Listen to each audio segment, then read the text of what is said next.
Plundering the Heavens chapter 1497 to chapter 1550. He came so fast. Fangxing also looked up at the zenith heaven golden immortal, thinking that the time for the challenge had finally come. The Azure Xian domain master was a founding elder under the Red Emperor and ruled a heavenly realm. How could Fangxing not think about how to meet him? He had long since known that the Azure Xian region's master was extremely shrewd and had recognized Di Lu 1,000 years ago. However, this was the greatest challenge he had faced since he had disguised himself as a Di Lu. In truth, when he had faced Qing Luo, it was very likely that she had seen through his disguise. It was just that she had a guilty conscience in her heart, so she had never looked Fangxing in the eye. And from a certain degree, her attitude had made Fangxing think of something. Fangxing, or the Di Lu in everyone's eyes, laughed coldly and did not speak.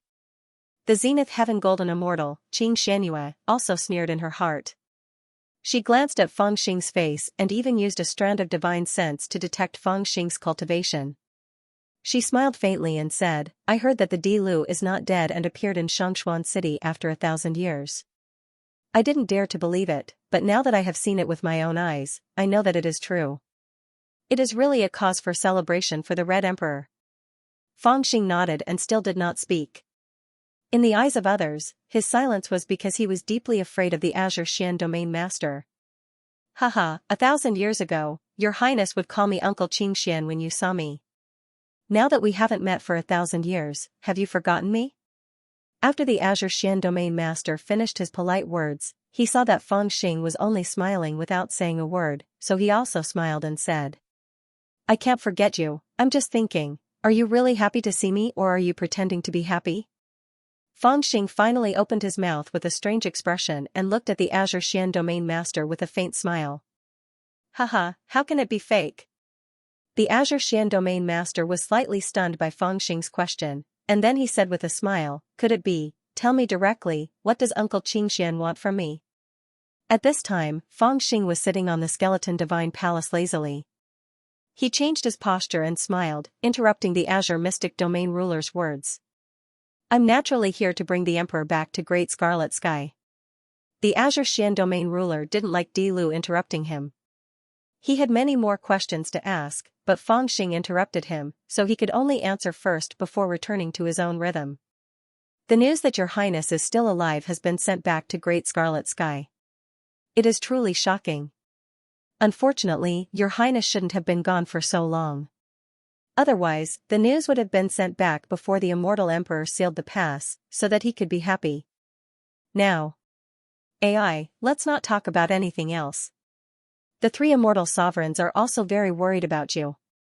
They sent this old man back to bring you back to Great Scarlet Sky to kowtow to the immortal emperor." "The immortal emperor is in seclusion?"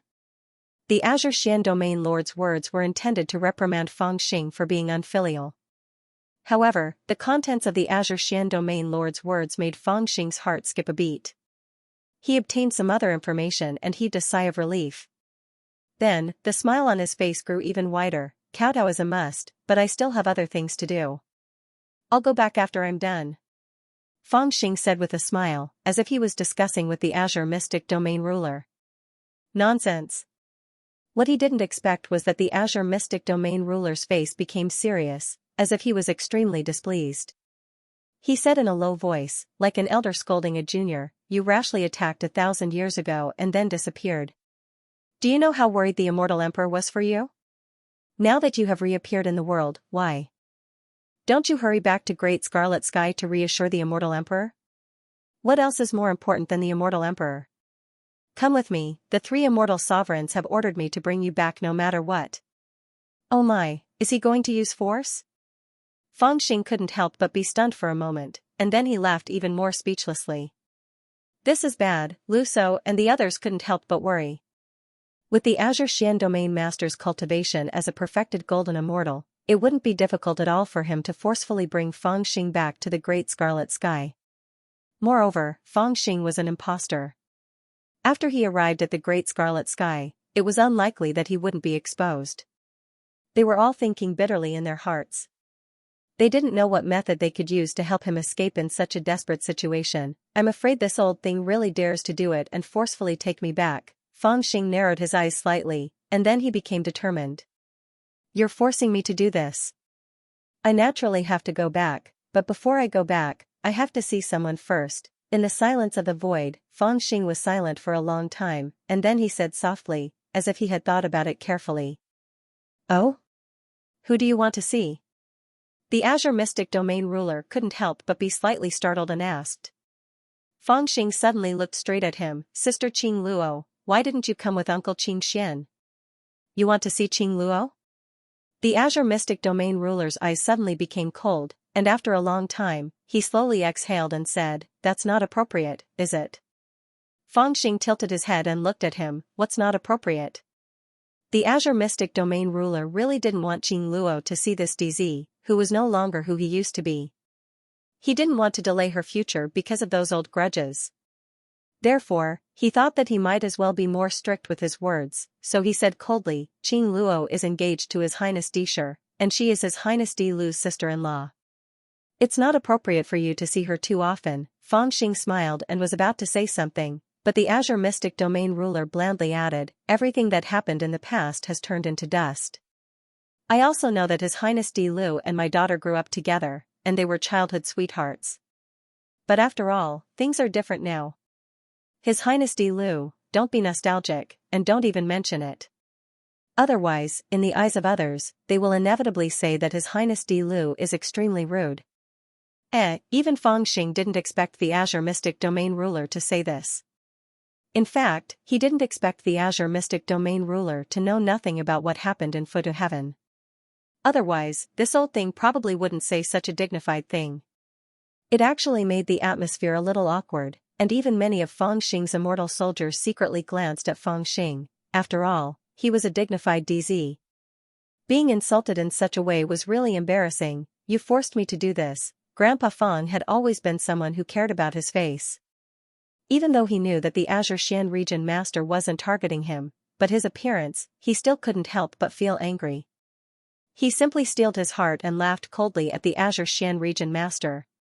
Then, his voice was like thunder, carrying with it a wave of viciousness.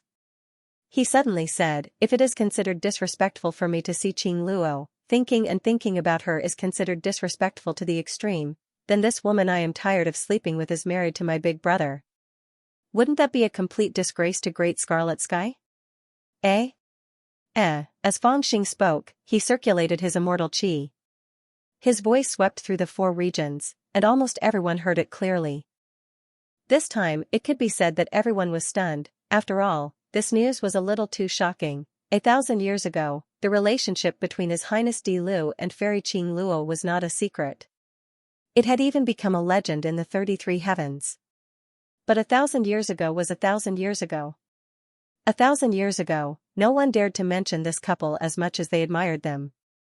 But now, it was as if Fangxing had thrown a dynamite, blowing everyone up. Thinking back to the rumors from 1,000 years ago, for some inexplicable reason, people immediately believed the truth of this matter. It had to be known that even though they were engaged, Lord Disher and Fairy Qing Luo treated each other like guests. They didn't have any interest in breaking the rules. After all, Lord Disher was different from Lord Di Lu. His actions were steady, and he followed the rules. He naturally wouldn't do anything improper. Thus, in the eyes of the world, Fairy Qing Luo was as pure as ice and as clean as jade, but who would have thought that this Fairy Qing Luo, who was as pure as ice and as pure as jade, had already been, Di Lu, what nonsense are you spouting? How dare you taint my daughter's innocence? The Azure Xian domain ruler also reacted and suddenly roared. His eyes turned blood-red and endless killing intent gathered on his face. If he wasn't afraid of Di Lu's identity, he would have already sent a palm strike at Lin Yun. After all, Fangxing's words were too ruthless. He was basically trying to beat his daughter to death. You care about your daughter's innocence, but I only care about my daughter's life. Unexpectedly, Fangxing's voice was even louder. His face was filled with anger, and veins were popping on his forehead. He shouted hatefully, That woman pledged eternal love to me 1,000 years ago, and she refused to repent even in death. I didn't think that after I was sealed for 1,000 years, she would throw herself into my big brother's arms. That's fine, I don't want to force anyone, so I can only blame myself for being blind. But I didn't think that she would be so ruthless. Not only did she secretly give birth to a daughter, she didn't even raise her by her side. Instead, she sent her to her death, leaving her to fend for herself. The more he spoke, the more agitated he became. In the end, even his eyes were red like an angry father. You still have the face to ask me why I didn't go back to Great Scarlet Sky? Let me tell you why I didn't go back. It was because I was looking for my daughter. The heavens didn't let me down, I finally found her in the giant stone tribe. It was a pity that this little girl, the daughter of an immortal emperor, suffered from a terrifying restriction and hasn't grown up yet. After I found her, I didn't say much. I just wanted to enter foot of heaven to find the immortal fate, cure her, and let her grow up. But that bitch, she... As he spoke, Fangxing's hands trembled. She actually plotted against me again and took my daughter away from me. Old Xianxia, I'll tell you why I wanted to see that bitch. It was because I wanted to get my daughter back. I was afraid that she was a snake and would harm my poor daughter. I wanted to destroy the evidence so that she could continue to be that aloof and pure fairy. At the end, Fangxing's face was filled with sorrow. After all, she is still a child. In this period of time, the secrets spilled out like a torrential downpour of beans were too shocking. Even the sky had darkened. He even has a daughter? The eyes of the surrounding loose immortals were wide open. Their gossipy hearts were burning. Master, there really is such a little girl. The bald old man behind the Azure Xian Domain Master was so shocked that his eyes were wide open. He spoke to the Azure Xian Domain Master with a trembling voice. Scram, the Azure Xian Domain Master was furious. He turned around and slapped the bald old man. When it came to talking nonsense, if Fangxing admitted that he was number 2, who would dare to admit that they were number 1, truth and falsehood, coupled with his superb acting skills, even he believed about 70 to 80% of it. As for the others, including the Azure Mystic Domain ruler, they were even more confused by Fangxing's nonsense. After all, there were too many things that could make people think. After all, His Highness Di Lu did have a close relationship with Fairy Qing Luo 1,000 years ago, so it was possible that the two of them had done something beyond the bounds of etiquette, right? And if they did something beyond the bounds of etiquette, then it was indeed possible that they gave birth to a daughter, right? Moreover, many people present had seen how His Highness Di Lu protected this little girl, and after Fairy Qing Luo returned from foot of heaven, some people had indeed seen her bring back the little girl. The more one thought about it, the more exciting it became, as if they were singing a drama. Of course, in the eyes of the smart, there were many loopholes. For example, how did Fairy Qing Luo give birth to a child without anyone noticing? She had thrown this child away, so how did this girl survive? Moreover, she had lived for 1,000 years? How did His Highness Di Lu find her after returning? Moreover, if the little girl really was His Highness Di Lu's bloodline, then she was indeed related to the immortal emperor. However, the bloodline that she showed was clearly the bloodline of an immortal king, so how could this be explained? Of course, even though there were many loopholes, it didn't stop people from believing him. That was how rumors worked. It didn't matter if they were true or false, the most important thing was whether they were interesting, whether they were explosive, and this was a great gift that Fangxing had prepared for Qing Luo. He didn't know if Qing Luo and Di Lu had done anything beyond the bounds of etiquette, but this didn't stop him from carrying out his plan. He still remembered that back in the dragon world, he unintentionally said that Qing Luo's skin was very smooth, and Fairy Hong Yan immediately wanted to kill him. From then on, Fangxing had already guessed something. Later on, Fairy Qing Luo insisted on chasing him into foot of heaven, not afraid of people saying that she still had feelings for Di Lu, but still wanted to kill him. It could only be said that she wanted to hide a greater secret than not forgetting her feelings for Di Lu. What could be a bigger secret than an unforgettable love? Naturally, it was a pure and clean primordialine body. After all, who was Dishur? He was the only crown prince of the Great Scarlet Heaven bloodline, the inheritor of the Red Emperor's legacy. His wife would also descend to the Great Scarlet Heaven realm with him. How could a being like the Queen Mother leave any blemish or stain? Since Qing Luo was unwilling to leave a stain on her reputation, then Fangxing would make it worse for her. Since you're trying to hide this secret, then I'll just say it in front of everyone. I don't care if it's true or not, as long as someone believes it. Shut up. The Azure Mystic Domain Master understood. He let out an angry roar, and his voice was like a bolt of lightning that shattered the void. Everyone's heart skipped a beat, and many random thoughts were thrown out of their heads. At this time, the Azure Mystic Domain Master was so angry that even the dark clouds in the sky were affected by his thoughts. Lightning flashed and thunder rumbled, and the void was torn apart from time to time. He looked at Fangxing with no intention to hide his murderous intent. He roared angrily, "Di Lu, I've watched you grow up. Although you used to be fierce and wild, you've never been so despicable. Now, without any evidence, you're spouting nonsense and tarnishing my daughter's innocence. Aren't you afraid of disgracing the immortal emperor? Who wouldn't be afraid of a golden immortal of the great all-embracing heaven?" Even the primordial unity supreme immortals under his command were trembling with fear and panic at this moment. After all, this was an existence that could annihilate everyone here with a single thought. Even Lu So complained inwardly, in the face of such a being, there's no benefit in angering him. Why bother? However, it was obvious that Fangxing's thoughts were different from his. He was born with courage greater than the heavens. When Xianxia was clearly enraged to the extreme and was about to destroy her rationality, he sneered instead. Not only did he not retreat, but he also took a step forward, pointed at Xianxia's nose and shouted, "Tainting your daughter's innocence? How dare you say that? Does this imperial prince's words not count?" The Azure Mystic Domain Master sneered, "You've spouted nonsense with evil intentions and full of loopholes. How is that not slander?"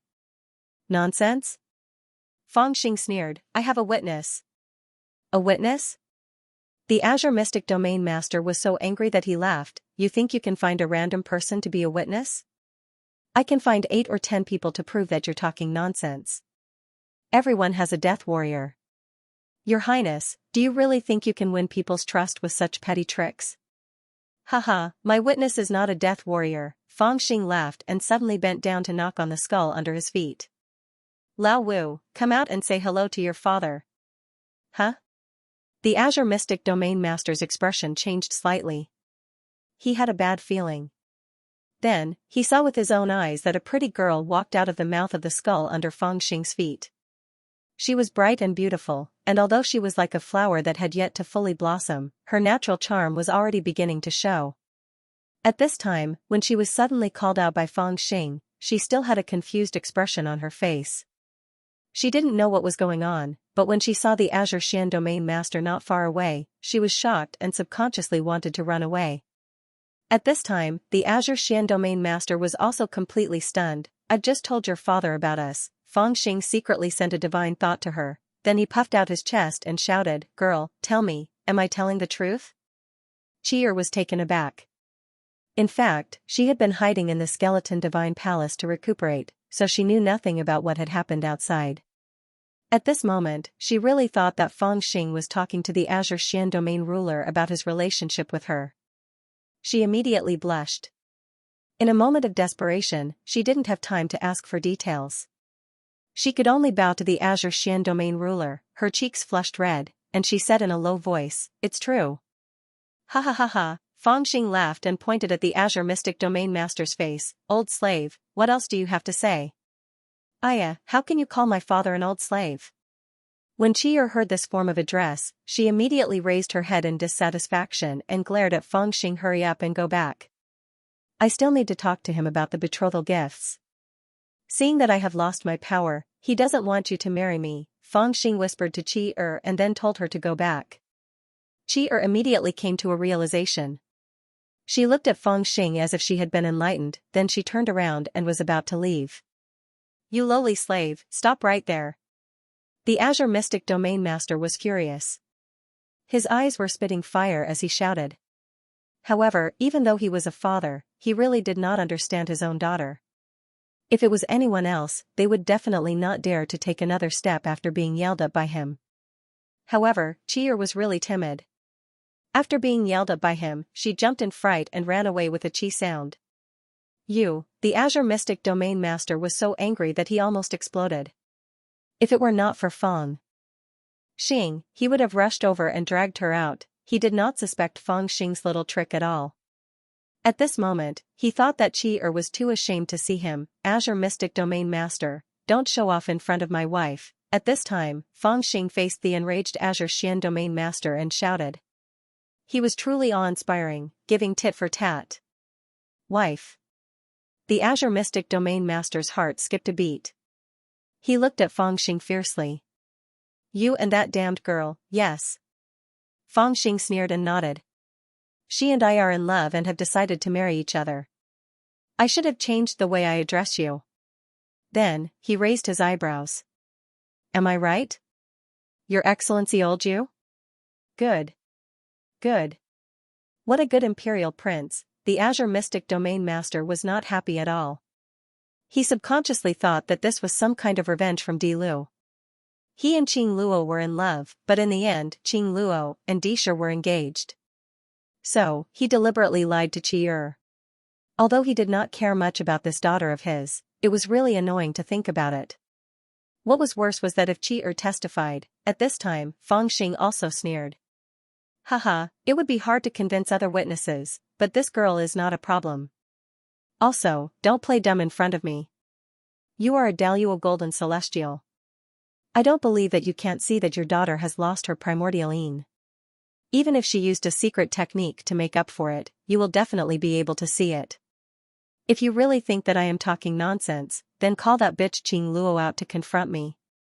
Call my daughter here to have her blood tested. If she does not dare to do it, then she must be guilty. Oh my god, you are driving a Daluo Golden Celestial crazy. Lu Shou's heart almost jumped out of his chest. His face was full of shock and he secretly complained. Sure enough, when the Azure Mystic Domain Master heard this, an ominous aura burst out from his body like black flames. At this time, the sharpness on his body was like a sharp blade that directly pressed against Fangxing's eyebrows. His voice seemed to come from the netherworld and was about to kill Fangxing at any time. Old servant? Haha, you have guts. Even the immortal emperor himself wouldn't call me an old servant. Then tell me, are you a servant or not? Fangxing crossed his arms and faced the angry Azure Mystic Domain Master. His eyes were cold and he said tit for tat. At this moment, facing a dignified Daluo Golden Celestial, he was obviously fighting for momentum. He knew that if he pushed the Azure Mystic Domain Master to the extreme, the Domain Master would either kill him in a rage, or he would be forced to negotiate with him. Before this, he had already predicted that the Azure Mystic Domain Master would not dare to attack him. Even if he was a Daluo Golden Celestial, even if he was the master of Azure Mystic Heaven, he would absolutely not dare to. In life, there were always flies and dogs, but at the critical moment, it all depended on this gamble. Fangxing didn't even dare to make such a bet when he was in Heaven's origin, but he dared to do it in the Great Celestial Realm. The Great Celestial Realm was different from Heaven's origin after all. The rules here were too strict, and there was a clear distinction between seniority.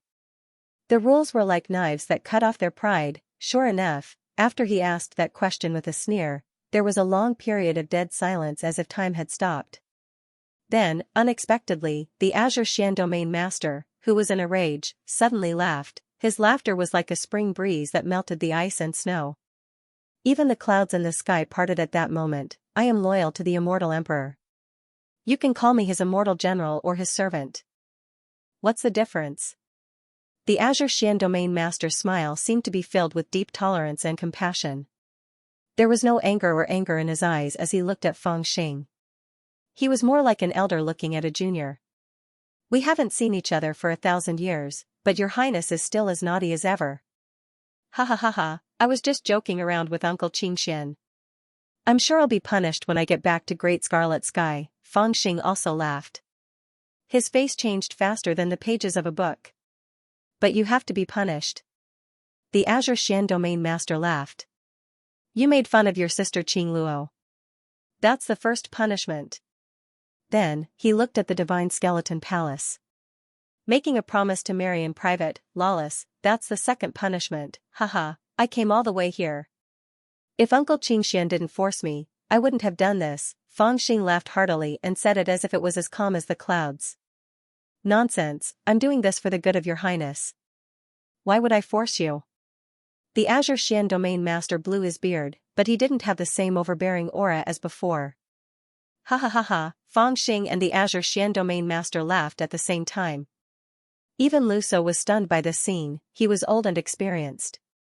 Whether it was the method that Fangxing used or the words that he said, he could actually understand it all. But the difference was that the stratagem was a very simple stratagem, and it was only a matter of whether he could execute it when facing a golden immortal that could decide his life and death with a single thought. He felt that he couldn't do it. At this moment, when he saw that Fang Xing had actually done it and done it so skillfully, he couldn't help but sigh with emotion in his heart. Exactly where did this little bastard get his courage from? He was just a fake, but he was even more daring than the real crown prince. Your Highness, you can't say things like that. You can joke around in front of me. Everyone here is our subordinates, and no one will spread the word. But if you talk about these things outside, you'll lose the face of our great red sky. Ha ha ha, you can't make jokes like this in the future. You want to see Qing Luo, but unfortunately, Qing Luo has already left Xianxia heaven yesterday. She went to the starry sky to find Lord Dishi and quell the rebellion. It'll be hard for her to come back before she destroys those traitorous cultivators with strange backgrounds. What? She went to the starry sky? Fang Xing's eyebrows suddenly furrowed tightly, and his mind raced. He didn't say anything for a long time. And at this time, the Azure Xian domain master was also full of smiles, but his eyes were deeply fixed on Fang Xing's face, and his heart was racing. I absolutely can't send him to the Great Red Sky. I originally thought that I would stay out of this matter and send him to the Great Red Sky. The three immortal sovereigns can do whatever they want with him. It has nothing to do with me, and I'll let those three old things worry about it. But I never thought that this kid would become so sinister. He actually used Qing Luo's reputation to threaten me, and I don't know how he fooled that lowly girl, but now I have to hold back for fear of harming the innocent. Looks like after not seeing him for 1,000 years, I really can't let little Su go. He's become more cunning, and his courage is not small either. He disturbed the Immortal Ascension gathering, brought out so many people, and even entered the wilderness. Is he planning to steal resources to forge his own immortal weapon? As he thought, he sneered in his heart, and gradually came to a realization. Ah, yes, since this guy has started to forge his own immortal weapon, it means that he has not given up on the idea of competing with Emperor Shi. And I have observed his cultivation. It is not like what Qing Luo said, that he has really become a cripple. On the contrary, he has hidden his qi. Although he is not as strong as he was 1,000 years ago, he cannot be underestimated. If he is allowed to develop for another 100 or even 1,000 years, perhaps he will really have the foundation to compete with Emperor Shi. And now, I am afraid that his plan is to drive a wedge between Qing Xiantian and Emperor Shi, and turn to help him. Humph, how childish. He thinks that by saying some crazy words to drive a wedge between Qing Luo and Emperor Shi, he will be able to force me to help him? 100 years ago, when Qing Luo and Emperor Shi were engaged, I had already placed my bet on Emperor Shi. There is no reason for me to change my bet, and there is no way I will place my bet on a cripple like him. However, we still have to be careful. We cannot let him return to Great Red Sky. Otherwise, if he continues to talk nonsense, it will be a headache, and it will not be good for Qing Luo's reputation. We also have to be careful of Emperor Shi, after all. The Azure Xian domain lord thought of the ridiculous thing his daughter had done 1,000 years ago, and couldn't help but feel a headache. After thinking about it, he had already made a decision, and that was to not let Di Lu return to Great Red Sky. He had to die. In the current Great Red Sky, there was probably no one who dared to kill him.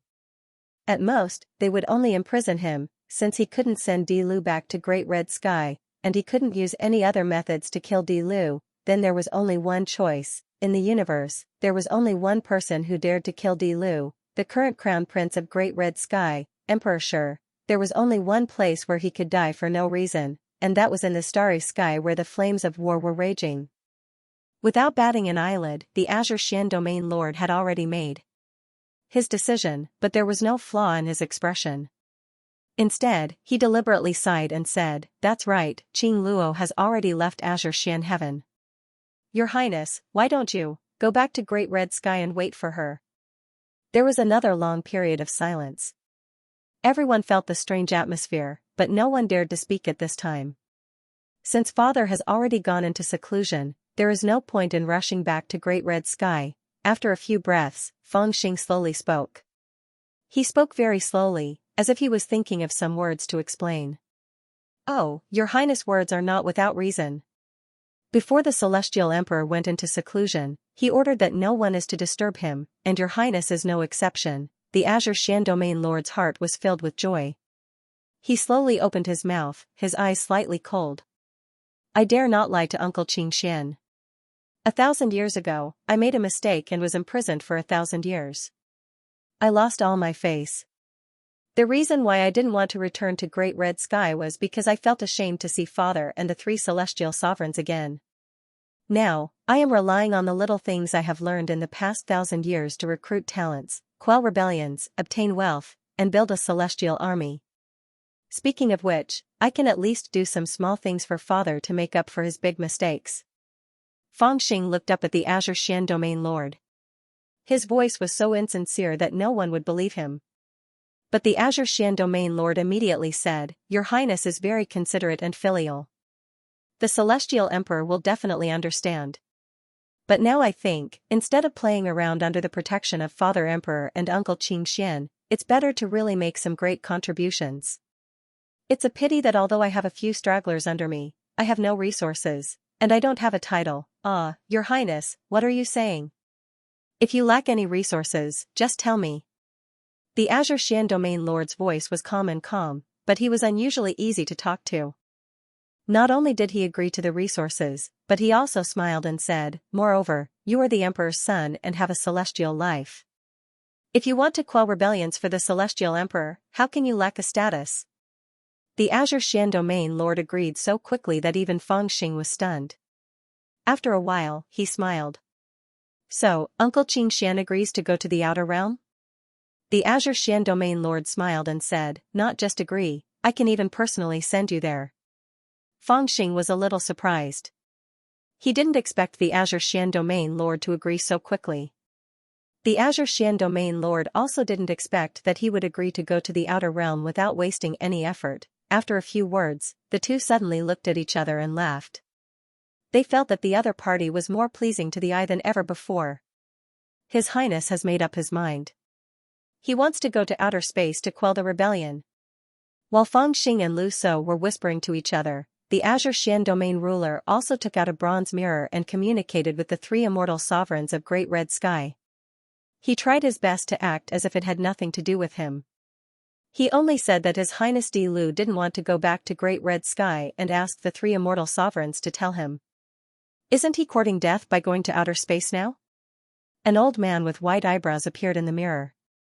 His voice was a bit sarcastic as he looked at the Azure Mystic Domain Lord with disdain. Xianxia, according to the information you've given me, His Majesty has lost his immortal fate. It can't be counted, but his strength is indeed much weaker than before. With His Majesty's intelligence, he should know what kind of danger he will encounter if he goes to the Outer Realms. I really don't understand what benefits His Majesty will get if he goes to the Outer Realms.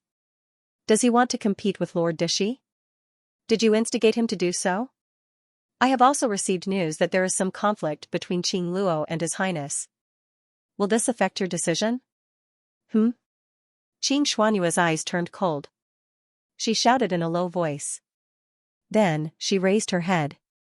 This is all nonsense. How can we believe it? Qing Luo has a pure body and is engaged to His Highness Dishur. This matter was decided by the immortal emperor himself. How can we let people ruin it? Venerable Moon, please be careful with your words. Moreover, if the 3 immortal sovereigns think it is inappropriate, I can send His Highness back to Great Red Sky and let you decide his fate. No need. Seeing that Qing Xuanyua's tone was a little unfriendly, another immortal sovereign took over. He gently waved his hand and said, Azure Shan Domain ruler, no need to be angry. No one will care about these groundless rumors. As for His Highness, since he has the heart, then let him go to outer space. After all, he is also a sovereign son. It is his duty to do his part for Great Red Sky. As for other things, he paused for a second, gave a faint smile and said with a voice that was almost inaudible, let the 2 brothers solve their own problems. Perhaps, after meeting Lord Dishi, Di Lu, His Highness, will realize the gap between the 2 of you and Lord Dishi, and will no longer think about that. Are we really going to the Outer Realms? Things progressed unexpectedly smoothly. The Azure Mystic Domain Master, who had come to the Wildlands in a threatening manner to forcefully capture Fangxing and bring him back to Great Red Sky, suddenly changed his attitude. Not only did he not mention bringing him back to Great Red Sky, but he also fully supported what he was doing now. When he saw that Fang Xing needed resources to train his troops, he agreed to help him prepare immortal weapons and immortal armors, as well as precious pills and spirit medicines, immortal arrows, and divine bows that he needed for the expedition. It was also said that he personally went to Great Red Sky to request an immortal decree from the three immortal sovereigns for Fang Xing, justifying his actions. When Fang Xing wanted to establish his orthodoxy in the wilderness of Xianxia heaven, the Lord of Xianxia readily agreed and allocated a large piece of land. He even sent out the ghost god of strength and the yellow-turbaned strongman that only the Xianxia celestial abode had to help him move the soil and move the tiles, build the palace, and build the Xianxian palace. Even Lu Shou and the rest were surprised. They were once again impressed by Fang Xing's special negotiation skills. That bitch is in the extraterrestrial domain, and so is Little Blind. Naturally, I have to go there too, Fang Xing said indifferently. He then took out the scroll and flipped through it. After a while, he smiled sneakily. More importantly, I realized that if I want to cultivate my murderous aura, the wilderness of Xianxian heaven is too small, and there are too few ruthless people.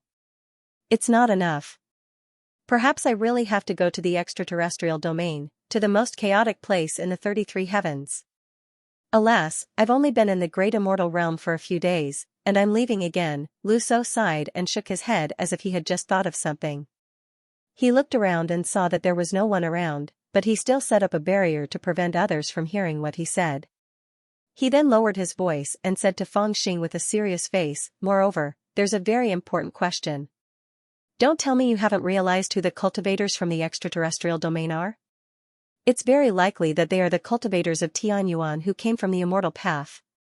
Are you really prepared to meet them with weapons? It feels good to go and see an old friend." Fang Xing nodded. He did not seem to take the matter to heart. Instead, he was looking forward to it. In fact, when he heard that Qing Luo had gone to the extraterrestrial domain, he had already decided to go there. Firstly, he wanted to kill her to vent his anger. Secondly, he felt a little worried about the little blind girl's secret, and he had to understand it. Previously, he had received information from Guan Feixing and the other old subordinates of Xianxia. The information that immortal King Xianxia left behind before his death should be related to the deceiving the heavens of Tianyuan. When he thought of the 9 coffins and the mysterious figure who possessed great power like the Lotus Girl, but just hid and stared coldly at Tianyuan, Fang Xing felt an indescribable pressure in his heart. He shuddered with fear. He had already guessed that there must be some plan going on in the dark to control the fate of Tianyuan, and the secret that immortal King Xianxia left on the little blind girl should be related to that plan. Fang Xing himself left Tianyuan and entered the great celestial realm. It could be said that he had jumped out of the sea of bitterness and escaped from that plan, but after all, his brothers were still in Tianyuan, and they were still under the watchful eyes of those people. Previously, through the great illusionary mirror, he had unintentionally glimpsed a miniature of the battle, so Fang Xing could not help but worry. Therefore, Fang Xing understood that he had to go on this trip. Of course, he did not expect that there would be some obstructions, but it turned out to be unusually smooth. The Azure Xian Domain Master could not wait to send him to the extraterrestrial domain without any delay. Report, under the order of the Azure Xian Domain Master, I have specially brought 800 sets of low-grade lapis gold armor, 300 sets of mid-grade black iron armor, 10 sets of high-grade red knight immortal gold armor, 100 mighty bull demon bow, 10,000 ancient ebony falling star arrows, 80 moon-treading demon horses. Reporting to your highness, under the order of the Azure Xian Domain Master, I have specially brought 3 immortal grade domain crossing ships for your highness. Reporting to your highness, under the order of the Azure Xian Domain Master, I have specially brought 30,000 immortal pills and 10,000 supreme elixirs for your highness. Reporting to your highness. While they were talking, a series of shouts came from the sky outside the palace. It was the immortal officers who were transporting the resources. So fast? Fang Xing was a little surprised. He exchanged a look with Lu Shou and left the skeleton palace to check. Outside of the skeleton divine palace, on a vast wasteland, there was a small mountain of treasured armors and resources, lined up in rows, waiting to be collected. Piles and piles of treasured armors, divine bows, spirit pills, and precious medicines. It was a shocking sight. In another room, there was a demonic horse that was fully equipped, stepping on a demonic cloud. Beside this pile of resources, there was a huge immortal battleship that was covered in formation flags. It was majestic, the entire ship was flowing with immortal light, purple chi was flowing, it could be said to be dazzling, it could even cause one's heart to jump with excitement. At this moment, Fang Xing's subordinates, who came from a mob and were inexperienced immortal bandits, had already gathered at the side. They were gesticulating and discussing excitedly. However, the immortal officials sent by the Azure Xian domain master were on guard, so they didn't dare to approach them. The great immortal world is indeed a great immortal world. Fang Xing went forward to check the goods. He felt that he had learned something new. The more he looked, the more shocked he became. In the past, he had only heard people say that the great immortal world had a rich heritage, but after coming to the great immortal world, he only felt that the immortal chi here was a little denser, and nothing else surprised him. But now that he had changed his thinking, he realized that he had been wrong. The great immortal world really had a rich heritage, but he had been wrong about it in the past. He had only analyzed it from his own point of view, and hadn't peeked into the true sense. After all, although he came from Tianyuan, he had a lot of treasures. In addition, he had emptied the Tai Su immortal king's immortal treasure. He had seen many treasures. When he saw what others used, he naturally didn't think much of it. But now, as a leader, he began to think for his subordinates. When he checked the goods, he realized how big the gap between the great immortal world and Tianyuan was. For example, the lapis gold treasured armor could only be considered to be of the lowest quality amongst the immortal armaments of the Crimson Sky lineage. Shockingly, it was refined from the essence of all metals in the world by immortals, and it possessed superb defensive properties. Moreover, talismans were inscribed on it, and it possessed intelligence. If such a treasured armor was placed in the Sky Origin realm, then it would probably only exist within a dark coffin, and it was impossible for anyone below the nascent soul realm to be harmed in the slightest. For example, the mighty Ox Demon Bow was made from the remains of the Ox Demon clan. It contained the power of divinity. Even if an ordinary bodiless immortal shot an arrow with all his strength, a righteous immortal wouldn't dare to resist it with his physical body. And the ancient ebony falling star arrow was made from a divine wood that had lived for 10,000 years. It was stronger than immortal metal and had great power. It could shoot down the stars in the sky, hence its name. As for the moon-treading demon horses, they were even more extraordinary. Every demon horse had the strength to fight against an bodiless immortal. The bodiless immortals of the great immortal world referred to the realm above Yuanying.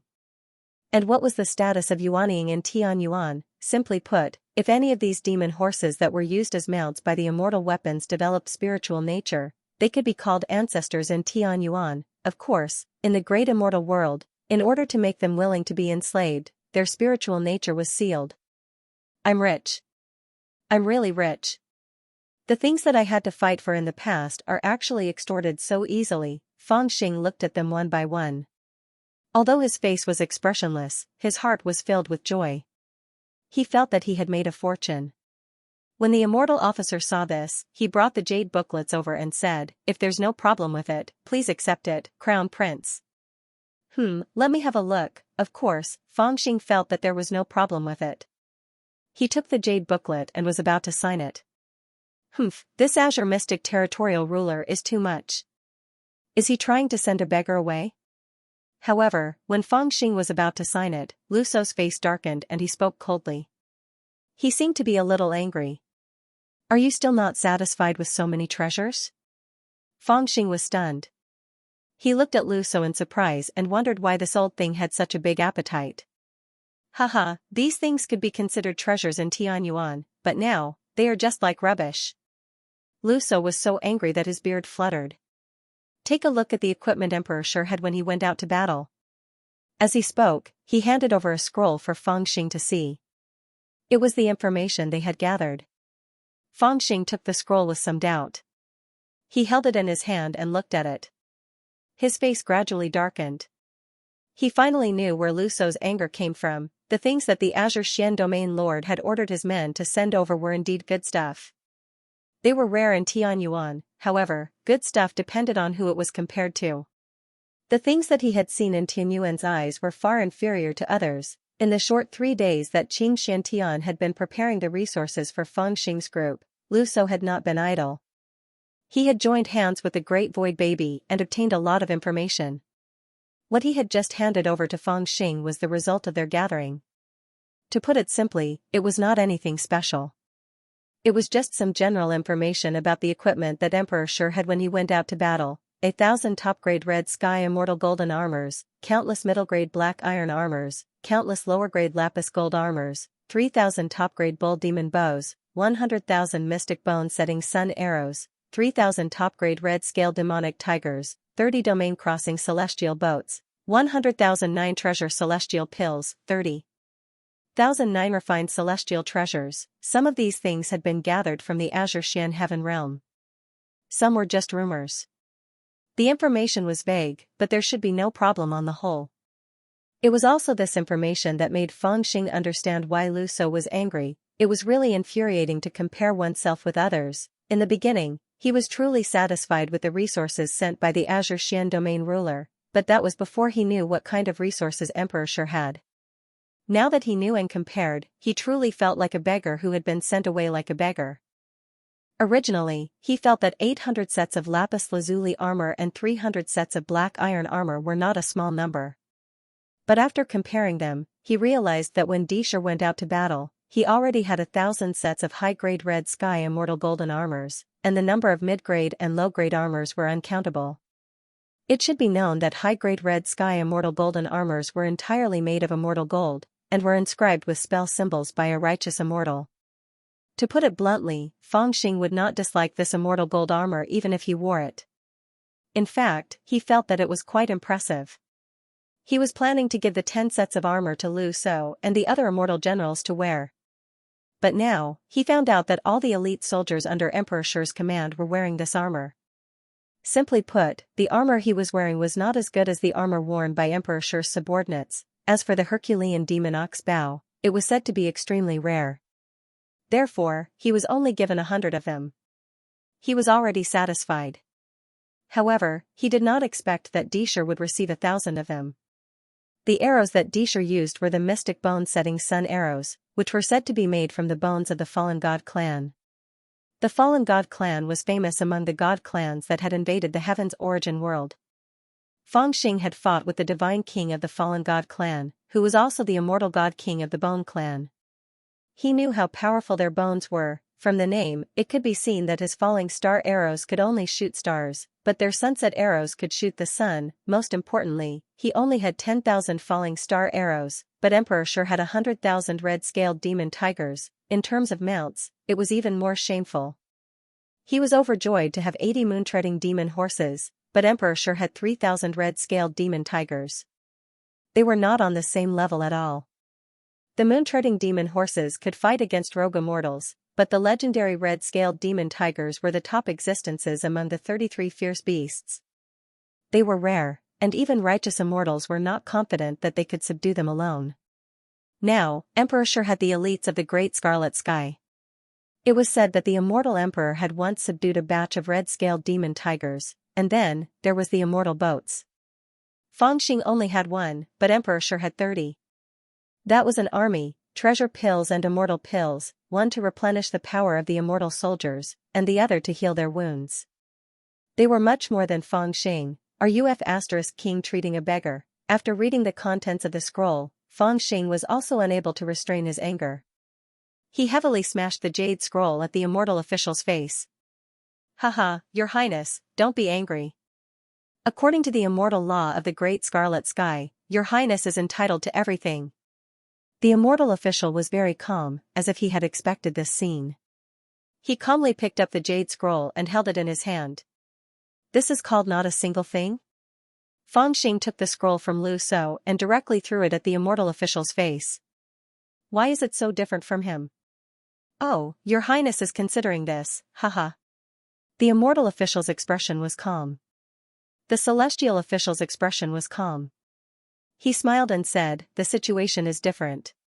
When Lord Di Shi went to the extraterritorial expedition, the Emperor Immortal was not in closed-door training. Most of the equipment was given to him by the Emperor Immortal himself. It was for Lord Disher to make great contributions in the extraterritorial rebellion. It can be said that many of the equipment far exceeded the rules of the celestial law. Unfortunately, the Emperor Mortal is in closed-door training now. Lord Xianxia did not dare to add anything for you privately, so he could only follow the rules of the celestial law. Fangxing was also a fake, so he didn't understand Great Scarlet Sky's rules too deeply, so he couldn't immediately say anything. Only, he was inwardly flustered, coldly laughing as he tossed the jade book onto the ground. He didn't even sign his name, telling this immortal official to get lost. If there is any problem, Your Highness, call me when you are done with Lord Qingxian. I will be waiting for you at any time. The immortal official really got lost, but he left a sentence with a smile on his face. Then, he bowed and left. Damn it, don't pull me, I have to strangle him to death. Fangxing was so angry that he wanted to rush up and beat the immortal official to death. Finally, he was stopped by Lu South's sigh. I finally understand why they did not suspect your identity. It is because they do not care at all. Lu Sou's smile was full of helplessness. They simply want you to die. Before this, Fangxing had already received an immortal decree issued by the 3 immortal sovereigns under the command of the Scarlet Emperor. The decree ordered the Crown Prince to depart today to quell the chaos in the Outer Realms. All the resources would be supplied by Qingxian Tian. It could be said that everything that could be done was given to Fangxing. Fangxing had even expected to be questioned about his identity, his whereabouts for the past 1,000 years, and his actions in Foot of Heaven. It was as if those people didn't care about these important issues to Fangxing and only wanted him to leave as soon as possible. It was actually very difficult to impersonate an emperor, and there were too many places where one could be exposed. Fangxing had already discussed with Lu Su how to get out of this situation. But in the end, the things they discussed were not used, because it seemed that no one suspected that he was a fake. Originally, they were still wondering if the people from the great immortal realm were too careless. Only now did they understand that it wasn't that they were careless, but they were simply too decisive. They didn't expect Fangxing to come back alive, they wanted him to die outside. It was precisely because they wanted the Emperor Current to die that no one cared about the other issues. The foreign domain battlefield is in the midst of a fierce battle, and even a prince would find it difficult to protect himself. More importantly, we originally thought that since you pretended to be a prince, others would at least be cautious and not go too far. At most, they would play dirty tricks on you, but they wouldn't dare to take your life. But now, it seems that we have underestimated the great immortal realm. They didn't even think of using tricks to deal with you, they just wanted to take your life. Just from the distribution of resources, we can see that there are many problems. Lu Su's face was slightly closed, and his expression was solemn. Haha, do you think that Disher would dare to kill me in the extraterritorial lands? Fangxing sneered. He did not dare to believe that Disher would have the guts to directly attack him. I'm afraid he doesn't even need to attack you directly. The difference in strength between the two sides is too great, and there are too many ways for him to kill you. Lu Su sighed, and his expression was very gloomy. His words made Fangxing somewhat unconvinced. Is it as serious as you say? Lu Su sighed softly, and said with a smile, in terms of cultivation, it is said that Disher has already reached the realm of a half-step grand heavenly immortal, while you have been suppressed for 1,000 years, and your strength is greatly reduced. Now, you have not even reached the realm of a primordial immortal. In terms of strength, Disher has accumulated for 1,000 years, and his army is strong and well-trained. He commands 9,900 immortal soldiers, and is called the Red Knight Immortal Army. They are the most elite immortal soldiers of the Great Scarlet Heaven, and they are invincible in charge. But you only have less than 1,000 subordinates, and the number of elites is less than 300. You don't even have a decent immortal armor, and you are like a beggar. Once Lu Su started talking, he could not stop talking, and he despised Fangxing to the extreme. In terms of immortal generals, Disher has 28 righteous immortals as immortal generals, and they are called the 28 constellations. There are also 3 primordial immortals, and they are called the 3 great immortal masters. But what about your subordinates? The 10 great protectors have never been told to others, and they will stay by the first princess side, and will not follow you into battle. On the surface, people know that there are only 3 of them who killed their way out of Foot of Heaven. More importantly, there are Tao protectors. It is said that Disher Mo is a prince, and he has a grand heavenly immortal elder by his side, and he is secretly protecting him. But what about you? After saying that, he seemed to feel tired, and sighed, and said, let's not talk about the other differences. Even with these obvious differences, what do you have to fight against Dishur? This is the reason why those people believe that you will not return. If you really think about it this way, I really do look like I am courting death? Fangxing was slightly dumbstruck when he heard this, and he muttered after a long while. Lu Shou nodded, and did not give him any face at all. From all aspects, you are completely courting death. Fangxing pondered for a while, and suddenly shook his head with a smile, and said, not necessarily, they have miscalculated one thing. Lu Shou was slightly stunned. What? Fangxing smiled, and said, they think that I am a Dishur, but I am Master Feng. As he said, he was a little proud, and said, I am very powerful. This, Lu Shou choked, and said with a bitter smile, as long as you are happy. The immortal edict had arrived, and the resources had arrived. Even if in the eyes of Lu Shou and the others, this was an absolutely suicidal journey, Fangxing and the others had no choice but to prepare for the journey. However, these resources could not be distributed to all his subordinates, even though Fangxing had already decided to only bring the 300 immortal bandits from Futu Heaven. He did not bring any of the loose immortals from the 9 mountains and 10 abysses that he had subdued after invading the wilderness, so it was not enough to be distributed to everyone. After all, the number of immortal soldiers and immortal generals in the great immortal realm had long been fixed, and the allocation was fixed. Armors, mounts, weapons, bows and arrows were the basic allocation. It was fine to bring 300 immortal bandits for fun in the wildlands, but it would be unacceptable if they did not have the basic equipment when they went to the extraterritorial realm. Unfortunately, the Azure Xian domain master and the others had brought up the immortal law, so Fangxing had no choice but to think of a way himself. The oracle bone is easy to deal with. I'll put on the middle-grade black iron armor first. Although the quality is ordinary, it looks majestic.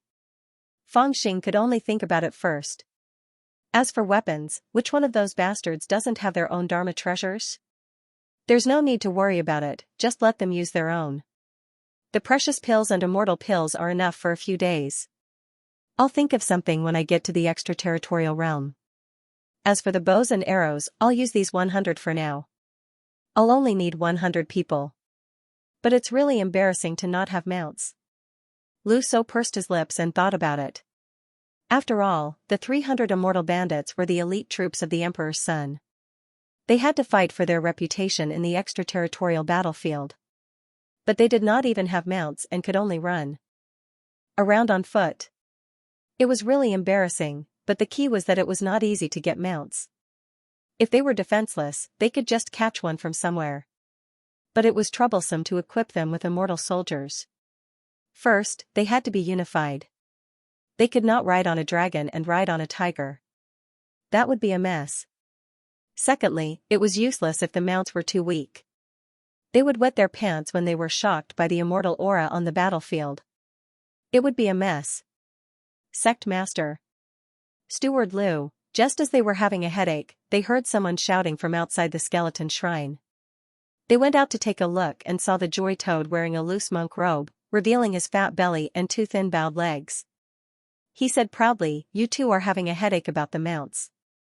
Hee, I have made a great contribution this time. I have been in the wildlands for 2 days and finally convinced a cave of great demons. They know that the world has changed and they can no longer hide. They are willing to serve the hierarch and fight for the immortal lives. A great demon of some cave? Fangxing and Lu Shou were surprised. They looked at each other and were a little tempted. This Joy Toad was also a strange one. Back in the celestial realm, he was bewitched by the great void baby. One of the other 2 Taoist masters was killed and the other was injured and escaped. He was the only one who followed Fangxing wholeheartedly. Unfortunately, his cultivation was not high and his strength was average. He was not trusted. Even when Fangxing obtained a large number of immortal lives, it was kept in the hands of Lu Shou. He was not allowed to give it to him before he made a contribution. He understood this and kept thinking about how to make a great contribution and get the immortal lives. For the past few days, Fangxing and Lu Shou had been busy attacking the east and the west, but he had been wandering around. No one knew what he was doing, and no one had the mind to care about him. Unexpectedly, when they were having a headache, he suddenly appeared and said that he had found a mount. That's right. It is time to serve the hierarch. Who would dare to slack off? I have been wandering around these few days, thinking hard. The joy toad was pleased. He let out a long sigh and began to complain. Cut the crap. Where is the mount? Fangxing shouted and interrupted him. He asked excitedly. It's here. The blissful toad laughed and clapped its hands. Croak, suddenly, an earth-shattering roar came from the distant sky. In the distance, the clouds broke apart, and black spots fell from the sky. Their power was extremely terrifying, like small mountains, and they landed on the plain in front of the skeleton divine palace. Even the immortal soldiers under Fangxing's command were startled by their power. One by one, they jumped up with their weapons in their hands, and some even jumped into the sky. They were about to kill the black shadows that were rushing over with a murderous aura. Boom. Boom.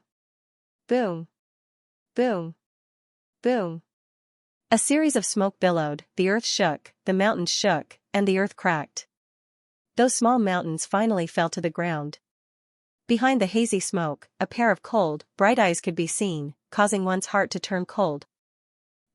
All the immortal bandits were stunned as they gazed at this scene, and all of them seemed to be at a loss. These are the mounts you found? Lu So didn't know whether to laugh or cry. He looked at the joy toad speechlessly. Haha, that's right. Come, Steward Lu, let me introduce you. This is the Demon King, heaven-shaking Sanren, who has lived in seclusion in the wilderness of Xianxia heaven. He has lived for tens of thousands of years and his cultivation is profound. Back then, the Taishu immortal king invited him to the immortal city, but he didn't agree. After the great changes, he also brought his people to live in seclusion in the wilderness. I heard that the domain lord of Xianxia didn't dare to invade the wilderness because of him. It took me a lot of effort to. The joy toad introduced it excitedly with a solemn look on its face. What demon king? He's your relative, right? Fangxing interrupted him and stared blankly at heaven-shaking Sanren. It was no wonder that he guessed so. The mounts that the joy toad found were indeed very similar to his relatives. That was because they were a group of toads. There were at least a few hundred of them, and each of their cultivations was not shallow. They were not any weaker than the moonstriding demon horse. In fact, their auras were even stronger. Each of them squatted there without a smile, and their gazes were cold. Anyone who saw them would feel a chill in their heart, but they were toads after all. They can indeed be considered distant relatives. The joy toad was also speechless, laughing awkwardly as he spoke. You want our immortal soldiers to ride on a toad each? Lu So's heart was already burning with rage. He stared coldly at the joy toad, causing the latter to feel guilty. Haha, my children all have the bloodline of the demon king and have a strong foundation. They dare to fight and kill. In terms of courage, they never lose to anyone. In terms of ability, they are not afraid of anyone. In terms of speed, they can leap thousands of miles in one go. Even Taishu wanted my children to be immortal soldiers and immortal generals, but I didn't agree to it. Now, I'm only asking them to be your mounts, and you're looking down on it? Haha, little she said that the Third Highness is ambitious and has great foresight, but I don't think so. Before the joy toad could speak, the old toad who was leading the group disagreed and sneered. When Lu So saw this, he kept quiet and only looked at Fangxing. The old toad was not weak. He was actually in the Tai state and could be considered a big demon. Who said I disagreed? Fangxing laughed and turned to look at heaven-shaking Sanren. He said, this is indeed a group of good people. It's a waste of their talents to be my mounts. Old toad, why are you willing to give me such great benefits for free? If you have any conditions, just state them. Haha, good, the old toad was not angry. He clapped his front paws and cheered. Then, he suddenly lowered his voice and sent a divine thought into Fangxing's sea of consciousness. It's not a disgrace for these children to serve under the emperor, but I found out a secret from little Shi's sea of consciousness. I heard that the emperor has a lot of immortal lives and is rewarding them generously. Is this true? So it's for the immortal lives. Fangxing understood and stared at the old toad while transmitting his voice. Haha, I do have an immortal fate, and quite a few of them. However, I don't think that guy would dare to tell you this. Tell me first, how did you pry open his mouth? Haha, I have a secret technique that can reveal a lot of secrets between people of the same bloodline. The old toad laughed and said, "Don't worry, Emperor, I will forget about this once I say it. I definitely won't remember it." That better be the case. After all, the lives of your entire clan are in my hands. Since the Emperor has an immortal life, then these children of mine, haha, if they are willing to serve you well, what's so hard about rewarding a few? No need, no need. Just pick a capable one and reward him with an immortal life. Sigh, it's not good to have too many. These children are the best of our heaven-shaking clan. However, because of their bloodline, unless they have an immortal life, they won't be able to open their apertures of wisdom. I will give them to the Emperor, it's a good home. I don't ask for much. If the Emperor is satisfied, just pick a few that you like. The two talked for a while and reached a consensus. Heaven-shaking Sanrin clapped his hands and ordered the big, powerful hills behind him. Kids, recognize him as your master now. From now on, he is your celestial master. Croak croak, the group of toads roared in unison. Their momentum was not weak at all, and they swept away the clouds and tore the void apart. Haha, you're too polite. If you serve me well, I won't mistreat you. Fangxing smiled and asked Lu So, who was beside him, to remember them. The heaven-shaking clan would belong to his Severing Dao lineage now. These are our mounts? On the other hand, the immortal bandits under him were all dumbfounded after hearing about Fangxing's arrangement. They felt very uncomfortable when they thought about how the immortal soldiers of other clans rode dragons and tigers, but they had to ride a group of toads to charge forward. When I first followed this emperor, I thought I could show off my might and fight for a better future, but now that I think about it, I made the wrong choice, right? At the very least, I won't be able to show off in the future. Conquering the outer realms, intimidating the universe, on the morning of the third day, an elder of the Azure Mystic Immortal Manor chanted in a cadence that resounded throughout the regions. Di Lu, the third prince of the Great Scarlet Sky lineage, officially set off for the outer realms. The Azure Mystic Domain Master was not lacking in etiquette at all. Celestial dragons and phoenixes danced in the air, and celestial belts fluttered in the wind. Hundreds of ceremonial vessels were lined up on both sides, and thousands of ceremonial tents were laid out horizontally. Beautiful fairies danced in the wind, and mighty celestial soldiers guarded the area tightly. The sky was filled with colorful clouds that formed the celestial path that led to the outer realm, and the stars that lit up the starry sky like lanterns. The celestial power was vast and mighty, and its power was unparalleled. In the shocking declaration of war, Fangxing's celestial boat floated up into the sky, and along the colorful path, it floated up and down like a dragon, and rushed straight to the 9 heavens. I've never seen such a grand expedition ceremony before. Xianxia did not know how many people were watching this ceremony, but all of them could only smile bitterly. To be exact, Xianxia had prepared a pretty good show. Unfortunately, the main character of the show was a bit lacking. It must be known that Disher had brought nearly 10,000 immortal soldiers with him. Every 300 immortal soldiers rode on one boat, so there were 30 immortal boats. In addition to the alchemists, formation masters, and weapon masters from the various divisions, there were so many immortal boats that it was truly a grand sight. Even Fairy Qing Luo had brought 1,000 immortal soldiers with her when she traveled to the foreign lands, so there were 3 immortal boats. But this Lord Di Lu, there were only 300 immortal soldiers, and they were all taken away by one immortal boat. Facing the vast and intense foreign battlefields, he felt like he was charging into the battlefield alone. Haha, a mere 300 immortal soldiers. No matter how powerful they are, I'm afraid they won't even be able to make a splash if they're thrown into the intense battlefield, right? His Highness Di Lu was infamous 1,000 years ago, but I never imagined that he would make such a stupid mistake 1,000 years later. Does he really think that there will still be people who will treat him as an imperial prince when he arrives in the outer realm? Even Qing Xuantian's bald elder could not help but let out a wry smile. Di Lu is not a fool, he must have his own plans.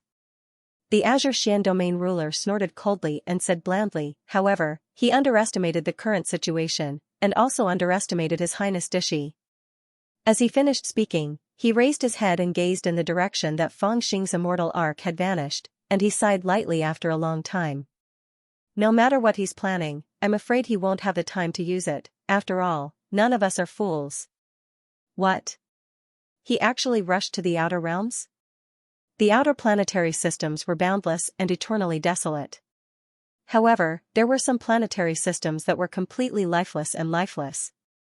But now, there were immortal palaces and immortal palaces.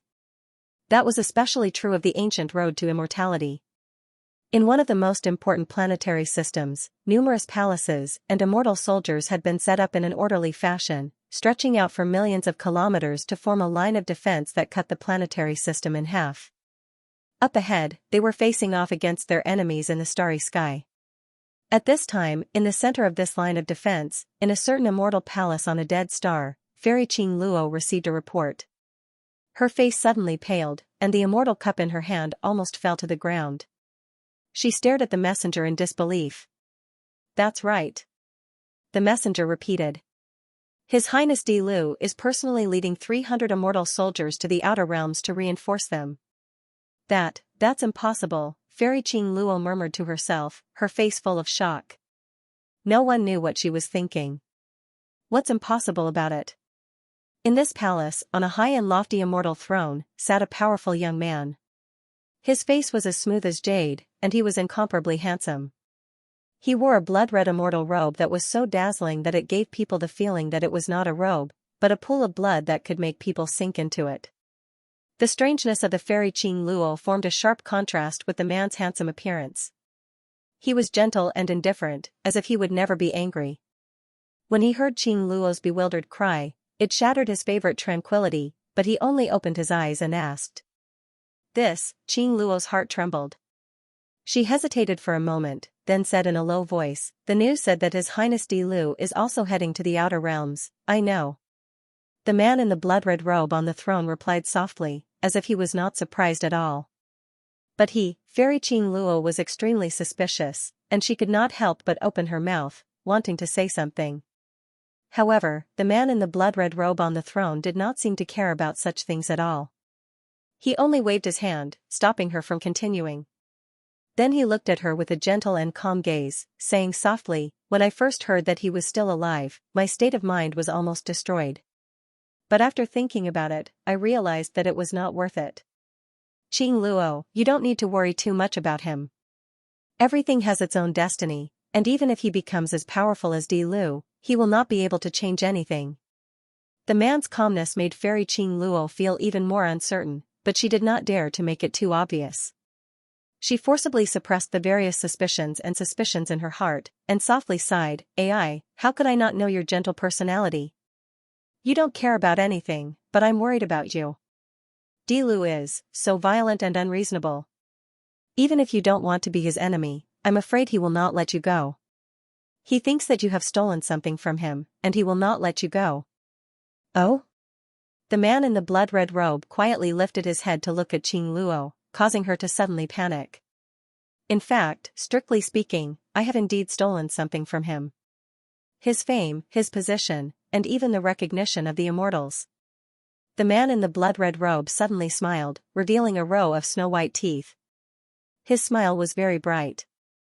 It's not like that. He was the one who stole it from you first. You are the eldest son, Fairy Qing Luo hurriedly spoke with a panicked expression. The 33 heavens is not like the mortal world. With the immortal emperor, all immortals can live forever, so the successor is not that important. At the very least, there is no rush. Not only is the eldest son not favored, but he is also constantly suspected. It is precisely because I am the eldest son that I have no hope of inheriting the great Crimson Sky authority. Di Lu's talent is indeed higher than mine, so royal father was right to choose him back then. The man in the blood-red robe seemed to understand everything. He was not the slightest bit angry and spoke calmly. This was what angered Qing Luo the most. She couldn't help but frown and fiercely say, the past is the past, now is the present. Now that the immortal emperor is in seclusion, Great Crimson Sky respects you as the ruler. This is the time to seek stability, but in the end, a variable like this appeared in Great Crimson Sky. You didn't solve this variable and instead endured it. How can you be the future master of Great Crimson Sky? I did not endure it. The man in the blood-red robe calmly smiled and gently shook his head. I will do what I should do, or rather, I have already done it. Fairy Qing Luo was startled. She lifted her head and stared blankly at the man in the blood-red robe. I will not let him disturb the current situation. The man in the blood-red robe gently smiled and said, I have other reasons for doing these things. Fairy Qing Luo did not ask what other reasons he had, only joyfully asking, what did you do? The man in the blood-red robe quietly laughed and said, I prevented him from coming to this battlefield. Report, just as Fairy Qing Luo was about to ask another question, she suddenly heard an urgent shout from outside, and a message talisman appeared in the immortal palace. Your Highness, the traitorous immortal, the Golden Crow, has come again and is leading an army to launch a surprise attack on Ghost Tooth Star. Oh? He is quite bold. This time I will personally go and take a look. When the man in the blood-red robe heard this, he seemed to be a little more interested. He stood up with a smile and flew out of the palace. With the speed of this fairy boat, it will take about a month to get to the extraterrestrial battlefield. At this time, Fang Xing and the people of the tribe of Severity were also galloping through the starry sky. This fairy boat was a special interdomain fairy treasure. It was extremely powerful, and it was extremely convenient to pass through stars, regions, and even space. It was not inferior to the full speed of a primordial unity supreme immortal in the starry sky. It was the magic treasure of the 33 heavens when transporting large numbers of people. Moreover, there was an immortal formation on the ferry boat. As long as one controlled the immortal formation, one would not have to worry about getting lost in the starry sky, and one could even use the immortal formation to calculate the time and distance of the journey. The person on the ferry boat who controlled the immortal formation was naturally Lu So, who was born with this skill. If I were Disher, I would not let us arrive safely. Let's be careful on the way. After stepping into the starry sky, Fang Xing was also very vigilant. At this time, he was forcing the Taishu baby to explore the starry sky in front of him. The Taishu baby had already obtained the immortal fate, but it had not understood the secret of the immortal fate, nor had it used it to transform into a human. It even seemed that this fellow had even lost its desire to transform into a living being. This was because it had met the strange Buddha tree previously. The strange Buddha tree had transformed from an invisible heavens will into a living being, and it wanted to transform back. As for the Taishu baby, it originally had an invisible spiritual nature, and it wanted to transform into a living being. These two fellows were the exact opposite. When it was in the foot of heaven, it communicated with the strange Buddha tree. Since then, its obsession to transform into a living being did not seem so strong. Why are you being so careful? You force me to explore the way every day. Do you think that Disher would dare to come and kill us? The great void baby was reluctant to do so. Exploring from a distance would consume its telegnosis ability, but it had its master's order, so it had no choice but to crawl into the mirror. Initially, it only wanted to take a few quick glances before hugging the celestial fate and hiding in a corner to contemplate. Unexpectedly, this time, it really saw something. It exclaimed in surprise, oh no, there really is something ahead this time. When Fang Xing and Lu So heard this, they instantly became vigilant. What? The Taishu baby's excited voice was trembling. There is a woman bathing in front, and it's a beautiful woman. There's actually a woman bathing in the starry sky? Fang Xing and Lu So were stunned by the great illusionary baby's words. They came forward and looked into the mirror. They saw ripples on the surface of the great illusionary mirror, reflecting the boundless night sky and stars. It was vast and silent. However, as the mirror changed, the depths of the boundless starry sky appeared and a woman who was taking a bath really appeared. She was in the middle of the stars. In the night sky, there was a vast white fog, turning the dead silent starry sky into a fairyland.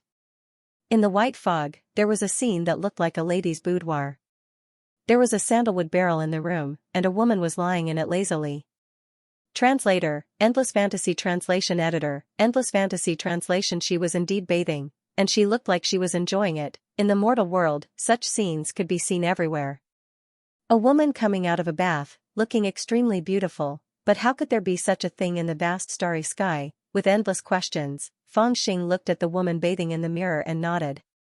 She's really pretty. That's not what we should be paying attention to, right? Lu So was speechless. He turned and glared at Fangxing. Don't you think it's strange that this woman appeared here? It is indeed strange. There are so many places she could go, but she just had to block our way. Moreover, such a beautiful fairy is doing nothing but bathing in the starry sky. Something must have happened. Let's go, and take a look. Fangxing stared coldly at the scene in the mirror and made up his mind. Since you know it's strange, why do you still want to go forward? Lu So was puzzled. He frowned and looked at Fangxing. I can see more clearly when I'm closer. Fangxing's expression was calm as he answered honestly. Lu So was speechless, but he still decided to continue forward. After all, they were the immortal soldiers who were supposed to go to war. They could not be afraid to move forward just because a strange woman was blocking their way, let alone take a detour just because she was alone. Given the current situation, he could only instruct his subordinates to be on high alert as he slowly steered the celestial boat forward. Is there a woman bathing? Did I hear wrongly? Bathing in the starry sky? When the immortal bandits heard that, they were all alarmed. They did not dare to go forward and squeeze with Fangxing to look at the great illusionary mirror. Instead, they all jumped out of the immortal boat and stood at the bow of the boat, waiting. Although they seemed to be on guard, they were actually craning their necks to look at the woman bathing. The ferry boat rumbled and flew forward at a seemingly slow speed. Countless stars brushed past the boat like a meteor shower. The scenery in front of them was pulled closer and closer until it was exactly the same as what they saw in the great illusionary mirror. Sure enough, in the Fangxing star field, there was a large mass of milky white light. It was a strange fog, and in the fog, there was an existence that looked like a woman's room. In the middle of the fog, there was a large sandalwood barrel, and hot steam was coming from it. Inside the barrel, there was a woman's white and tender chest. Since they were so close, the ferry boat stopped. Fangxing also jumped onto the bow of the boat. Then, everyone watched the woman bathe. Shouldn't we ask about the woman's background and why she is blocking our way? Lu So's expression was gloomy. He was already prepared to defend and counterattack. He was just waiting for Fangxing to ask about the mysterious woman. Wait a little longer. Fangxing said in a deep voice with a solemn expression. Why? Lu So was slightly taken aback. He turned to look at Fangxing. She's not done bathing. Sigh, let's watch. Lu So was really speechless. He could only sigh and stand at the side, watching with Fangxing and the others. Slender waist, perky chest, and fair and tender skin. She's really a first-class little beauty. Beside Fangxing, the halfman who was already an immortal general under him chuckled. He shook his head and commented in a low voice. Nonsense. Fangxing suddenly turned his head and reprimanded the halfman. I know my mistake. The halfman was shocked. He hurriedly knelt down and kowtowed to admit his mistake. However, Fangxing's words stopped him from kneeling down. I've only seen one with bigger breasts than her. The halfman could not continue. He thought to himself, once this topic is brought up, you won't have much dignity left. Right now, they weren't that familiar with each other, and there weren't many people who dared to discuss this topic with Fangxing. Thus, everyone could only quietly watch the beauties bathe at the bow of the immortal boat. The scene was very strange. A group of big shots with vast and mighty immortal might all wore solemn expressions and stared blankly. Have you seen enough? The strange silence on the ferry boat lasted for a long time. Finally, the fairy who was carefully bathing at the front finally turned her head slowly. She glanced at the ferry boat calmly and said with a smile. Then, she stood up from the ferry boat. Wisps of cloud floated around her and wiped the water droplets off her body. Her movements were meticulous and indescribably beautiful. Countless immortal bandits on the ferry boat stared blankly at her. Then, she gently pulled a cloud dress from the side and draped it over her shoulders. Although Fangxing was a little disappointed that she had finished washing it, he was too embarrassed to ask her to wash it again. Seeing that she was already looking at him, he could only let out a hearty laugh. He looked at the almost completely transparent Xianxia and was about to go forward to greet her. However, before he could say the words he had prepared, the lady had already said the second half of the sentence softly. My brother. Fangxing was stunned. Brother? His reaction was extremely fast. In the blink of an eye, many memories had already been turned over in his mind.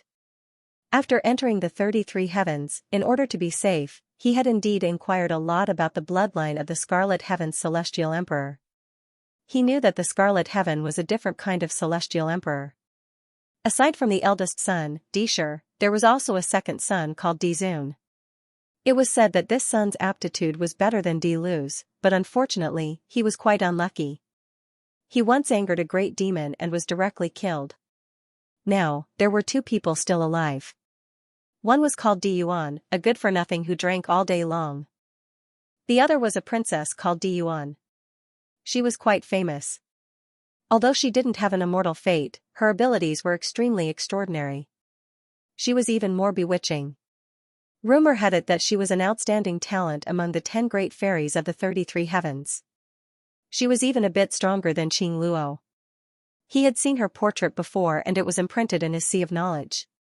At this moment, the more he looked at this woman, the more similar she became to the portrait in his mind. Haha, you weren't wearing any clothes just now, so I really couldn't tell.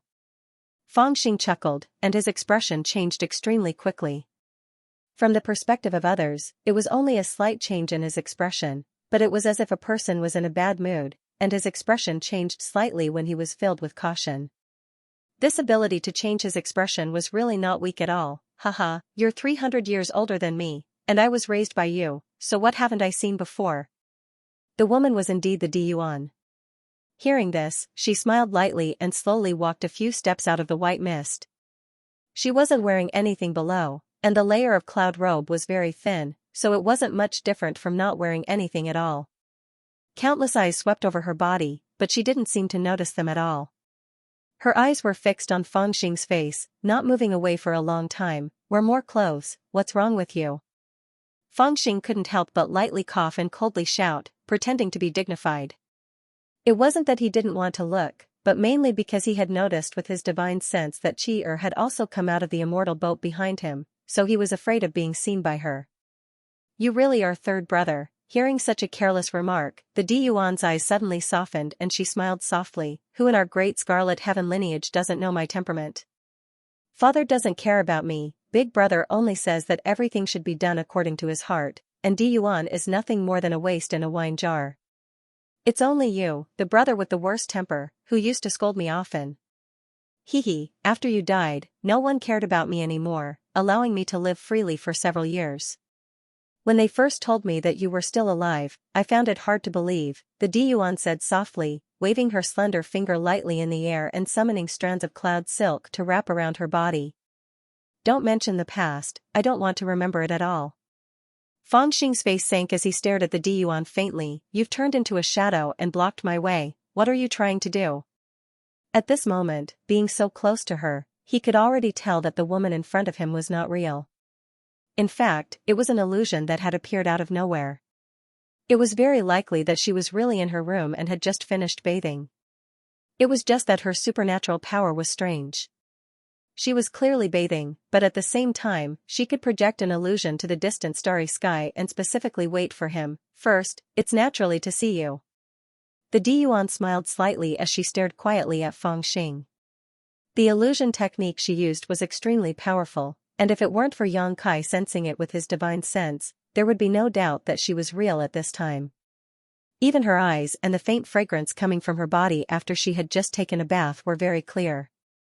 Her voice was even softer and more real, as if she really was speaking from the starry sky. Although our great Scarlet Heaven has the most vicious reputation, you are the only one who still has some humanity, my blood brother from the same mother.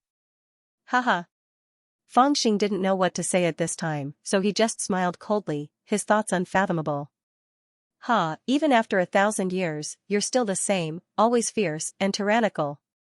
The Diyuan seemed a little disappointed, sighing softly before turning to Fang Xing. The second thing is to tell you. At this point, she paused for a moment.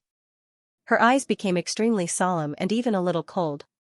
Her voice also became cold, as if it carried a ghastly aura. Nyakwang will kill you the moment he arrives. Run. Who the hell is Nyakwang? The Emperor Garden's words stunned Fang Xing, causing him to blink blankly for a long time. However, He managed to control the expression on his face, making it seem like he was deep in thought and his eyes were cold and indifferent. Seeing Fang Xing's appearance, the Emperor Garden became a little anxious and couldn't help saying, "Big brother, no matter how arrogant you are, you shouldn't look down on this monster, right? The situation now is different from before. In the past 1,000 years, Nia Kuangyi has betrayed you and joined Big Brother's side, his cultivation advancing at a terrifying pace. 1,000 years ago, you might have been able to barely suppress him, but now, even if you were at your peak 1,000 years ago, you wouldn't be his opponent, not to mention that your current strength is far from being restored to its peak. This lunatic hates you to death and has gone insane. Others might fear your identity, but he won't. This girl is an emperor's daughter, so why is she so timid?" Fang Xing's face was still gloomy and he didn't answer, but he was muttering in his heart, unable to understand what was going on. Nia Kuangyi was once the first immortal general under Di Lu's command, leading 800 god slaves, invincible in all directions, his fierce reputation monstrous. At this time, Lu Sou's inconspicuous divine sense entered Fang Xing's knowledge sea, dispelling the doubts in his heart. Now that the way of severance had officially taken shape, all kinds of news and intelligence were naturally being inquired about. Lu Shou and the cosmic baby had joined forces and made ample preparations. At this time, Lu Shou clearly saw that Fang Xing was stunned and hurriedly looked up information about Nia Kuangyi, then told Fang Xing that he knew. Fang Xing's thoughts turned as he flipped through the information on this person, his expression gradually becoming gloomy. He finally knew what kind of person this Nia Kuangyi was. Speaking of which, this Nia Kuangyi was truly a monster from the 33 heavens, especially the great Scarlet Heaven lineage. He was neither a human nor a demon. Instead, he had the body of a half-god and half-immortal. Immortals were cultivated from the human race and had always regarded the divine clan as slaves. Moreover, their bloodlines were different, so they rarely interacted with each other. However, there were exceptions. Nia Kuangyi was a primordial unity supreme immortal who was in love with a divine clan. However, the union between the two of them did not last long. Due to the reputation of his family and the criticism of the public, the immortal and the woman from the divine clan went into seclusion. Not long after that, he was forced to leave the woman and return to his family to continue being a high and mighty immortal. But that immortal probably didn't expect that the god race woman was already pregnant. Amidst her endless hatred for that immortal, the fetus in her womb gradually grew. After 10 years, it finally grew up. This half-immortal, half-god bloodline crystal was extremely strange. Furthermore, it had been nurtured by the god race woman's hatred for 10 years. It had suffered all sorts of hardships and developed a ferocious nature. From the moment the fetus grew up, this child entered his mother's womb and ate her flesh and drank her blood. In the end, it caused the god race woman's death. However, he tore his mother's womb apart and was born. He was born with resentment. However, what was surprising was that this child was born intelligent and had amazing aptitude. He was born knowledgeable, able to speak, walk, and even use the innate magical powers that he was born with. Coincidentally, not long after he was born, the Grand Unity Supreme Immortal who had no children came to look for the God Race woman because of their old relationship. He did not find her, but he found this child. Through the connection between their bloodlines, he recognized at a glance that this was his bloodline. Astonished, he brought him back. One should know that it was extremely difficult for an immortal to have a child, let alone a child born from the union of an immortal and a god race creature. The immortal also saw that Nia Kuangyi was extraordinarily intelligent and talented, so he placed great hopes on him and wholeheartedly cultivated him. However, he did not expect that Nia Kuangyi was born from eating his mother's womb, so he did not have any father-son feelings. The resentment that he was infected within his mother's womb had long infected his mind. In less than 20 years, he had mastered all the magical powers of the immortal. Then, he suddenly attacked, assassinated the immortal, and swallowed him. His cultivation soared, and finally, he went berserk and swallowed the immortal's family. None of the 300 families were spared. When the immortal mansion found out about this, they were greatly shocked and sent out immortal soldiers and generals to capture him. However, they did not expect that Nia Kuangyi, who was only at the level of a righteous immortal at that time, would actually become so ferocious that even 3 primordial unity immortals couldn't capture him. Instead, he single-handedly slaughtered hundreds of immortal soldiers and generals, and escaped into the deep mountains with serious injuries. The immortal mansion was shocked and angry, and even the mansion master of the perfected golden immortal realm decided to personally capture him. However, Di Lu, who was passing by at that time, heard about this and became interested, and wanted to take him as a servant. In the end, with Di Lu's tyrannical methods and strength, he really managed to suppress Nya Kuangyi. However, due to Nya Kuangyi's ferocious nature, he was unable to subdue him. Coincidentally, while suppressing Nya Kuangyi, he saw a trembling little girl beside him. She was a servant from Nya Kuangyi's father's generation, and was specially sent to serve Nya Kuangyi. Her status was low, and she was also very young. However, no one would have thought that after Nya Kuangyi slaughtered the entire family of the immortals of his father's generation, he had spared this little girl and kept her by his side. Di Lu used this little girl as a hostage to force Nya Kuangyi to serve him. Thus, he subdued this fierce general. From then on, he was able to command Nya Kuangyi with ease. Using Nya Kuangyi's ferocious strength, he made great contributions.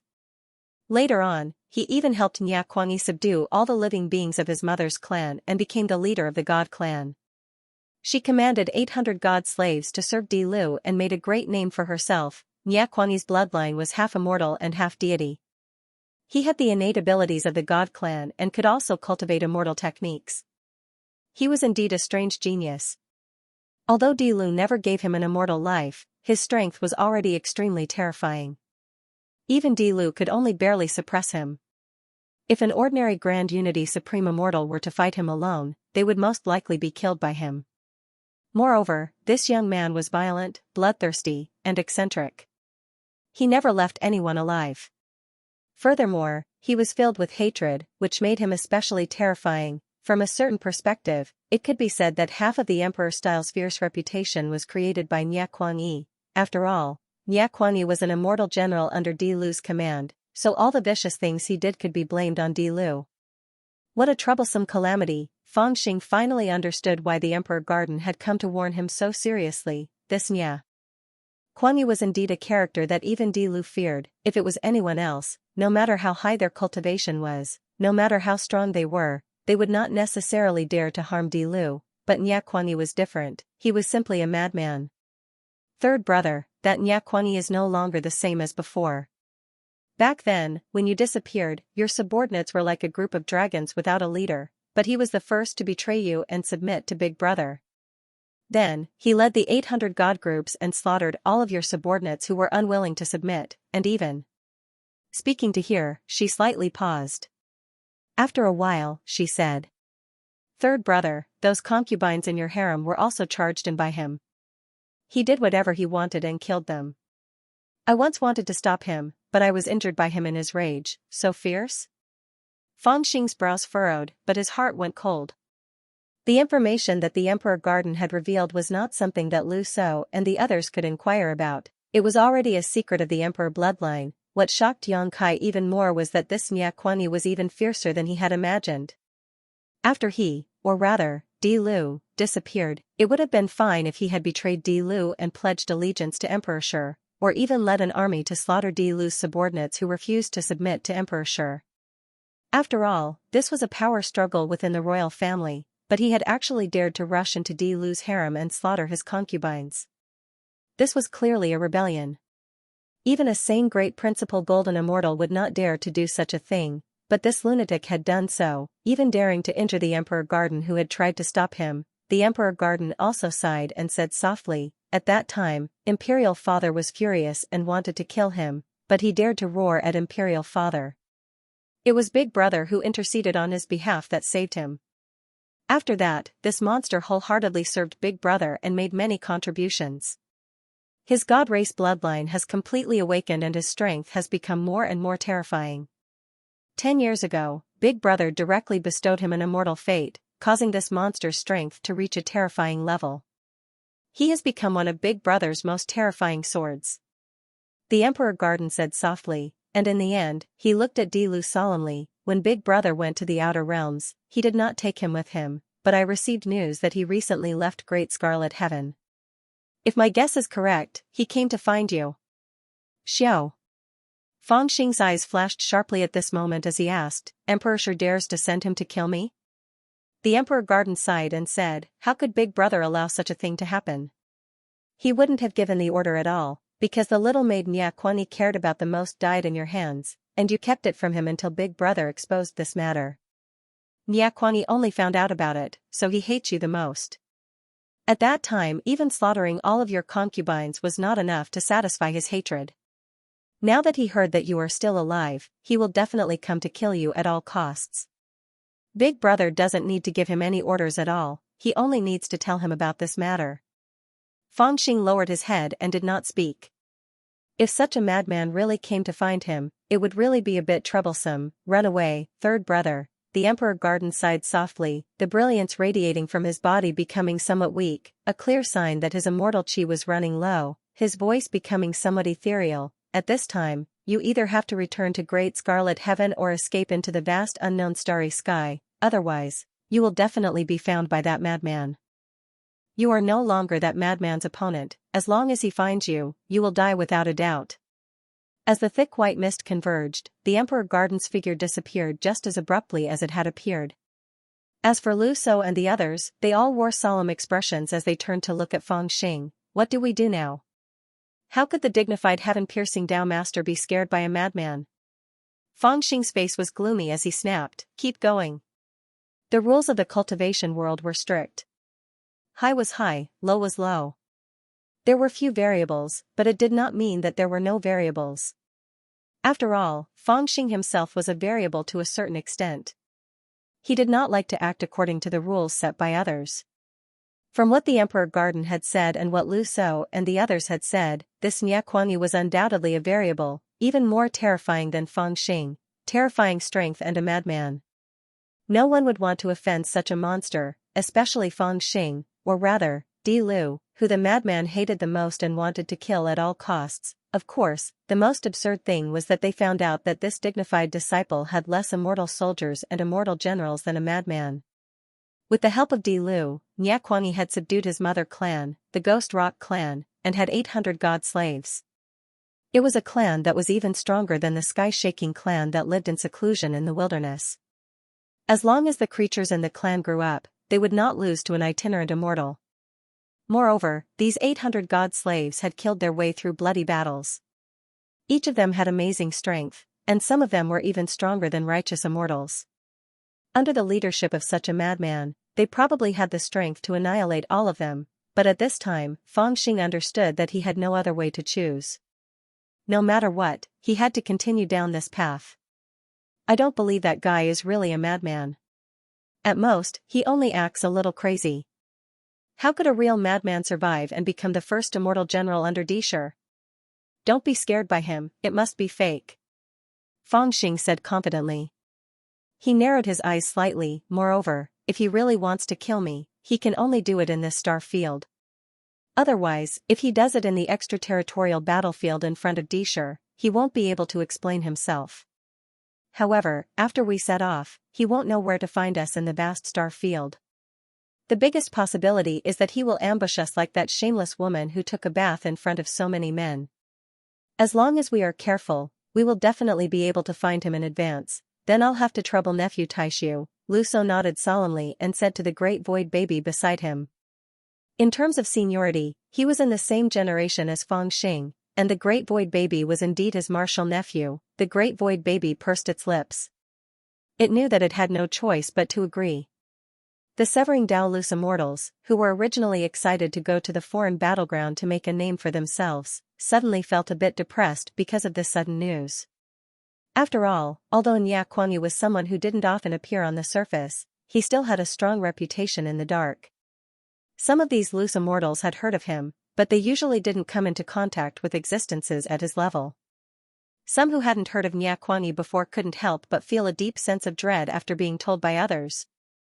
Who wouldn't be afraid of a monster that dared to kill his own mother and father, kill the crown prince's concubines, and even hurt the crown princess? For the rest of the journey, perhaps Lu So became suspicious and was overly cautious, so he slowed down a little. On the other hand, Fangxing didn't say anything in the past few days, and he seemed to be thinking about something. Nothing happened for a few days, so the Severing Dao Loose immortals were a little too tense and tired. However, on the 7th day, After the great void baby scanned the 10,000 miles in front of them carefully as usual, he suddenly shuddered and hurried over to Fangxing.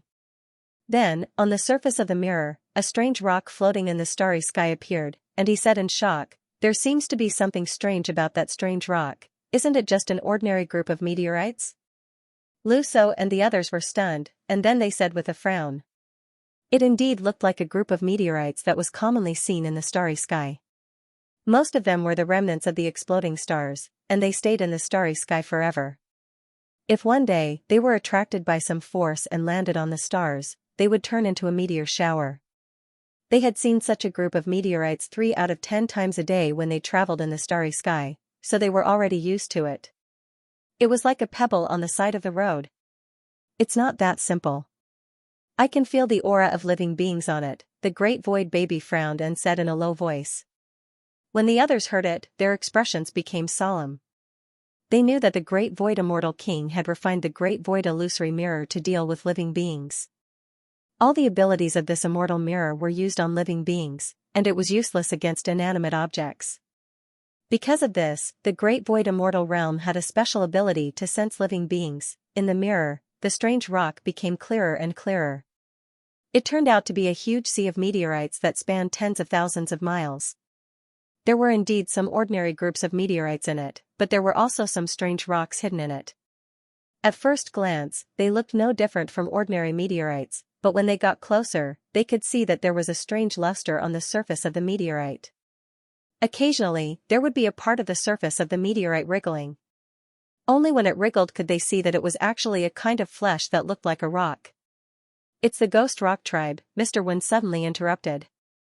Seeing that everyone was looking at him, he put on a serious expression and whispered to Fangxing, "When I arrived at the great immortal realm, I found countless books and memorized many of them. That strange rock seems to be the transformation of a rare god tribe creature, the ghost rock tribe. The creatures of this tribe are born in a desolate planet, and they grow by swallowing the sun, moon, and starlight. Their bodies are very similar to rocks. People call them the ghost rock tribe, or the rock demon. When they turn into rocks, even Tai Supreme Immortals can't tell them apart unless they get close." "Hee, they really came to us." When Fangxing heard this, he chuckled softly, and his gaze turned cold. After hearing Mr. Wen say that this was the ghost rock tribe, Yang Kai knew that Nya Kuangyi's mother was from the ghost rock tribe. Moreover, the 800 god slaves under his command were also from the ghost rock tribe. It seemed that Nya Kuangyi had indeed set up an ambush in the starry sky, waiting for them. His intentions were quite insidious. If not for the Emperor Garden's message, Yang Kai would have rushed into the starry sky carelessly, causing the surrounding meteorites to suddenly come to life and rush towards the immortal boat. At that time, Yang Kai's group might really have been wiped out. This is troublesome. That bastard is blocking our way in the starry sky. If we want to rush to the foreign battleground, we'll have to pass through that meteorite sea. If we take a detour, we'll have to take a long detour and we'll be easily discovered. We can't hide, but we can't hide either. Even if we rush and head on, it will be difficult for us to gain an advantage. How should we deal with it?" Lu Shou frowned slightly as he analyzed the current situation. "With our current strength, it's not like we have no chance of winning if we fight it head-on." Mr. Wen also spoke up like an advisor, helping to analyze the situation in a soft voice. On the other hand, the expressions of the celestial bandits on the celestial boat turned slightly serious when they heard this. Just like Fangxing, they liked to fight when they had the upper hand and bully the weak. On the other hand, the 800 godslaves were numerous and strong. If they were to really fight them, they would definitely suffer heavy casualties. "Haha, why should we fight them head-on? That bastard doesn't care about his god slaves, but this Dao master cares about the Jia Dao disciples." After thinking for a few days, Fangxing had obviously made up his mind. He clapped his hands and said, "There's no need to force our way in, I have my own way." "Huh?" As soon as they heard Fangxing's words, the Jia Dao disciples immediately became excited and gathered around.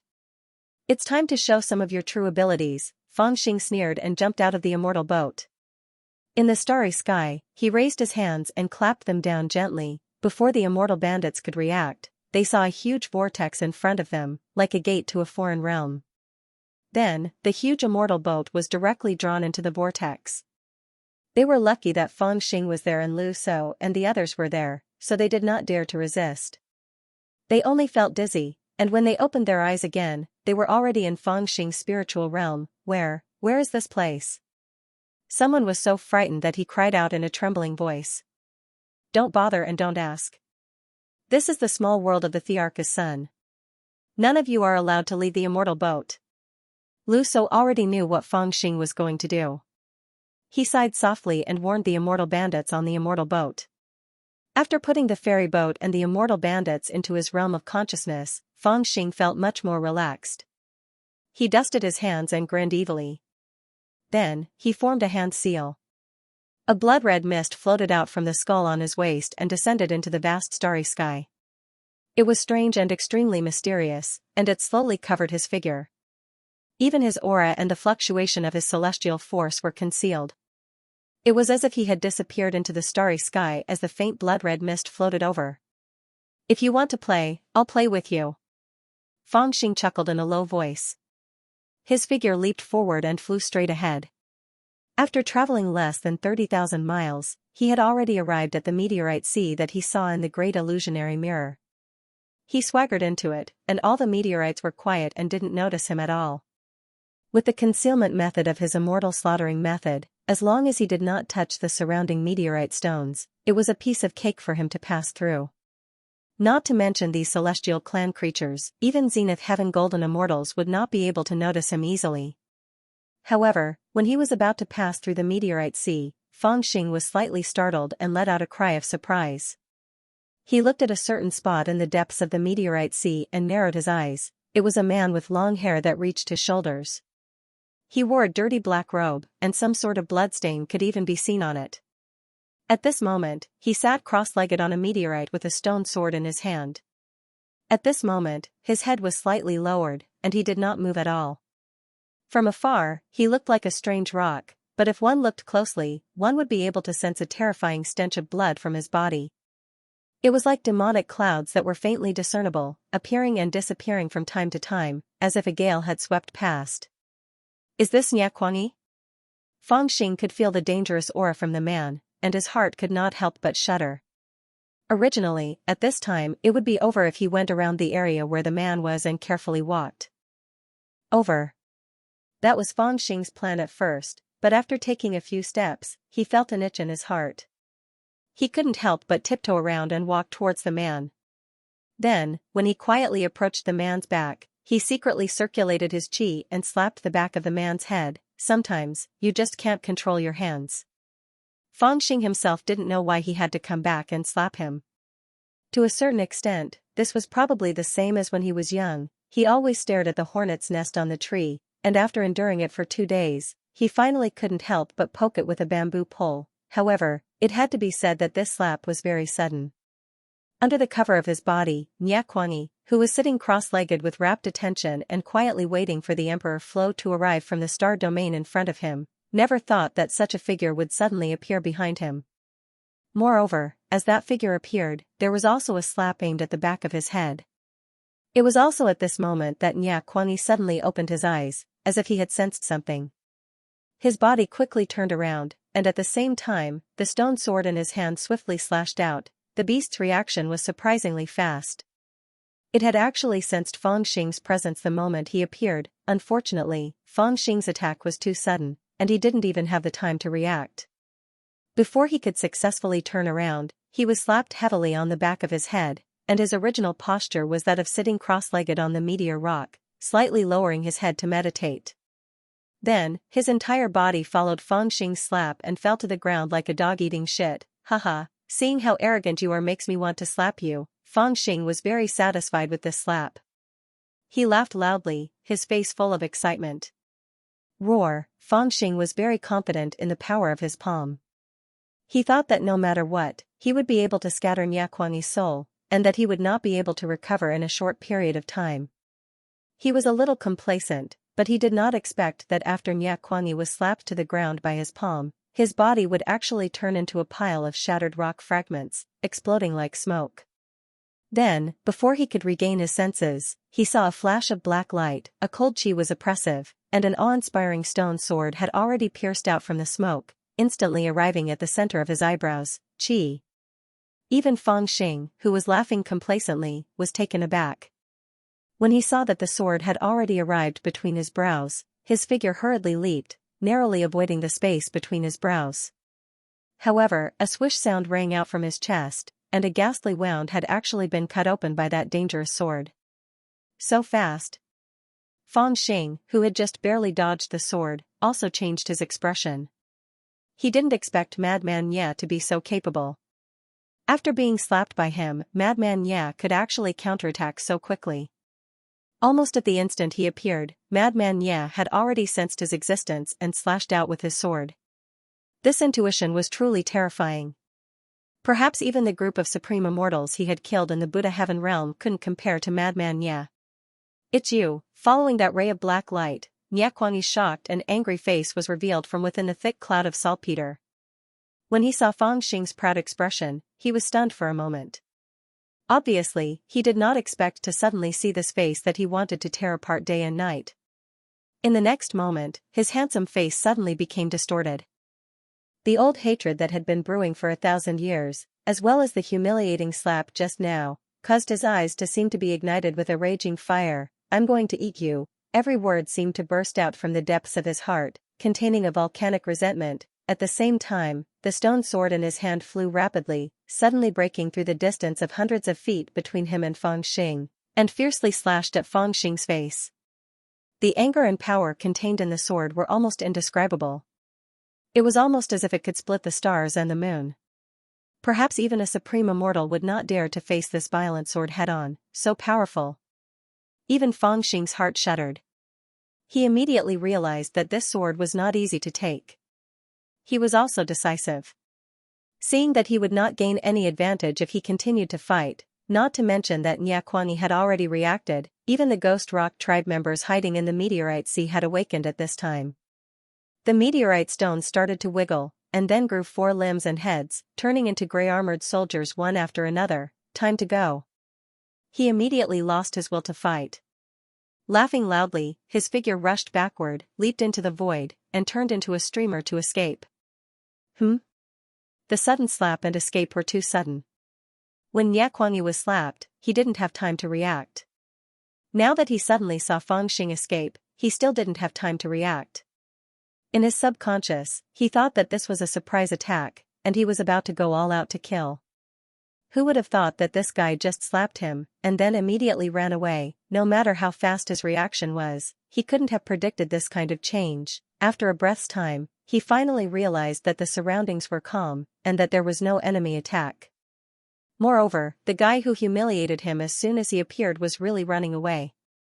He suddenly roared like a tiger, and the soundless sound waves spread out like ripples in the void. Everyone around him could hear his roar, and they could also feel the suppressed anger in his heart. Then, Nyaquangi didn't care about the sword.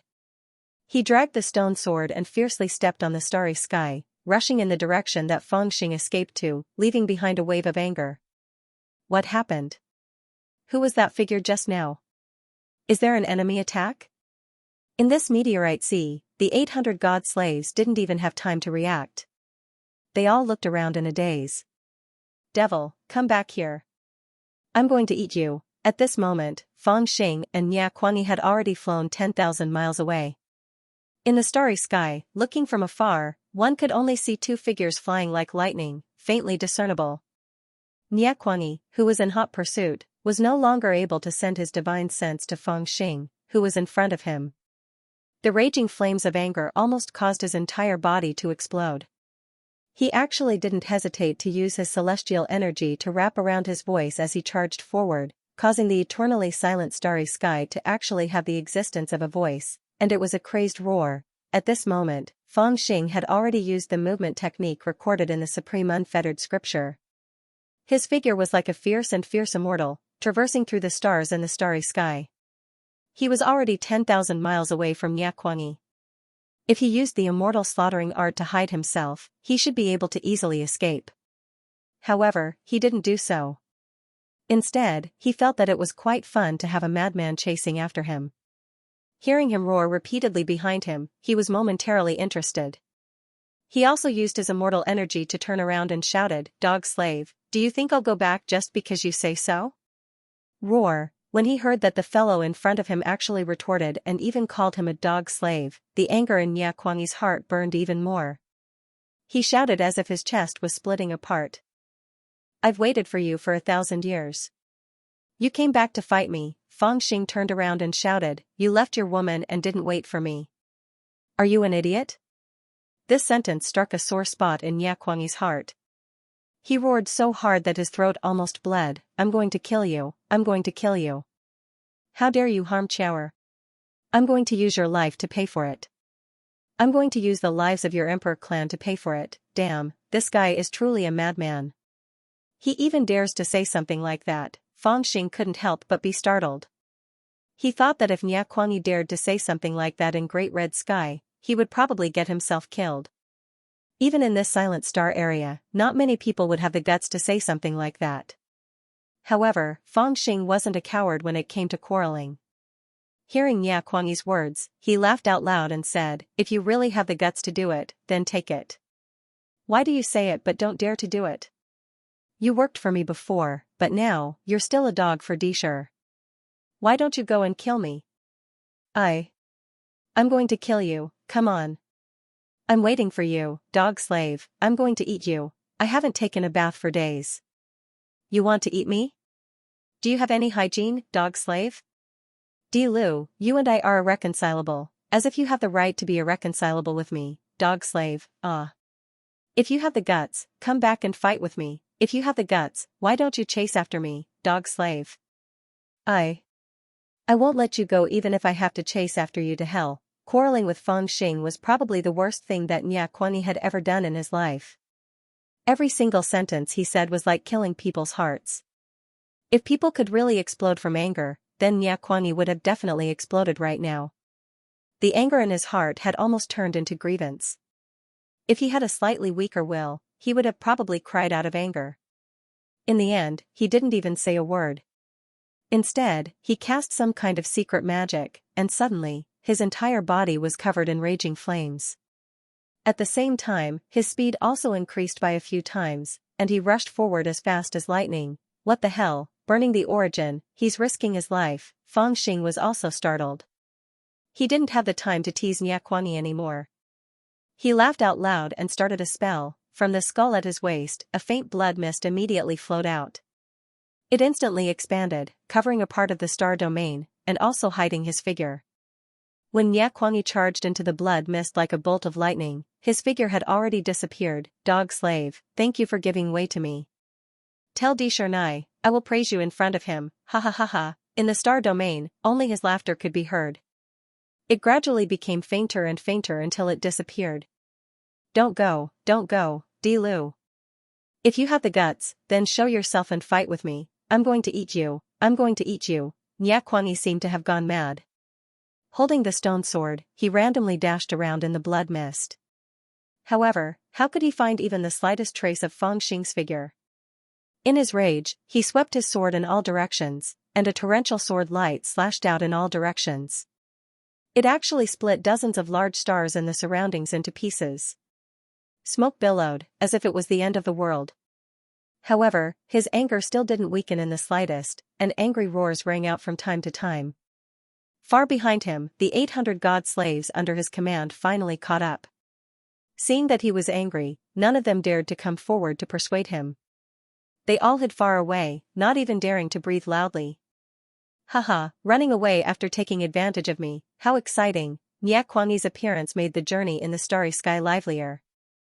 After escaping for 100,000 miles, Fangxing laughed as he summoned the ferry boat and continued on his way.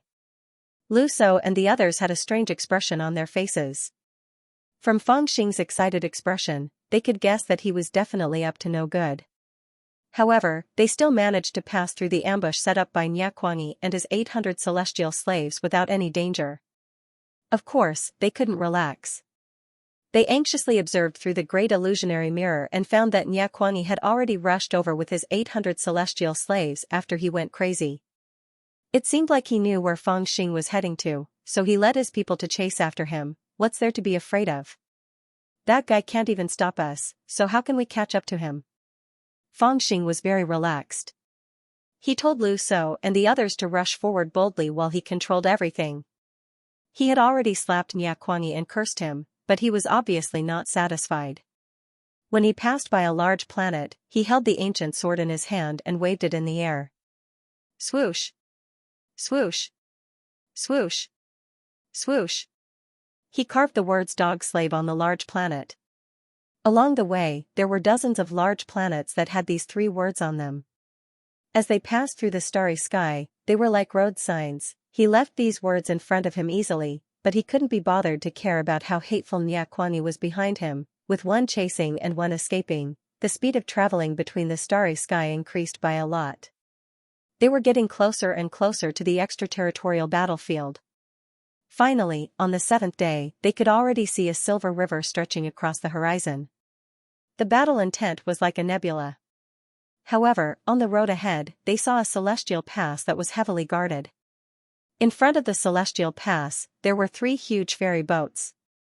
On the celestial pass, there were crimson armor guards. When they saw the ferry boats of Fangxing and the others approaching, they immediately waved their flags to stop them and transmitted their voices. This is the encampment of the Great Scarlet Heaven's celestial soldiers. Unauthorized people are not allowed to approach. Who are you? Quickly report your name. Yo, someone is blocking the way again? When Fangxing saw this, he sneered and looked around coldly. He saw that the person guarding the gate was a primordial unity cultivator, and was not outstanding. There were not many immortal soldiers in this gate, and it was just sitting there alone. When he heard that it was from Great Red Sky, Fangxing thought that it was Emperor Shi's trick, so he sneered and was about to attack.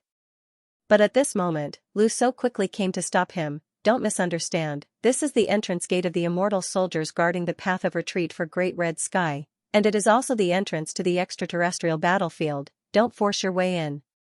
At this moment, Fangxing finally understood. He had long known that the extraterrestrial battlefield was in the sky-piercing Milky Way. It was a mighty river of stars that cut off both ends of the immortal path. Now, the immortal soldiers that the 33 heavens had deployed were all stationed on this side of the river of stars, facing the Tianyuan rebel army across the river. As long as they entered the sky-piercing Milky Way, they would be considered to have officially entered the extraterrestrial battlefield. There was still some distance between them, but there were already immortal soldiers stationed to guard their retreat. How far is that lunatic from us? We have to hurry. He turned to Lu So and asked, how far is that madman from us? We have to hurry. Lu So nodded and said, if we really enter the extraterritorial battlefield, all the forces will be watching. I don't think Disha would dare to do us harm so openly. Moreover, the 3 celestial primes of Great Scarlet Heaven have already sent us an immortal decree and a seal. It is used to pass the pass. There is no need to waste time talking to the celestial pass. Just reveal your identity and ask them to open the pass. Alright, I'll listen to you. Fangxing nodded, and then flew out from the immortal boat. With a raise of his hand, an immortal decree was already flying in midair, and it emitted lingering purple radiance as it slowly unfolded. The characters and imprints on it were clearly seen by the people on the pass. After a long while, he put away the immortal decree, and then his expression was cold as well. He waved his large sleeve and said coldly, are your dog eyes blind? Hurry up and open the pass. That is, the 3rd Prince of Dilu? The celestial general on the celestial pass saw the characters on the immortal decree and was immediately shocked.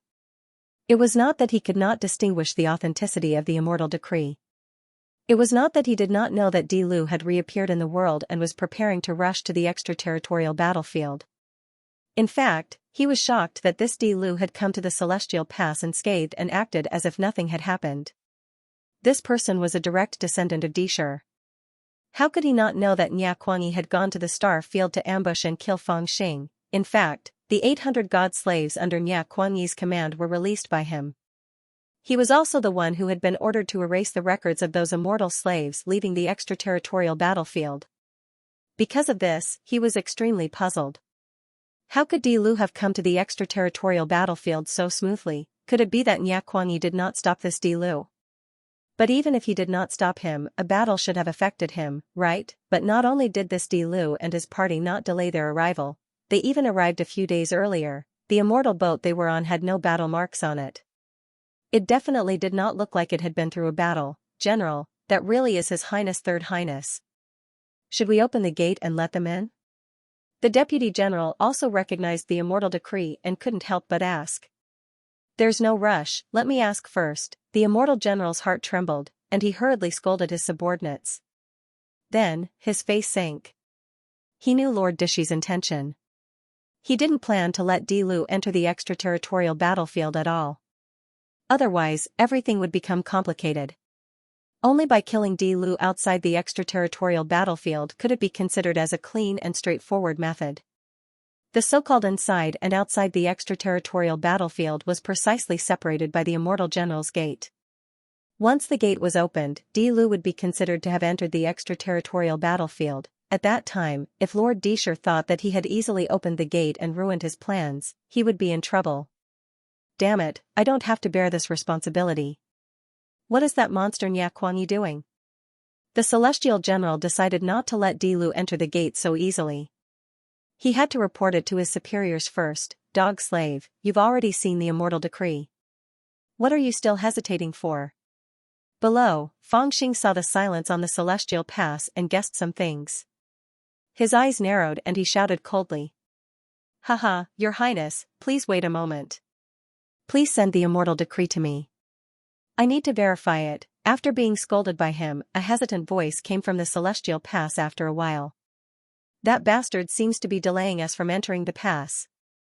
Mr. Wen frowned and said coldly. He had also noticed the problem. Haha, I'm afraid the entire extraterritorial battlefield has already been infiltrated by Dishy's forces. He won't let us in so easily. Marshal Nephew Tai Su has already seen that monster speeding up and chasing after us. We have to plan ahead. Lu So said coldly. They could all see the situation clearly. Haha, how interesting. We've just arrived, and we're already making a big fuss? Fangxing sneered.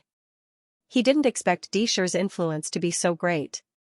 Not only did he arrange for people to ambush him along the way, he didn't expect that there would still be people stopping him from entering when he was at the Celestial Pass and showed the immortal decree's seal. Moreover, Xianxia was hot on his heels. If he continued to delay, he would soon catch up. When he thought of Xianxia's infuriated look, Fangxing didn't feel confident at all.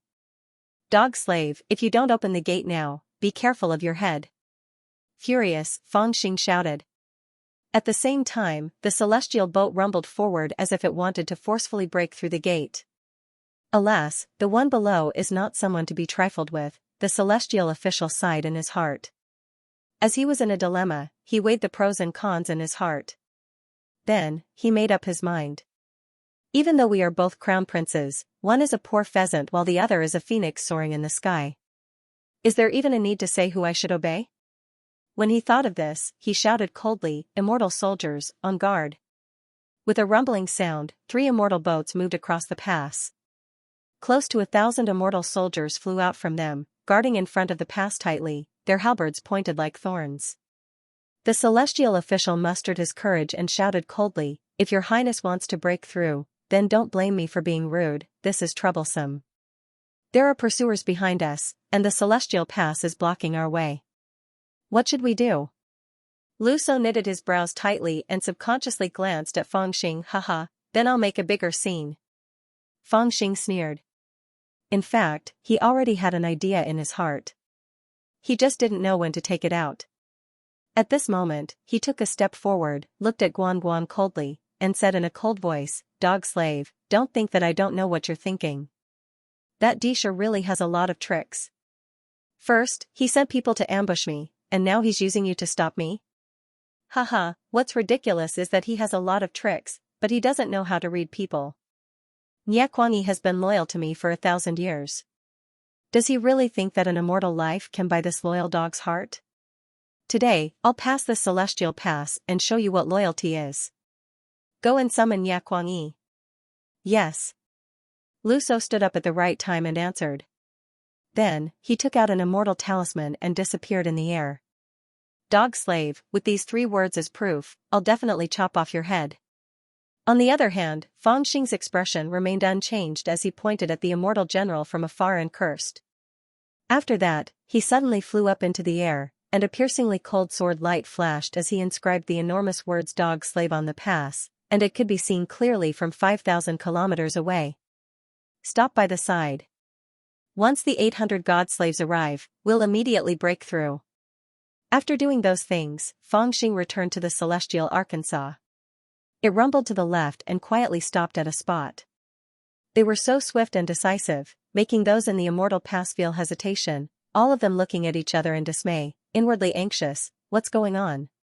Did that monster really betray His Highness Disher? Had Nyakuan really betrayed Lord Disher, or had he never betrayed Di Lu from the beginning? This thought had already risen in the mind of the celestial general above the immortal pass. His first thought was that he didn't believe it. He didn't believe that Nyakuan would betray Lord Disher. After all, Lord Disher had been extremely benevolent to this madman, even giving him his immortal life, so how could he betray him?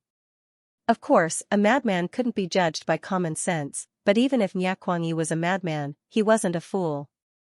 After all, when Di Lu disappeared, he was the first among all his subordinates to submit to Lord Disher. He was even willing to be Lord Disher's blade, killing all of Lord Di Lu's former subordinates who refused to submit. He even led the way into Lord Di Lu's harem and killed all of Lord Di Lu's concubines.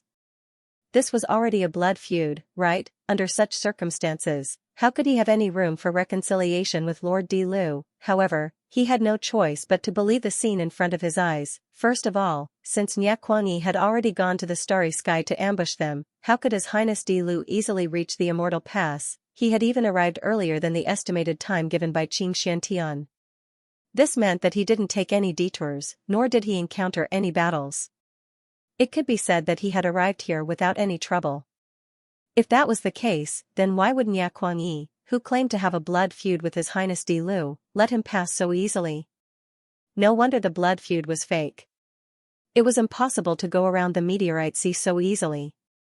Since Di Lu had arrived so quickly, it could only mean one thing: Nyakuan didn't attack His Highness Di Lu and let him go. After all, no matter how powerful His Highness Di Lu was, it was impossible for him to pass through the meteorite sea unscathed. Just this point alone was enough to make the celestial general suspicious, and Lord Di Lu's face was full of disdain and sneer, as if victory was already in his grasp, which made him even more suspicious. If he wasn't full of confidence, why would he obediently wait in front of the gate? At this moment, the celestial general was already suspicious.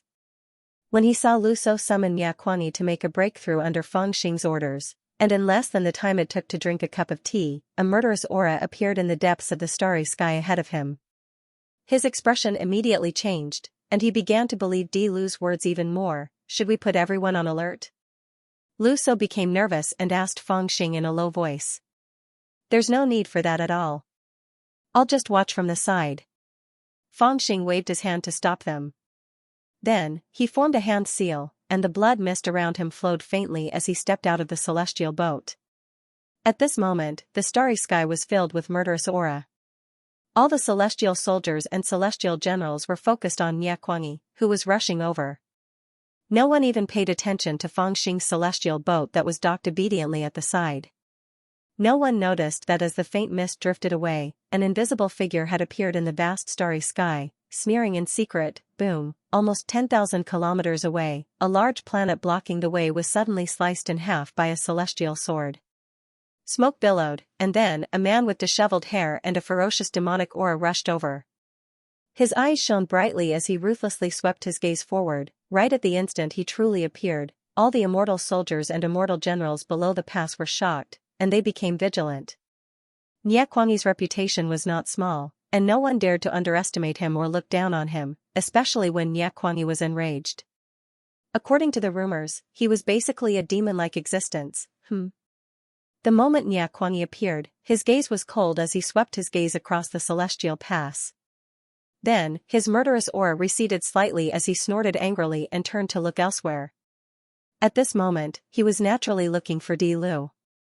On the way here, his anger hadn't dissipated at all. He had been driven mad by the words "dog slave" left on each of the large planets.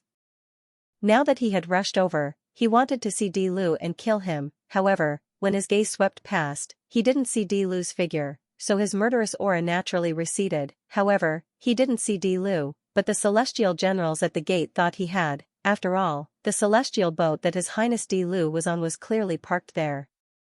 Was Nyakwani blind to not see it? What he didn't know was that when Nyakwani met Fang Xing, he didn't see the celestial boat at all. In his mind, he only thought that Fang Xing was traversing the star field alone and didn't have any helpers. The celestial general didn't think this way. Just this one encounter made him even more suspicious of Nyakwani. This monster was sent by Lord Disher to ambush His Highness Di Lu. Even if you were tricked by Lord Di Lu and came here in a hurry, you didn't move at all when Lord Di Lu's celestial boat is right there. What does this mean? This monster has no intention of killing Lord Di Lu at all. The celestial general's eyes were cold and vigilant as he suddenly shouted, Nyakwani, you. After all, he was a dignified celestial general, so he naturally wouldn't act so rashly. No matter what he thought, he had to get to the bottom of it. However, just as he opened his mouth, he suddenly heard Nyakwani shout, Who did this? All the celestial soldiers were shocked, and even the celestial general on the pass was shocked. He shut his mouth and looked over coldly. At this moment, Nyakwani was astonishingly enraged, and it was at this moment that he noticed the words dog slave on the pass. On the way here, he'd truly been infuriated by these 3 words, and to a certain extent, it had already become like a devil in his heart that would explode at the slightest touch. On the way here, all the stars that had the words dog slave carved on them had been destroyed by him without exception.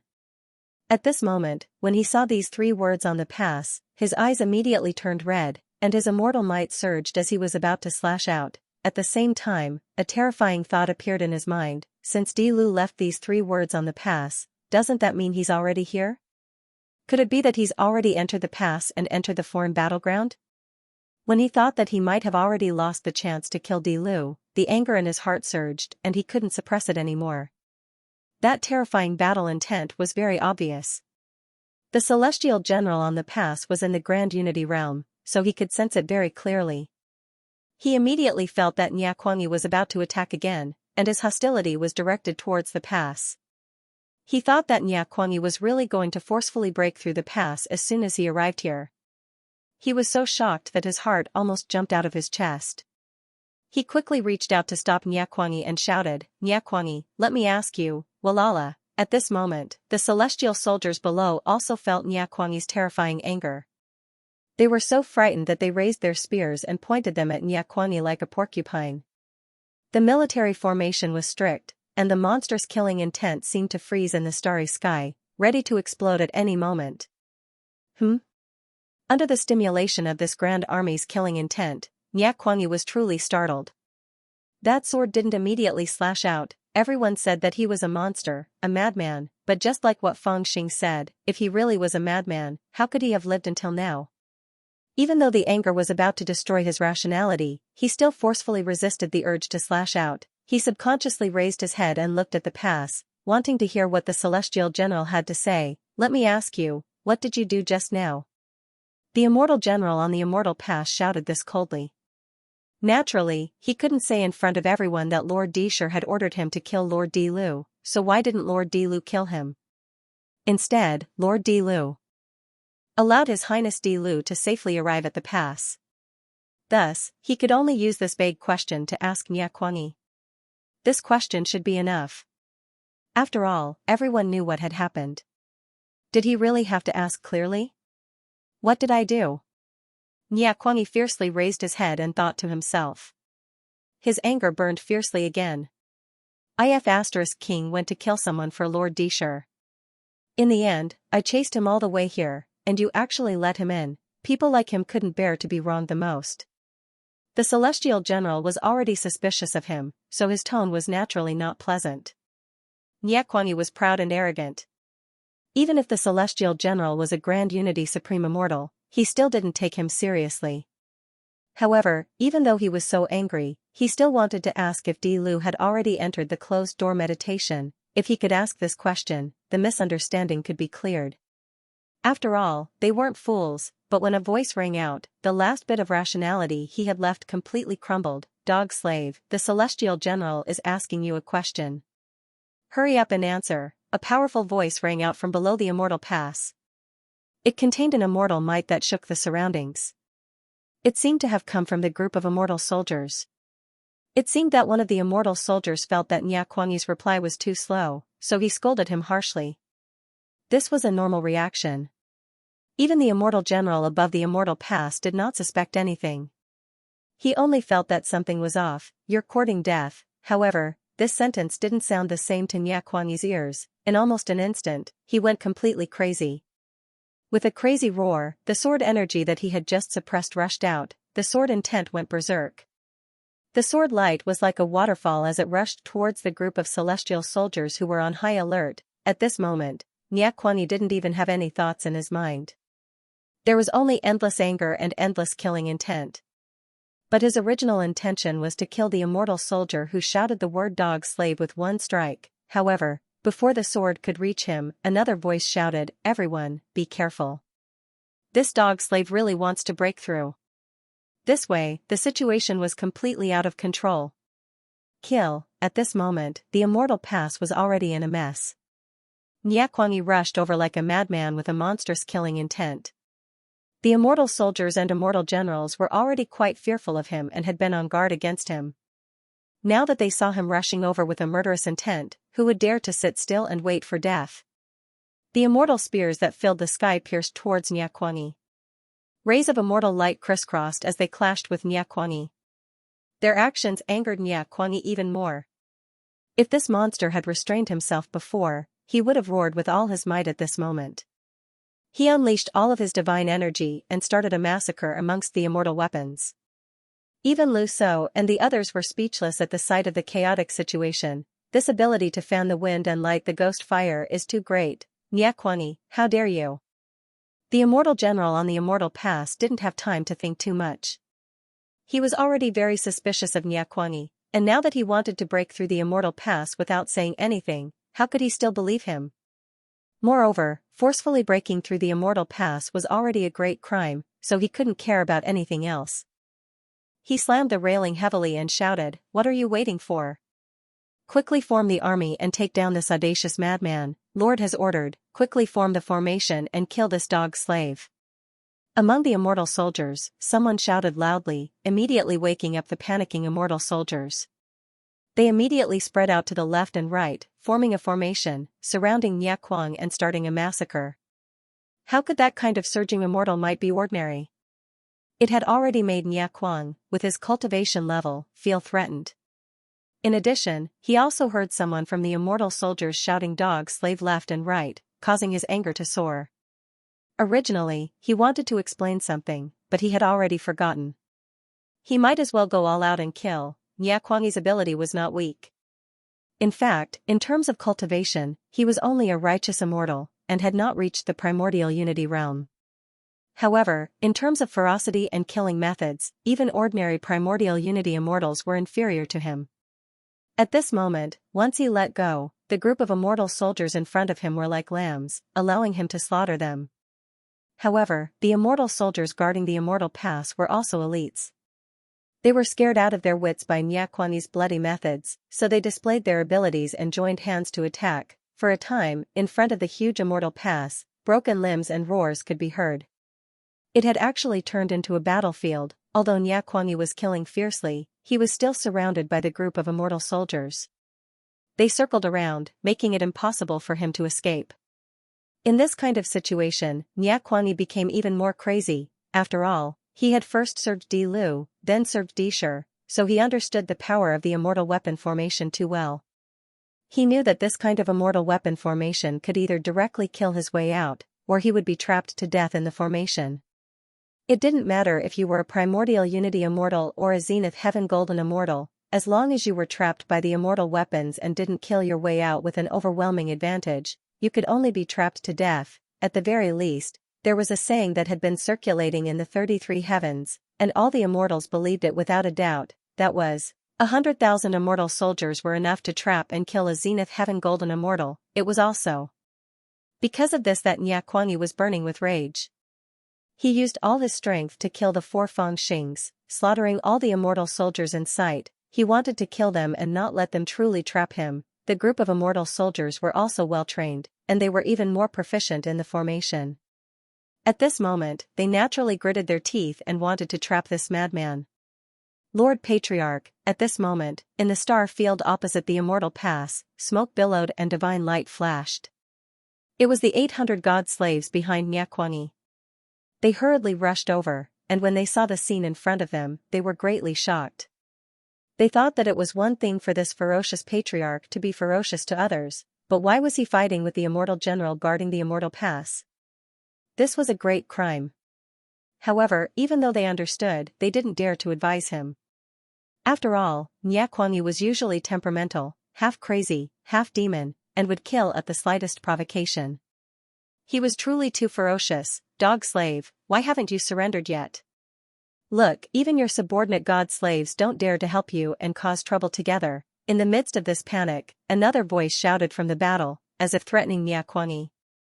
However, this threat caused the expressions of the 800 god slaves to instantly change. There's no other way.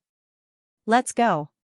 The leading Ghost Rock tribe god slaves glanced at each other, speechless, and smiled bitterly. They really hated the person who spoke so carelessly. Originally, they were still considering whether or not to go forward and help. After all, going against the immortal soldiers and immortal generals guarding the Immortal Pass was a serious crime. However, after those words were shouted, they had no choice but to help. Everyone knew that Xianxia was as narrow-minded as a needle. Now that he was ridiculed, he would definitely remember it in his heart. If they really didn't help him, after he recovered his strength, they would definitely be cruelly killed by him. Who dares to hurt our Lord Patriarch? Quick, don't care about your lives, save our Lord Patriarch. The leaders of the 800 god slaves no longer had time to think. They braced themselves and rushed into the battle. Rumble. At this moment, the scene became even more chaotic. There were about 1,000 immortal soldiers below the Immortal Pass. Although they were well-equipped and powerful, it was very strenuous to trap Xianxia. Now that the 800 god slaves had joined the battle, it was even more strenuous. The situation was almost one-sided. The immortal soldiers' immortal formation could no longer operate under the attack of the 800 god slaves. Every one of them was scared witless. As Xianxia led the 800 god slaves towards the gate of the Immortal Pass, they begged in their hearts and almost cried. Dog slaves! Dog slaves! How dare you offend me? At this moment, Xianxia's ferocious nature was extremely strong. After escaping from the encirclement of the immortal soldiers, his eyes were gloomy. He shouted angrily and his eyes were almost spitting out visible flames. As he roared, his stone sword slashed towards the Immortal Pass. His sword slashed the 3 words dog slaves above the Immortal Pass. However, in the eyes of the people above the Immortal Pass, this was clearly disgraceful. He wanted to forcefully break through the Immortal Pass. How dare you? The immortal general above the Immortal Pass had an extremely gloomy expression. He didn't dare to let this madman damage the Immortal Pass. After all, the rules of Great Scarlet Sky were strict. If the Immortal Pass he was guarding was destroyed by this madman, then as the immortal general, it would be difficult for him to escape severe punishment. Moreover, at this moment, he no longer doubted that Xianxia had truly betrayed Lord Dishi. The doubts in his heart were gone. Suddenly, his fighting spirit soared. He suddenly pounced down from the Immortal Pass with a shining spear in his hand. How dare you, Xianxia? Accept your death. Whoosh! He was, after all, a dignified Grand Unity Immortal. This spear attack shattered the starry sky and blocked Xianxia's sword. Release the arrows. Release the arrows. Kill all these traitors. At this moment, the elders above the Immortal Pass shouted and commanded the bow-wielding immortal soldiers on the Immortal Pass. When the immortal general personally attacked, it was already a signal. That was to attack with all his strength and show no mercy. Walala. Above the Immortal Pass, rows after rows of elite immortal soldiers appeared on the clouds, and there were even some that soared directly to various directions in the starry sky. They held the mighty demon ox bow and the mystic skeleton sunset arrow in their hands. Along with an order, all of them loosened the bowstrings and released the arrows. Numerous divine arrows that possessed intelligence whistled sharply through the air, and they shot towards the 800 god slaves like a torrential downpour. Under such divine arrows, it was difficult for the 800 god-slaves to deal with them. As the rain of arrows flew by, more than 100 god-slaves were actually struck by the arrows, and some died miserably on the spot while others held endlessly. "I want your life." Seeing this, Nyakwani's eyes were bloodshot. He couldn't suppress his anger. He roared and rushed towards the Grand Unity Immortal. "It's you who should die." The Grand Unity Immortal shouted with his spear in hand and attacked from afar. His spear swept across the starry sky and fought with Nyakwani. At the same time, the gate of the Immortal Pass opened with a squeak. The 800 immortal soldiers inside rushed out with their spears and halberds. Together with the 1,000 immortal soldiers outside, they fought with the 800 immortal slaves under Nyakwani's command. They outnumbered the 800 immortal slaves and were powerful. With the help of the divine bows, the 800 immortal slaves were forced to retreat. However, these 800 immortal slaves were not weak either. In a moment of desperation, they were forced to fight with all their might. For a moment, it was hard to tell who was superior and who was superior. The Immortal Pass was covered in blood, and the starry sky turned into a sea. Haha, it seems that the fight will not end in a short time. They are too hot-tempered. In this chaos, Fangxing walked slowly to the side of the ferry boat that was anchored at the edge of the Immortal Pass. He waved his sleeves and put the ferry boat into his sleeves. Then, he walked leisurely towards the Immortal Pass with his hands clasped behind his back. At this time, he was still using the body-concealing skill. His figure was partly hidden and partly hidden. Coupled with his extraordinary cultivation, the only two people who could threaten him in this battlefield were fighting fiercely. The others couldn't even touch his shadow, so they just let him swagger into the Immortal Pass. After passing the Immortal Pass, he walked for more than 10 miles. Then, he released the ferry boat, sat on it, and walked forward slowly. Behind the Immortal Pass, there was a chaotic battle. The sound of killing shook the sky, and the sea of blood surged. What happened? There's a change in the Immortal Pass. Come and help. Quickly, quickly. Could it be that the enemy has attacked and wants to cut off our path of retreat? Shockingly, there were group after group of immortal soldiers rushing over in front of him. They'd all noticed the change in the Immortal Pass and rushed over to help. They were in groups and followed strict rules. It was even to the extent that after some people rushed over, they saw the ferry boat that Fangxing and the others rode in with a single glance. They knew that it was the immortal boat of the Scarlet Sky lineage, so they didn't arouse any suspicions and asked anxiously. What happened? Aya, there's a madman over there who wants to charge through the Immortal Pass. He's already fighting with the immortal general that guards the Immortal Pass, and blood is flowing like a river. Fangxing stuck his head out from within the ferry boat and shook his head with pity. He said with concern, "It's terrible. All of you should hurry over and take a look." Boom. Boom. Boom. Groups of immortal soldiers rushed towards the pass. It was obvious that Nyakwani and the rest had caused quite a bit of trouble. After all, the pass was a pass that guarded the path of retreat. It was extremely important. If everyone could break through the pass and destroy the path of retreat of the immortal soldiers at the critical moment, wouldn't that be destroying everyone's path of retreat? It was precisely because of this that groups of immortal soldiers rushed over from the depths of the starry sky, rushing towards the Immortal Pass. On the other hand, no one paid attention to Fangxing's group, allowing them to slowly move forward, as if they were taking a stroll on the street. They actually took advantage of the chaos just like that. While excitedly admiring the chaos, they curiously sized up the strict battlefield of the Star Domain, the Immortal Defense Line. The Starfield battlefield was located along the Milky Way, facing the other side of the starry sky. The battle line was extremely long, and the distance between the two sides was probably no less than 10 million miles. Such a long battle line naturally couldn't have enough immortal soldiers to completely guard it. Therefore, the battlefield that Fangxing saw now was only a cluster of immortal soldiers in the east and west. They were like chess pieces that were placed on the huge planets. The arrangement was very mysterious. Some of the planets had already been refined by them, and flames shot up into the sky. There were also groups of palaces on them, but they looked like camps. It was a very artistic concept. Fangxing understood that the positions of the immortal soldiers that he saw now were the greatest secret of this battlefield. Therefore, he observed carefully. The immortal boat moved slowly from the back to the front, and strolled left and right. During this process, he tried his best to memorize the arrangement of the immortal soldiers on this battlefield. He had gained some understanding. The immortal formations of the 33 heavens were indeed different from those of Tianyuan. They had adapted to battles in the starry sky. Not to mention the combat strength, just the positions of the immortal soldiers already had a very profound meaning. Front, back, left, right, up and down, all of them are in accordance with the principles of the formation. It seems that the person leading this army is quite proficient in formations. Luso was also deeply moved. He felt that this trip had broadened his horizons. Everyone, remember carefully.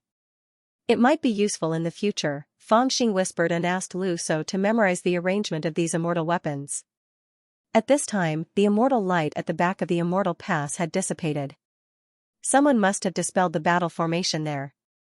Not long after, the immortal soldiers who had rushed in that direction also returned. Most of them returned to their encampment, but a considerable number of them hurriedly spread out, looking for something. Fangxing knew that someone must have guessed that he had entered the pass and was looking for him. He was delighted. Knowing that he did not have much time left, he quickly crossed the battlefield to see the arrangement of the immortal soldiers, memorizing them bit by bit. Who's in the immortal boat up ahead? What are they doing? Finally, after the time it took to drink a cup of tea, they attracted someone's attention. A group of immortal soldiers wielding immortal spears and riding ferocious tigers with purple eyes and red fur stepped in front of their immortal boat and blocked their way. The leader of the group shouted coldly. Fangxing winked at Lu South. The old man pondered for a moment and signaled Mr. Wen to perform at this time. Understanding his meaning, Mr. Wen straightened his robe and walked out of the immortal boat. He held the immortal decree in his hand and shouted coldly, "Don't be rude. The one sitting in the boat is His Highness Di Lu. We have just entered the pass and are looking for a place to hand in the official seal." It's really him. This group of immortal soldiers was on high alert. They had been ordered to find Di Lu. Now that they had finally found him, they heaved a sigh of relief. The leader shouted, "Lord Immortal Marshal has been waiting for Di Lu for a long time, but seeing that Di Lu was not here, he ordered us to come out and find you. In the battlefield, only lives are allowed. Your Highness Di Lu is being rude. Please follow this general to the main camp to greet Lord Immortal Marshal." There's an immortal general? Fangxing was a little surprised. He thought that Di Shi was the greatest commander in the extraterritorial battlefield. However, when he followed the group of immortal soldiers, he heard from Lu so that the Great Scarlet Sky's immortal commander wasn't Di Shi, but a perfected golden immortal who was one of the 5 great immortal generals of the Scarlet Emperor along with the Azure Mystic Domain ruler. He was also the backbone of this rebellion. To a certain extent, Di Shi and the others were just leading their subordinates to the extraterritorial battlefield to gain experience. The group of immortal soldiers escorted Fangxing's immortal boat towards the main camp of the immortal general. Along the way, more and more immortal soldiers came over and protected Fangxing's immortal boat in the middle. It was not like an escort, but more like an escort. The people on the boat couldn't help but worry that the immortal general would harm them, just like Nia Kuangyi. However, Fangxing wasn't worried. After all, they had already entered the extraterrestrial battlefield. Logically speaking, Di Shi wouldn't dare to act so brazenly. Otherwise, what rules would Great Scarlet Sky have? Reporting to the immortal general, His Highness Di Lu has arrived. In next to no time, they'd arrived at a gloomy piece of land that was like a giant turtle floating in the starry sky. There were numerous temporary imperial residences on it, and there were even immortal soldiers standing guard everywhere. Fangxing knew that this was where the central army was located, so he rode the immortal vessel to descend. He saw that this piece of land had already been changed by countless grand formations. Originally, it was deathly silent without any signs of life, but now, the grand formations had forcefully recreated it. It was actually covered in green grass, birds, and beasts, and it was extremely lively. At the center of this land, there was a black iron hall. The immortal soldier reported to the hall. "Invite His Highness in."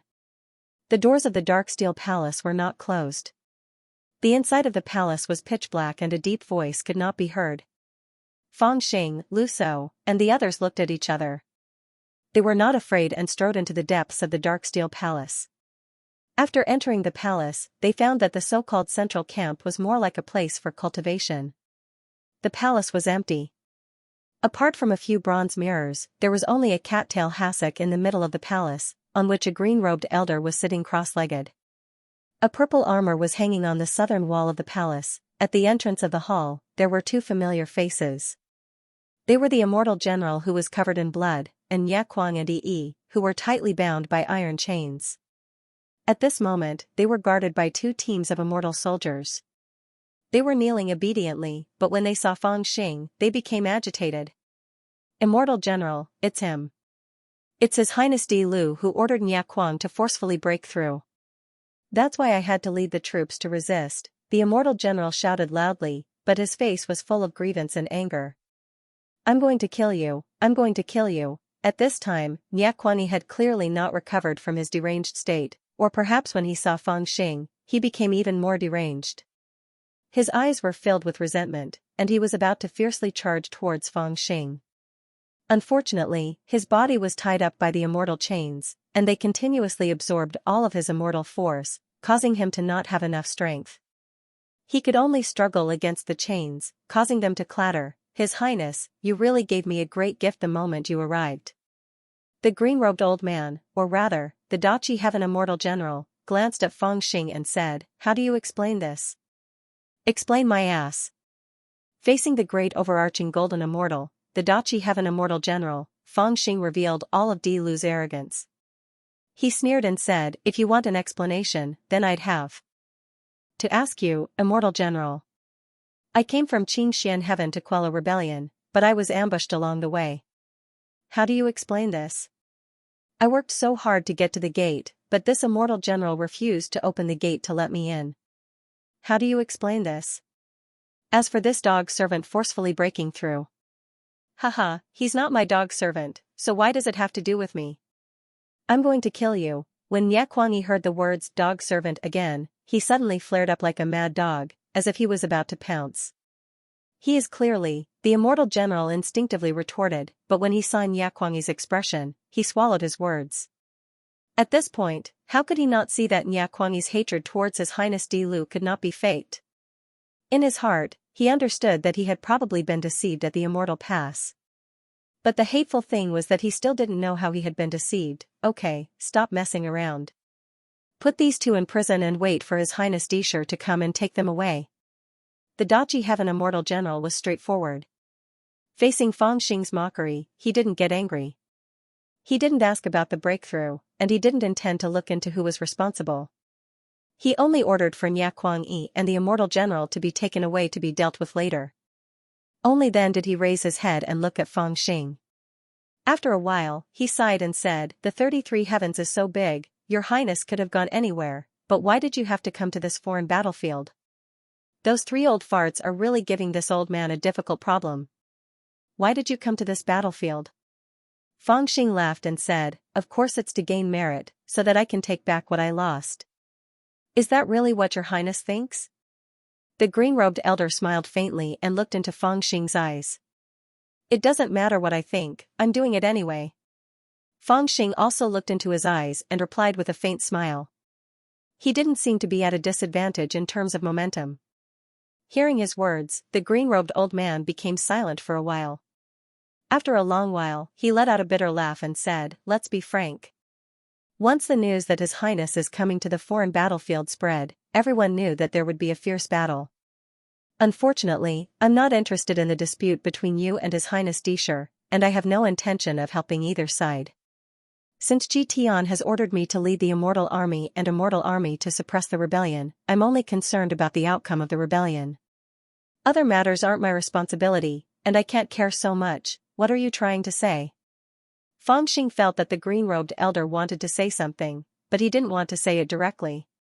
He couldn't help but frown and ask. What I want to say is, in this foreign battlefield, you all have to follow my rules, the Dachi Heaven Immortal General said lightly, but according to the rules, how you fight and how you fight is none of my business. This old thing wants to stay out of this. Fangxing quickly understood the Immortal General's meaning. He was warning Fangxing not to go overboard. The fight between him and Di Lu had already been made public to a certain extent, so there was no point in hiding it. The immortal general also admitted that he could not control the fight between the two princes. Therefore, he made it clear to Fangxing that the two princes could fight, but they had to act according to his rules. This was a warning and also a guarantee. He warned Fangxing not to act recklessly, but he also promised in front of Fangxing that he would not interfere in the fight between the two princes. In this situation, whoever broke the rules would anger the great Scarlet Heaven Immortal General, and the loss would outweigh the gain. I think you should say these words to someone else. Fangxing naturally would not disagree. Instead, he felt a little lucky. He narrowed his eyes and smiled. The Immortal General said lightly, "This old man has already talked to His Highness Dishur." Fangxing raised his eyebrows. "He will listen to you?" "Believe me, even His Highness Dishur would not want to see this old man angry." The Great Scarlet Heaven Immortal General said lightly. His voice was calm, but as a dignified Zenith Heaven Golden Immortal, he naturally had his own immortal power. Seeing him like this, Fangxing could not help but sigh. It seemed like they were both Zenith Heaven Golden Immortals, but the cunning and astute Azure Xian Domain ruler was still far from this Great Scarlet Heaven Immortal General in terms of power. At the very least, the Azure Xian Domain ruler would not dare to face these two princes so openly. Although he had maintained the peace of the battlefield, in reality, he had also offended these two princes at the same time. "Good, I am relieved to hear that. Tell me what to do next." Fangxing smiled and sat down in front of the Great Scarlet Heaven Immortal General. "It is good that your highness can understand this old man's difficulties. This old man is very grateful." Great Scarlet Heaven's Purple Xian Immortal Commander said, "Since your highness has come to the battle realm, you no longer have the status of a prince. You have to become an immortal general under my command. This is a rule set by Great Scarlet Heaven's Immortal Emperor himself, so you can't break it. Your highness has a total of 300 immortal soldiers. Logically speaking, there should only be 3 divisions, and your cultivation is also. Logically speaking, you should be a young immortal general under this old man. However, you are a prince after all, so I can't make things difficult for you. I will give you the position of Exalted Immortal General Gold Immortal General. You can choose any star in this star domain to be stationed, understand the battlefield, and wait for orders. Without this old man's permission, you are not allowed to wander around in the immortal domain." Golden Immortal General? When Fangxing heard this, he nodded slightly and agreed. He now knew that the immortal soldiers and generals of the 33 heavens were divided into one division.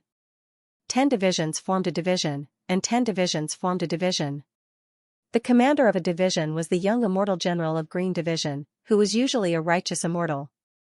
The commander of a division was the Golden Immortal General, who was usually a Primordial Unity Immortal General. The commander of a division was the Great Immortal General of Purple Division. Now, he only had 300 people under his command. In the eyes of others, his cultivation had greatly declined. In fact, it was not enough for him to be promoted to Golden Immortal General. This was the old Immortal General giving face to the Immortal Emperor. Now, his status in the Immortal Army was similar to that of the Primordial Unity Immortal General who guarded the pass. Soon, he received the seal and left the Dark Steel Hall. Then, accompanied by an immortal official, he chose a moon-sized dead star to set up a temporary residence, set up camp, and let the entire army rest.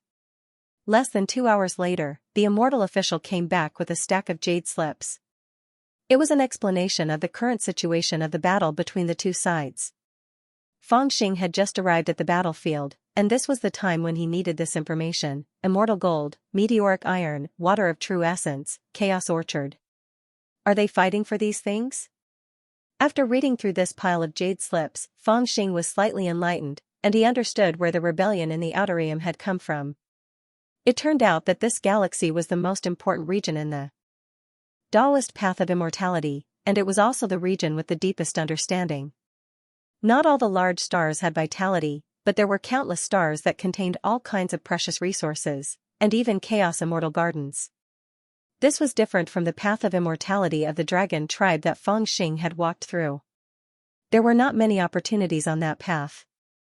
There was only a river of deep earth and the great void treasure that he had accidentally entered the path of immortality. The resources there were actually quite scarce. However, this Taoist path of immortality was different.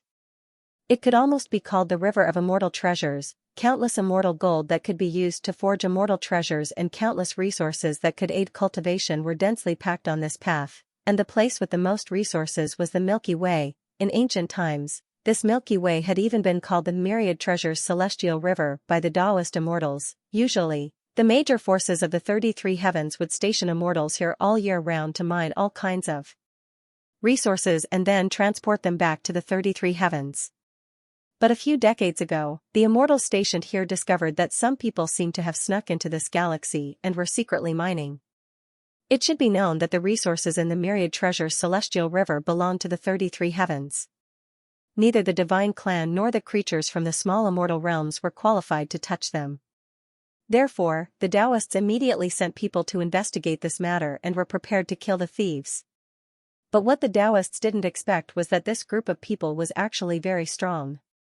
After several clashes, the 33 heavens suffered a small loss.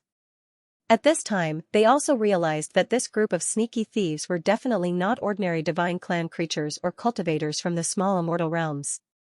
Those forces didn't have such powerful abilities. They had no choice but to send a message back to the 33 heavens and send experts over to suppress them.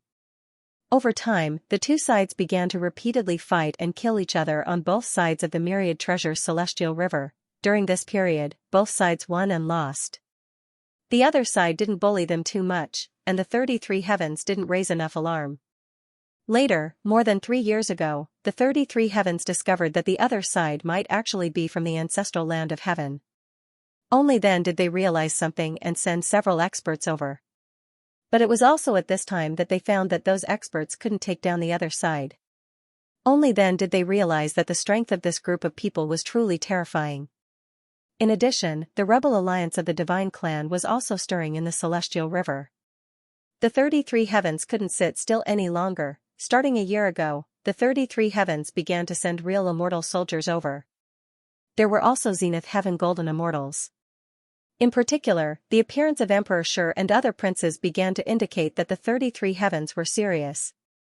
They were ready to wipe out all the rebels in one fell swoop. However, even until now, although the army had finished setting up camp, it seemed that they were still probing. There hadn't been a real battle. Many geniuses had secretly fought to test the strength of the rebel alliance of heaven origin. Both sides had victories and defeats. It turns out that when I was painstakingly tracking the 9-headed bug on the immortal path of the dragon tribe, this group of guys had already found a great opportunity. Fang Xing skimmed through the jade slip and had a rough understanding of the current situation in this battlefield. He couldn't help but sigh in his heart. Compared with the contents of the jade slip, he finally knew what those people had experienced after entering the immortal bridge. When he entered the immortal path of the dragon tribe, they also entered the immortal path of Taoism. It could be imagined that they had obtained amazing opportunities. At the very least, according to the records in the jade slip, they didn't just steal a large number of resources from the celestial river of treasures. Even the records of their battles with the immortals of the 33 heavens were extremely terrifying. According to the jade slip, behind the group of rebels, there were at least Zenith Heaven Golden Immortals protecting them. Therefore, there was rarely any chaos between the two sides. Most of the time, they were evenly matched in killing and probing each other. And among them, there were already tyrannical existences who could rival righteous immortals and even primordial unity immortals. Thinking back to the time when they were at heaven origin, the advancement of their strength was simply terrifying. Hey, this guy can't be, Fang Xing sighed inwardly as he picked up the top jade slip. His eyes immediately widened. This jade slip recorded the latest news on the battlefield, especially the mention of a thieving crow. According to the records, there was a thieving crow among the group of rebels from the ancestral land of heaven origin. According to the information obtained by the 33 heavens, this thieving crow wasn't the strongest, but it was the most active. It had fought the most masters of the immortal realm and was the most famous. After the army of the 33 heavens was mobilized, the other party had restrained a lot and didn't dare to show up. But this guy became more active. He repeatedly bypassed the meteorite sea and ran to the celestial river of treasures to fish for resources. The masters of the great immortal realm and even the dignified imperial princes had surrounded his nest. But this guy relied on his speed and tyrannical body to escape again and again. Unexpectedly, no one had ever caught him. This thieving crow can't be Jean Liuzi, can it? After reading the strange deeds of this thieving crow, Fangxing was a little excited. At the same time, he couldn't help but worry. Because according to the Jade Slip, the last person to surround the thieving crow was Dishur. Dishur has long cultivated to the primordial unity stage. There are even rumors that he is about to reach the zenith heaven golden immortal stage. That thieving crow is no match for him. Oh, I came a little late. Could it be that the thieving crow has already been killed by Dishur? As he thought about this, Fangxing couldn't sit still and began to wander around the hall. No, I have to go and join in the fun. It didn't take long before Fangxing couldn't sit still anymore. He excitedly left the camp and rushed straight to the central tent of Immortal General Xian.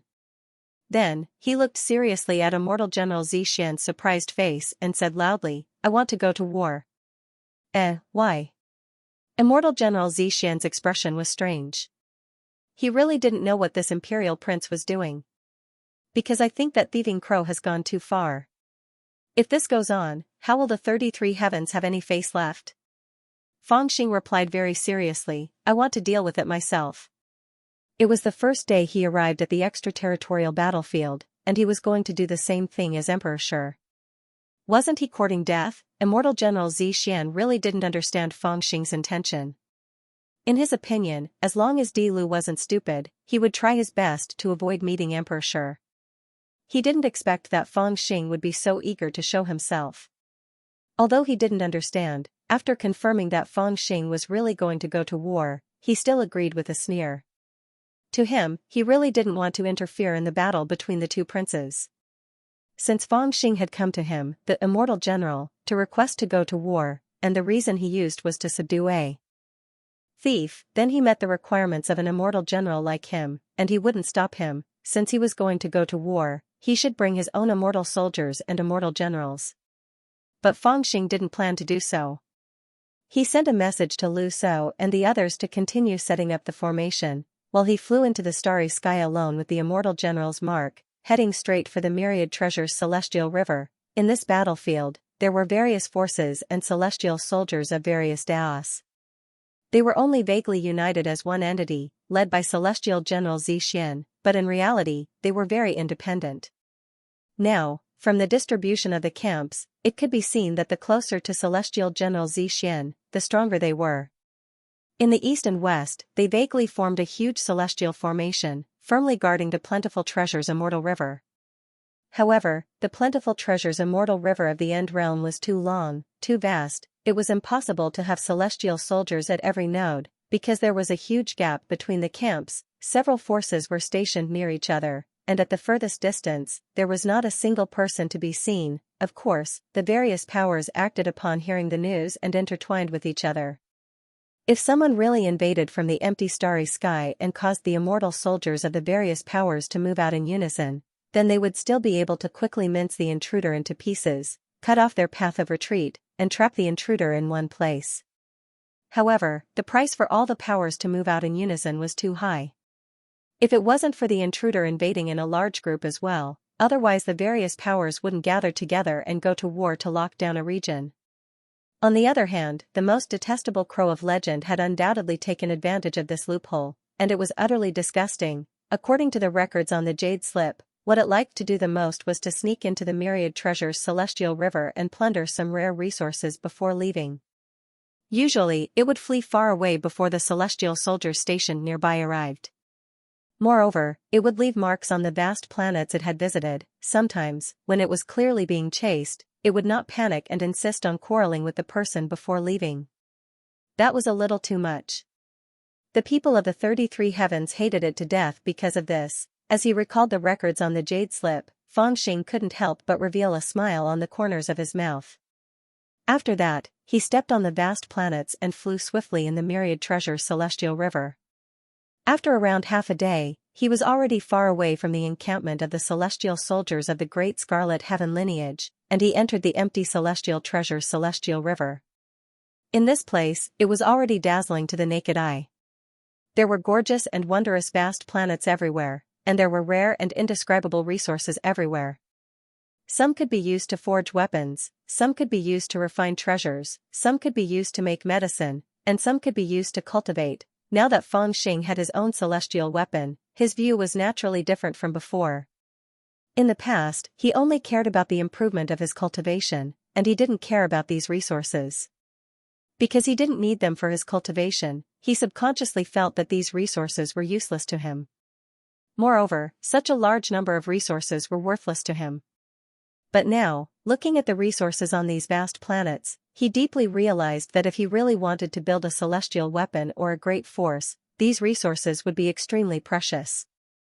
The more, the better. After all, when he thought that his subordinates were still wearing inferior black iron armors, he felt a little ashamed. It seems that Tian Yuan is also building a celestial weapon, so he is interested in these resources. The 33 heavens must have also realized this, so they are vigilant against them. After all, Primordial Unity Supreme Immortals and even Zenith Heaven Golden Immortals won't care about a few troublemakers. But if a large army appears, they may be vigilant. Feng Xing thought to himself, but it's really interesting. There are so many treasures in the 9 mysterious coffins. It's enough to build 100,000 celestial weapons, but they are still not satisfied. How ambitious are they? What kind of battle do they want to create?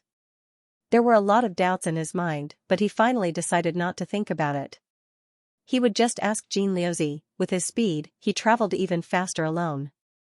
After about a day's journey, he finally arrived at the place recorded on the jade slip. The newly appeared place of the Golden Crow was 6 or 7 days ago. The Clairaudient and the 1,000-mile eye of the 33 heavens had discovered the appearance of the Golden Crow, the traitor of Tian Yuan, in this area. They reported it to the immortal general, Emperor Shi, and the other immortal generals of the 3 heavens. Then, Emperor Shi decided to personally come to meet the great Golden Crow, who had stirred up trouble, with 3,000 celestial soldiers. Now, 4 or 5 days had passed, and the result was still unknown. There is no movement from the immortal general, which means that the battle has not come to an end. I wonder how Jean Liuzi is. After descending on a vast planet, Feng Xing stopped and looked into the distance. After observing for a while, his eyes turned cold, and he fled in a direction. There were not only north, south, east, and west in the star region, but also up and down. He had already seen that in the southeast of this vast planet, there were immortal lights floating about. It was caused by the presence of a large number of immortals. There must be something unusual. He rushed into the distance. As expected, when he approached that area, Feng Xing sensed that there were many immortals gathered in this star region. He paid attention to them. A wisp of blood mist floated out of the skull and covered his entire body. Although it didn't completely conceal his figure, it made him look faintly discernible, as if he could escape into the void at any time. Only then did he directly enter the star region. Then, he looked around and calmly observed the immortals gathered in the surroundings. This time, His Highness Dishi personally made a move and trapped that squid in this dead zone. I'm guessing that it won't be able to escape even if it grows another 2 pairs of wings. How delightful. I can't wait to see how that squid looks like when it's killed. That demon's physical body is so strong that it can shatter a great planet. It's extremely fast as well, so it can't be underestimated. Haha, even if it can escape, there are still us guarding the periphery. It'll still be impossible for it to escape. In the surroundings of this star region, groups of independent immortals gathered in different directions, and they didn't form a military formation. Feng Xing listened carefully and found that these people were similar to him. They were actually all here to watch the battle. However, that Golden Crow had incurred the wrath of the masses, and all the powers wished for nothing more than for it to die immediately. As soon as they heard that Emperor Shi had trapped it in the dead zone, all of them sent out their eyes and ears to watch the battle. There were even some who were thinking of seizing an opportunity to take advantage of it. If Emperor Shi couldn't trap it, then they would act themselves and take that Golden Crow's head back. It was also because Emperor Shi had already made a move with great fanfare that if the other powers were to directly bring their forces over, they would be suspected of fighting for merit, and it would be easy to form deep enmity with Emperor Shi. Otherwise, it wouldn't just be eyes and ears, but countless angry armies. From this, it could be seen that the reputation of that Golden Crow was indeed not very good. After secretly observing for a while, Feng Xing found that there were probably no less than 1,000 independent immortals watching in this star region, and they were all curiously waiting for the result of the battle. In the center of the crowd, there was a dim star, which was almost impossible to detect in this star region. However, at the edge of the dim star, there were several immortal soldiers arranged in a row, surrounding the dim star so tightly that not even a drop of water could pass through. At the top of the dim star, there was a red immortal chariot floating, on which sat a man in a red robe.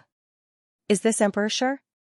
Fangxing's gaze went cold as he sized up the young man a few more times, yet he saw that the young man had an appearance of over 30 years of age, had a handsome appearance, and wore a blood-red robe.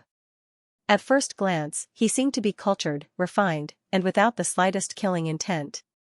But if one were to sense carefully, one would be able to notice that this person's cultivation was actually terrifyingly deep.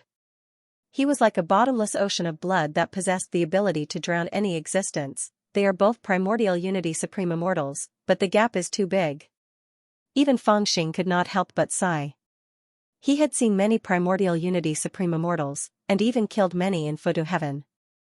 Before this, he had always thought that immortal Emperor Xianxia was the most powerful primordial unity supreme immortals he had seen. But now that he saw Emperor Shi, he realized that he had underestimated primordial unity supreme immortals. Emperor Shi's Qi alone was more than 100 times stronger than Xianxia's. Is this the difference between the aristocratic families? Fangxing thought to himself, and finally realized the difference. Before this, he had heard that there were different kinds of aristocratic families in the 33 heavens.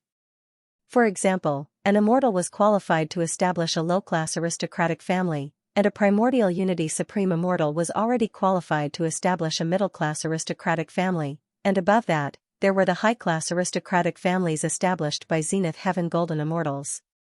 Above the high-class aristocratic families, there were the royal families established by the 13 immortal kings, and the imperial families that appeared after the chaos of the immortal kings. These families not only represented the power of the immortals of various realms, but also, to a certain extent, determined the strength of the aristocratic families. For example, the immortals from the low-class aristocratic families were the weakest, because they did not have enough resources. Even if they had a primordial unity supreme immortal, they would be the weakest. Qing Luo was also a primordial unity supreme immortal, but she was the daughter of the domain lord of Azure Xian. She was born in a high-class aristocratic family, so her strength was higher than Lord Wind and Yu Qia, who were also primordial unity supreme immortals. The reason was that she not only had the realm, but also the power of the bloodline. It's almost time. Fellow Taoist Golden Crow, if you don't come out, I will go in. Just as Fangxing was deep in thought, Emperor Shi spoke softly, drawing his attention. Fangxing raised his head and looked over. Don't. Let's talk this out, a panicked voice immediately rang out from the dim stars. It was as if the voice was filled with extreme fear. Hearing this voice, Fangxing's eyes lit up. It really is that guy. As soon as he heard that, Fangxing knew that it was the great golden crow who was trapped in the dead zone. In his heart, he sighed. How long had it been since the two of them had seen each other, especially now that they were in the vast outer space? Hearing the voice of an old friend again made his heart throb. Haha, fellow Golden Crow, you rely on your speed to repeatedly disrupt the morale of my troops and rob my precious iron. Using my status to capture you is indeed beneath my dignity. In addition, you had the chance to escape just now, but in order to distract my attention so that they could transport the resources back, you were trapped here by me. It is precisely because of this that I have yet to forcibly enter to capture you. However, I have already wasted a lot of time. I have important matters to attend to and do not wish to continue wasting time with you here. I will give you the time to drink a cup of tea. Quickly tie yourself up and come before me. If you are willing to surrender and serve me, I can guarantee that I will not harm you. At this moment, Emperor Shi also spoke softly, as if he found it a little funny. What are you talking about? It's not like we don't have anyone here who can deal with you. Amidst the dead zone, the despicable voice rang out again. It grumbled with dissatisfaction. However, with your abilities and status, you should at least find those monsters to fight. Why do you have to come and bully me, big gold lord? Moreover, you are a prince, a primordial unity supreme immortal, but you have to rely on 3,000 immortal soldiers to trap me. Don't you think it's very embarrassing? Haha, I'm not boasting, but if I really have the ability, I can come and go as I please in this star area. Which one of you can touch me?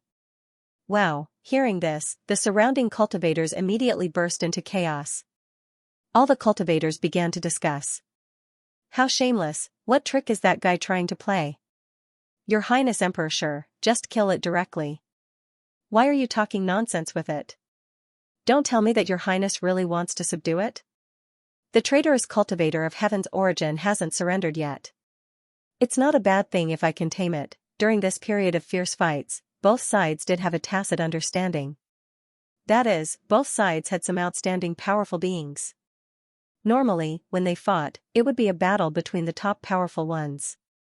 As a top-grade powerful being in the 33 heavens, Xianxia would indeed only attack the top-grade powerful ones on the side of the traitors of the Heaven origin world. Only in that way could he win, while bullying the weaker ones would be a great loss of face. However, this tacit agreement was quite shameless. Xianxia had never seen anyone who would willingly lower his own status. In particular, this squid was actually a top expert on the ancestral Skylands side. Although it did not have many dazzling achievements, its reputation was better than the others. However, it refused to admit it and insisted on becoming a second-rate expert. It was like when two groups of people fought, young people fought with young people, and children fought with children. Everyone tacitly agreed to this rule. However, there was one person who did not follow the rules. He was clearly a young man in his 20s, but he had to say that the young man opposite him was bullying him. He always felt that it was only fair for him to fight with a teenager. Furthermore, although both sides had fought a few times before, it was a fair contest this time. You were the one who didn't follow the rules and insisted on coming to our territory to steal our things. Now that you've been blocked by our troops, who's going to talk about the rules with you? Even Fangxing couldn't help but be curious when he saw the indignant expressions of the people around him. He turned around to take a look, then moved closer to the few people closest to him, cupped his hands, and asked with a smile, "Brother, what's going on?" One of the people turned around and glanced at Fangxing. Seeing that Fangxing's cultivation was not low, he became a little more polite and replied, "Don't you see the situation here?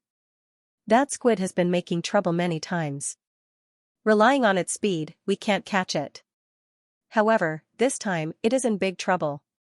After all, it was targeted by Lord Dishi when it was raiding the Ghost Tooth Star to steal resources. It is bold enough to use itself as bait to divert Dishi's attention. First, its subordinates escaped, then it tried to use its speed again. However, it did not expect that His Highness Dishi had set up an inescapable net and trapped it, forcing it to this dead zone." Hearing this, another person added, "It probably did not expect that the golden stone on the Ghost Tooth Star was nothing. Compared to its head, it is not worth mentioning. You have to know that this squid was still arrogant after our army arrived." This time, it angered many people.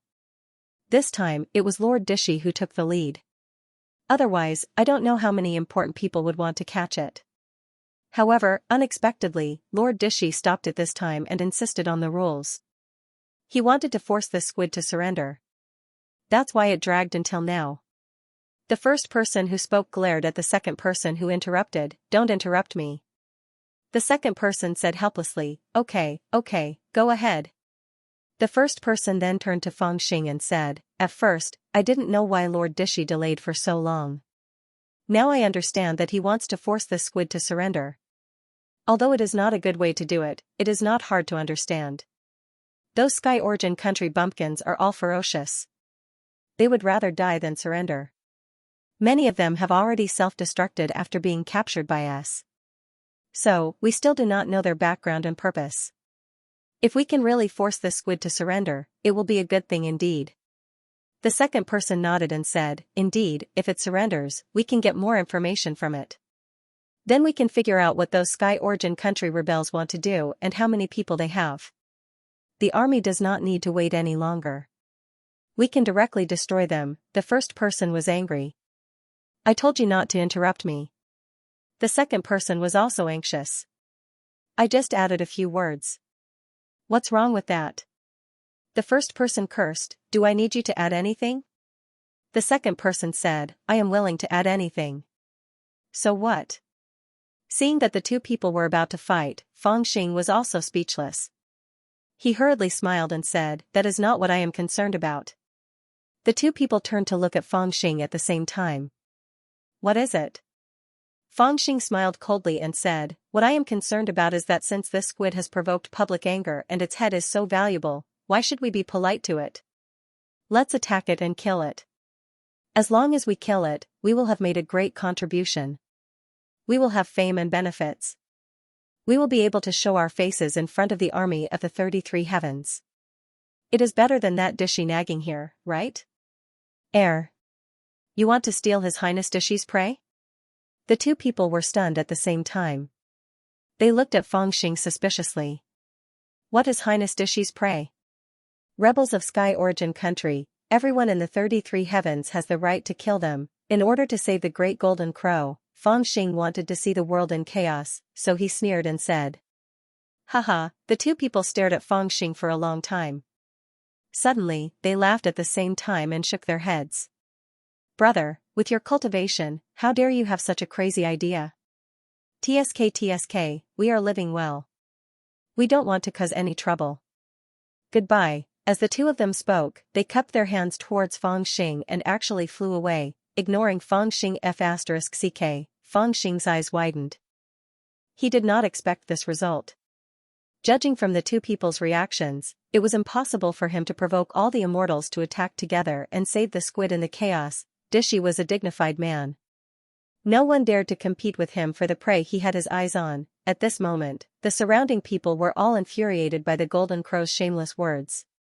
They were all discussing it, and there were even more people who wanted to kill the thief crow. However, Disher didn't seem to care. Instead, he smiled and said softly, "You're not convinced?" That hoarse voice cried out, "Of course I'm not convinced. Bullying me by relying on numbers isn't considered a skill. If you really want me, Big Golden Lord, to submit to you, then you'll have to show me some real skills so that I have nothing to say." Dishi smiled and said calmly, "Then tell me, what is real skill?" The voice in the dead zone was silent for a while, as if considering. After a while, it laughed strangely and said, "I have heard of you before. You are the crown prince of the great scarlet sky, one of the top young cultivators in the 33 heavens. But hearing about you is not as good as seeing you in person.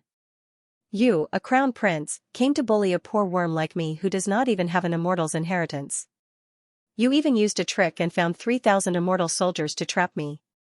That is why I was forced to this dead zone. This is outrageous. If you really have the skill, then make a bet with me." "Oh?" Dishi seemed to be more interested. He smiled and said, "How do you want to make a bet to convince me?" "Hee, it is simple," the voice in the dead zone said excitedly. "If you can stop me after you remove the immortal soldiers around you, I will be convinced." Hearing this, Disher pondered for a while and lowered his head. But the people around were enraged and shouted, "Your Highness Dishi, don't believe it, it is already a turtle in a jar. Just kill it. Why make a bet with it? Your Highness Dishi, be careful. This bastard's cultivation is not high, but his speed is terrifying." Shouts and shouts were heard everywhere. Many people looked anxious. They cursed loudly and anxiously. On the other hand, Fangxing's interest was aroused. He looked at Emperor Shi with excitement, full of expectation. After a while, Dishi, who seemed to be thinking for a while, slowly raised his head and looked at the great golden crow with a smile. He said, "If I remove the immortal soldiers, I can still catch you and make you a slave. Is that true?" The hoarse voice shouted excitedly, "Great Golden Lord always keeps his word. All the living beings of Tianyuan know that. I don't f*** king know that." Fangxing was speechless when he heard that, and he secretly cursed in his heart. Dishi seemed to have made a decision. He clapped his hands and said, "Then let's make a bet." He actually made the bet. Emperor Shi's answer startled everyone present. Their hearts sank slightly, and the clamor in the room quieted down. Since Emperor Shi had agreed to the squid's bet, if he won, the squid would surrender to him. Even if he became a servant, he would still be able to escape with his life. If he lost, the squid would naturally escape, and the world would be his to roam freely. In this way, whether he won or lost, the squid's life would be saved. This made those who had suffered losses in the hands of the squid feel indignant. However, they felt that Emperor Shi did not need to do this. As long as he could easily capture the squid and kill it with one palm, he would already be in the limelight in front of the army of the immortal realm. Being so long-winded was like drawing feet on a snake. However, there were some people who understood Emperor Shi's intention, not to mention anything else. With Di Shi's status and cultivation, being able to come to this battlefield was already a symbol, and he had to be extremely cautious when he attacked. He either didn't attack, or he had to achieve a certain objective when he attacked. Otherwise, it would bring shame to Dachi Heaven, and it would affect a dignified imperial prince like him as well. Now that he'd personally led 3,000 immortal soldiers to trap this squid, it was already extraordinary in the eyes of ordinary people, but to him and the other imperial princes, it was clearly making a big fuss over a minor issue. Therefore, it was definitely not worth it to kill the crow directly. On the other hand, if they could subdue the golden crow and get some secrets of the ancestral land of Tianyuan from it, it would be a great achievement. Of course, such schemes and ideas were only for the high and mighty figures like them, who had to think carefully about every word and action. It was not that ordinary immortals did not think of this, it was just that they did not need to pay so much attention to it, so they naturally did not want to think about it. Haha, it's good that you agreed. Hurry up and withdraw the surrounding immortal soldiers. The crow in the depths of the dead zone was obviously stunned. It was silent for a while, as if it did not expect that Di Shi would really agree. But the next moment, it became excited, laughed loudly, and urged Di Shi to withdraw the surrounding immortal soldiers. It seemed that it was really going to escape. Your Highness, Xianxia, who was leading the 3,000 immortal soldiers, looked at Di Shi hesitantly. He wanted to say something but hesitated. They knew how difficult it was to trap this damned crow and force it to this dead zone, so they were reluctant to retreat at this moment. Don't worry, back off. Di Shi didn't say anything. He just raised his hand lightly and said with a smile. Understood. Seeing that Di Shi had already made up his mind, the 3 Gold Festival immortal soldiers no longer said anything. They waved their formation flags and the 3,000 immortal soldiers all retreated. In an instant, the immortal soldiers that covered the sky and completely surrounded the zone of death had vanished completely, causing the zone of death to become even clearer. Fangxing focused his gaze and saw to his surprise that it was a dark and deep starry sky, and even the stars there seemed to be dimmer than elsewhere. It looked like an ancient well in space, and it revealed a deep feeling. Everyone, I'm willing to make a bet. Please do me a favor. After the immortal soldiers retreated, Di Shi turned around, smiled slightly at the loose immortals who were watching from the side, and spoke softly. Di Shi was very particular. When he said he wanted to retreat, not only did he withdraw the immortal soldiers, but he also asked the loose immortals to leave. However, he was a dignified imperial prince, so the loose immortals didn't have any objections. Those with bad tempers didn't dare to have any objections in front of him, so they glanced at each other and retreated far away. However, they were still reluctant to go far away, so they landed on a few nearby large stars. At this time, Fangxing also followed the advice and retreated with the other spectating loose immortals. However, he secretly observed the surrounding environment. After that, the corners of his mouth slightly curled up, and his figure flew out inconspicuously, landing on the inconspicuous small star in the distance. Oh, you're not bad, you're very particular. The damned crow in the depths of the dead zone sighed with emotion when he saw this scene. Di Shi didn't say much. He smiled slightly, waved his big sleeve, and said, please. Okay, don't be anxious, wait for me to use my luck. The damned crow murmured, and then fell silent. At first, the surrounding people were a little excited, but after waiting for a long time, even their necks were stiff, there was still no movement in the inside. That damned crow couldn't have escaped, right? Someone couldn't help guessing in a low voice, and his face was full of suspicion. Escape my ass, I'm still here. That voice wasn't loud, but the damned crow in the depths of the dead zone heard it, and shouted at the top of his voice. Then why don't you come out? The surrounding loose immortals were unhappy, and couldn't help retorting. Can't I use my luck more? Okay, the surrounding people didn't want to say anything more. Since His Highness Di Shi wasn't anxious, why should they be anxious? Okay, my luck is rising. It was also at this moment that the thieving crow suddenly spoke in a solemn voice. Zhu Xiu, who had just relaxed, was shocked. He raised his head again, and stretched his neck to look at the dead zone.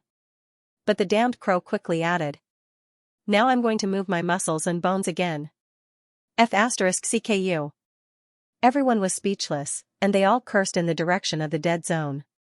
After another long silence, a voice finally came from the dead zone. Okay, my muscles and bones are almost ready. The cultivators became spirited again, but the next sentence caused them to curse out loud. Okay, let me tidy my feathers a little more. After tidying his feathers, he ate a precious pill to replenish his energy, and trimmed his nails for a while. Half a day had passed, but the damned crow still didn't come out. The surrounding Zhusho was fooled by it, and they all cursed. If it wasn't for His Highness Disher, who was still sitting there, unmoving like a mountain, these people couldn't help but rush in. Okay, that's enough. The shape of this claw is perfect. Finally, after the time it took for an incense stick to burn, the damned crow's voice slowly sounded. F***CKU, all the onlookers snorted disdainfully. They couldn't bear to watch this little trick of his. But at this moment, when everyone thought the great golden crow was going to come up with a new excuse to stall for time, its voice suddenly became cold. Now I, the great golden crow, am going out. Boom. When they heard this voice, all the onlookers subconsciously didn't believe it, and they thought they had heard it wrong. But soon, some people came to themselves, and they hurriedly pulled themselves together to look at the dead zone, and they were slightly shocked. At this moment, something strange happened in the dead zone, but contrary to everyone's imagination, the golden figure that was about to become a legend flew out.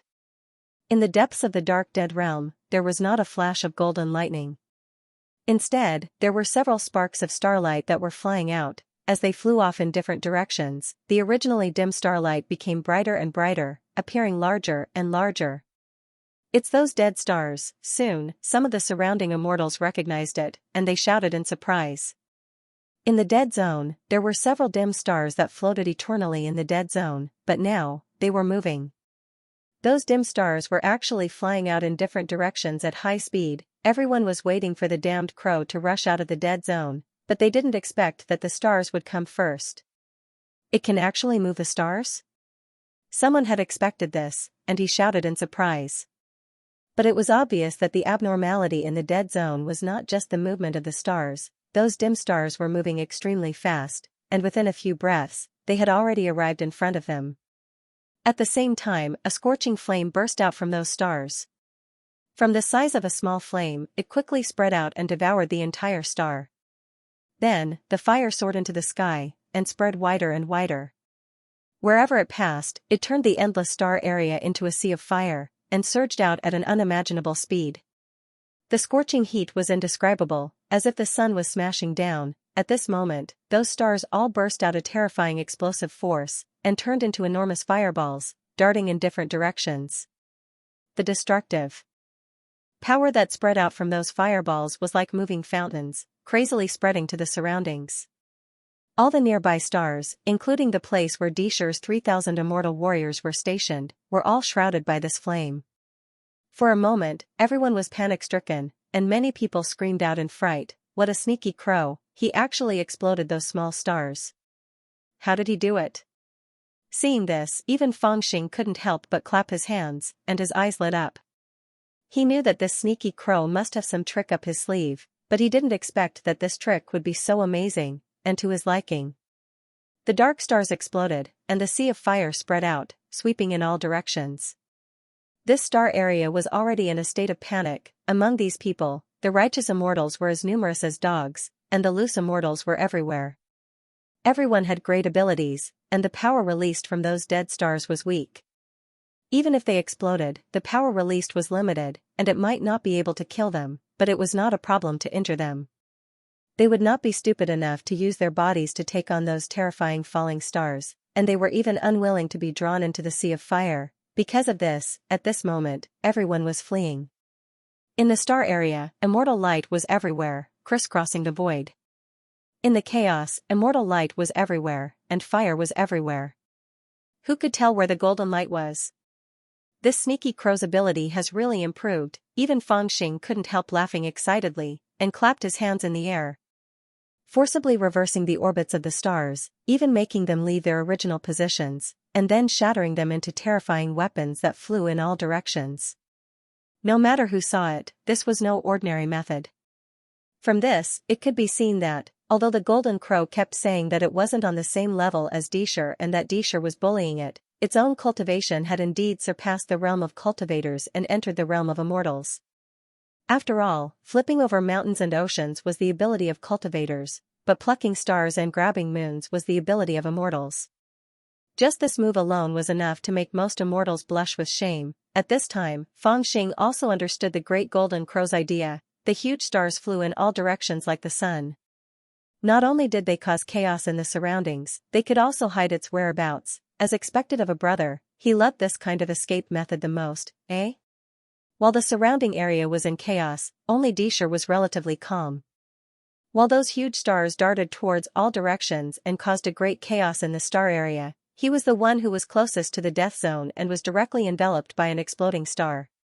Facing the eroding sea of fire and the terrifyingly powerful falling star, he was slightly stunned, as if he hadn't thought of this move. But soon, he showed a faint smile, didn't dodge, and just let the falling star rush towards him. Then, he raised his hand, gently pulled off the blood-red cloak tied on his back, and threw it forward. Whoosh, they were clearly in the star area, but the cloak fluttered violently and actually made a sound as if it was in a strong wind. During this process, the cloak continued to expand, spreading out hundreds of times. It was a dazzling scarlet color, as if a sea of blood was spreading out from the star domain. The cloak was really like a sea of blood.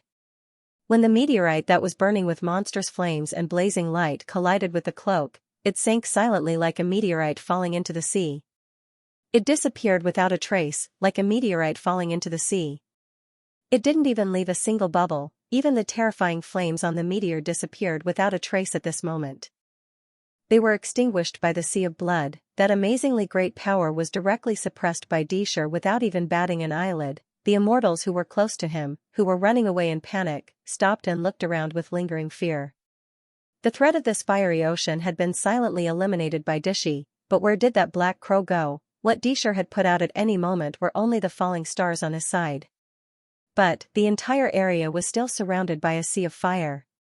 In this chaos, it was impossible to find out which direction that squid had fled to.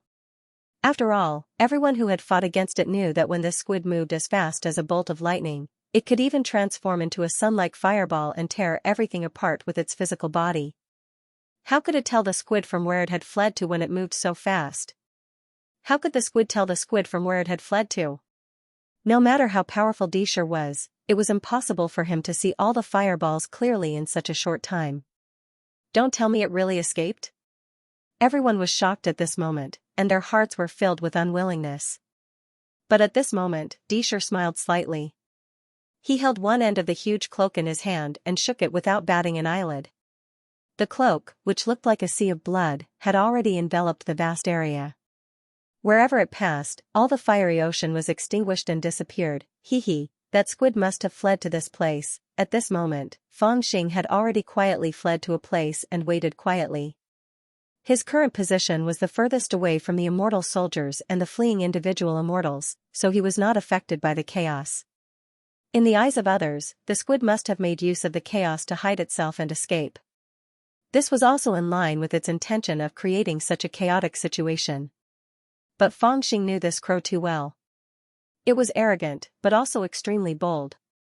Such ordinary thoughts were suitable for others, but definitely not for it. Others thought that it would escape in the chaos, but Fangxing was very sure that it would do the opposite. As expected, under the careful observation of Fangxing, he saw an undetectable figure slowly slip out of the quiet and dark starry sky.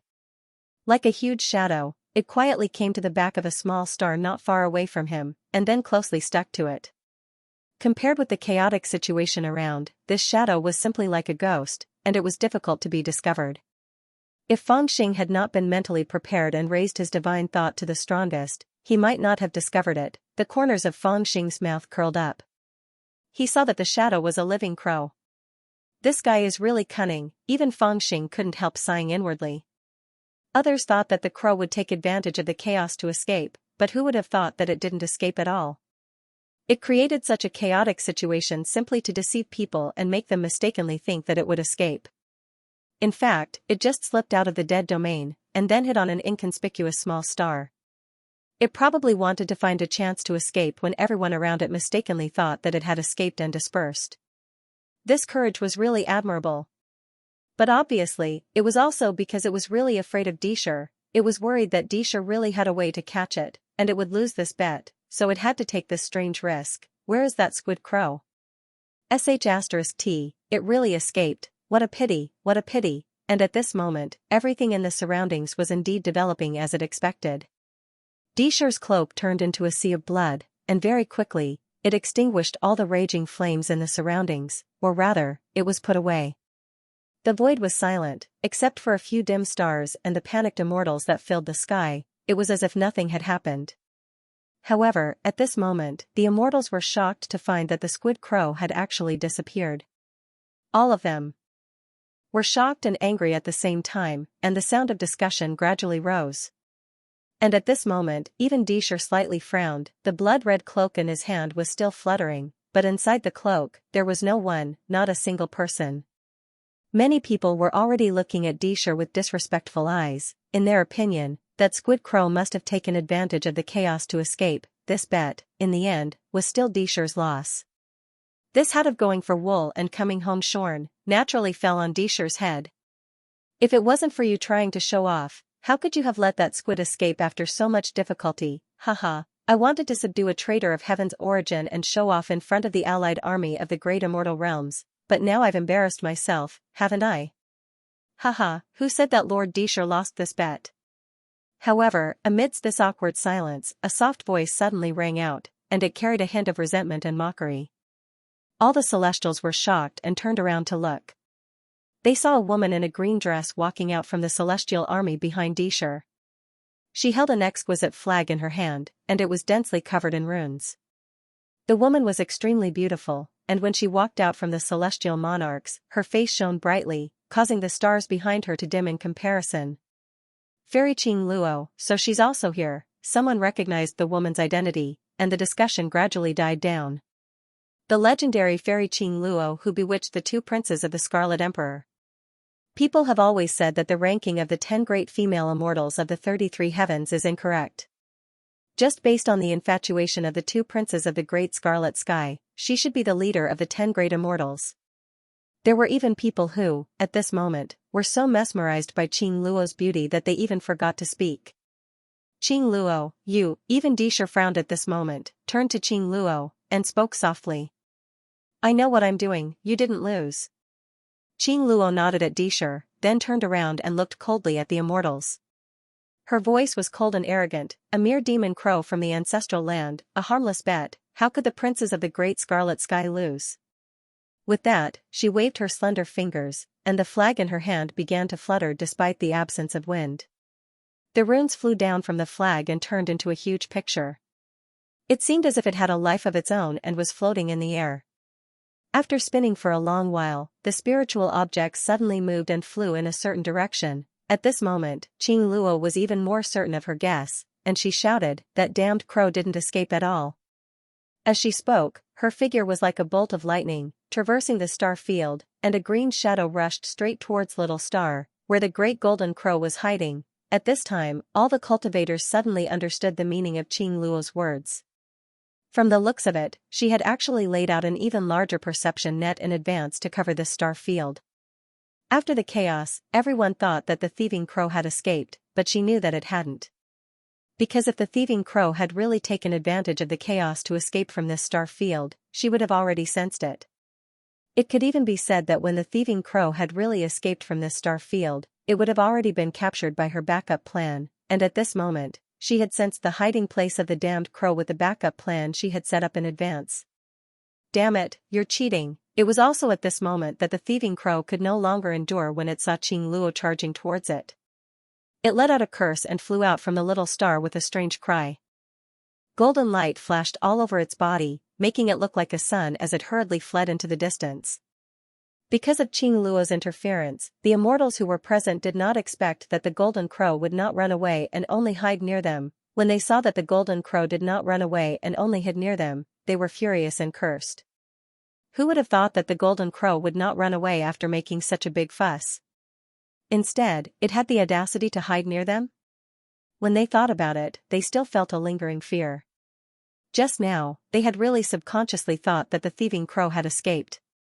If it weren't for Qing Luo's arrangements, knowing that no one had escaped just now, and using an immortal treasure to discover where the thieving crow was hiding, they might have really fallen for the thieving crow's trap and left this star domain in annoyance, allowing the thieving crow to escape easily. Of course, to a certain extent, Qing Luo had indeed cheated. The bet between the Golden Crow and Emperor Shi was to see if Emperor Shi could catch the Golden Crow with his own abilities.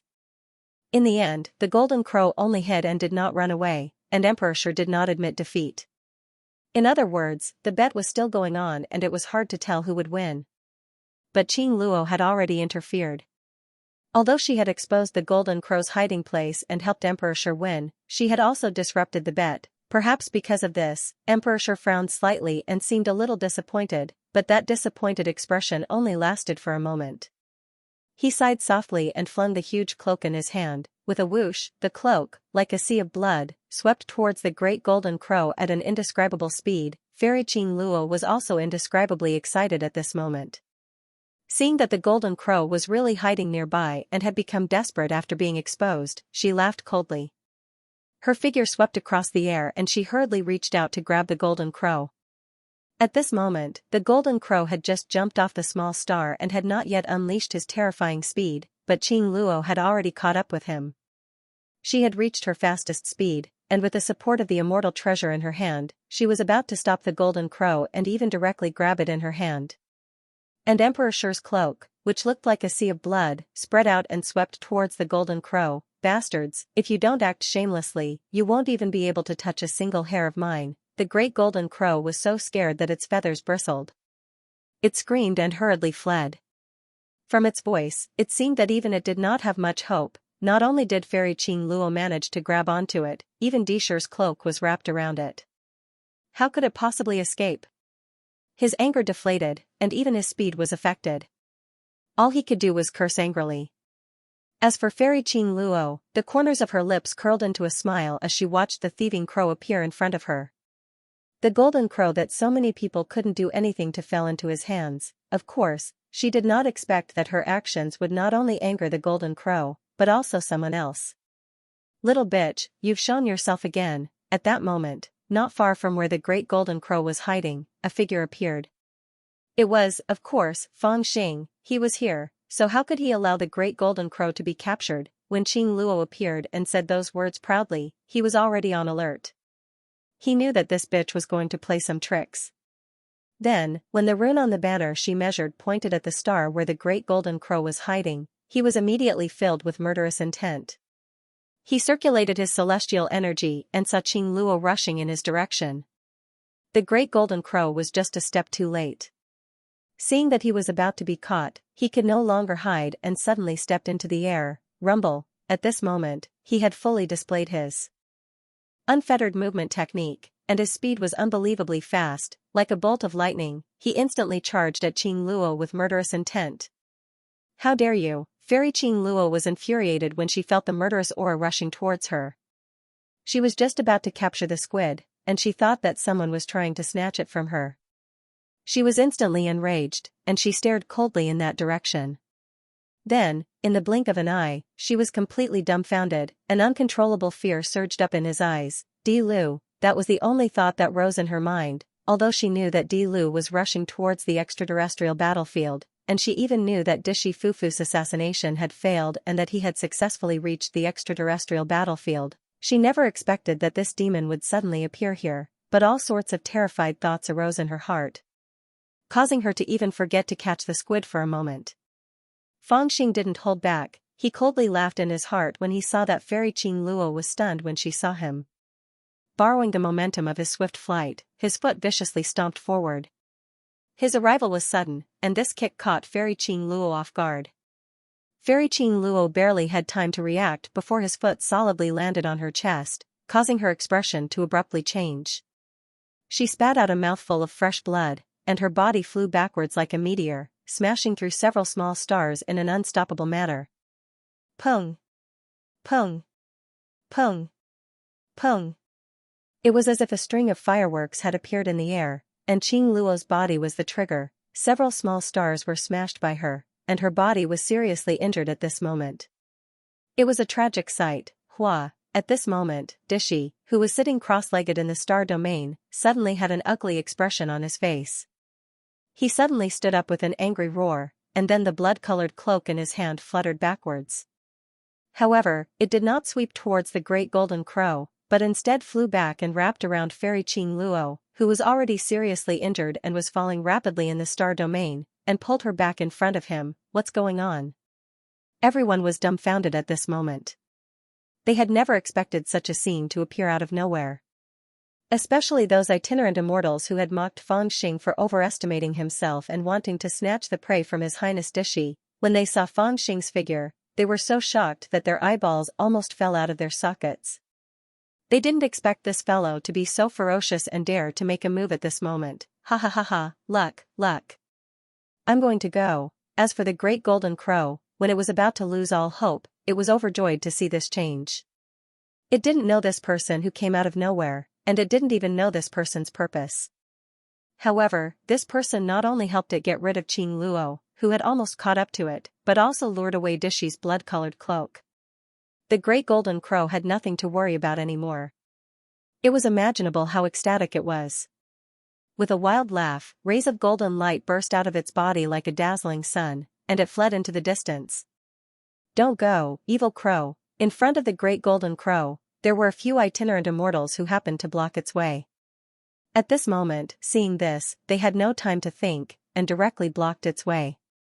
They all roared and used their magic treasures and divine abilities. However, at this moment, the great golden crow had already unleashed its ferocity. It didn't dodge, but directly crashed into them. With a loud bang, it was like a sun, or a golden sword, crashing into the itinerant immortals in front of it. Almost in the blink of an eye, it collided with their divine abilities and magic treasures. Then, a shocking scene occurred. With its strong body and dazzling golden light, the magic treasures and divine abilities couldn't hurt it at all. Instead, they were directly torn apart by its unreasonable crash. In the next breath, it had already crashed into the itinerant immortals. Puff, the poor itinerant immortals didn't even have time to react before they were directly smashed into a pile of flesh and blood, scattering across the starry sky. Haha, you dared to stop me? The great golden crow laughed ferociously. I've already said, with real strength, you can't even touch a hair of mine. After that, it was about to flap its wings and fly into the boundless starry sky. This son of AB*** TCH is really arrogant. When Fang Xing saw this scene, he couldn't help but feel annoyed. Suddenly, he had an idea and rushed out. He used the unfettered movement technique to its fullest extent. His entire body was like an illusion as he stepped on the void of the star domain and rushed towards the back of the golden crow like a bolt of lightning. Nonsense, take this, huh? The great golden crow was also startled. It had killed the itinerant immortals effortlessly, and there was no one to stop it. Seeing that Disher was already far away from it, it knew that he wouldn't be able to stop it even if he attacked again. Therefore, it stopped for a while to brag. However, it didn't expect that the guy who had just helped it to escape would suddenly charge at it again. Shocked, it immediately flapped its wings and flew forward. Unfortunately, at this moment, the long-haired man had already dashed behind it and clawed at it fiercely. At this time, the great golden crow was covered in golden light again, and it dashed across the void. However, it was still one step too slow, and the long-haired man caught up to it. At first, the great golden crow thought it was over. However, it didn't expect that the long-haired man seemed to be a bit too slow at the last moment. The long-haired man didn't catch the great golden crow's body and only grabbed the feather on the tip of its tail. As the two of them fought, the great golden crow screamed and dashed away. However, its tail was a bit bald, and it didn't look good. Haha, stupid crow, how dare you say that no one in the great celestial realm can catch a hair of yours? As for the man behind it, he waved the golden feather in his hand and laughed heartily. Young man, I'll remember you. In the screams, the great golden crow cursed, but it didn't dare to stay any longer. It turned into a golden light and flew deep into the starry sky. Haha, I have to keep this loot well. Fang Xing looked at the great golden crow's fleeing figure and felt a surge of joy in his heart. He put away the golden feather he plucked from the great golden crow's butt, thinking that he could laugh at it when he saw it in the future. Then, he watched as it turned into a streak of golden light and disappeared into the star domain. No one would be able to catch up to it anymore. he relaxed and calmed himself down. Then, he slowly turned around and saw Emperor Shi, who had just finished healing Fairy Qing Luo's injuries. He was slowly looking in his direction. When their gazes met, there seemed to be some kind of sparks flying in this star domain. Then, Fangxing smiled. "Long time no see, who is this person?" At this time, in the star domain, countless rogue immortals cast their gazes towards Fangxing. All of them had solemn expressions and faces full of shock. At this time, no one even cared whether the annoying crow had escaped or not. They were completely attracted by Fangxing's identity. Especially those immortals who had just spoken to Fangxing not long ago and even mocked Fangxing for being audacious and daring to steal His Highness Emperor Shi's prey. At this time, their eyes were fixed on Fangxing. They didn't think that this guy would really dare to steal His Highness Emperor Shi's prey. He was so violent that he injured Fairy Qing Luo with one move. Who was this guy? Even the prince is under the command of the other great immortal emperors wouldn't dare to be so rude to His Highness Emperor Shi, right? Not to mention offending him. What kind of humiliation in this world could be better than injuring someone's Dao companion in front of him? This person is either a demon who disrespects the heavens and earth, or he's a madman. Someone had already made this judgment about Fangxing in the depths of their hearts. Some people watched Emperor Shi calmly heal Qing Luo's wounds, feed her a magic pill, and slowly stand up. They hurriedly stepped back, their eyes sparkling, thinking that a good show was about to take place in front of them. However, unexpectedly, when that madman was looking at Emperor Shi with a smile, Emperor Shi was also looking at him calmly.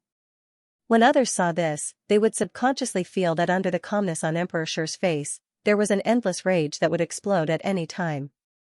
However, after a long while, he still didn't make a move. Instead, his face became calmer and calmer. After a long while, he opened his mouth. "Long time no see." At this point, his eyes dimmed slightly, and he continued softly, "My younger brother." This. Hearing those words, the celestials in the sky were all stunned, unable to react for a moment. After a long time, they suddenly understood the complicated meaning behind this form of address. The younger brother of His Highness Dishi, wouldn't that mean the rumored Emperor Flo that had reappeared in the 33 heavens? Boom, inexplicably, there seemed to be a feeling of explosion rising in the hearts of the immortals. The void was silent, without the slightest sound. At this time, no one spoke. All the attention was focused on these two people, one on the left and one on the right, facing each other calmly. One was as calm as a lake, elegant and handsome, wearing a scarlet robe with a huge blood-red cloak draped behind him. There was no wind in the star field, but the blood-red robe seemed to be fluttering in the wind, constantly fluttering. The other was devilishly handsome, with fierce eyes, wearing black armor, long hair draped over his shoulders, and a faint smile on his face that was indescribably complicated. Thinking of the recent rumors, who knew how many people became excited? His Highness Di Lu was still alive, and he had come to the foreign battleground. Amongst these two brothers, one was an extraordinary genius from 1,000 years ago that possessed a ferocious reputation that shook the entire immortal dimension, and he was faintly reputed to be the #1 imperial prince in the immortal dimension. On the other hand, the other had only made a name for himself in the past 1,000 years. However, his advancement was rather swift, and the way he handled things was even more popular. No matter if it was his cultivation or reputation, both of them had undergone tremendous changes in a short period of a few hundred years. Presently, he was already the imperial prince that everyone knew of. It's going to be interesting when these two meet. I wonder if they'll fight. It'll be difficult. In terms of cultivation in the past, His Highness Di Lu was naturally stronger. At that time, His Highness Di Lu didn't even have an immortal fate, so there was no way he could catch up to him. But now, there were rumors that His Highness Di Lu had lost his immortal fate, causing his strength to plummet. Look at him now, although his immortal fate aura is faint, it's still there. Judging from how he injured Fairy Qing Luo, it's certain that he does have the ability to surpass ordinary righteous immortals, but he shouldn't have reached the Grand Unity stage yet, so how can he defeat His Highness Di Lu? This third Highness Di Lu injured Fairy Qing Luo as soon as he attacked, but he doesn't look like he's afraid of His Highness Di Lu. Di Lu was infamous 1,000 years ago, he can't be judged with common sense. The surrounding immortals were already discussing and guessing, but none of them dared to speak. They were all discussing with their divine senses. Di Lu, why did you injure Qing Luo as soon as you met? Disher and Fangxing looked at each other for quite a while, seeming to have a lot of things to say to each other. However, after such a long while, they didn't say anything. Giving up on talking about the past and some polite words, Disher opened his mouth and asked directly. Fortunately. Fangxing also felt a little lucky. In truth, what he was most afraid of was not how others looked at him with hatred, but that people who were too familiar with Di Lu would come over and ask about him, talk about his past, and then he would be easily exposed. But ever since he had impersonated Di Lu, he had never encountered such a situation. He really felt a little sad about how bad Di Lu's relationships were, or rather, he felt a little sad about how indifferent the relationships of the people in the 33 heavens were. Seeing that Disher didn't say anything, he calmed down and smiled evilly. Why did you hit her? Fangxing laughed in a low voice. He glanced at Fairy Qing Luo, whose injuries had just been brought under control and whose face was still pale. Then, he laughed sinisterly, naturally because she lost the face of our great scarlet sky. Haha, you overestimated yourself, making a bet with the traitor of heaven's origin. If you lost, then so be it. But this bitch publicly broke the rules and interfered to help you. Isn't that embarrassing? If you haven't lost completely before she makes a move, then when she tries to be smart and helps you, you've lost completely. As he spoke, he produced a handful of crow feathers from his bosom, flashing them, saying with a sneer, if it wasn't for this imperial prince seeing everything clearly from the side, coming out to send this slut flying with a kick, and then giving that damned crow a taste of his might, our great scarlet sky would have completely lost face. Eh? The surrounding cultivators were stunned when they heard this. They didn't expect that Fangxing would really judge the matter as it stood, they thought they would hear some big news. After all, it was rumored that Fairy Qing Luo and His Highness Di Lu had an ambiguous relationship in the past. You. Even Fairy Qing Luo's expression froze at this moment. She subconsciously opened her mouth, but in the end, she closed it. She had thought of too many things that Di Lu would say. If he exposed some of her past scandals, or what she had done in Foot of Heaven, it could easily cause trouble for her current situation. But she never expected that Di Lu would not say a word. At this moment, she felt even more uncertain in her heart, she thought that she understood Di Lu. Since he did not say anything now, then he must be hiding some deeper conspiracy. You're right. He glanced at Fairy Qing Luo beside him and smiled faintly. Then, he turned to Fangxing and said, I have indeed lost the bet just now. After subduing Spark, I had originally planned to calculate the whereabouts of that damned crow, but I did not expect Qing Luo to be worried about me and break the rules. In this way, I have indeed lost the bet that had not yet been decided. However, this matter cannot be blamed on Qing Luo. I was the one who did not take everything into consideration at that time. Even if I am at fault, the fault lies with me. As he spoke softly, his gaze gradually turned cold, his expression gradually became serious, and there was a hint of killing intent in his voice. But even so, you suddenly attacked and injured Qing Luo, you shouldn't have. After all, she is my Dao companion. As he spoke, his gaze became even colder. He continued softly, whether or not she lost face for Great Scarlet Heaven is not up to you to interrupt. After all, I am the Emperor's disciple of Great Scarlet Heaven. Asterisk whoosh, asterisk there seemed to be a violent and cold wind sweeping across this star field, filling the sky with murderous intent. Heavens, these words are a bit. When the surrounding people heard this, they were incomparably shocked. Some even subconsciously sympathized with His Highness Di Lu. Disher spoke so bluntly that it felt like he was slapping His Highness Di Lu in the face. After all, in the 33 heavens, many people knew about the story between Di Lu and Fairy Qing Luo. But now, Disher spoke so bluntly about the relationship between him and Qing Luo, especially in front of Di Lu and so many bystanders, it was like he was declaring something. I stole your identity, glory, status, and the loyalty of countless subordinates. Now, even your former lover has been snatched away by me. In the hearts of the immortals who understood the battle of Great Scarlet Heaven, these words were like the confession of a victor. Whoosh! Whoosh! Whoosh! Whoosh!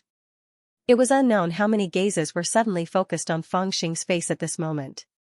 Some were filled with mockery, some were filled with excitement from watching a good show, and some were filled with anticipation for him to attack when he flew into a rage out of humiliation. There were even some that were filled with sympathy. He spoke so seriously? Fangxing didn't feel anything, but when he saw Disher's seriousness, he couldn't help but be stunned. Then he sneered, "So what?" Disher's eyes were cold and gloomy. He remained silent for quite a while, then said slowly, "You are my brother, I will not kill you this time. However, Qing Luo was injured by you with a stomp. 4 ribs, 1 forearm, 2 fingers, and 3 internal organs were broken. You have to pay for this as well." Fangxing was stunned, his gaze cold. Disher, with Qing Luo in his arms, looked like an immortal as he pointed at him from afar. "Give it back. He actually dared to attack me?" Fangxing couldn't help but frown when he saw Disher pointing his finger at him. He thought that this imperial prince wouldn't dare to attack him after being warned by the immortal general, but he didn't expect Disher to be so daring. However, he didn't have time to think too much. Since Disher dared to come, then he must have some confidence. Even if he couldn't defeat Disher, he could still escape. Moreover, deep in his heart, he really wanted to experience Disher's current ability. Although he felt a little pressured when he saw Disher pointing his finger at him, his heroic spirit rose at this moment. He let out a cold laugh and didn't dodge the finger. Instead, he directly charged forward while stepping on the star domain. Swish. Disher's finger pointed at him from afar. A beam of primordial celestial light pierced through the sky like a sword and slashed at the center of Fangxing's eyebrows. Fangxing turned his hand and drew out a large saber. He dragged the saber and walked forward with monstrous ferocity. When the beam of primordial celestial light slashed at him, he roared and swung the saber. The posture of this slash was magnificent and could be said to be perfect. At the same time, a series of golden suns appeared behind him, dazzling his eyes. A sea of blood surged out from his feet, and countless vengeful spirits floated in it. Then, the saber light on the saber was dazzling. Surprisingly, it was half white and half black, as if the saber had slashed out a Tai Chi diagram. After cultivating the 9 supreme scriptures, this was the first time Fangxing used the deceiving heaven tyrannical saber. He immediately felt that his mastery of the saber had improved once again, which was beyond his expectations. When he first held this saber, he could only use 10% of its power. Later on, when he fought against the 9-headed bug, even though he used the sage's technique and burned his lifespan, he could only use 70% of its power. But now that the 9 scriptures had been merged, his realm seemed to have been opened. His cultivation was increasing day by day. Now, he could easily use almost 90% of the saber's power. Before this, no matter how hard he tried, he could only slash out 2 beams of saber light, 1 black and 1 white. It was not harmonious, but now, the 2 beams of saber light had begun to fuse, and he also faintly came into contact with the true meaning of this saber, as expected of a true immortal artifact. Realizing this, he grew even more confident. The blade light roared out and clashed against Dishy's finger. Rumble. In the star domain, a fierce wind suddenly appeared, and the enormous power destroyed the immortals within 1,000 miles, making them unable to open their eyes. The power of annihilation swept across the star domain, and its momentum was even more ferocious than when the great golden crow swept across the star domain with the power of the asteroid. What was even more astonishing was that the 2 attacks were not evenly matched. Even Fangxing himself was shocked by the power released from his blade attack. After the black and white blade lights merged together, the power of the attack actually rose, and even increased the power of this attack by 3 times. That made this attack nearly reach the level of a full power attack launched by a middle-stage primordial immortal. Not only did it destroy the finger attack launched by Dishy from a long distance away, it even saved some of its power, sending the scattered blade lights towards Dishy like a meteor shower. Oh my god, it can't be? Fangxing himself was stunned. He raised the saber and looked at it, his eyes full of disbelief. Only now did he feel that this saber might really be a treasure. He used to use it as a fire stick, or an ordinary saber, but he really underestimated this immortal artifact. Even Dishy frowned at this moment, his eyes fixed on the saber. Then, facing the meteor shower that covered the sky and the earth, he didn't make a sound. He just shook his cloak slightly, and all the meteor shower fell into his cloak. Like a stone thrown into a river, it didn't make a single splash, let alone hurt the enemy, but this result was already enough to make the surrounding people feel terrified. No matter how calm His Highness Dishi appeared, he couldn't hide the fact that he was at a disadvantage because of that finger attack. Could he? How was that possible? Only those with higher cultivation could tell that Disher was at a huge disadvantage. He hadn't used any celestial artifact, weapon, or even any divine ability. He'd only used his own cultivation to point out with a finger, and it had only used about 30% of his strength. However, Dilu had not only used a celestial artifact-level weapon, but he'd also used almost all his strength to strike out with his saber. The fact that he was able to gain such a slight advantage showed the gap between the two of them. Is this the heaven-deceiving barbarian saber? Dishi, who seemed to be at a disadvantage in this move, clearly didn't care about the gazes of the surrounding people. He just stared at the saber in Fang Xing's hand and seemed to be talking to himself or sighing softly. He said, "Father refined the blood of 1,000,000 cultivators and the essence of 9 suns to create this immortal artifact, which really made us brothers very envious. Later on, you and this saber disappeared. Father passed on the immortal fate to me, and also gave me a immortal artifact, the four-sided burial robe. In terms of immortal rank, it's not inferior to your weapon. But I've always been wondering why Father gave you a immortal artifact for battle, but gave me a defensive immortal robe?" His words drew everyone's attention to the blood-red cloak. Looking at the cloak and the saber in Fang Xing's hand, they were enlightened. No wonder these two immortal artifacts had such astonishing power. It turned out that they were both made by the Scarlet Emperor. Although they were both immortal artifacts and were both made by the Scarlet Emperor, their functions were obviously different. One was mainly for attack, while the other was mainly for defense. "Haha, I guess it's because the old man thinks that you're too stupid, so he asked you to protect your life." Fang Xing laughed heartily, feeling much better in his heart. Just now, when he saw that the blood-red robe could destroy everything, he was really a little jealous. Now that he unintentionally displayed the power of the heaven-deceiving barbarian saber, he realized that he also had an immortal artifact that was not inferior to the blood-red robe. It was just that he didn't know how to use it before. Of course, even so, he was still a little jealous of the blood-red robe. "I'll snatch it from him sooner or later." Before he finished this thought, he heard Dishi say indifferently, "Give it to me." "Hmm?" Fang Xing was shocked in his heart, and then he saw Dishi attack again. He was still holding Qing Luo in his arms, but his figure had already soared into the sky. He floated like an immortal and carried a primordial aura that seemed to come from the primordial times. He clearly didn't move and only lightly swept towards Fang Xing. But in the eyes of others, he actually gave off a feeling that his figure covered the sky and was unfathomable. When he swept to over 5 kilometers in front of Fang Xing, he suddenly stretched out his hand and grabbed. This grab didn't seem to use much strength, but the strength was actually more than 10 times stronger than the finger from before, and it pressed down to the point that the space around Fang Xing froze, and this grab was aimed at the saber in Fang Xing's hand. Just now, Fang Xing only had the thought of snatching his immortal artifact, but this fellow actually directly attacked, and it was a real move.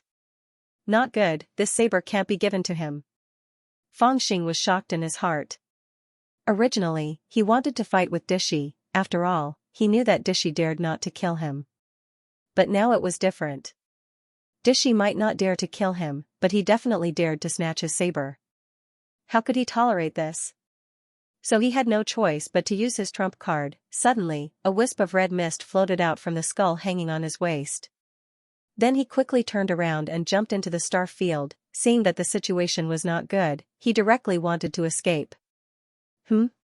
Dishi also clearly sensed some kind of change in the star field in an instant. His face was a little surprised, and then his expression became serious. Suddenly, he fiercely slapped out with his palm.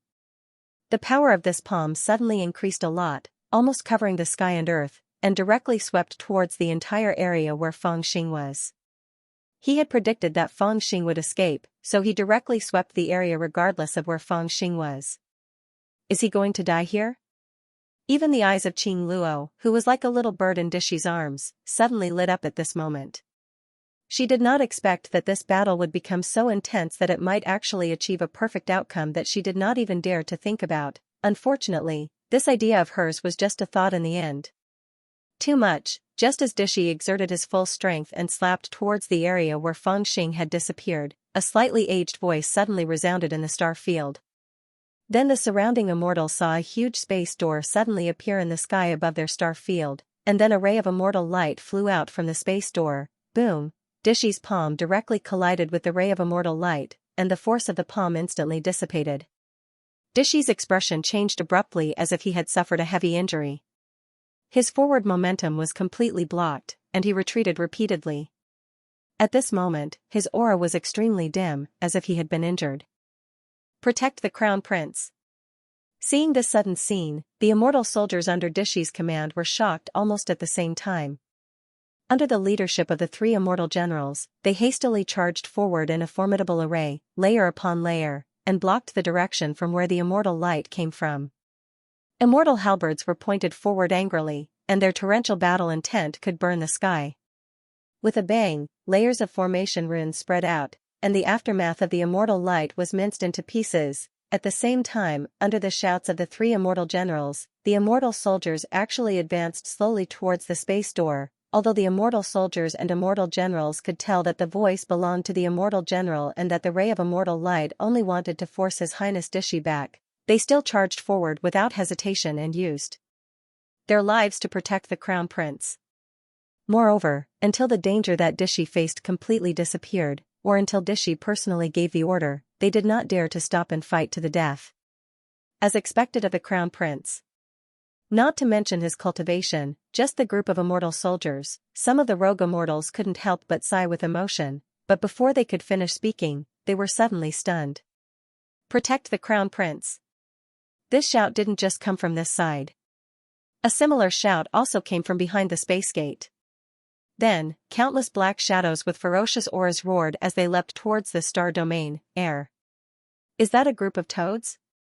The immortals who were praising the immortal soldiers under Dishy's command couldn't continue, and they were all stunned by the scene before them. That's right, it was a group of toads. Under the immortals' shocked and frightened eyes, they saw countless black figures leaping out from behind the spatial door and squatting in the starry sky like small hills. There were hundreds of them, and there were knights on the backs of the toads. All of them were clad in black armor and looked ferocious. The weapons in their hands were not uniform at all. Some were holding sabers, some were holding swords, some were holding whips, and some were holding copper rods. They did not look like immortal weapons at all. Instead, they looked more like a group of immortal bandits. They fiercely rushed over and stood in front of Emperor Shur's immortal weapons. The two sides actually confronted each other. What's going on? Where did this group of toads come from? Are they divine race beings? But they don't look like it. This scene really confused the immortals, and they looked at the scene in front of them speechlessly. Could this group of clowns be His Highness Dilu's immortal soldiers? A bold thought emerged in their minds, but they did not dare to believe it. Your Highness, are you all right? Of course, even if they did not believe it, they had no choice but to believe it. Fangxing's obviously confused figure once again appeared in the starry sky. He blinked at the spatial door behind him and seemed to understand something. But when he looked at Lu So, Mr. Wen, and the others who surrounded him, he immediately wanted to cry but had no tears. He scratched his head speechlessly and asked, "Why are you all here? You left alone, we were all a bit worried. Martial nephew Tai Su used the illusion mirror to observe you and saw that Emperor Shur was trying to harm you. Naturally, he was worried and hurriedly went to report to the immortal general." Obviously, the immortal general had a way to understand what happened here. Seeing that we had gone there, he used his vast magic power to forcefully open a space door and stopped Emperor Shur. He also sent us here, Lu So hurriedly explained, but Fangxing was a little puzzled. Why did he send you here? To protect you, Lu So said. Fangxing was stunned, and sighed. I didn't want you to come. This time it was Lu So's turn to be startled. Why? Fangxing sighed and pointed at the toad soldiers below. It's a little embarrassing. It's indeed a little embarrassing. Lu So looked down and immediately understood what Fangxing meant. At this moment, the immortal soldiers under Fangxing's command had already confronted Dishy's immortal soldiers. Both sides were emanating an imposing aura, and a battle could break out at any moment. This was clearly a very serious confrontation, but the onlookers could not help but laugh. There was no other reason other than the stark contrast between the two. on one side was the Red Sky Immortal Army under Dishi's command. They were the elites of the Great Red Sky. They wore Red Sky Immortal armor, rode red-scaled demonic tigers, held the Sun and Moon Star Spear, and carried the demonic Ox Bow and mystic bone-setting Sun Arrow on their backs. Every one of them had an imposing appearance, and they lined up neatly, with an imposing aura like that of a dragon. In addition, there were 3,000 of them, and they were divided into 3 battle formations. They raised their immortal spears and pointed them at the star field. It was truly awe-inspiring at first sight. On the other side was His Highness Dilu's, let's call them the Toad Army. They wore mid-grade black iron armor, and each of them held their own magical treasures. They did not even have a uniform weapon. Looking at their ferocious appearance, they looked more like demons than immortals. Their battle formation was so loose that it did not even look like an immortal. What made people even more speechless was the mounts they were riding. My God, in the entire 33 heavens, including the Buddha, monster, and dragon realms, they had never seen anyone riding toads into battle. The immortals were speechless, and the way they looked at Feng Xing was very strange. Many people were thinking that even if His Highness Dilu had been robbed of too many things by Dishi in the past 1,000 years, and his old subordinates were no longer around, there was no need to find such a bunch of unpresentable fellows to make up the numbers, right? There were at least a few hundred of them, right? In short, this confrontation was worse than no confrontation at all. Whether it was in terms of numbers, momentum, or equipment, they were all instantly destroyed by the Red Sky Immortal Army. Even among the group of toad soldiers, there were many people who quietly lifted the scarf around their necks to cover their noses and mouths. They probably felt a little embarrassed under the attention of so many people. Your Highness Disher, this old man has already made some things clear to you before, right? The indifferent voice of Immortal General Xian broke the awkward atmosphere. In front of the immortals, this old man will not repeat my words a second time. I just want to remind your highness that some of what you did just now is close to the bottom line. This is the first time this old man has stopped you, but I don't want it to happen a second time. Now that I have punished His Highness Dilu's immortal army, the rest is up to you. If you really want to incite a fight within the army, this old man has nothing to say. After saying that, the space gate began to distort, and after a while, it disappeared in the sky. Humph. At this moment, Disher's expression was obviously a little ugly. It was unknown if he had not recovered from the immortal light, or if he was angered by the warning in Immortal General Xian's words. His face was livid, and he stared coldly at the space door as it disappeared. He did not answer, nor did he look at Feng Xing's immortal army that attracted countless people's attention. He only lowered his eyes and slowly exhaled. So that's what that old thing was planning. But after hearing Immortal General Xian's words, Feng Xing seemed to understand something. He had indeed sent his subordinates to protect him, although at first glance, it was unclear who was protecting who, but as long as this group of immortal army was here, Disher would not be able to harm him, or even attack him. He had a mortal army by his side. If he attacked, he would have to fight with this group of immortal army, or even use his immortal army to attack him. At that time it would become a mess between the two armies. To Immortal General Xian, if Disher and Feng Xing fought one-on-one, it could be said that it was a big or small fight. But if he used the excuse of a normal training session as an excuse, then the battle between the immortal army would become a private fight that no one could justify. That old bastard might use this as an excuse to send both him and Disher back to the Great Red Sky. When he thought of this, he no longer cared about the image of this group of toad soldiers. It was indeed a little embarrassing. He loudly ordered them to ignore the mess. As long as the other party's immortal army dared to make a move, they would immediately charge forward and kill. As long as they did not attack first, it would be fine. Although he did not abide by the rules, he liked the rules the most. With the rules, it would be easier to fight according to the rules. All of you, retreat. Although the confrontation was a confrontation, in the end, the two sides did not really start fighting. Disher took a few deep breaths, adjusted his inner breath, and spoke coldly. He ordered the 3 immortal generals to retreat, then looked coldly at Feng Xing, and said coldly, "This time, you are very lucky." Immortal General did not hesitate to use all his immortal chi to forcefully open the space door to save you. I will not attack you again.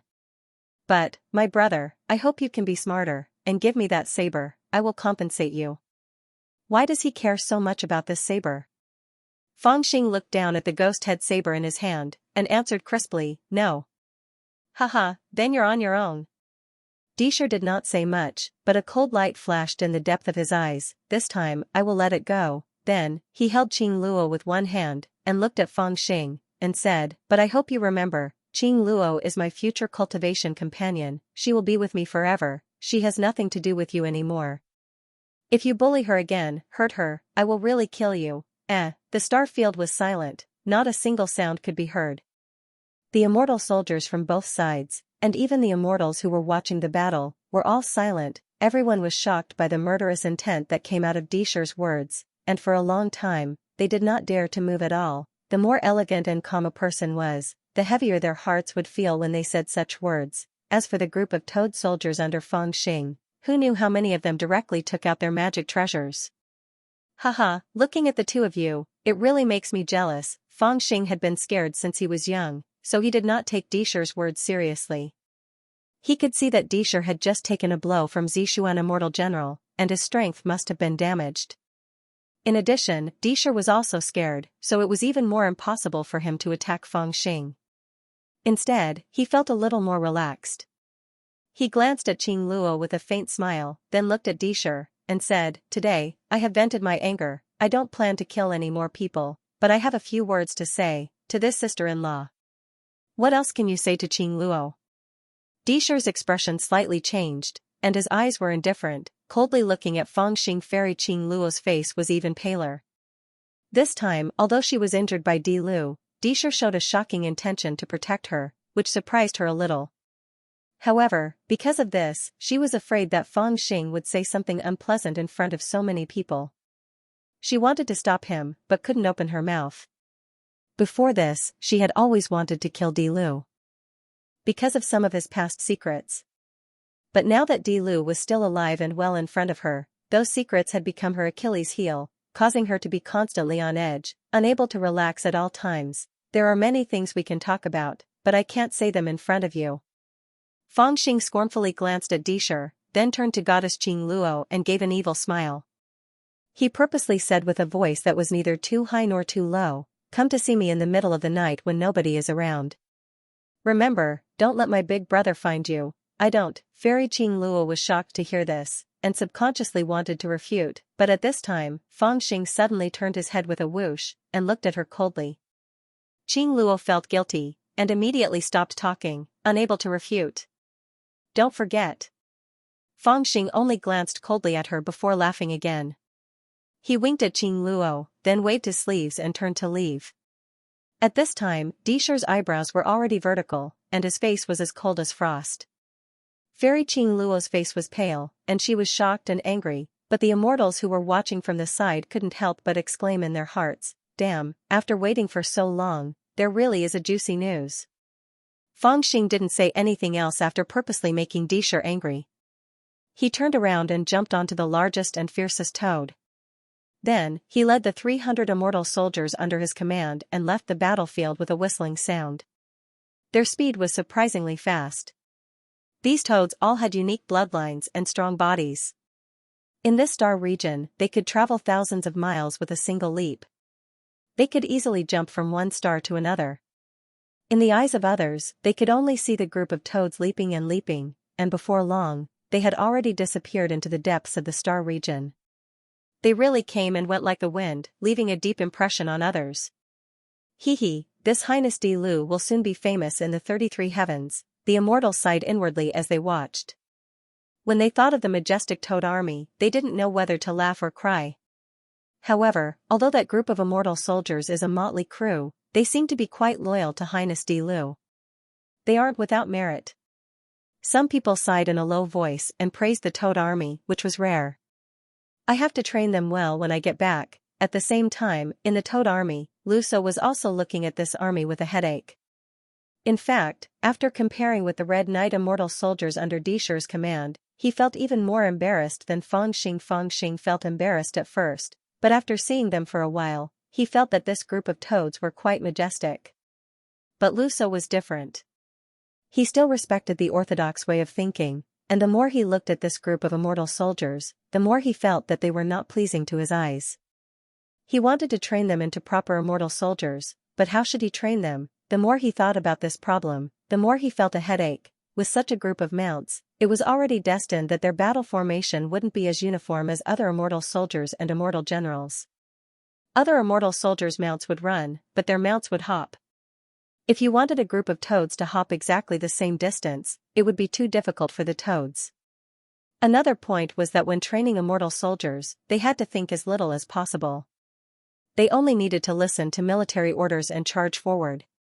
But now, these 300 immortal soldiers were all elites who had killed their way out of foot of heaven. This group of people was more ruthless, more cunning, and more ruthless than the last.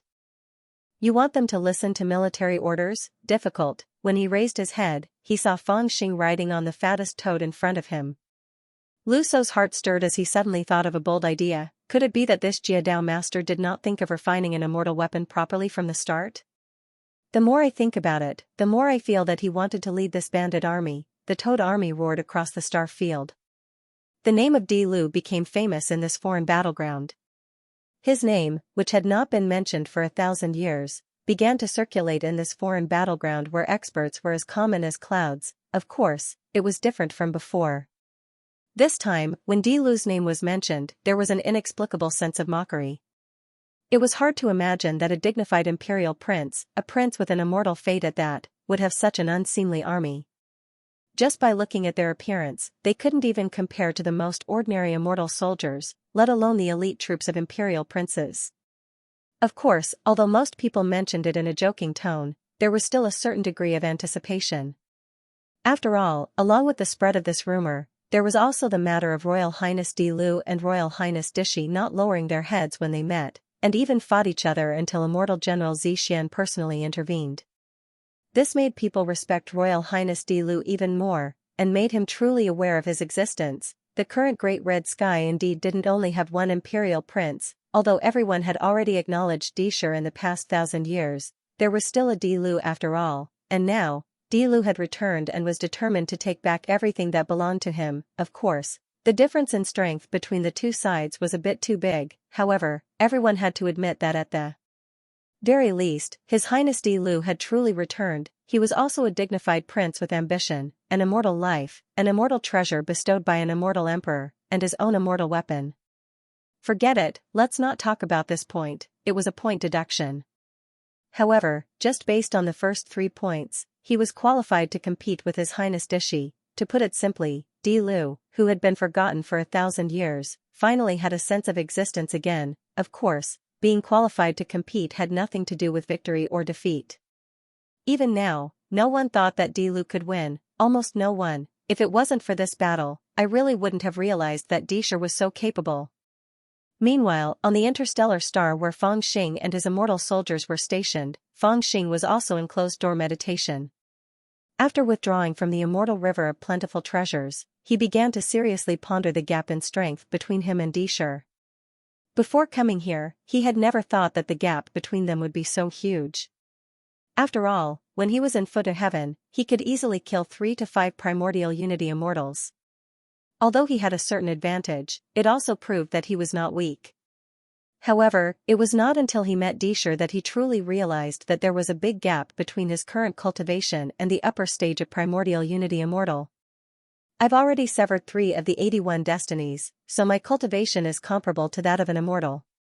If I sever another 9 destinies, I'll be comparable to that of a primordial unity immortal. If I sever another 18 destinies, I'll have a chance to fight a Zenith Heaven Golden immortal. I'm afraid that Dishur's cultivation represents the highest realm that a primordial unity immortal can reach. If I want to fight him, I'll have to sever at least 9 more destinies. And this is just the beginning. If I want to defeat him, I'll have to sever at least 18 more destinies. As he thought to himself, Fangxing's expression became very serious. After a long time, he sighed, took out the seizing the way scroll that he had refined with the will of the spiritual realm and looked down. My physical body has been hiding in the heaven realm of Xianxia for a period of time. But during this period, I haven't used my immortal weapon, so I haven't accumulated much killing intent. Moreover, I haven't fought many people, so my foundation is very weak. It seems that I have to work harder. As he thought to himself, he put away the Seizing the Way scroll and pondered with rapt attention. His current cultivation path, to put it simply, was to sever 81 destinies, but when it came to the accumulation of cultivation, it was divided into 3 parts: bury the physical body in the heaven realm, steal the origin of the heaven realm of Xianxia, and refine the physical body, make the Seizing the Way spirit scroll, command 300 Taoist disciples to fight, and cultivate the spirit soul.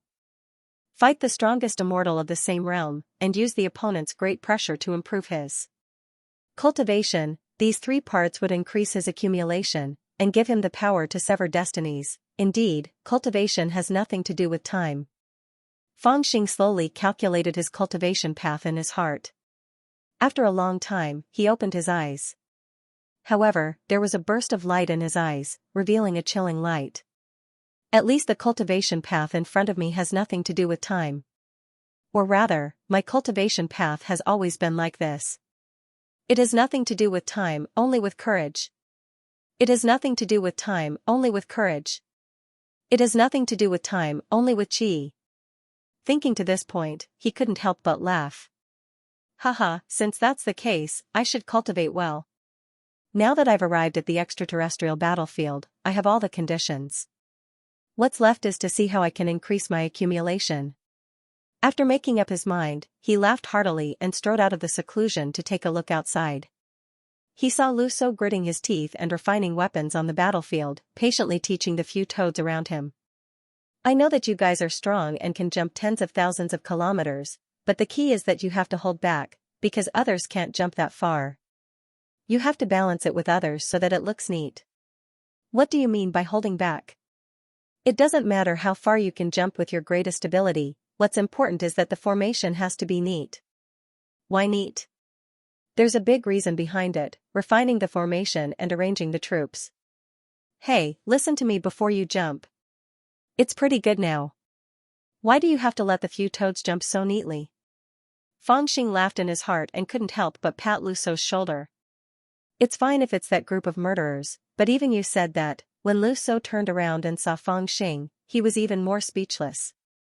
Originally, he had seen this group of toad army on the road, which was too unseemly. Ordinary soldiers and immortal armies were all the same.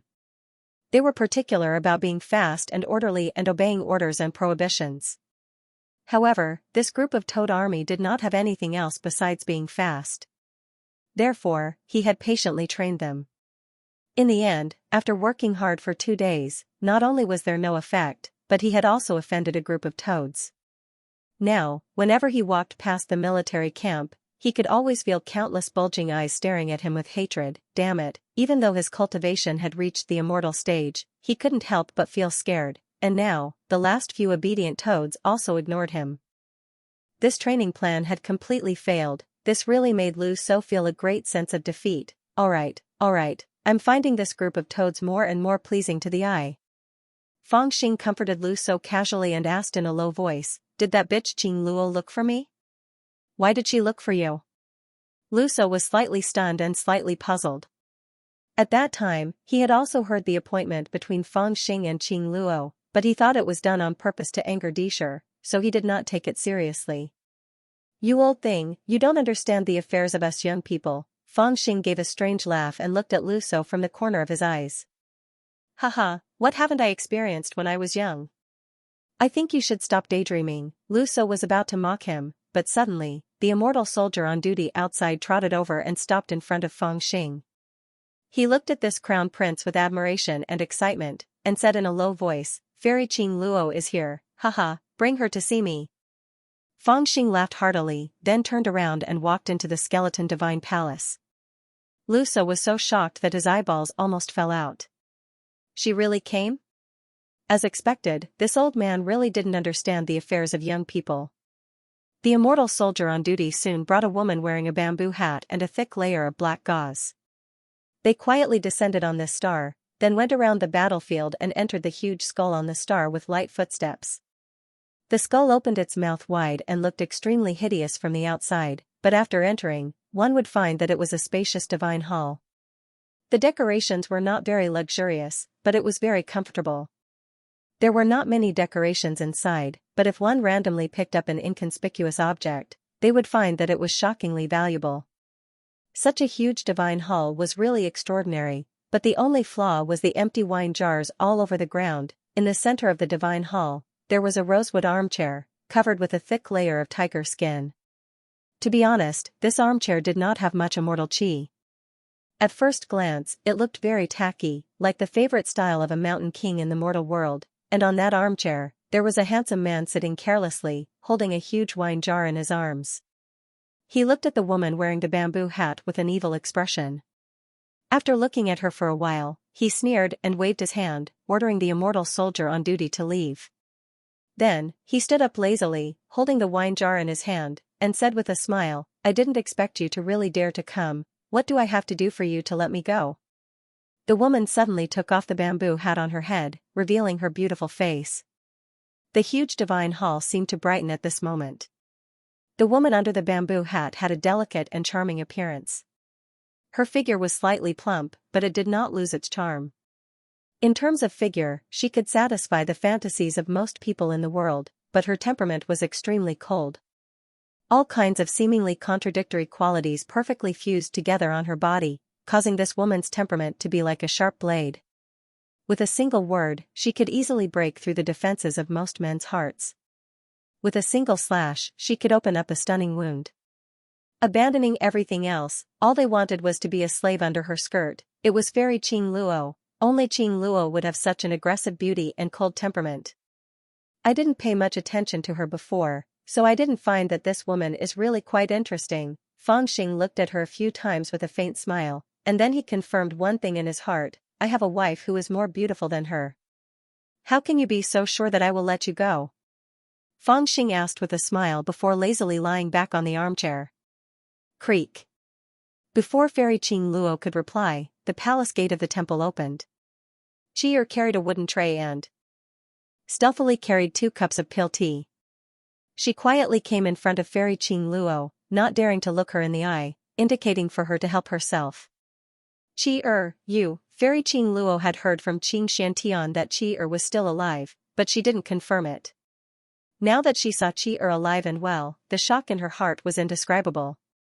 This was especially so when she keenly sensed the faint aura of an immortal fate on Chi'er's body. Her face paled and she subconsciously wanted to ask her something, but she couldn't do so in the end. Elder sister Qing Luo, after I woke up, my memory is a bit damaged, so I can't remember things from foot to heaven. Chi'er was also blushing, as if she didn't know how to face Fairy Qing Luo. She only whispered something like a mosquito and quickly left. She stuffed the other cup of tea into Fang Xing's hand, then whispered something in his ear. Qing Luo clearly heard that she was saying, I will go out for a while, don't make things difficult for elder sister Qing Luo. Then she turned around and gently bowed. She waved her hand and used a small technique to collect all the wine jars on the ground, then turned around and quickly left the temple. Haha, in order to save this girl, I had to give her an immortal fate. Will it affect Uncle Qing Xian's cultivation? Fang Xing purposely picked up the elixir tea and took a sip with relish as he said with a smile. Oh, it won't. Fairy Qing Luo seemed to be in a bit of a panic. After a while, she calmed down and said, having too many immortal fates in the same bloodline will indeed affect the heavenly connection. To a certain degree, it will also affect one's cultivation. However, it is not that obvious to my father. The higher one's cultivation, the clearer this feeling is. The previous immortal monarchs rarely had descendants, and even if they did, they would not easily bestow an immortal fate. They would rather choose loyal people from outside the clan to serve them than to bestow an immortal fate to their descendants. Oh. Why do you think I will spare you? Fang Xing smiled and nodded. Then, his expression suddenly became serious and he said, You know what you have done. Fairy Qing Luo was startled and realized that he was answering her earlier question. She blamed herself in her mind. Before, no matter how fierce he was, she was not afraid of him and could even play with him in the palm of her hand. Why did she subconsciously fear him more and more now? After not seeing him for 1,000 years, his temper had become more and more strange.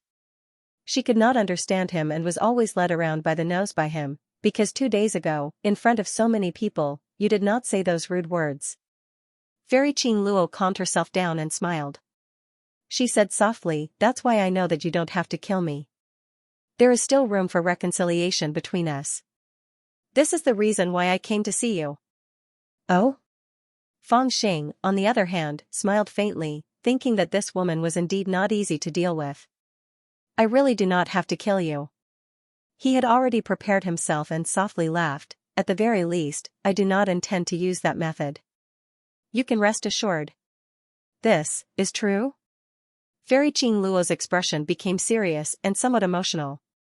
Of course there are conditions. Fang Xing directly interrupted her words and looked at her with a smile that was not a smile.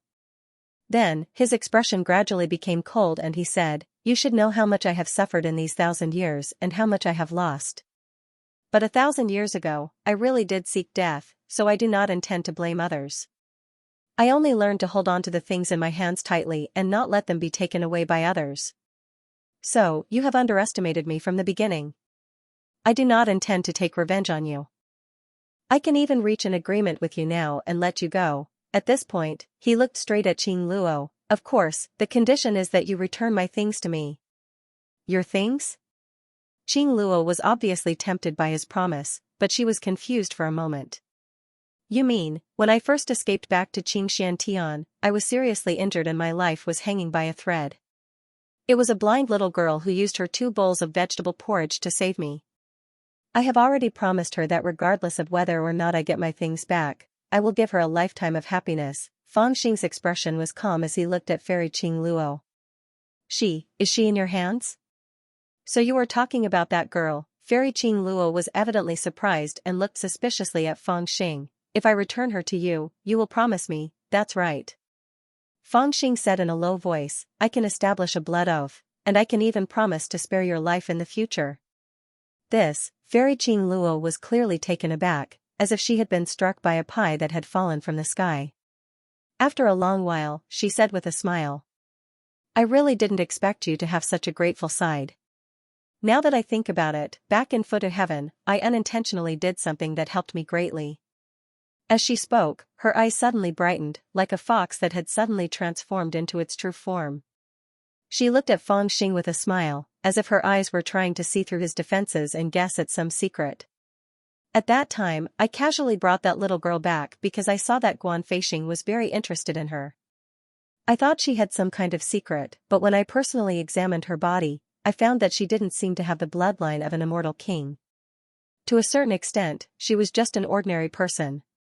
The only difference between her and ordinary people was that there was a mysterious seal in her mind that I couldn't undo with my cultivation. Your Highness Di Lu, you might be able to deceive others with your lies, but you can't deceive me. Do you really care about repaying a debt of gratitude or anything else? Is that something you care about? Since you are so worried about this little girl, could it be that she spoke softly with a proud and flirtatious smile.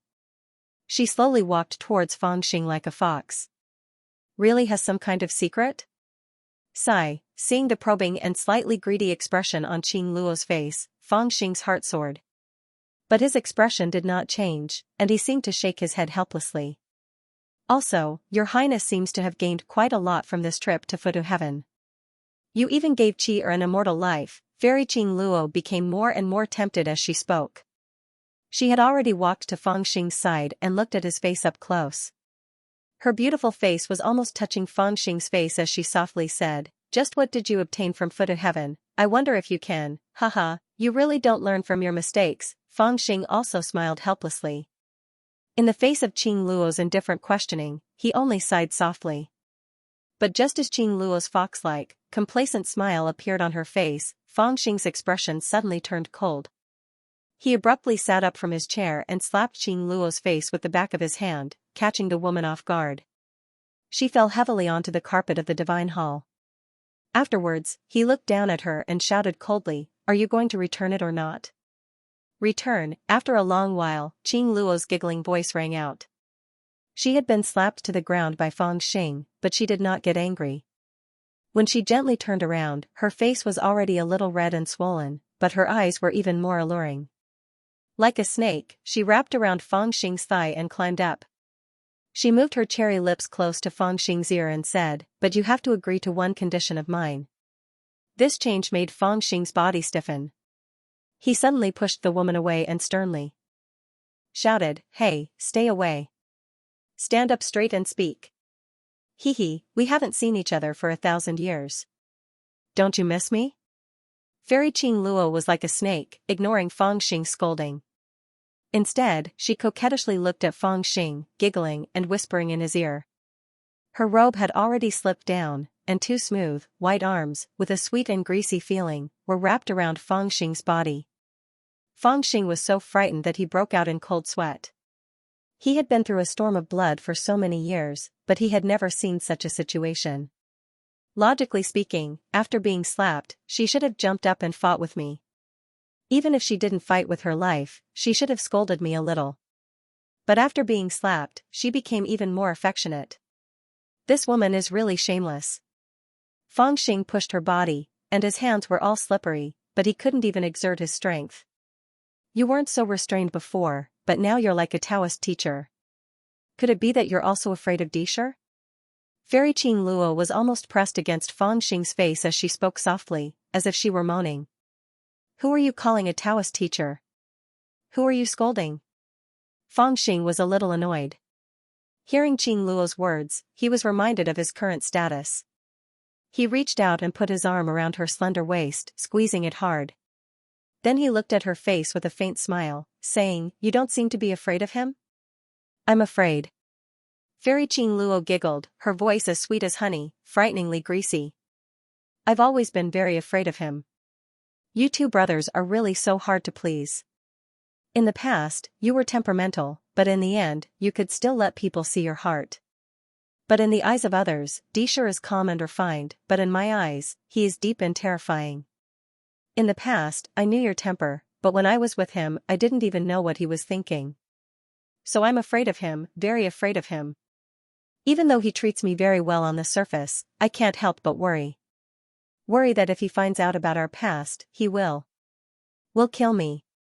Then why are you seducing me?" Fang Xing's interest was piqued. He hugged Fairy Qing Luo and asked with a strange smile. "Anyway, I'm already here. If I can hide this from him, then what I'm doing here won't matter anymore. If I can't hide it from him, then he'll naturally have all kinds of thoughts in his mind. What I'm doing here won't matter anymore. After all, even if you go out and say that I didn't do anything, he won't believe you. And if you go out and say that I've done something, he'll still be suspicious." Fairy Qing Luo's face moved closer, her eyes a little dazed. "Also, I discovered that you really haven't forgotten about me, right? You kept Qi by your side and even risked your life to save her because you can't forget me and want to anger me, right?"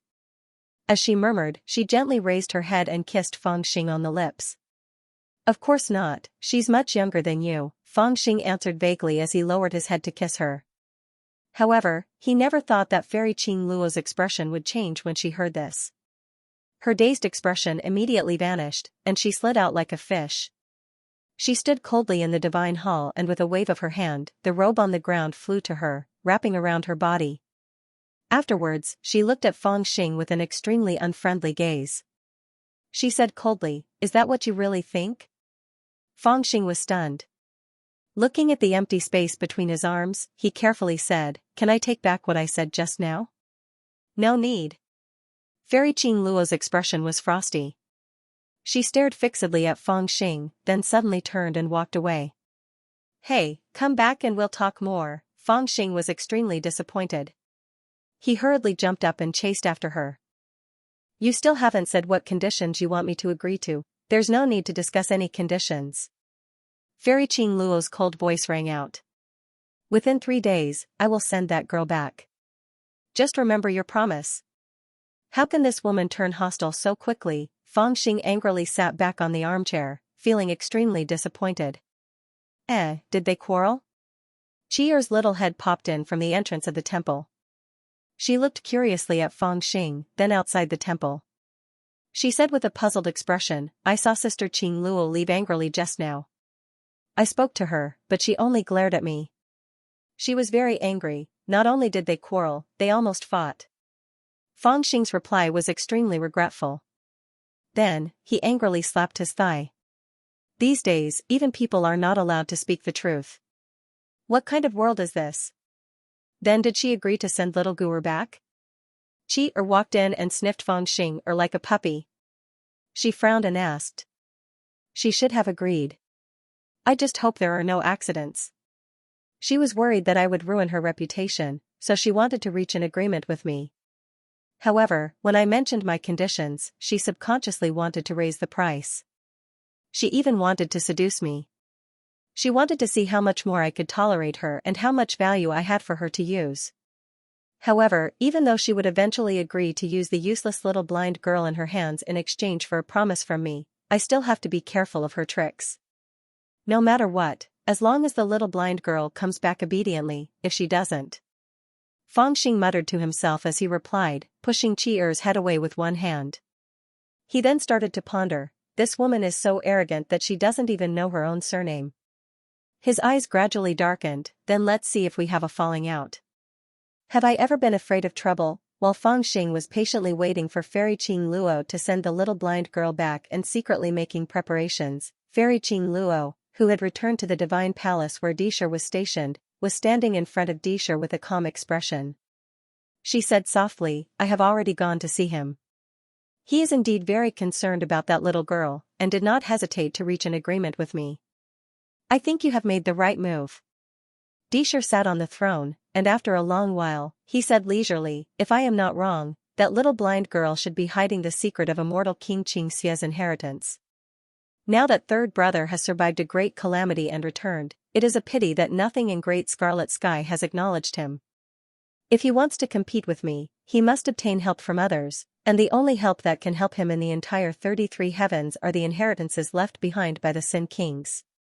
However, most of the inheritances of the Sin Kings have mysteriously disappeared, and there are very few left in the 33 heavens or in the nearby star fields. The inheritances of Immortal King Taishu and Immortal King Xianxia are two of them. Third brother should have already obtained the inheritance of Immortal King Taishu, but a mere inheritance of Immortal King Xianxia is not enough for him to fight against me. That is why he is fighting for the inheritance of Immortal King Xianxia. Haha, this is no wonder. I have also examined the seal on that little blind girl.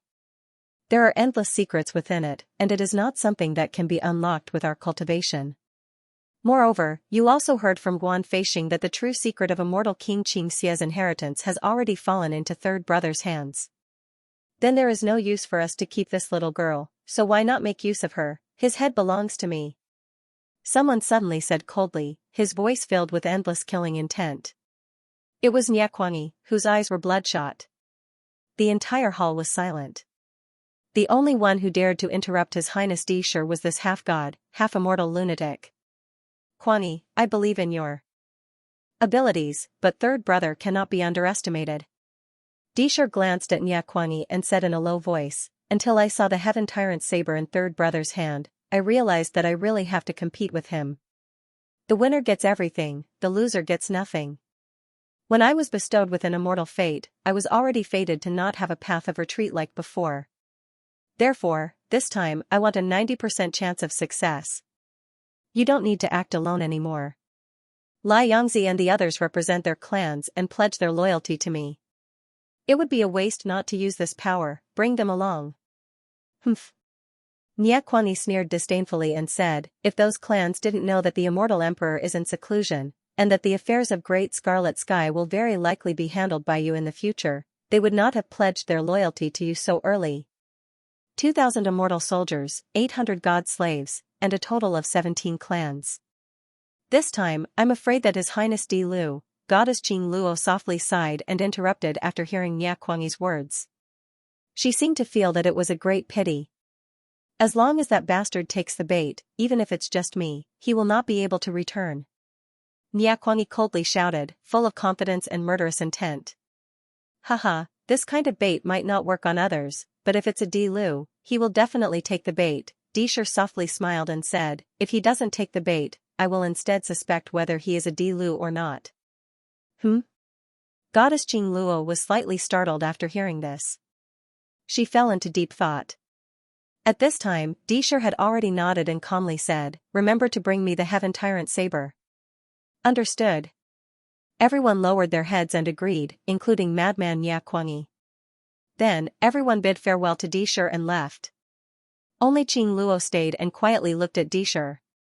After a long time, she blushed and suddenly said, "The things in the past." Disher smiled and raised his hand to stop her. Emperor Shi smiled, raised his hand to stop her, and said gently, "Don't mention it again. You did the right thing. Instead of waiting for third brother to spill the beans and hurt the relationship between us, it's better for you to tell me yourself, so that he won't have the chance to take advantage of you." Qing Luo, don't worry, my heart is as firm as a mountain, I won't waver, and I won't dwell on the past. This time I will remember your contribution. After third brother falls into the trap, I only want the heaven-deceiving barbarian blade in his hand, and the inheritance of immortal King Xianxia will belong to you. Thank you for your understanding, Your Highness, Qing Luo smiled, as if she was touched. Her eyes turned red as she bowed and left. However, after leaving the divine hall, her expression gradually turned cold and she thought to herself, Your Highness, you are not as straightforward as Di Lu. If he hates me, he will show it on his face, but you are too good at disguising yourself. You act like you don't care about this at all, but how can I trust you? I have no choice but to think about myself first. Instead of being your imperial concubine, I might as well obtain immortal King Xianxia's inheritance. On the bank of the myriad treasures immortal river where the army of the 33 heavens was stationed, there would be a huge planet that was bustling with activity. Immortal soldiers were stationed, spiritual birds were flying, and the military formations were strict. They were drilling like dragons, and the murderous aura was surging in the air, adding a hint of liveliness to the ancient and tranquil planet. However, among the huge planet where the immortal soldiers were stationed, there was one planet that was an exception. There was absolutely no sound of drilling, and no spiritual birds or flying beasts could be seen. Instead, there was a group of toads jumping on the ground. Moreover, on such a huge planet, apart from a few lazy immortal soldiers on duty, there was no one else. The entire planet was lifeless. This is the interstellar star where His Highness Di Lu is stationed. Alas, with this kind of morale, they want to compete with Lord Disher. Occasionally, one or two immortal soldiers under the command of the immortal commanders would pass by. When they saw this huge planet, they would shake their heads speechlessly, full of disdain. They are immortal soldiers, so they have to be trained. Morale is more important than anything else. Look at the motley crew that His Highness Di Lu gathered at the last minute. They are wearing broken armor and riding on toads. They don't look like immortal soldiers at all. Not only that, they don't even have any training, and all of them look like they are cultivating in seclusion. Do they really think they are still in Tianyuan? The patrolling immortal soldiers, who had lost all hope in this group of immortal soldiers, decided to save the time to descend and directly left. Of course, they probably did not expect that most of the people on this interstellar star were actually cultivating. Among this group of individual immortals, excluding Lu So and the others, Fang Xing had already given out 10 immortal lives. 3 were given to him during the Futu Immortal meeting based on their bravery and loyalty, 1 was given to him during the Futu Immortal meeting, and 6 were given to him during the battle in the desolate land of Qingxian Heaven. He was indeed a spendthrift, giving out immortal lives to his immortal soldiers as if they were jelly beans. Because of this, those who had received immortal lives were in a hurry to refine them in isolation, while those who had not truly felt that Fang Xing could really give them immortal lives at any time. Naturally, they could not wait to cultivate diligently, lest it would be troublesome when they really received the immortal lives. After all, even though the immortal life was a creation, it still needed to be refined and integrated into the spirit. The speed of refinement was related to one's cultivation. In theory, once one reached the loose immortal realm, they would be able to refine an immortal fate. However, the price to pay was also very high. First of all, it would take several months or even years to refine it. Moreover, if they failed, there would be the risk of their soul scattering. Moreover, after fusing with an immortal fate, they would be stuck at the righteous immortal realm for the rest of their life without any hope of reaching the next level. Normally, only those with poor aptitudes and loved by their elders would use this method to become a righteous immortal right after reaching the loose immortal realm. Of course, even after becoming an immortal, they would only be at the lowest level. It would be great if they could enjoy life in peace. Above the loose immortal realm, the higher one's cultivation, the easier it was to refine an immortal fate and the shorter the time needed. Just like how the 9-headed bug refined the immortal fate in an instant. In the eyes of the 33 heavens, he had actually cultivated to grand completion and was only a step away from the spirit realm. At that time, his strength would not lose to a righteous immortal, so the immortal fate in his hands would complement each other. Thus, he didn't need to refine it at all. Everything would fuse naturally. Although the immortal bandits under Feng Xing couldn't compare to the nine-headed bug, they were still the elites of foot of heaven. Their cultivation wasn't weak, so they would only need 1 or 2 days to refine an immortal fate. The rest would be to use various methods to increase their potential and consolidate their cultivation. This was the time that Feng Xing had left for these immortal bandits. Every immortal life bestowed upon them would be given 3 days of vacation, then they would have to come out and risk their lives for me. Of course, if there's nothing important, you can continue with your cultivation. Feng Xing liked this atmosphere. He was different from Lu Shou, who wanted to refine these immortal bandits into proper immortal soldiers. He always believed that when there was something to do, he should do it diligently. When there was nothing to do, he could do whatever he wanted. As long as everyone was comfortable together, whoosh, he was lying lazily on top of the skull, drinking wine and enjoying Chi-Er's shoulder massage. Suddenly, a beam of immortal light flew over from the boundless star domain. In a flash, it had already flown past him. Those with weaker cultivation would almost not notice its existence. But at this moment, Feng Xing suddenly opened his eyes. He put 2 fingers together and slashed at the sky. Between his fingers was already a purple talisman. Qing Luo, I've been waiting for 6 hours. Where are you? Asked Feng Xing coldly as he flicked his fingers. The purple talisman floated in the air and burned. In the past few days, he had secretly transmitted his voice to Fairy Qing Luo several times. Every time, she said that there was no problem. It was just that Disher was keeping a close eye on her and needed to find an opportunity to send little blind girl over. This morning, she finally gave Feng Xing an immortal talisman and said that little blind girl had been sent out. When she was about to arrive at Interstellar Star, she would send a message to Feng Xing and ask him to bring her in. However, Feng Xing had waited for 6 hours, but there was still no sign of little blind girl. He had been waiting for this immortal talisman for a long time, so he was a little angry. Brother Di Lu, bad news. Something has happened. Just now. I received a message from one of my immortal soldiers. They passed by the turbulent sea with the little girl. I wanted to send you a message to pick her up, but I didn't expect to run into the rebels of Tianyuan. They killed them and scattered them. When they saw the little girl in the immortal carriage, they thought she was an important person and took her away. My immortal soldier managed to survive and hurriedly sent a message to me, bitch, you're playing tricks again?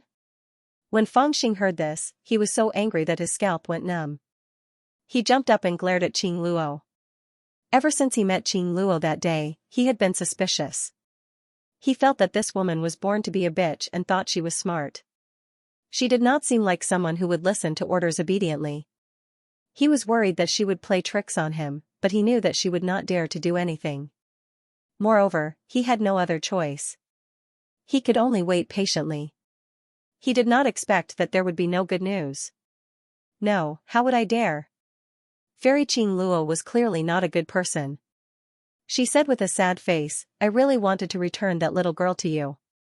There's no use in keeping her in my hands, but I really didn't think that there would be such an accident, that she would be kidnapped by those traitors of Tianyuan. Why did you ask them to take a detour to the turbulent sea? Feng Xing was so angry that his black hair fluttered in the air. He clenched his fists so hard that his knuckles cracked. I was worried that His Highness Disher would find out, so I asked them to take a detour. Qing Luo seemed to be on the verge of tears. She stamped her feet and said anxiously, what should we do? What happened? Hearing the commotion, even Lu Shou and the others rushed over to see what was going on. The little girl was taken away by the rebels of Tianyuan who were hiding in the turbulent sea. Feng Xing gritted his teeth as he replied, yet it caused Lu Shou and the others to be stunned, and their brows knit together tightly. That is a war zone. The turbulent sea was located in the myriad treasures immortal river. It was a sea of stars that was close to the opposite shore. The experts of the immortal world and the rebels of Tianyuan had fought there before. Because the stars were dense and dangerous, the army could not set up a camp or surround it. Therefore, to a certain extent, the turbulent sea was a natural protection for the Tianyuan forces. Unlike other places, the rebels of Tianyuan rarely appeared in the myriad treasures Immortal River after the arrival of the Immortal World's army. They could often be seen in the turbulent sea. The turbulent sea was indeed closer to Fangxing's side, but it was still not under the jurisdiction of the Immortal World. In fact, for the Immortal World, the turbulent ocean was simply a place of death. Brother Di Lu, don't be angry. I will think of a way to save her. I just hope. I just hope that the little girl is lucky enough to survive until I go to save her. After all, I heard that the rebels of Tianyuan hate the Immortal World to the core, and they never leave anyone alive. Fairy Qing Luo sighed and bit her lips, as if she had made up her mind. No need, I'll go. But at this moment, Fangxing was already looking at her coldly and eerily. You, Fairy Qing Luo was shocked and looked at him in disbelief. Fangxing also looked at her coldly and said, you know that this is the last chance for me to spare your life, right? Qing Luo was stunned and did not know how to answer. I really don't know if you are smart or stupid, Fangxing said coldly and waved the dust in the air. He stood up and looked at the messy palace and army camp below the skull and shouted, lazy fools, get up and accompany me to the turbulent sea to save the people. Boom, at his shout, rogue immortals with devilish auras charged out from every corner of the planet. Giant toads leaped over from every direction like a meteor shower. One rogue immortal and one toad appeared in front of Fangxing as quickly as they could. Some had serious expressions on their faces, some looked puzzled, and some burned with a desire to fight. They stared at Fangxing excitedly, their eyes shining brightly. Are you really going? Lu So said solemnly behind Fangxing, this might be their bait to lure you into their trap. Of course I know it's bait. Fangxing turned around and smiled mysteriously at him, but I've been waiting for this bait for a long time. Lu So was taken aback, but he immediately understood what Fangxing meant. He said subconsciously, you. Fangxing looked at the other side of the river of treasures and said with a smile, it's not bad to take this opportunity to see an old friend. Reporting. Lord Immortal Commander, His Highness Di Lu has suddenly led his immortal soldiers to the turbulent sea. Everyone was discussing the news in shock. The Sea of Turbulence was not a good place to go. No one knew how many immortal soldiers and experts from the immortal realm had been killed there. Not only did it contain countless dangers, but there were also many powerful rebels of heaven's origin. Even if a primordial supreme immortal led an army of immortal soldiers there, he would not be able to gain any advantage. Moreover, it was His Highness Di Lu, who was rumored to be greatly weakened and had not even reached the realm of primordial immortal. What's more, he was leading a group of toad army that was not even considered a motley crew. What is he trying to do? Has he gone mad?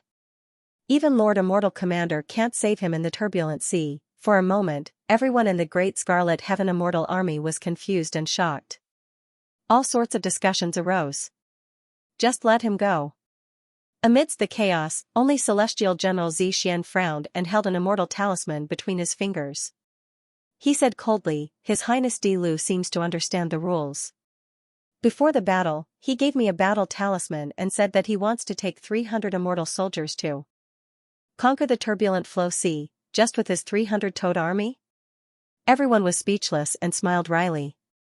Isn't it better to say that he is courting death? Why did Immortal Commander agree? Why did I agree? Immortal Commander Xianxia was also speechless. He thought to himself, because this bastard didn't even wait for my agreement before he went. Report, just as Immortal Commander Xianxia's dark steel great hall was in an uproar, another messenger hurriedly reported, His Highness Dishur has sent a message saying that there are Heaven's Origin rebels in the turbulent sea. He has already sent 2,000 immortal soldiers to investigate. This report, whoosh, the great hall was dead silent again. Everyone turned to look at Immortal Commander Xianxia in a daze. Are the two brothers so impatient? This thought floated in everyone's mind, but no one dared to say it out loud. Just let him go. Celestial General Zishuan sighed after a moment of silence. Everyone looked at Zishuan Immortal Marshal in shock. Lord, should we, sooner or later? You don't have to think too much about it. To us, today's matter is very simple. His Highness Di Lu has just arrived at the extraterritorial battlefield and is eager to make a contribution, so he personally led 300 immortal soldiers to quell the rebellion in the turbulent ocean. His Highness Dishur also noticed the unusual movements in the turbulent ocean and sent 2,000 immortal soldiers to suppress it. That's all. Sigh, everyone understood Immortal Marshal Zixuan's intention and no longer said anything. They all understood that Immortal General Zixuan was just doing his job and did not intend to interfere with the two's matters. No matter why His Highness Di Lu left, it was likely that he would not return. He couldn't help but feel a little disappointed.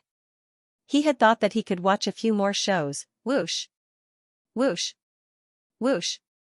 While Fangxing's celestial boat was charging towards the other side of the myriad treasures Immortal River, many forces in the Immortal World's army had received the news. Many experts soared into the sky and looked over. They either used the thousandly celestial eyes or directly used some celestial treasures to investigate from afar. They saw the lone celestial boat passing through the myriad treasures Immortal River and gradually going deeper into the turbulent current sea that was shrouded in a mysterious light hundreds of thousands of miles away. Does the Crown Prince really have the guts to charge directly into the turbulent ocean? Who knew how many people were secretly thinking about this, and who knew how many people's attention was focused on the ferry boat? Sect Master, are we going in directly or? In less than half a day of time, the immortal vessel had already arrived before the turbulent flow ocean, and they saw specks of stars before them that were chaotic like an ocean. Most surprising of it all was that this expanse of stars was actually enveloped by a layer of misty light, causing this expanse of stars to seem extremely mysterious. At first glance, it was utterly impossible to discern how many stars there were or what sort of existences were concealed within it, and it seemed to be extremely mysterious. We must be careful. This starfield is very mysterious and shrouded by a mysterious light. We can't see through it at all. It's indeed extremely dangerous. Luso was a calm person. He observed carefully and then advised in a low voice. At this moment, the other immortal soldiers and immortal generals held their breaths and observed carefully. In next to no time, they noticed that the turbulent ocean was indeed different from the others. It was actually not as deathly silent and boundless as the other starfields. The entire starfield was actually filled with strands of vitality. Moreover, it wasn't just stars that could be seen with the naked eye. They could even see numerous broken continents. Some comparatively larger continents were practically comparable to a kingdom, and there were even some plants growing on them. The turbulent ocean seems to be formed after a continent was broken. Fangxing was able to discern that the turbulent ocean was probably a continent that was about 1/3 the size of Heaven's origin. There were probably living beings living here, and there might even be cultivators. Because the ruins of some palaces and even some remnants of formations could be seen amidst the numerous wreckages. However, this continent had been directly shattered, but because of the special position of the immortal treasure's immortal treasure, the fragments of the continent hadn't drifted away, and they still stayed here and strangely retained a trace of vitality. Based on the dilapidated appearance of this continent, there were probably at least immortal King Realm experts who fought here, Fangxing secretly judged in his heart. The continents that could nurture living beings were usually extremely large and had much more powerful power than ordinary stars. They had the existence of Heaven's will, which was definitely not something that ordinary cultivators could break. For example, if it was an ordinary star, Fangxing could also blow it up with his bare hands. The Great Golden Crow had even shown his ability to control the stars at will. But if they were asked to deal with a continent, it would be futile. Even if they were exhausted to death, they wouldn't be able to break it, because the existence of an ordinary star was no match for it. Moreover, Fangxing reckoned that even a Zenith Heaven Golden Immortal might not have such an ability. Only those in the Immortal King realm could do it. Haha, let's ignore him and go straight in. I can't wait any longer. Fangxing stood at the bow of the ferry boat. After observing for a while, he waved his hand and ordered them to move forward at full speed. Among the 16 immortals standing around him, 14 of them looked at each other in confusion. Although they hadn't been in the extraterrestrial battlefield for a long time, they knew that the place where the rebels of Tianyuan appeared must be very dangerous. No matter who went in, they would probably feel a little nervous. Why was the Interception Pathmaster not afraid at all? Instead, he seemed excited to go home? Because he has always regarded this as going home, Lu So and Mr. Wen understood. They looked at each other and smiled bitterly. The ferry boat rumbled and slowly moved forward. It was about to officially rush into the turbulent meteor field. But just as it was about to enter, it suddenly heard a whistle and the ferry boat stopped. The immortals on the boat looked over and saw that hundreds of miles ahead, there was a rolling black fog that covered a part of the star region and firmly blocked their way. The black fog seemed to have a life of its own. It changed from time to time, sometimes it was big and sometimes it was small, and sometimes it was even tumbling. It would even show the appearance of various living creatures, sometimes like wild horses galloping, sometimes like fairies dancing. There are also formation masters in Tianyuan. They used the remnant heavens will of the turbulent sea area to set up a psychedelic formation. No one knows what kind of danger it contains. There is no other way to enter the turbulent sea area. Either a great cultivator can break it by force, or a death warrior can charge into the formation with the determination to die. Haha, if His Highness Di Lu wants to enter the turbulent sea area, I'm afraid the first test will not be easy. In the distance, the immortals of the immortal world who were quietly observing the movement of the ferry boat were discussing secretly. Obviously, not many people had high hopes for the Toad army under Di Lu's command. They thought that it was not an immortal army at all. That's a broken formation. Someone is guarding it in the black fog, pretending to be a ghost. On Fangxing's side, Lu Shou, who was a formation master, also saw the clues at a glance and whispered to Fangxing, haha, then let's greet them first. Fangxing sneered and glanced at the immortal general next to him. Banji Xiong immediately understood and took a step forward, shouting, the living beings in front, listen up. Our Lord Di Lu, the third prince of the great scarlet sky, has come to find a blind servant. We know that she is in your hands. If you know what's good for you, quickly hand her over. Yes, this guy's cultivation is not enough. He bullies the weak and fears the strong, but he is good at opening the way. Lu Shou smiled and said to Mr. Wen next to him. Mr. Wen nodded and said, sure enough, trash can also be used. Haha, we did capture a little girl from the great immortal world not long ago. Seeing that she is young and blind, we didn't kill her. We are preparing to raise her to be a concubine of our big golden lord. You actually want to take her back? Haha, is that the third prince of the great scarlet sky very famous? Who are you trying to scare? Fight your way in if you have the ability. Let's see how many tails and horns you have. Hee, right, fight your way in if you have the ability. Inside the black fog, a sinister and strange laughter soon rang out. It seemed that there was more than one person. Haha, then fight your way in. Fangxing was also amused. As soon as he heard this, he knew it must have something to do with the golden crow. Yes, sir. After hearing Fangxing's order, two immortal generals with immortal fates stood up. They turned around as if they wanted to pick a few people to go with them. However, before they could do so, dozens of people jumped out and fought to be the first to join the battle. The two immortal generals were stunned for a moment before they waved their hands and said, come. In the distance, the immortals who were observing the battle with all kinds of divine abilities were all shocked. Even though they don't look like much, this Toad army seems to have high morale. In fact, not only the immortals from the immortal world, even Lu Shou and Mr. Wen, who were standing next to Fangxing, were speechless when they saw the generals fighting for their lives. It had to be said that the Tao-severing immortal bandits were different from others in many aspects. Other immortal bandits would probably refuse to transfer their immortal lives to other immortals. After all, everyone had an immortal life and could live forever. Who would want to fight against the enemy? However, it was different for Fangxing. Those who didn't have an immortal life knew that as long as they made contributions, they would be able to obtain an immortal life. As for those who had an immortal life, they had seen his method of extracting immortal life and were afraid of losing it again. Thus, they needed to make contributions from time to time, right, try not to kill them.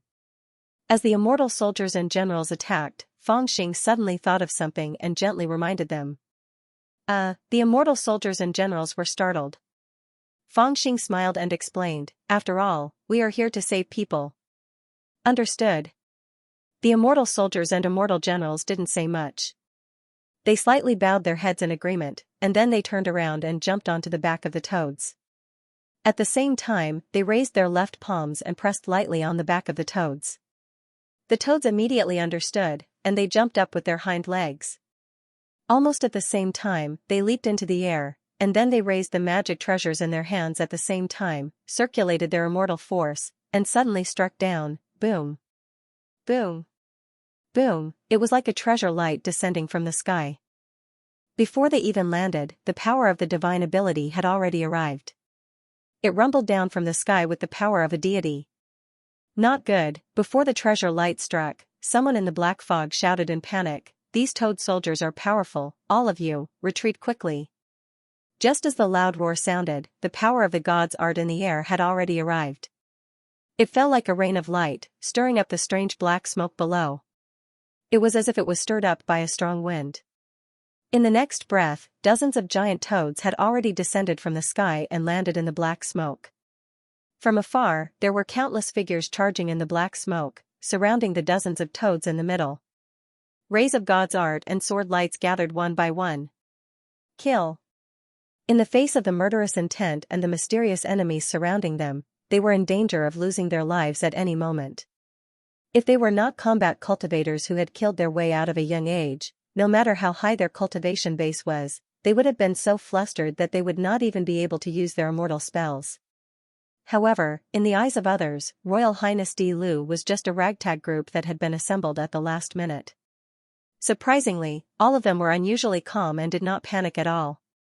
Instead, they all had cold expressions on their faces as they summoned their magic treasures and used their divine abilities to attack in all directions. Gua, not only them, even the toads that they were riding on were terrifyingly calm. Or perhaps, these toads had low intelligence. Therefore, they didn't know fear at all. Instead, they looked ferocious. At the sight of a black shadow riding on a demonic horse rushing towards them, before the immortal soldiers made any response, the black shadow had flicked out its tongue and rolled up the demonic horse under the black shadow. Closely after that, it dragged the horse into its mouth and swallowed it. This sudden change scared the knights on the demonic horse out of their wits. Bang! Bang! Bang! It was surprisingly straightforward. In just a few breaths, the ambushing soldiers in the black fog had already been killed by this group of toad soldiers.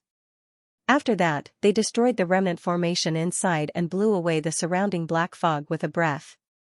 They separated into two sides and made way for Feng Xing.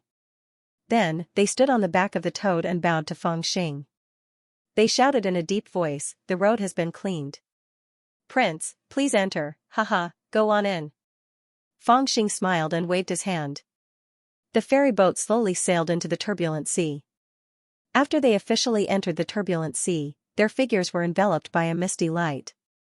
The people in the immortal world who were watching them from afar could no longer keep track of them. They were all shocked and could not calm down for a long time. They looked at each other with only one question in their eyes: were our eyes playing tricks on us just now? How could that group of toad soldiers be so powerful? Some of them were unwilling to believe it no matter how they thought about it. They secretly speculated, perhaps Royal Highness Di Lu is cautious and knows that we are all watching him, so he deliberately sent out all the experts under him in the first battle and used the lions under him to fight the flies on the other side. That's why he had such a shocking performance. It can't be that the 300 motley crew are also capable. Otherwise, wouldn't these toads be invincible? But no matter what, after the toad army's first attack, the immortals' mockery towards Royal Highness Di Lu seemed to have lessened a little. You did well. You should be rewarded. The ferry boat moved forward, and the group of toad soldiers jumped onto the boat. However, Feng Xing turned his head and smiled at a man with a full beard. Just now, he had clearly seen that the man with a full beard was only an itinerant immortal, but he had fought against 3 of the other side's defenders alone. He was valiant and unstoppable, and he had used the battle spear in his hand to beat the 3 of them to the point of fleeing like rats. He had even suffered a blow to his body, but he had strictly obeyed Feng Xing's order not to kill anyone. He had only beaten the 3 of them away and did not kill them all. From his performance just now, this person was really eye-catching. Thank you, Crown Prince. The man with a full beard was instantly filled with excitement when he heard this. He suddenly knelt on one knee and was about to thank Crown Prince. Naturally, he knew very well that if Feng Xing said there would be a reward, what else could it be? Naturally, it would be the immortal life that he dreamed of. This was something that itinerant immortals like them would never be able to obtain in their lifetime. However, under the command of this crown prince, as long as they fought with their lives on the line, they would be able to earn it. In terms of probability, even 10 or 110,000 Ascension immortals couldn't be compared to this. When he heard Fang Xing's praise, it was as if his immortal life had been decided just like that.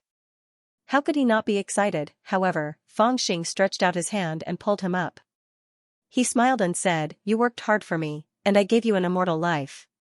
We earned money together, and drank wine together. This is a matter of justice and justice. You deserve it. Why do you still worship me?" "Who's that?" "Old Wen, remember this merit for him." "Hee, of course." Mr. Wen also walked forward with a smile and asked the man with a full beard, "Name?" The man with a full beard replied excitedly, "Ma Eugene." Oh, Mr. Wen picked up his brush and wrote on the merit book, "Ma Eugene, an immortal life, a red knight armor." When the surrounding people saw this scene, they immediately became excited. Those who didn't make a move just now were extremely regretful that they didn't rush to join the battle. Those who made a move were also secretly regretting that they didn't fight with all their strength. Fang Xing didn't spend much effort, but there was a surging battle intent among the immortal soldiers under his command. Almost everyone looked fiercely at the mysterious turbulent sea, and their killing intent was awe-inspiring. The 11th person to be bestowed an immortal life had appeared, and everyone believed that they would become the 12th. Just a few hundred immortal soldiers and ordinary immortal boats dare to enter the turbulent sea? A few hundred li later, a group of valiant generals appeared behind a majestic mountain floating in the sky. They all wore blue immortal robes and seemed to be from the same orthodoxy. Their leader was a red-faced old man with a red crown on his head. His cultivation was not ordinary, and he exuded a pure immortal aura. He had set up a large formation in front of the mountain as if he had been waiting for Fang Xing for a long time. When he saw the immortal boat coming up, he sneered and pointed at the starry sky in front of him, shouting, "Disciples of the heavenly Tao, destroy the evil, whoosh! Whoosh! Whoosh!" The group of disciples under his command heard this and simultaneously rode their immortal swords. Rays of immortal light shot towards the immortal boat. The group of disciples in blue robes were only around Yuanying, but their bodies were also surging with immortal light as if they had received some kind of powerful blessing. It was somewhat similar to the bloodline of immortals, and their strength was far stronger than ordinary itinerant immortals. "I'll go." "Let me do it." On the immortal boat, almost 100 people shouted at the same time, fighting to join the battle. In the end, Lu So had no choice but to choose an immortal general with a cold face. He led 49 immortal soldiers to join the battle, and like a ferocious tiger coming out of the mountains, they fought with the group of Taoists in blue robes. Heavenly Tao? Lu So and the others naturally did not rush to join the battle. They just watched the battle from the immortal boat with Fang Xing. At this moment, when they saw the battle between the two parties, they could not help but frown and murmured, "I know this orthodoxy is a great Tao orthodoxy in the central region of the divine continent. I even met the master of the heavenly Tao of the previous generation once, and I also know that there is a junior in the heavenly Tao called Daoist Gu, who is very talented. But who is this old Daoist Zhu Guan? He is actually a righteous immortal, but I have no impression of him at all. He should be an elder of one of the halls of the heavenly Tao." Mr. Wen also spoke with difficulty. He sighed and said in a low voice, "The master of the heavenly Tao wears a red crown, and his true disciple, Daoist Gu, wears a golden crown. This old man wears a red crown, which means that he is only a level 1 hall master, at most ranked 3rd. The juniors of the heavenly origin sect have such rapid progress. Are there so many righteous immortals now?" Lu So's face was full of shock when he heard this. Then, his expression turned gloomy, and his voice trembled with disbelief. Fang Xing glanced at them and knew what they were feeling. Remember, they had just recently obtained an immortal fate and became righteous immortals. How did they do it? They had to go through countless trials and tribulations, narrowly escaping death, and finally, they obtained an immortal fate from Fang Xing's hand. Now, they saw an old Taoist that they had no impression of, but he had the cultivation of an righteous immortal. How could they resolve this feeling in their hearts? It was as if they had gone out to earn a living and worked hard all their lives. Finally, they earned 100 taels of silver and were ready to retire. However, when they returned to their hometown, they found out that the ordinary and lazy people at home had all become rich men. if righteous immortals could become righteous immortals so easily, then what was the point of all the hardships and dangers? Back in the Heavenly Origin sect, they were high and mighty characters. Even the 9 saints did not dare to look down on them, but now, they looked at their own cultivation and sadly found out that they could only be as nameless as the old Taoist with a red crown. At this moment, only Fangxing frowned as he looked at the immortal lights on the disciples of the Heavenly Tao. You 2 old geezers don't need to be too disappointed. Fangxing stared at Elder Zhu Guan and the disciples for a while, then smiled at Lu So and Mr. Wen. It seems that Taoist Zhu Guan has the cultivation of a righteous immortal.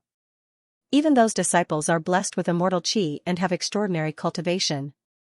However, the more I look at them, the more I feel that they are not real immortals. Even if that Taoist Zhu Guan is an immortal, he should be at the Yuanying realm and has obtained an immortal fate without undergoing the 9 tribulations, or something similar to an immortal fate. I'm not too sure about this. He seems to be at the same realm as you 2, but his foundation and cultivation are far inferior to yours. Mr. Wen and Lu So looked at him and asked, "What can you see?" Fangxing played with the walnut-sized skull in his hand with a contemplative look in his eyes. After a while, he said, "Right now, regarding the understanding of immortal fate, I think that outside of golden immortals of the Great Principle, or immortal monarchs, not many are stronger than me.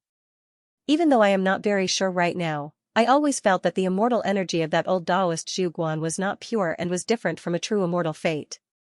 However, all of this is only my guess. If I want to truly understand, I will need to have a few more immortals like this, and I will fight them fair and square."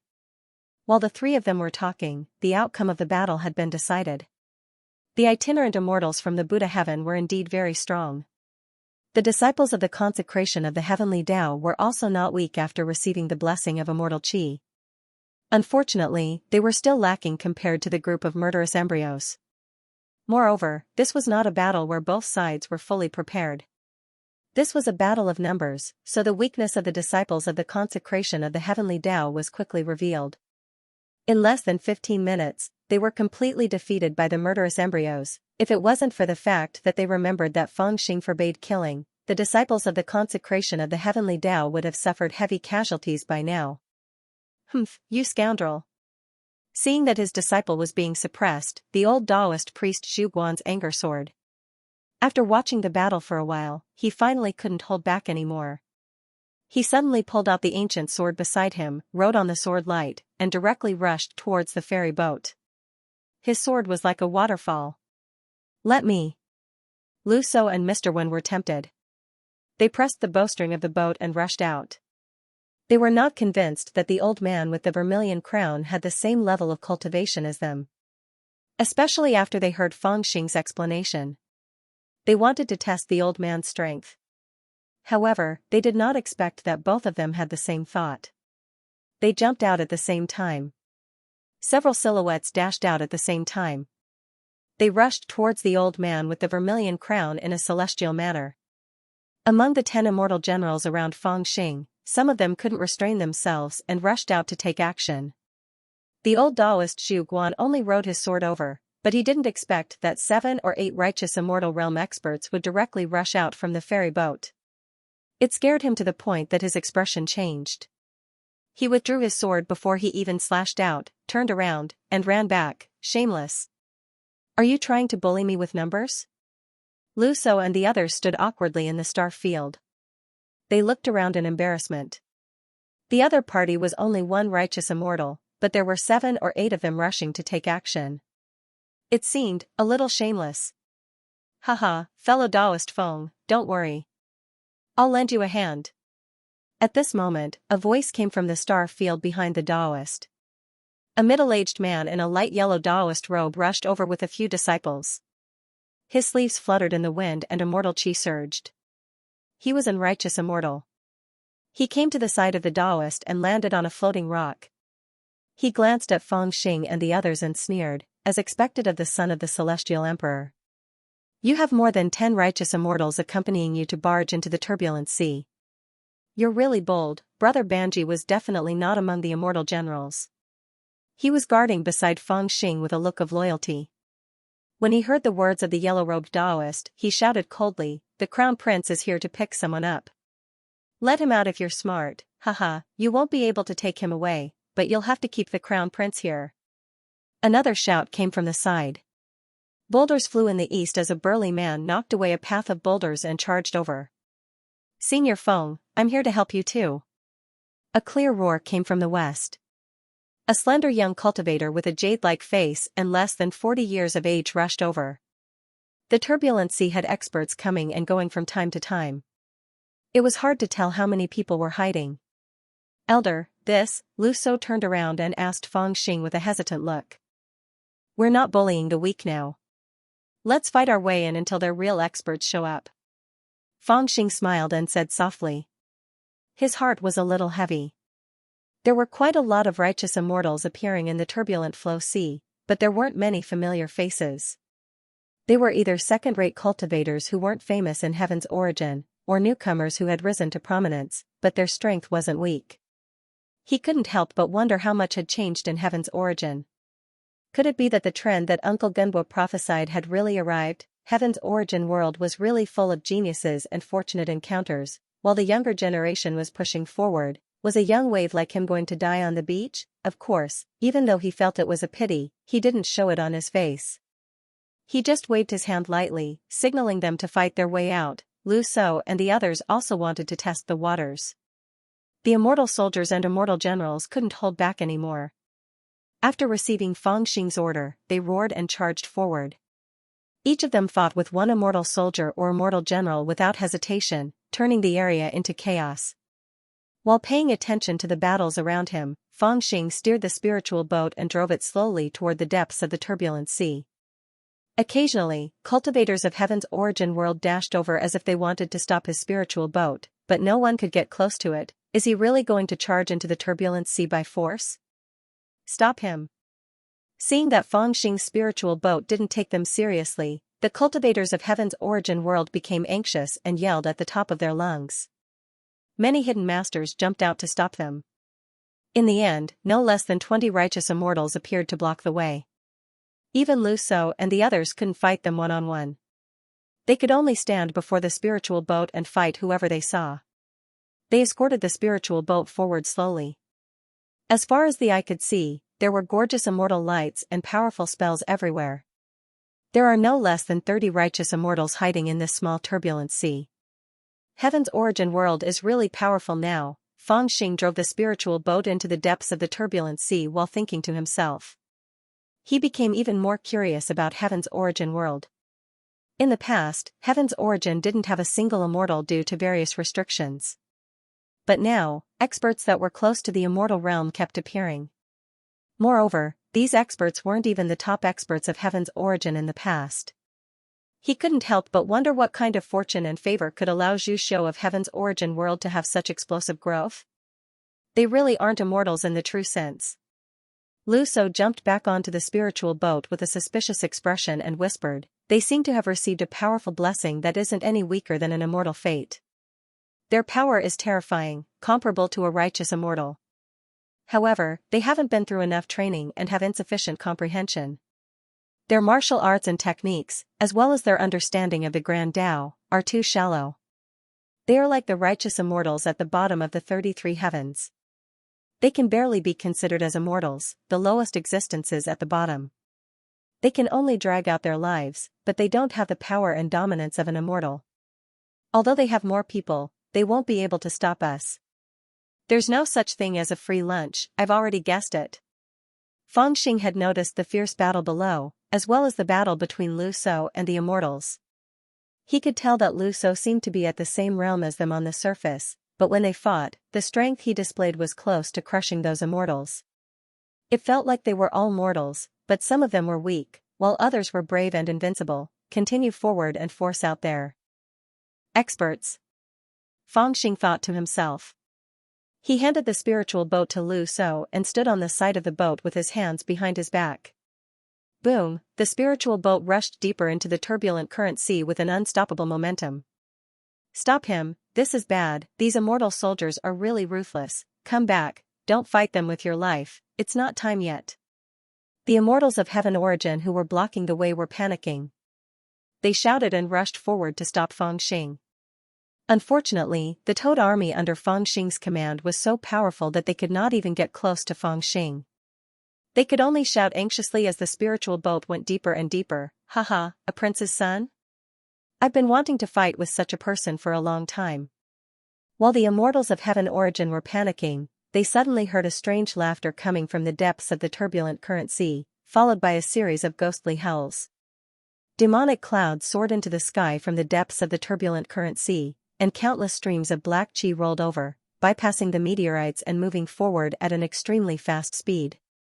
In the end, they could even see the physical body of a ghostly figure stepping on burning ghostly flames. Even though it was thousands of miles away, it was already frightening. "Great, the little ghost king of southern border is here. Once the little ghost king is here, he will definitely be killed." The immortals of Heaven Origin did not panic when they saw the ghostly chi. Instead, they were overjoyed, and many of them exclaimed in surprise. "Haha, he's here too?" At this moment, Fang Xing's eyes lit up. He suppressed the excitement in his heart and punched the side of the boat. Woo, woo, woo, as the mysterious man rushed out from the depths of the turbulent sea like a ghost from the netherworld, a gale appeared in the meteorite sea, and the environment changed drastically. Countless strands of devil chi rushed over like a terrible wave. Mr. Wen and the immortal generals under Fang Xing's command, who were fighting with the immortals of Tianyuan, were all pushed back by the ghastly ghost chi. When the ghost chi reached the ferry boat, even Lu So was pushed back 2 or 3 steps. He looked shocked, as if he did not expect that the ghastly ghost chi would be so strong that he could not resist it with his cultivation. Fang Xing was the only one who didn't move or sway on the huge ferry boat. He was still standing straight on top of the boat. Only his black iron armor was rustling because of the ghost chi, and the cloak on his back was also fluttering in the ghost chi, looking like a straight line. "Ha ha ha ha, you've got guts to enter the turbulent sea with so few people. Do you really think that the Tianyuan sect is afraid of you?" After that ghastly ghost chi, in the thick black fog, a figure dashed over and squatted on a meteorite that looked like a small hill. He grinned and looked at Fang Xing with an unfriendly look. That person was wearing a pair of bright red pants and was barefooted. He only had 2 shoulder pads on his upper body and nothing else. He looked extremely ugly, and when he smiled, he looked even uglier. He looked to be in his 20s, but there was a braid on his head, and his eyes were like cold stars, carrying a murderous aura. On the ferry boat's side, those who didn't recognize this person were the scum from Foot to Heaven. When they saw him, they all felt a chill in their hearts and wondered what kind of freak this child was. Why was his aura of sin so heavy? It was even denser than when they fought in Foot to Heaven back then. How did he survive with so much sin entwined around his body? As for the group of toads, they blinked when they saw this man, as if they thought that he was not good-looking at all. Only Fang Xing felt excited when he saw this person, and a smile unknowingly appeared on his face. "Little Ghost King, this person is supposedly the 3rd prince of Great Scarlet Sky, Di Lu. He forcefully entered the chaotic flow sea and seems to be looking for a..." When the Heaven Origin immortals saw this person, they were all excited. However, they also seemed to be a bit afraid of him. They didn't dare to talk to him and kept a certain distance. Only Taoist Zhu Guan, who worshipped the Tao of Heaven, was braver. He walked up and whispered in his ear. However, the ghostly man clearly couldn't bear listening to him. He didn't care how the people from the great immortal realm got here. He looked at him with his bright eyes and laughed strangely. "Are you really the Prince of Great Scarlet Heaven?" Phew, Fang Xing could not help but heave a long sigh as he closed his eyes. When he opened his eyes again, he suddenly took a step out from the celestial vessel and slapped his palm down fiercely towards the man. "Li Ying, cut the crap. Take 3 of my divine abilities first." With a whoosh sound, his palm was filled with vigorous force and monstrous immortal might. The surrounding immortals actually heard the clear sound of wind tearing. Immortal force that could be seen with the naked eye whizzed along with this palm. Strands of immortal force were like swords and sabers. Every inch of it contained the power to split the stars and the moon. Almost in an instant, it covered the top of the man's head like a dark cloud. F***ck, he's even more impatient than me? The man was naturally Fang Xing's brother, the 3rd son of the southern border, Li Ying. He never thought that this so-called prince who had barged into the chaotic flow sea would be so impatient. He didn't say a word and directly attacked him. Seeing that the palm was truly terrifying, his figure suddenly turned into a cloud of ghostly smoke and disappeared without a trace. There was a loud bang. The meteorite that he had been squatting on was directly turned into powder by the palm. In the billowing smoke, it completely disappeared. You even know this crown prince's name. It seems that your great immortal world has a lot of information. When Liang turned into ghostly smoke and disappeared, Fangxing's surroundings were already shrouded by dense ghostly qi. Above, below, left and right, there were ghostly shadows flashing in all directions. Li Ying's fierce voice came from the ghostly qi, as if it came from all directions at the same time. It was impossible to tell where it came from. However, the murderous intent in Li Ying's voice became stronger and stronger. At the end of his words, his voice suddenly rose by an octave and sounded like the wail of a malicious spirit. Then today, this crown prince will first kill an imperial prince. Whoosh! Almost at the same time, Li Ying suddenly appeared above Fangxing's head. His claws fiercely clawed downwards, and the force of his palm stirred up the ghost aura in the surroundings. Shockingly, it transformed into two ferocious and terrifying malicious spirits, twisting and flying as they clawed down towards Fangxing. Fangxing raised his head in a hurry and waved his palms to attack. Under the powerful force of his palms, the two malicious spirits actually dodged with intelligence, and then took the opportunity to wrap around his arms. The terrifying ghost aura actually followed the meridians on his arms and drilled into his flesh, wanting to invade his internal organs. This ghost child is powerful. In the face of such a sudden danger, Fangxing was not shocked or angry. Instead, he laughed in his heart. His birth was created by his father according to some ancient heaven-defying secret method. He was born a devil, the most evil of ghosts. When he cultivated, he also walked the path of the most evil of evil. In terms of aptitude, he was probably better than us. However, his origin was too strong and too evil. Instead, there were not many paths suitable for him to cultivate, and he could not dig out his potential. Until he obtained the secret method of the hungry ghost path in the Buddhist sect's guidance ancient hall. Now it seems that this guy has indeed achieved some success in his cultivation. Ordinary righteous immortals are probably no match for him, but where is his limit now? Let me, as his big brother, have a try. Thinking of this, Fangxing suddenly laughed wildly. His body trembled, and the blood in his body flowed rapidly, emitting a purple glow. His body originally belonged to an emperor, and it was a dignified immortal emperor's bloodline. It contained a terrifying immortal might. Now that it was activated by Fangxing, the resentment that Li Ying wanted to forcibly contaminate his body was immediately scattered by him. The two malicious spirits that tightly wrapped around his arms were also torn apart by the immortal might on his body. Then, Fangxing, who had just regained his freedom, rushed into the sky with the carefree movement technique. He turned around and punched with the force of a mountain. With a loud bang, the punch that was strengthened by the power of the realm of consciousness hit heavily. It seemed like a big hole had been punched through the star domain. You have some skill. Ghost child Li Ying, who had just had a slight upper hand, was shocked when he saw Fangxing's bravery. He turned around and fled, avoiding Fangxing's punch. Then, he used his divine sense and secret technique. He stretched out his claws and pounced on Fangxing. His whole body seemed to have merged with the ghost qi that filled the sky. The ghost fog surged, and the evil waves were monstrous. An indescribable ferocity entangled Fangxing in a fierce battle. Show me your greatest ability. Fangxing also laughed loudly. He used the martial technique of the formation-breaking scripture.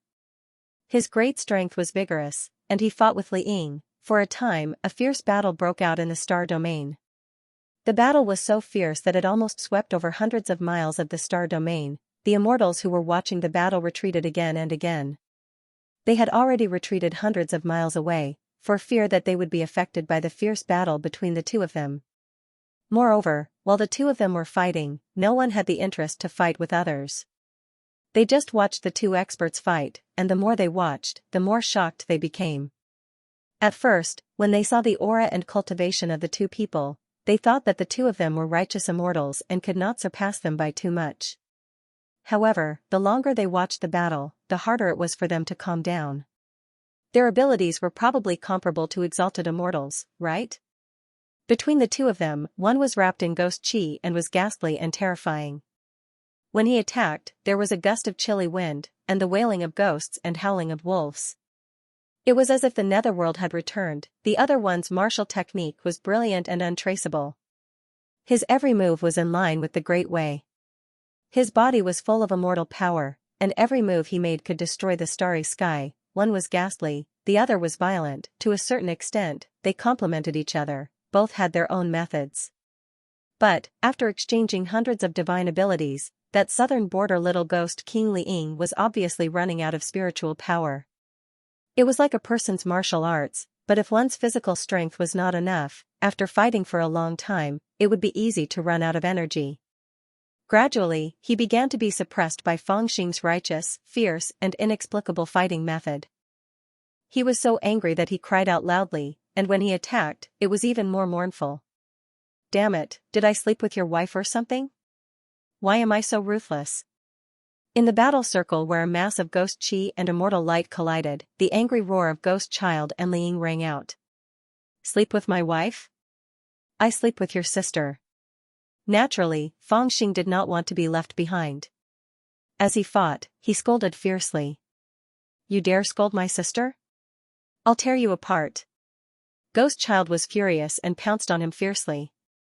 "Even if you tear me apart, you still have to sleep with her." Fangxing punched twice, causing Li Ying to retreat. Then, he hurriedly caught up and punched continuously. "Wow. You're forcing me." Li Ying was shocked and angry. His eyes were burning, and his body was full of ghost chi. "I'm forcing you, show me what you've got," Fangxing pursued relentlessly. He swayed his immortal might and pressed down on Li Ying. Oh no, when the surrounding immortals saw this, they were all shocked and cried out involuntarily. Swoosh! But at the moment when Fangxing was about to rush towards Li Ying, he suddenly had an idea. His swift and fierce figure suddenly stopped and turned around like lightning. He raised his right palm, but only saw a cold and indescribable cold light flashed. Impressively, he was holding an iron spear in his hand. The tip of the spear was cold and indescribable, and it was less than a centimeter away from his forehead. This spear was really cold and terrifying. It could be said that if he was a moment slower, even his head would be smashed, but after Fangxing held this cold and terrifying spear, he could not help but laugh. "You're here too. Retreat to the side and watch the battle. If you continue fighting, you'll have to transform." The owner of this extremely dangerous spear was a pale-faced young man with a handsome nose and a face as pale as a piece of paper. Just now, it was him who had silently stabbed out with his spear. Even Fangxing did not notice when he had arrived. That spear was also terrifying and extremely vicious. If Fangxing had not cultivated the supreme sensing scripture, and his divine sense far surpassed that of his peers, allowing him to naturally sense danger when he was in danger, that spear would have probably pierced through his head long ago. He was really aiming to take Fangxing's life the moment he attacked. Although this person was cold and unfathomable when he attacked, his expression did not change when he saw the long spear in his hand being grabbed by Fangxing. It was as if he had no emotions at all. He was not in a hurry to retreat or attack again. Instead, he calmly instructed Li Ying, who was next to him. "Second brother, get him." Li Ying jumped and shouted angrily, but he had no intention of stepping forward to fight. It was as if he did not want to be surrounded. "Tian Yuan, Han Ying." The pale-faced young man spoke calmly and announced his name. "Haha, I know you're Han Ying." So sinister, Fangxing chuckled and was about to tease this mute dog when he suddenly saw that Han Ying did not waste any time. After saying his name, he rubbed his palm and the spear that Fangxing had been holding in a death grip suddenly spun violently. The spear was like a dragon. When Fangxing held it in his hand, it was already a dead dragon. However, with such a casual movement, the dragon suddenly came to life and hurriedly tried to bite the space between Fangxing's eyebrows. This was not a small surprise. Fangxing could only laugh and wave his hand to push it away. Swoosh! Han Ying's spear spun rapidly and his body turned halfway. The end of the spear was once again aimed at Fangxing's waist. "How ruthless!" Fangxing laughed softly. He spread his arms and quickly retreated. His feet touched the starry sky and created a ripple in the water. "Who has a spear? Lend it to me." After dodging Han Ying's attack, He immediately shouted and waved his hand in the direction of the ferry boat. On the celestial boat, the celestial bandits came to a realization. The weapons they used were all different, and there were at least 80 or 100 of them who used spears. As soon as they heard what Fangxing said, dozens of spears were hurled over. They traversed hundreds of miles and arrived in front of Fangxing. Fangxing didn't think so much, but he laughed and waved his arm. Celestial light whizzed over and the dozens of spears were frozen in the air. They floated quietly in the air. Then, he casually took out a spear and pointed it at Qiaoying. He shouted, "You use spears, then I use spears too." Haning was slightly startled upon seeing this. After which, she slowly shook her head and said, "You are inferior to me." As he spoke, he swung his spear and stood in front of him. He formed a seal with his left hand and looked forward coldly. "All living beings, rise." Swoosh! Swoosh! Swoosh! At this moment, the spear in his hand whistled and instantly turned into a sky full of spear shadows. It was as if 3,000 divine dragons were dancing in the starry sky. At the same time, countless illusions appeared. There were also 3,000 of them. Each of the illusions was holding a spear shadow. From different directions, in different trajectories, and using various martial arts, they all stabbed at Fangxing from all directions. They seemed to have sealed off all possible escape routes for Fangxing. And these 3,000 spear shadows had only one target, Fangxing's forehead, eh? Something's wrong. Fangxing knew that Haning had once obtained the inheritance of the path of all life in the ancient reincarnation temple.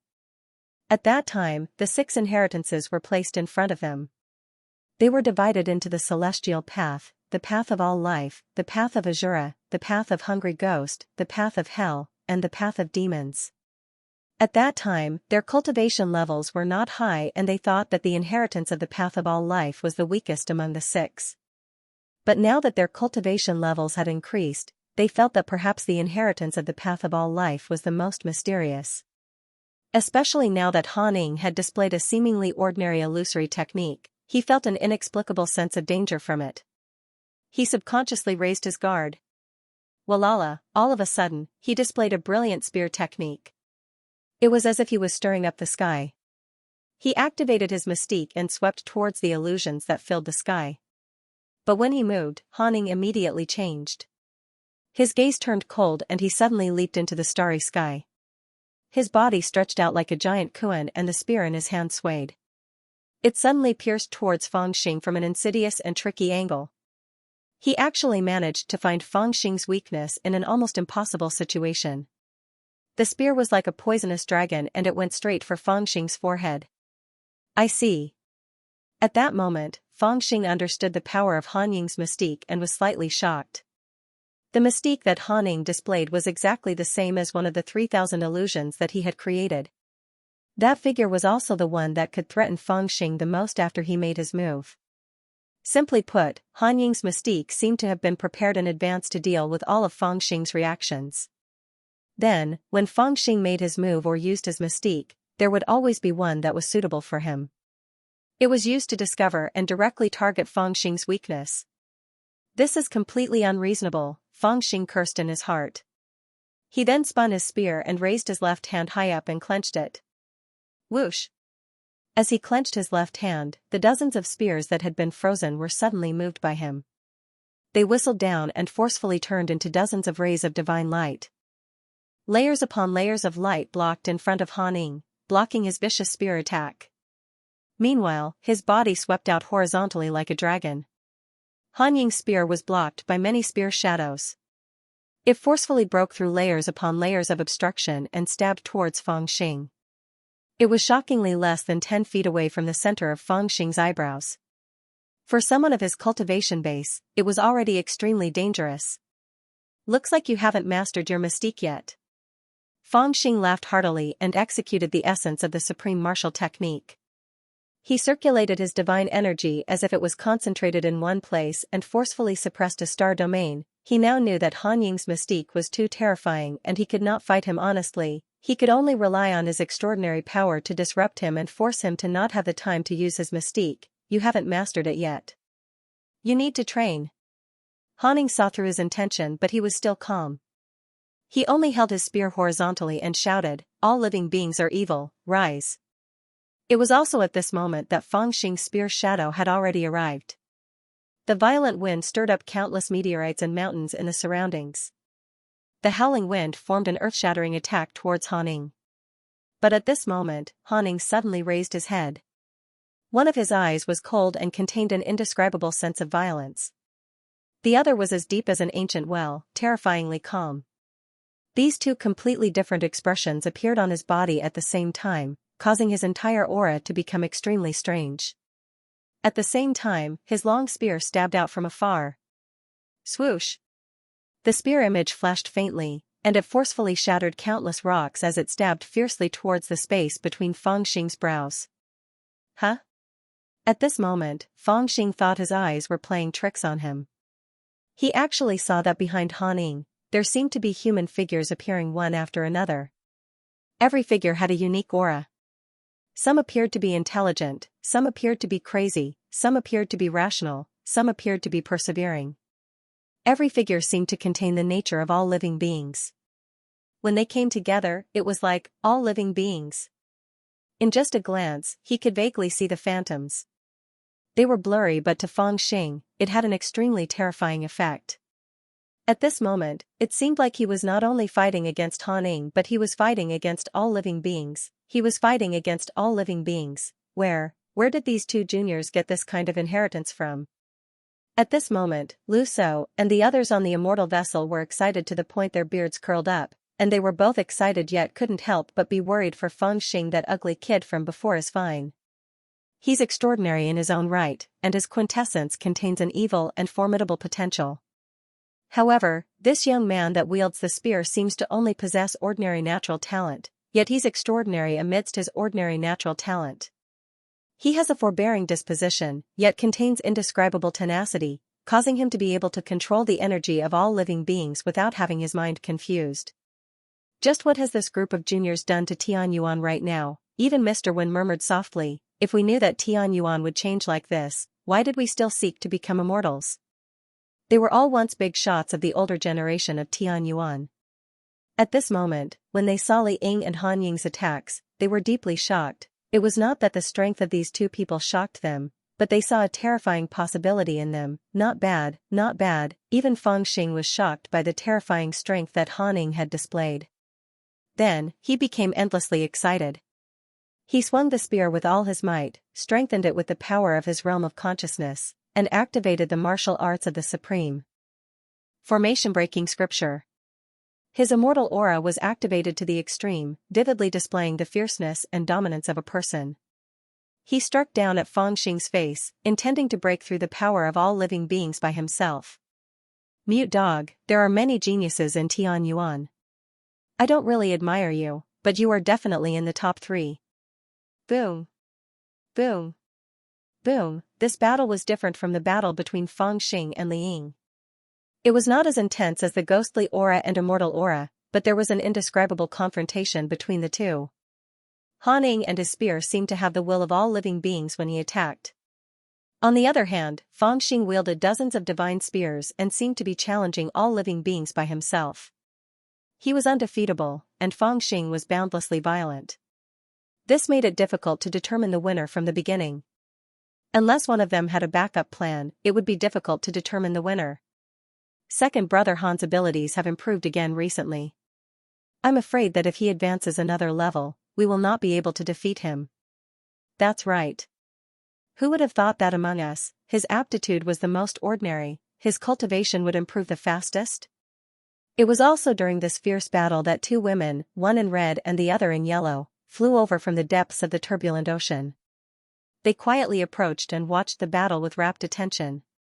So these guys are all here. During the fierce battle, Fang Xing also noticed the red and yellow figures that appeared out of nowhere and became even more excited. He suddenly thought that after these guys stepped onto the Immortals Bridge and entered the ancient road of Taoism, they had obtained quite a lot of fortune. In just a few decades, each of their cultivations had greatly increased. Not only did they obtain a blessing similar to an immortal's fate, but they also obtained top inheritances.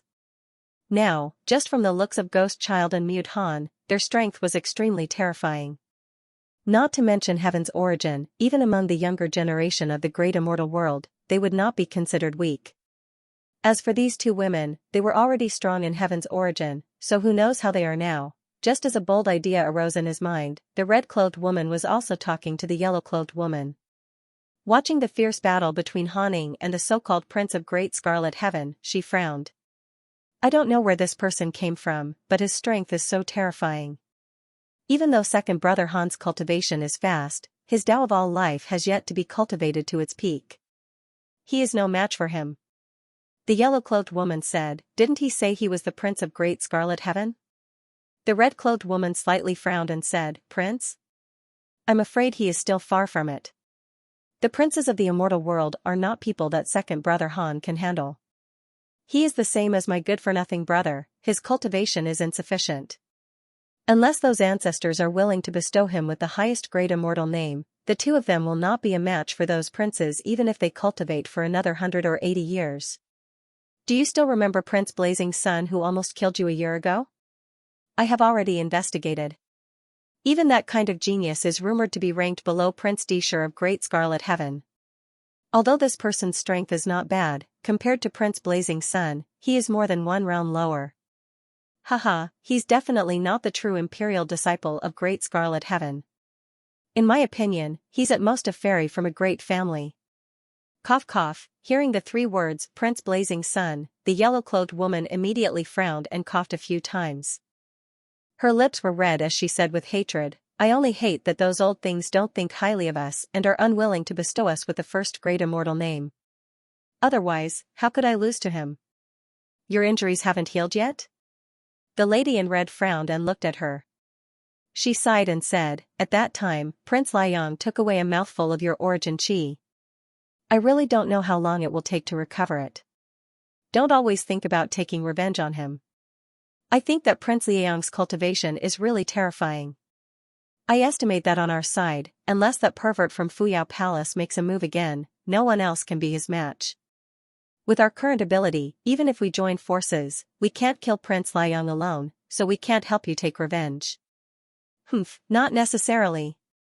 The yellow-robed woman said angrily, if it weren't for the fact that we were short of one person, we might have been able to kill that Prince Liang. Sigh. Hearing this, the lady in red was a little sad. After a long time, she said in a low voice, yes, but we are short of one person after all. After a moment of silence, she let out a long sigh and said, let's not think about these things anymore. We've already looked for Tian Yuan, but there's no news of him. We've also sent people from the great immortal world to look for him, but there's no news either. After all, he didn't take the immortal path that we took. It's said that he took the extremely dangerous immortal path of the dragon tribe. Who can guess his fate? At this point, she gently shook her head and said, let's deal with the matter in front of us first. The army of the immortal world is making strange movements. Not only has the self-proclaimed sovereign Sun forced his way in, but there's also a group of immortal soldiers in the southeast position of Sun.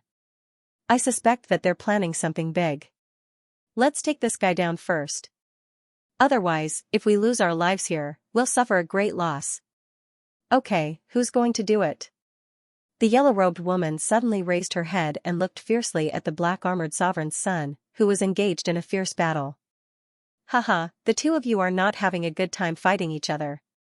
Why don't you come at me together? But at this moment, Fang Xing had already made a decision in his heart. After defeating Han Ying's spear, his body swayed and he retreated tens of feet. Then, his expression changed and he formed a hand seal. There was a swoosh, and the stench of blood filled the starry sky. A piercingly cold wind blew past, so strong that the immortals could not open their eyes. At the same time, a huge blade with the head of a ghost appeared in his hand. Ferocious light flickered, dazzling everyone's mind. His entire body rippled with celestial might. At this moment, his entire person seemed to have changed. I'll return it to you. Fang Xing decided not to hold back anymore. He was going to fight with all his might. He clapped his hand in the starry sky, and the dozens of divine spears immediately flew back to the ferry boat like poisonous dragons and returned to the hands of the immortal soldiers and immortal generals.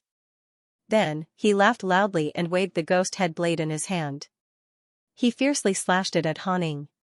The terrifying blade radiance, half black and half white, directly descended into the star field. Second brother, be careful. Seeing this scene, little ghost King Liang jumped in fright and cried out in alarm. Even Han Ning, who was about to raise his spear, could not help but be shocked. He recognized the power of this blade. His figure instantly swayed and turned into countless shadows. The terrifying blade radiance slashed through the shadows, then the shadows merged and Han Ying's figure appeared again. He was not injured, but his face became paler. It was obvious that he had barely dodged the blade just now. However, facing such a terrifying opponent, he did not retreat. Instead, he clenched his teeth and held the long spear in his hand. He actually wanted to rush forward again. You're the one who should be careful. However, at this time, Fang Xing actually did not want to fight with him anymore, or rather, he did not intend to fight with him alone. With a sneer, his figure soared into the sky. He made a strange turn in the air and arrived above Li Ying, who was full of worry. He slashed down with his blade, and then, without even looking at the result, he took a few steps in the star field and leaped diagonally to the sky above the lady in red and the lady in yellow. With a wave of the ghost head blade, there seemed to be countless vengeful spirits appearing on the blade. They covered the sky and the earth as they pounced towards the two ladies. Just now, he had been fighting Han Ning to a stalemate. Now, he had actually dragged the other three into the fray. How dare you? The lady in red and the lady in yellow were naturally Fang Xing's old friends, Li Hongyi and Wang Qiong. The two ladies were originally thinking about who to send out to suppress this madman who had barged into the turbulent sea. They did not expect him to be so ferocious that he actually took the initiative to provoke them. For a moment, they did not know whether to say that this person was extremely daring or overestimating himself. With a sneer, they attacked at the same time. Of the two of them, one took out the green and red wheels and spun them in the air. A shadow appeared on each of the two wheels. It was clear that she was the one driving the wheels, but there were two different kinds of power, like the two sides of Azura. One was holy and pure, the other was ferocious and ferocious. They attacked each other from the left and right and tangled in the air, destroying all the ghosts and ghosts that came close to them. Then, without stopping, she rode the two wheels and rushed up into the sky. The green and red wheels smashed and attacked at Fang Xing. Li Hongyi's reaction was even simpler. With a slight frown, she pointed with a slender finger and turned it into a lotus mark. At the same time, her aura changed drastically. An invisible crown appeared on her head, making her look terrifying and stern, like the Lord of Hell. The aura on her body had a natural suppressive effect on ghosts and ghosts. Even she did not dare to get close to her and was bounced back. One by one, they fell into the blood sea under Fang Xing's feet like stray dogs, like little ghosts that had seen the King of Hell. Forget about the rules of the martial world. Kill him. Little ghost King Liang yelled and charged into the battle circle on his ghostly aura. At this time, he had already formed a 3-versus-1 situation with Han Ning and Wang Qiong. Li Hongyi was frowning, considering whether to join the battle circle or not. Suddenly, he saw a dazzling golden light beside him. It was a giant crow that swooped over and said anxiously, "Those guys over there are very powerful. They actually have that demon god and madman." I took a look from afar and retreated. "We have to be careful, don't let them raid our nest." As it spoke, it turned around and saw Fang Xing, who was in the middle of a fierce battle. Huh? When Fang Xing saw that the great golden crow had come, he laughed and forced Li Ying and the other two back with a slash. He took out a handful of golden feathers and threw them into the air. He laughed and said, "Damned crow, do you still remember me? Is it cold on your butt? Why yeah, it's really you." When the big golden crow saw this, he immediately became furious and rushed over without saying anything. "Brat, you have finally fallen into the hands of the big golden master today." As he spoke, he shouted, "This guy is indeed a prince, a former prince of Great Red Sky, haha, good timing." Fang Xing laughed out loud. He waved his saber and slashed at it, dragging it into the battle circle. He's really a prince? When Li Hongyi heard this, she was slightly stunned and her eyes turned cold. If he's a prince, then let's keep him. He'll be very useful. When she thought up to here, she didn't hesitate any longer. Moreover, at this moment, everyone had already taken action, so rather than being long-winded, it was better to join hands and restrain this person first. After all, they really couldn't waste any more time. Moreover, even though there was a certain difference between this imperial prince from 1,000 years ago and the imperial prince she knew, his abilities were indeed terrifyingly strong, making her hands feel a bit itchy. When she thought of this, she also released a sigh, and then took a step out while swaying. She tapped the air, and her voice was faint, as if it came from the netherworld. Open the gates of hell, thousands of ghosts devour immortals. Hua! In the middle of the star field, a gate appeared out of thin air and opened with a rumble. Countless evil ghosts rushed out. Good. Good. Good. Being besieged by these 5 people, anyone below the zenith heaven golden celestial would have a headache. However, Fangxing became excited. He was so happy that his heart was blooming. When he attacked, he became even more ferocious. The mighty celestial might spread out. Fighting 1 against 5, not only did he not restrain his momentum, but he became even more violent. The ghost-headed saber seemed to have merged with him and destroyed a star field. Even the 5 sons were shocked. How much hatred do we have for this guy? Why does he want to fight us with his life? But Fangxing was thinking, we haven't seen each other for decades. How can I not have a good gift? Meeting friends through martial arts is like drinking strong wine. They've already started fighting. While Fangxing was having a friendly duel with a group of old friends, testing their current strength, on the other side of the turbulent sea, a few people were quietly standing above a huge lake in the turbulent sea.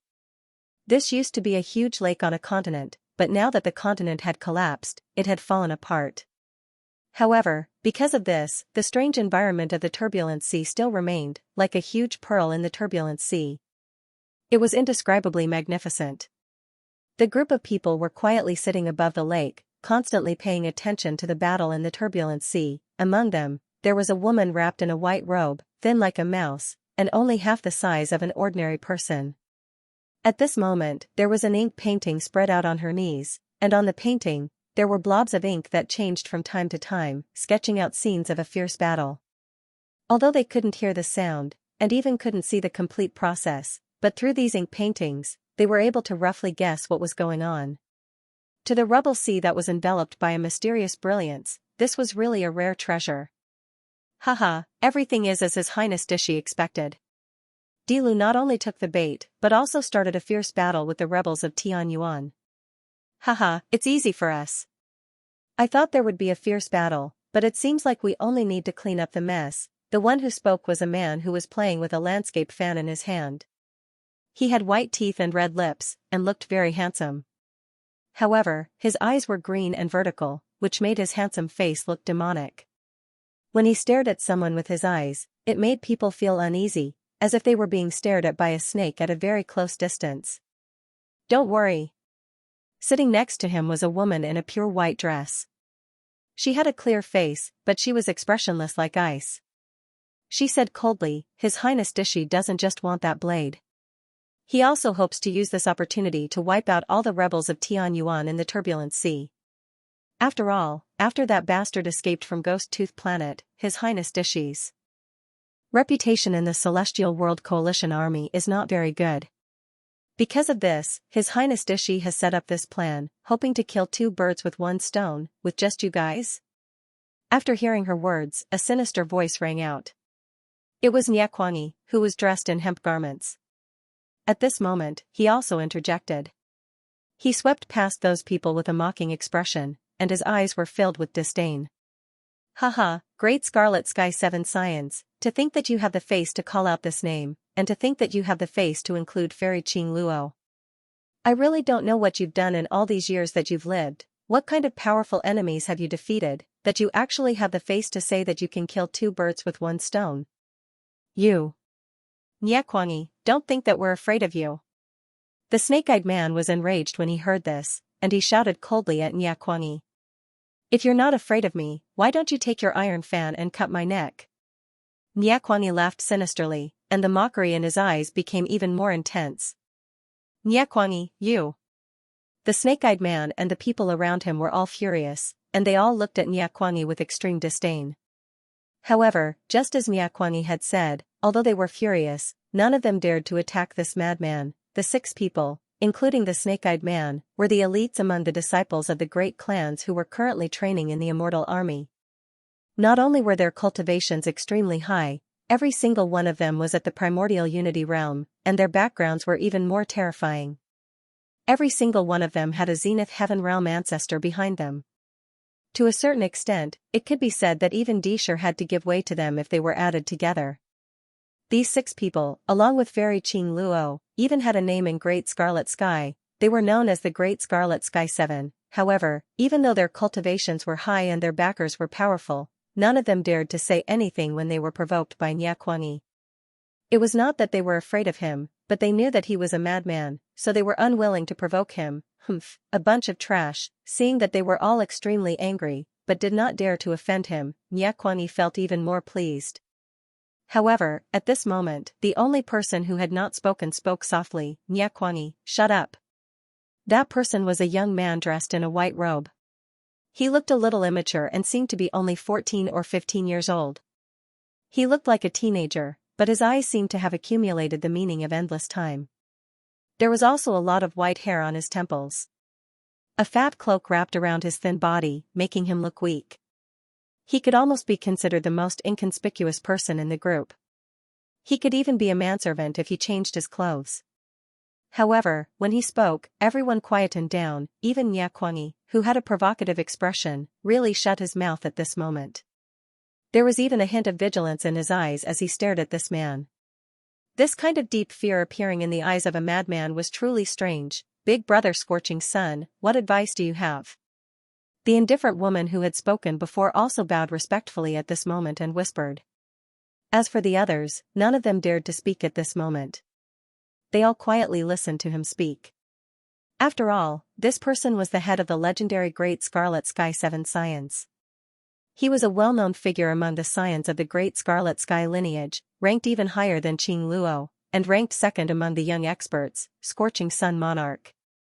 In fact, there had always been people secretly saying that if it wasn't for the fact that Dishur was the son of an emperor, Scorching Sun Monarch would have been the #1 expert of the Great Scarlet Sky lineage. This was because his fame had actually already happened 1,000 years ago. At that time, the immortal kings were still around, and the reason why he had the title of Scorching Sun Monarch was because too many people thought highly of him at that time. They all felt that he could become an immortal king in the future, so they called him Little Immortal King. Thus, he, who was originally called Scorching Sun Z, had the title of Scorching Sun Monarch. Until now, Nyakuangi was a madman, but he was not an idiot. He dared to provoke the scions of the ordinary families, but he did not dare to provoke Scorching Sun Monarch. This matter is very important to us. Scorching Sun Monarch opened his mouth after a while. He coughed a few times as he spoke, making him seem even more weak. He pondered and said, now that everyone is waiting, why bother arguing? His Majesty Dishur is indeed very serious about this battle. He is not a person who likes to kill, so when he needs to kill, he hopes to achieve the desired effect in one go. Therefore, he used that girl as bait to lure His Majesty Di Lu in, and then used His Majesty Di Lu as bait to lure the rebels of the turbulent ocean over, preparing to catch them all in one go. At this point, he paused slightly. There was one thing he didn't say. In his eyes, His Majesty Dishur was not just killing 2 birds with 1 stone.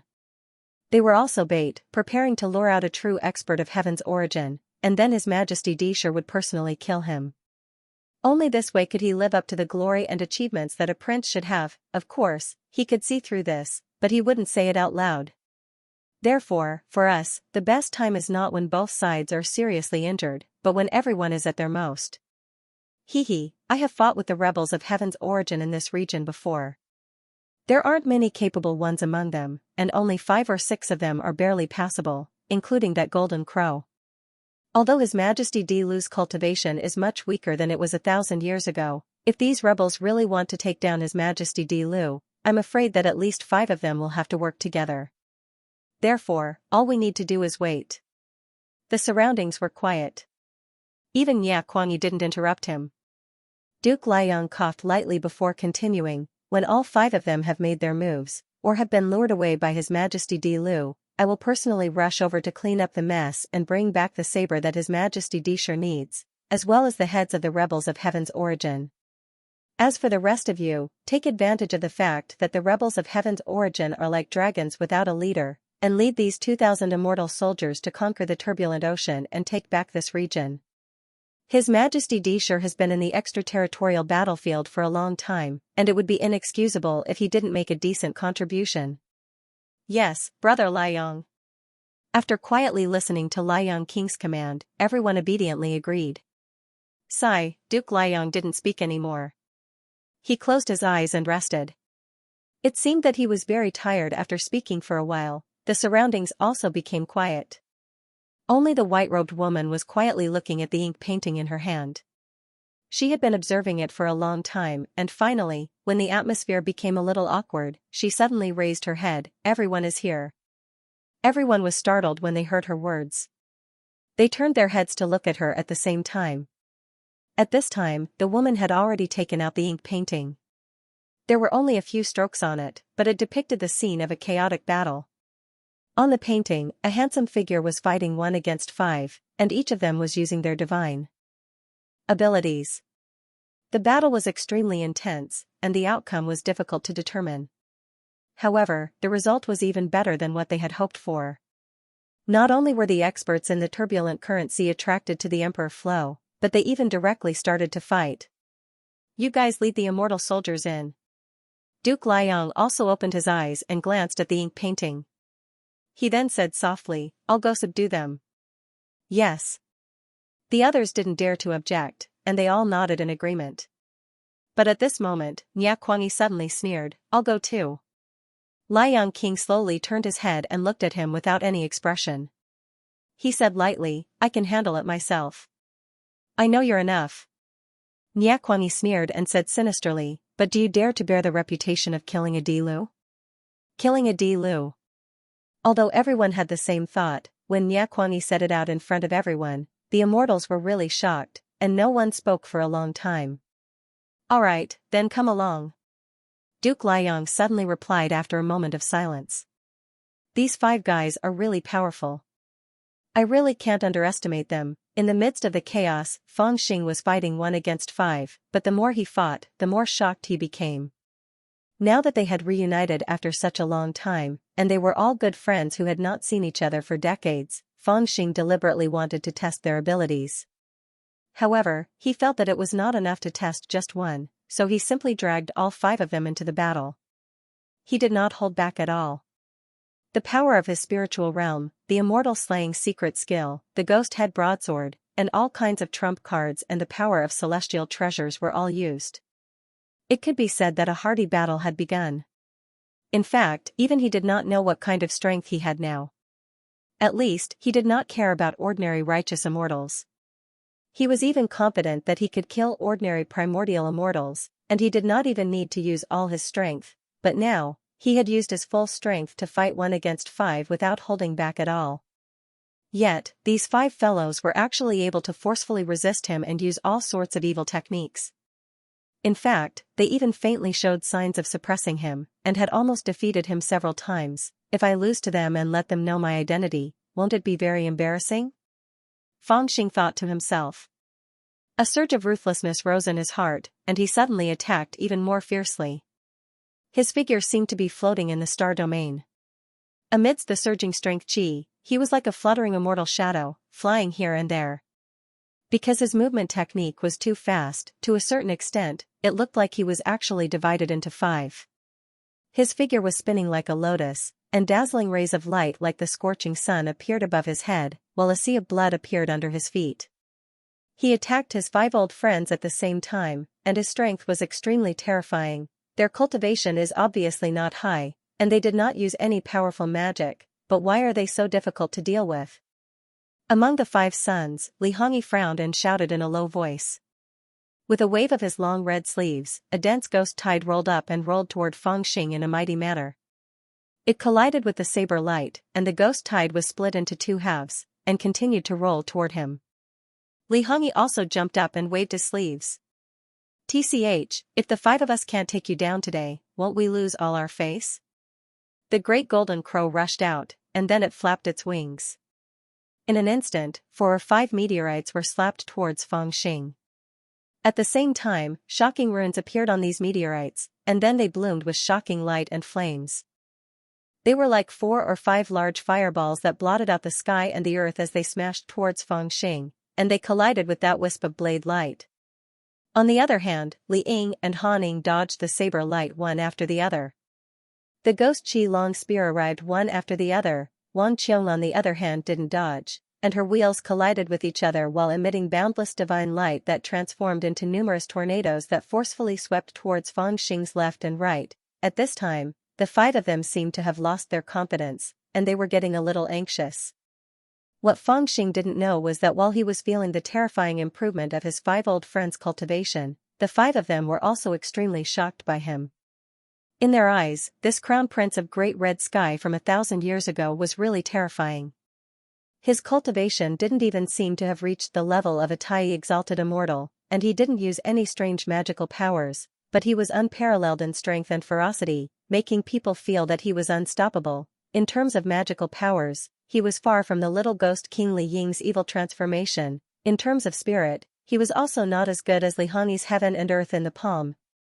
In terms of momentum, the great golden crow was much more powerful than him when it flew around and blew up stars. In terms of bravery, Wang Qiong riding the green and red wheels and fighting head-on was more dazzling than him. Even in terms of martial arts, he didn't seem to be as good as Han Ying's spear technique, but such a person was able to fight against the 5 of them alone, and even under their siege, he didn't seem to be defeated. At this time, he didn't even use any decent magical powers. Occasionally, he would use one move, but it was just a casual move that left no trace. In terms of martial arts, there was nothing special about him. It was as if all his martial arts had been combined into one, and a casual attack could be used in hundreds of different ways. In terms of body movements, he seemed to be able to come and go at will, like an antelope hanging its horn, without a trace. Strictly speaking, except for the ghost head broadsword, there was almost nothing special about him. In reality, even the might of the immortal artifact in his hand hadn't been completely activated, but it just so happened that he felt unusually terrifying when he attacked. Every single move he executed seemed to contain a great principle, and every single strike of his contained unimaginably terrifying might that caused others to be utterly unable to go head-on against it. If one were to insist on comparing it, then it could only be said that he seemed to have cultivated both martial techniques and divine abilities to the extreme, and it was only because they came from the same source as the Grand Daos that after he cultivated them to the extreme, it caused him to lose his edge on the surface. The battle between the 6 of them had already swept across thousands of miles of the star region. No one knew how many stars had been shattered, and no one knew how many mountains had been cracked. The turbulent current sea, which was already in a mess, was almost empty. In the face of this battle, whether it was the celestial soldiers under Fangxing's command or the cultivators of Tianyuan who were guarding the turbulent current sea, they had all hidden away and watched the battle from afar. More and more people were attracted by the battle and came from afar. Haha, as expected, if I don't fight, I won't understand. I'm still lacking in magical powers after all. Amidst this chaos, although Fangxing's original intention was to make friends through martial arts, he felt an increasingly heavy pressure, and started to understand his own inadequacies. Currently, exchanging blows with experts was a form of cultivation, and the divine abilities of these 5 old friends had indeed allowed him to achieve the desired effect. In the eyes of others, every single move of his was profound, unfathomable, and difficult to grasp. It was even to the extent that it seemed as if it had reached the extreme, and there was no way to follow it. However, he knew that this was actually where his weakness lay. His current foundation had reached a certain level, but he didn't have any magical powers to use. Although he had the Sword of Heaven's Will and the Celestial Slaying Art, they were usually used for assassination. If he failed, he would escape thousands of miles away. As for fighting head-on, he didn't have any suitable magical powers, apart from the supreme formation-breaking scripture, the unfettered scripture, and the unfettered scripture. The magical powers he had learned in the past were no longer suitable. Even these 3 scriptures were only helping him to lay down his foundation. It was more like a principle, but not a real strategy to defend or defeat the enemy. Of course, this shortcoming couldn't be seen in normal cultivation. Only when fighting with a strong opponent would one be able to comprehend it. Presently, it was precisely because he lacked a divine ability that was able to completely bring forth his formidable strength, whereas their cultivations were inferior to him by half. Moreover, Wang Qiong seemed to be injured amongst the 5 of them, causing them to seem to be strong in appearance but weak in reality. This caused the current situation to actually become equally matched. Both sides were unable to do anything to the other, and besides enduring, there seemed to be no other way. I can't delay any longer. Someone has already invaded the turbulent ocean from somewhere else. If I delay any longer, something might happen. However, at this moment, Li Hongyi's eyes finally turned cold. She seemed to have made a decision, and suddenly transmitted her voice to the other 4. At the same time, her slender fingers formed a seal, and her red dress suddenly fluttered in the air. At this moment, she looked like she was surrounded by a dignified aura, indescribably stern and domineering, as if she was guarding a place. Are we really going to use that method? Even the great golden crow was startled. This audacious guy seemed to be a little worried. Humph, let's use it. Li Ying, on the other hand, clenched his teeth and laughed crazily. But we're short one person, and senior sister Wang Qiong. Han Ying was a little hesitant, and turned to look at Wang Qiong. I'm fine. Wang Qiong answered directly, and formed a seal again. The others did not say anything else. They all flew forward and each occupied a position. Then, they formed a seal with one hand and pressed forward with the other. At this moment, their gazes suddenly changed, as if they had become completely different people. All the Li in their bodies surged out at this moment. It was as if they had moved and overlapped with each other. Their auras fused and instantly formed a huge formation, rumble. In that instant, Fang Xing's expression changed. These 5 fellows still have a big move? With his powerful divine sense, he had already discovered that when the 5 of them formed a seal and formed a formation, their auras actually rose continuously, as if they had fused into one. Then, as their auras collided, they rose at the same time, section by section. It was simply an unreasonable violence, as if 5 ants had bumped into each other, and suddenly became abnormally powerful and violent. 5 ants, that's right, it was different from an ordinary formation that would turn into a powerful force after it was formed. After their strange formation was formed, the 5 of them actually borrowed each other's strength to become stronger. They were connected to each other, but it was also different, abnormally terrifying. Originally, under the siege of the 5 of them, Fang Xing had already fallen into a disadvantageous position. He could only hold on and not be defeated. However, who would have thought that the 5 of them actually had such a strange formation? He was completely dumbfounded. He didn't even need to think about it. He couldn't resist this strange formation head-on, and he didn't even want to test the power of this strange formation, because he acutely felt the crazy killing intent around him. Seems like I've gone a little too far. Fang Xing's heart went numb, and he couldn't help but wonder if he should reveal his identity now. However, when this thought arose, he also couldn't help but glance in one direction, and his heart moved. Now that he had completed the 9 scriptures of the Supreme Sect, his foundation could be said to be unparalleled in the world, and his vision was naturally broadened. After the 5 of them formed the formation, he acutely discovered that this formation seemed to have some kind of flaw. It seemed to be getting stronger and stronger, but there was also a weakness that was becoming more and more obvious. On one hand, it seemed to be so powerful that it couldn't be resisted, but on the other hand, it made people feel as if they only needed to attack that weakness to directly destroy this formation. Even he didn't know if that weakness was too obvious, or if his vision was too sharp. Or perhaps, Fang Xing suddenly thought of a possibility, and his gaze became somewhat complicated at this moment. Little brat, either you surrender now, or we will make our move now. Just as Fang Xing was thinking about this, the 2 golden crows, who occupied the lower half of the formation, shouted, "Let's get this straight. We're not familiar with this formation, so we can't control it. Once we launch it, we'll kill you.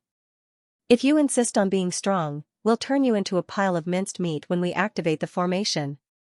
This guy still has some conscience, at least he knows to warn me in advance," Fang Xing thought to himself, but he also saw through the Great Golden Crow's intention.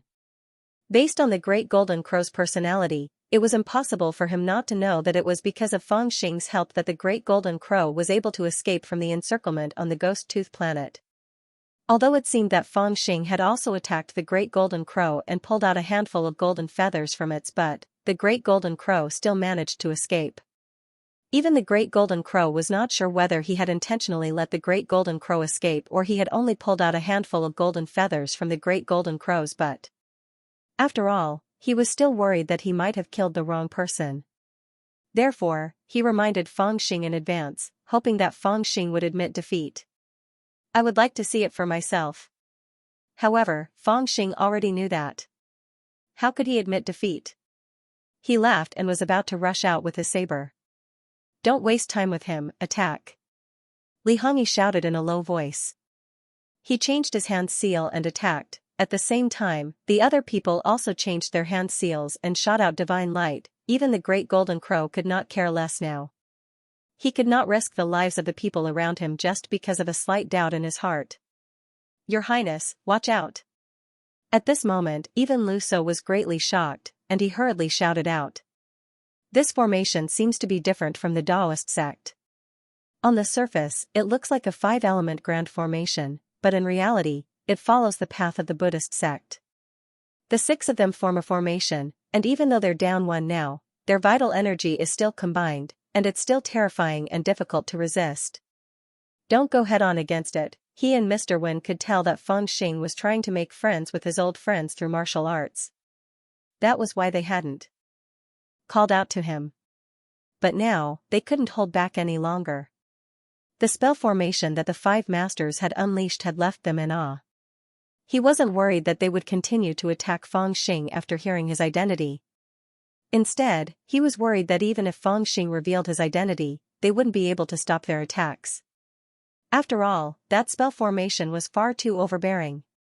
As for Fangxing breaking the array, as a master of formation, Lu So did not even think of this possibility. In his opinion, this formation was simply mysterious and unpredictable. Even if one of the seals was missing, it would not be easy to break it. At least, it was not something that Fangxing, who was not even a primordial unity, could break. Haha, others can't break this formation, but I can. At this moment, Fangxing burst into laughter. He even put away his heaven-deceiving barbaric saber. He leaped forward and his voice echoed in all directions. Watch this young master conjurer. But right at this moment, before Fangxing could finish his words of performing a magic trick, the crowd was shocked once again. From the direction Fangxing was at, his gaze went cold as he suddenly saw a bloody light shockingly strike from afar behind Wang Qiong. That bloody light looked to be extremely inconspicuous, and it arrived too swiftly. If one didn't look carefully, one would be utterly unable to notice a trace of it. Even if an ordinary person utilized their divine perception to detect it, they would be utterly unable to detect it. Because that bloody light had utterly exceeded the scope of what the divine perception could detect. Usually, when a cultivator's divine sense sensed its existence, that bloody light would have already struck onto the cultivator's body. Who dares? At this moment, Fangxing was instantly shocked and furious. With a rumble, he charged toward Wang Qiong using the unfettered movement technique. Stay your hand. Li Hongyi and the others were greatly shocked. They thought that Fangxing wanted to attack Wang Qiong who hadn't recovered from her heavy injuries, so they flipped their hands in unison and struck out with various seals. The various seals actually formed an indescribably monstrous aura in midair, and it seemed as if it could destroy the heavens and the earth. Every time 2 seals collided, their strength would double explosively at the same time, and when they collided like this, it actually caused the strength of every single one of them to double and rise at the same time.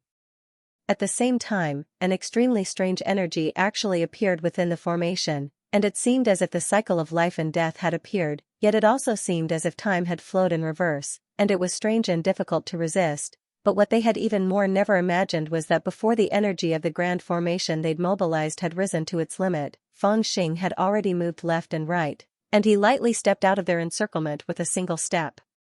His relaxed appearance caused an extremely absurd feeling to arise in their hearts, and they utterly didn't dare believe that Fangxing was able to escape the grand formation so easily.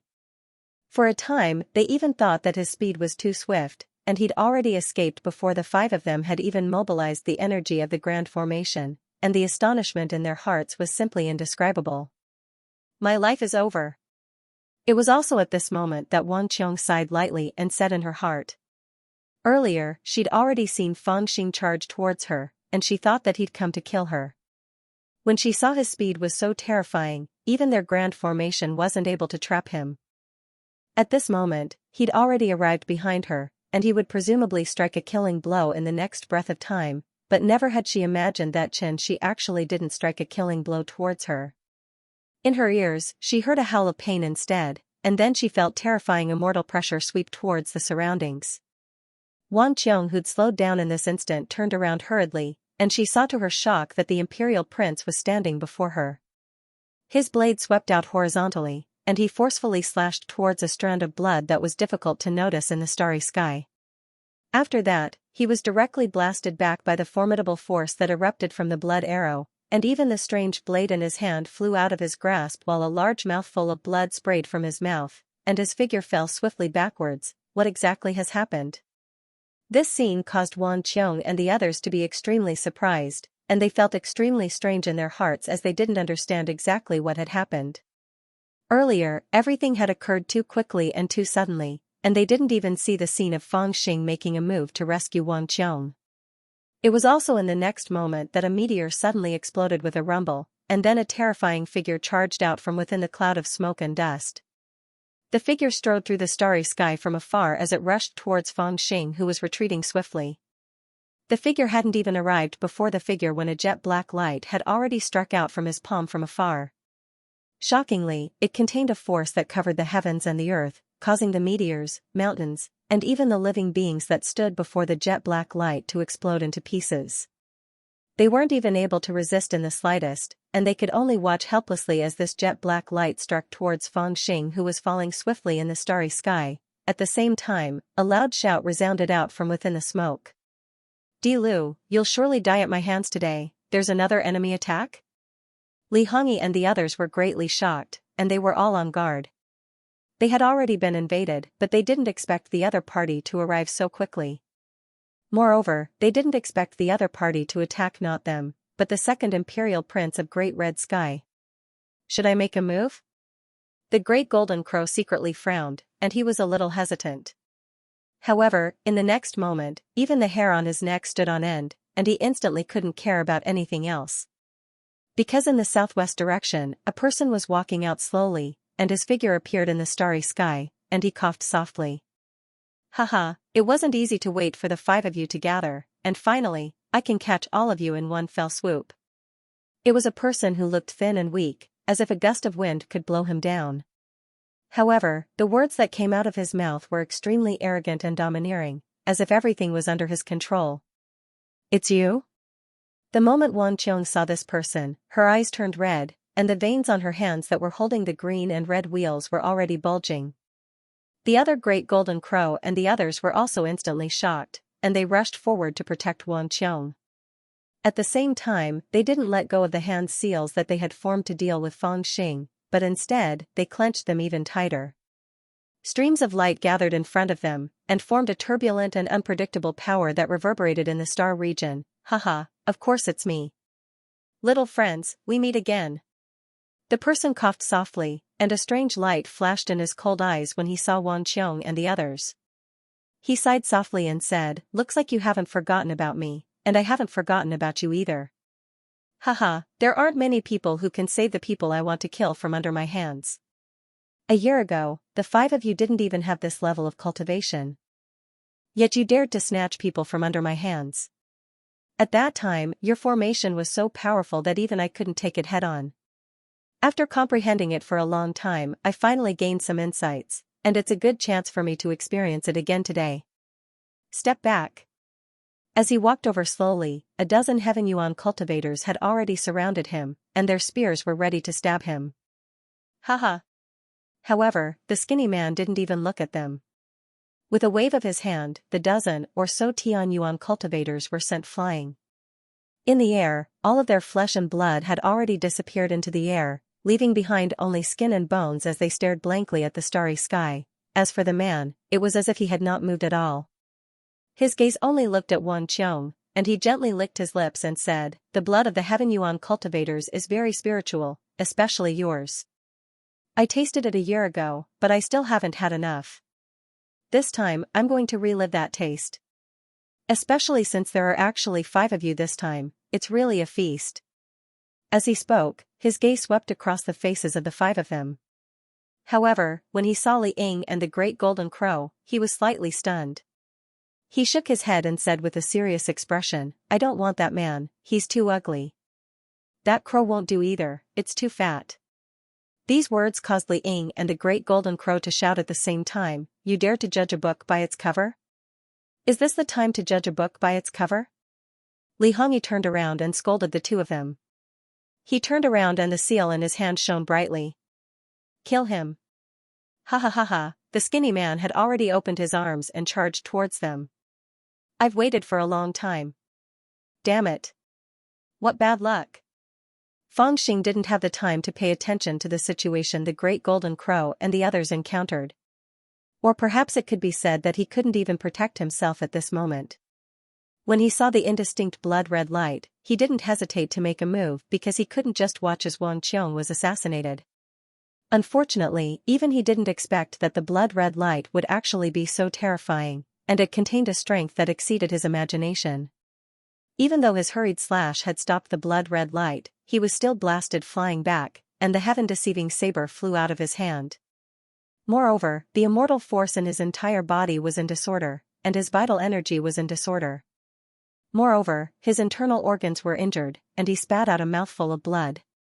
He could only rely on the momentum to retreat rapidly with the intention of escaping the battlefield. However, before he could retreat and recover from his internal injuries, a terrifying sword light had already chased after him, and right behind that sword light was a man with disheveled hair that seemed like a fiend. He held a dark sword in his hand as he charged out from the smoke, and he gnashed his teeth while his gaze was bloodshot, and he carried an indescribably vicious intent as he glared fiercely at Fang Xing as if he intended to devour him. Dog of a slave. At the instant he saw that man, Fang Xing's gaze turned piercingly cold, and he gritted his teeth as he cursed. It was none other than the mad dog, Nie Kuangyi. I'll kill you. Nie Kuangyi felt wronged in his heart. He'd hated Fang Xing to the extreme since a long time ago, or perhaps it should be said that he was the original owner of Fang Xing's body now, and he wished for nothing more than to tear Fang Xing apart alive. Now that he'd finally seen Fang Xing suffer a setback, he felt that he'd seized the opportunity to kill Fang Xing, so he excitedly ran over to help Fang Xing when he was down. In the end, he just slashed out with his sword and was about to say a few sarcastic words to vent his anger when he heard what Fang Xing said at the first moment he saw him. He instantly became furious, and he couldn't even be bothered to say sarcastic words as he controlled the ferocious sword light and slashed directly towards Fang Xing. At this moment, he really wished for nothing more than to chop this fellow into minced meat. Protect His Highness. Lu Shou and the others were startled by this sudden scene as well. They had expected that there would be danger, but they didn't think that it would come in this way. Before, they thought that Dishi's people would only make a move when both sides were badly injured. Therefore, they were quite relieved, because both Lu Shou and Mr. Wen knew that Fang Xing and this group of Tianyuan people would never end up in a situation where both sides were badly injured. But now, surprisingly, they found out that Fang Xing and this group of Tianyuan people didn't have the patience to wait until both sides were badly injured. Instead, Fang Xing and Mr. Wen suddenly launched a move, which caught them unprepared. But soon, they came back to their senses. Seeing Fang Xing vomiting blood, they hurriedly shouted and rushed forward to save him. However, it was also at this instant that countless meteors suddenly charged over from the surroundings with a terrifying momentum and collided with the celestial boat. The celestial soldiers and celestial generals on the boat were greatly shocked. At this moment, they brandished their magic treasures to attack, but when the meteors arrived before them, they actually transformed into numerous rock monsters in yellow armor. They possessed terrifying strength and held various weapons made of rocks in their hands. They blotted out the sky and covered the earth as they slaughtered the celestial soldiers and celestial soldiers. The rock monsters outnumbered them by more than twice, its 800 immortal slaves. Lu Shou was shocked and angry. He waved his palm to shake off a mortal slave who had rushed to him, and shouted for the fairy soldiers to fight back. These 800 immortal slaves, or the Ghost Rock clan, were not necessarily the strongest in the Shin clan. But in such an environment, especially in a place like the turbulent current sea, where meteorites and rocks were everywhere, they were really blessed by nature and were extremely difficult to be discovered. now that they were close to them, the fairy bandits were panicking, but their reaction was not slow. After all, they were all from foot to heaven. Although they were panicking, they were not in a mess. They were just startled by the sudden appearance of the 800 immortal slaves. They killed a few of them, but soon, they regained their momentum and began to fight with their magic treasures. No matter how fiercely the 800 immortal slaves attacked, they didn't retreat a single step, but after all, they were surrounded by 800 immortal slaves. It was too late for them to save Fangxing. Haha, haha, kill you. Kill you. Eat you, I'm going to eat you alive. Some people said that Nya Kuangyu was a madman, and some said that he was a monster. Now, Fangxing felt that these two names were correct and very appropriate.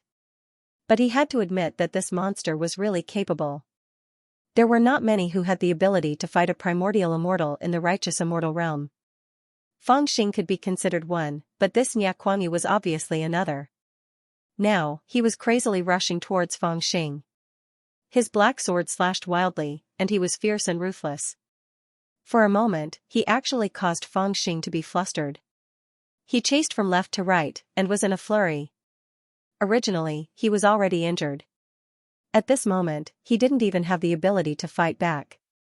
And Nya Kuangyu obviously seized this chance to slash and kill randomly, intending to hack him to death. Others might be afraid of his identity as a prince, but this madman actually became more excited the more he killed. A dignified prince is going to die in my hands. Nya Kuangyu's eyes lit up as he shouted and charged forward.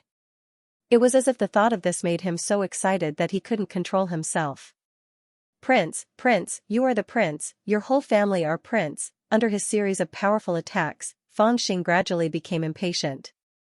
He could not catch his breath, and Nya Kuangyu had actually seized the opportunity to suppress him. Nya Kuangyu attacked him violently, and danger lurked everywhere. There were actually several times where he almost lost his life. This feeling of having his neck brushed past by a sharp sword caused the ruthlessness that had not appeared in his heart for a long time to soar. After Nya Kuangyu once again broke through his defense and stabbed into his shoulder, Fangxing suddenly gritted his teeth. His eyes were blood-red as he fiercely stared at Nya Kuangyu. Do you really think this young master is afraid of a madman like you? His voice seemed to rise up from the netherworld, and then he suddenly spat out a mouthful of blood. Hua, fresh blood sprayed into the air like a waterfall. At the same time, Fangxing's lungs, which had been unable to adjust his breathing, suddenly became smooth. Then, under Nya Kuangyu's somewhat dumbfounded gaze, he suddenly grabbed his stone sword with one hand, clenched his other hand into a fist, and fiercely smashed it towards Nya Kuangyu's face. With a few cracking sounds, under the power of his fist, even the void became distorted and shattered. With a strange crack, it extended all the way towards Nya Kuangyu's face, like a mad lion. A crazy person like Nya Kuangyu couldn't help but change his expression under this punch, and subconsciously tilted his head. Boom, that punch missed, but it struck a small star behind Nya Kuangyu from afar, directly smashing that small star into pieces. Hee, so you also have times when you get angry. Nya Kuangyu turned his head and laughed sinisterly. Come, cut the crap. Let this young master see if you're really crazy or just pretending to be stupid. But before he could finish his sentence with a smile, Fangxing had already opened his mouth with a sinister smile, and fiercely charged forward. Boom. Boom. Boom. Boom. It was hard to describe his berserk and craziness at this moment, and it was also hard to describe his monstrous strength. At this moment, it was as if he had transformed into a demon god.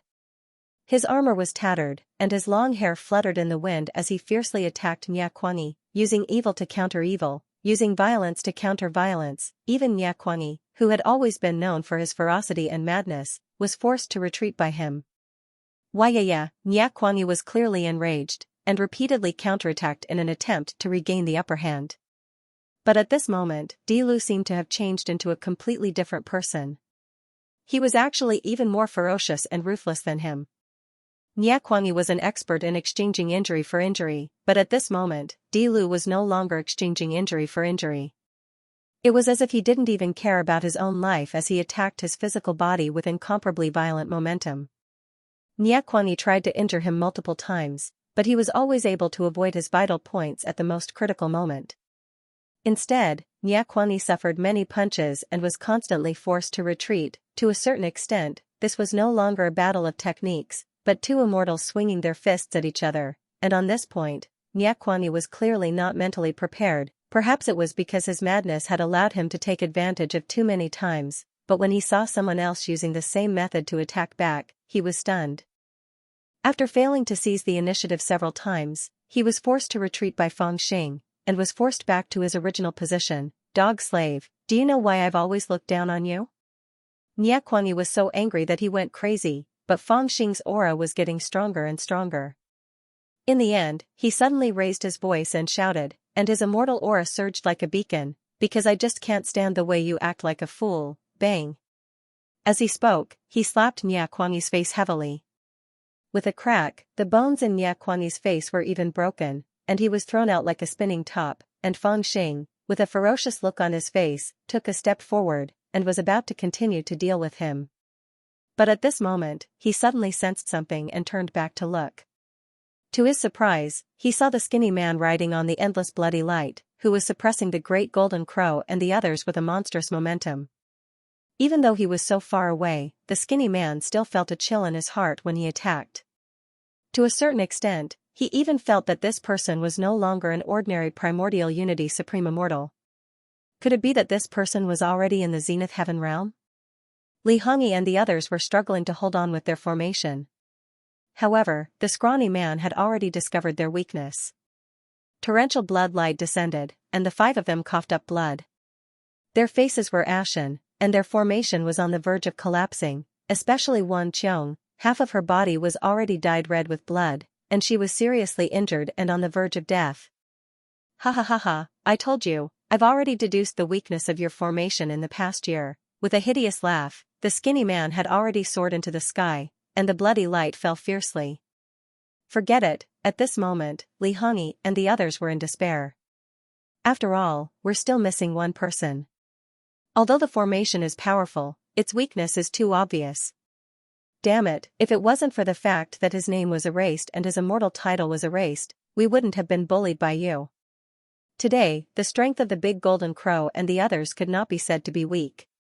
At least from the fight just now, Fangxing estimated that they at least had the ability to fight an ordinary primordial unity supreme immortal. Of course, it did not mean that their cultivation had really surpassed the primordial unity realm. It was just that when they exerted their various abilities, they were no weaker than the primordial unity supreme immortals like Lord Feng and Yu Qia, who Fangxing had fought in the foot of heaven. Of course, they obviously had not practiced their divine sense to the extreme. Compared to the primordial unity experts like Immortal Heavy Frost, they were still a notch lower. In terms of strength, perhaps the big golden crow's cultivation was slightly higher, but he never had the heart to kill, so it was the most difficult for him to exert his strength. To it, using its speed to play tricks on others was far more ferocious than fighting a human head-on. But even though these five old friends' cultivation had improved by leaps and bounds in the past few decades, compared to the experts in the great immortal realm, there was still a long way to go. This was especially obvious when they met the skinny man. The skinny man was ferocious. A ray of blood-red light from afar was enough to send Fangxing's machete flying and injure him. Judging from this, even though he was also a primordial unity supreme immortal, he was much stronger than immortal monarch Xianxia. Fangxing estimated that even if immortal monarch Xianxia was here, he would not be able to withstand more than a few rounds before he was killed by the skinny man. As for himself, he was merely a primordial immortal. If he wanted to fight against an ordinary primordial immortal, it would not be a problem. Even if he wanted to fight against a mid-level primordial immortal, it would still be difficult for him to win against immortal monarch Xianxia without the help of heaven's will, let alone against someone who had the ability to kill immortal monarch Xianxia. Fangxing really did not expect Emperor Shi to be able to mobilize such an expert. When facing this person, to be honest, the only correct choice was to turn around and run. The others were obviously thinking the same. Therefore, when they saw Fangxing forcefully push back Nyakwani, but not only did he not escape, but instead charged towards the skinny man with large strides, all of them were extremely astonished and looked at him with strange gazes. What does he want to do? Does he think that I am too weak to go to that freak's side and court death? Niekuangi, who had been sent flying by his punch, gritted his teeth and chased after Fangxing. Could he be? Lu So looked in the direction that Fangxing was charging towards and was slightly stunned. He seemed to have sensed something. A year ago, you were lucky enough to escape. But now, your formation is full of loopholes. How can you fight against me? At this moment, King Liang no longer held back. He sneered and slapped down with his palm. Rumble, with just a gentle slap, the sky was filled with blood-red light that covered the entire starfield once again, igniting a monstrous flame of anger. We have no chance of winning today. Leave now. Facing the sky full of blood-red light, Li Hongyi, Li Ying, the Great Golden Crow, Han Ying, Wang Qiong, and the others were all shocked. They knew that they could not hold on for much longer.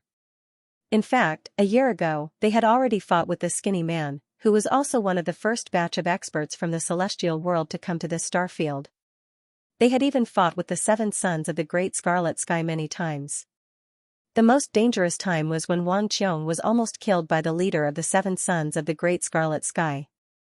It was all thanks to this formation that she was saved from death, but they could not do it again.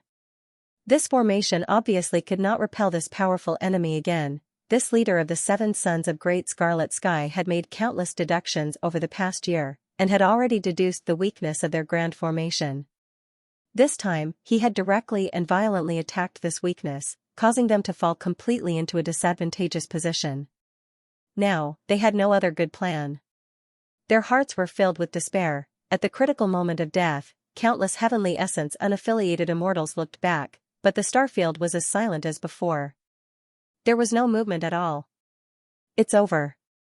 It seems that this time, the Tao Protector is indeed not willing to protect us. The same thought rose in their minds, and they sighed deeply.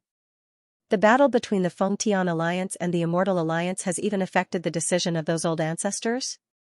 In this hopeless mood, they roared sorrowfully and furiously. They formed hand seals and manipulated the formation to surge up like waves. Whether this last attack would succeed or not, there was no need to say. The result was obvious. Originally, the loss of a piece of the formation had a great impact on the overall strength of the formation. After a whole year of deduction, King Liang had discovered the weakness of their formation, causing it to be unable to exert enough power. This last attack, rather than saying it was a desperate struggle, it was more appropriate to say that they were venting the dissatisfaction and anger in their hearts. After venting, they could only run for their lives. Haha, a mere incomplete formation, and you want to struggle under my palm? Crack crack crack, as King Liang laughed wildly, his palm slammed down, and the power of the formation collapsed bit by bit. Incomplete formation? Hearing King Liang's mockery, an indescribable resentment surged in their hearts. If our little devil was here, an indescribable unwillingness rose from the bottom of their hearts. However, no matter how unwilling they were, they had to face this result. The 5 of them were all seriously injured. They were about to be smashed into pieces by that terrifying palm, and they would completely lose the ability to resist. At this moment, Wang Qiong even clenched her teeth tightly, and she was prepared to risk her life to help her friends escape. However, at this moment, an unexpected scene appeared. A figure rushed over from afar like lightning. That person was tall and slender, with sword-like eyebrows and starry eyes. He was the ferocious and domineering crown prince of the Great Scarlet Heaven. At this moment, he actually rushed over, breaking through the endless space between the starfields, and directly appeared next to the Great Golden Crow and the others. Without any delay, he directly appeared at the gap in the formation. It's over. Li Hongyi and the others were greatly shocked by this scene. It was like adding snow to snow. They were already on the verge of collapsing under Prince Liang's magical power, and even had the thought of risking their lives. They didn't expect that the equally ferocious crown prince would also rush over. They were already at their limits, trying their best to resist Prince Liang's attack.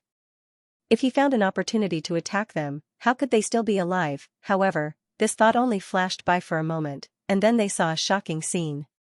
Coincidentally or not, the crown prince who rushed over just happened to seal the gap in the formation, causing the formation's power to soar by several times in an instant. King Liang's ferocious palm hit the gap in the formation fiercely, but he didn't expect that the crown prince would actually fix the gap in the formation. Liang's palm seemed to be hitting the crown prince directly, but he was so shocked that he subconsciously withdrew most of the palm's power. and waved it diagonally to the starfield next to him. Rumble, a series of divine light swept across, and the surrounding stars exploded. The world was like a ghost, and rays of light scattered everywhere. The power of King Liang's magical power was too fierce, as if he had suffered a heavy blow. His eyes instantly became extremely gloomy, and he took a few steps back in the starfield. Then, full of anger, he looked down. At this moment, Li Hongyi and the others also stared blankly at their palms, and then looked at Feng Xing.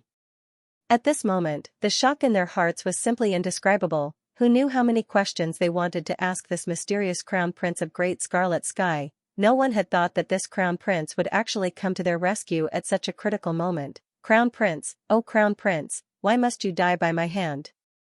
But before they could ask, King Liang spoke coldly. He didn't expect Di Lu to do such a thing. He thought that Di Lu knew that he was going to die, and wanted to join forces with the rebels of Tianyuan to survive. He was both angry and disdainful, and his brows were tightly furrowed. The pain of withdrawing the magical power had caused killing intent to reverberate in his chest, and he wanted to slap this crown prince to death, but he was a bit hesitant. Kuan-Yu was right, he really didn't want to be accused of killing a crown prince.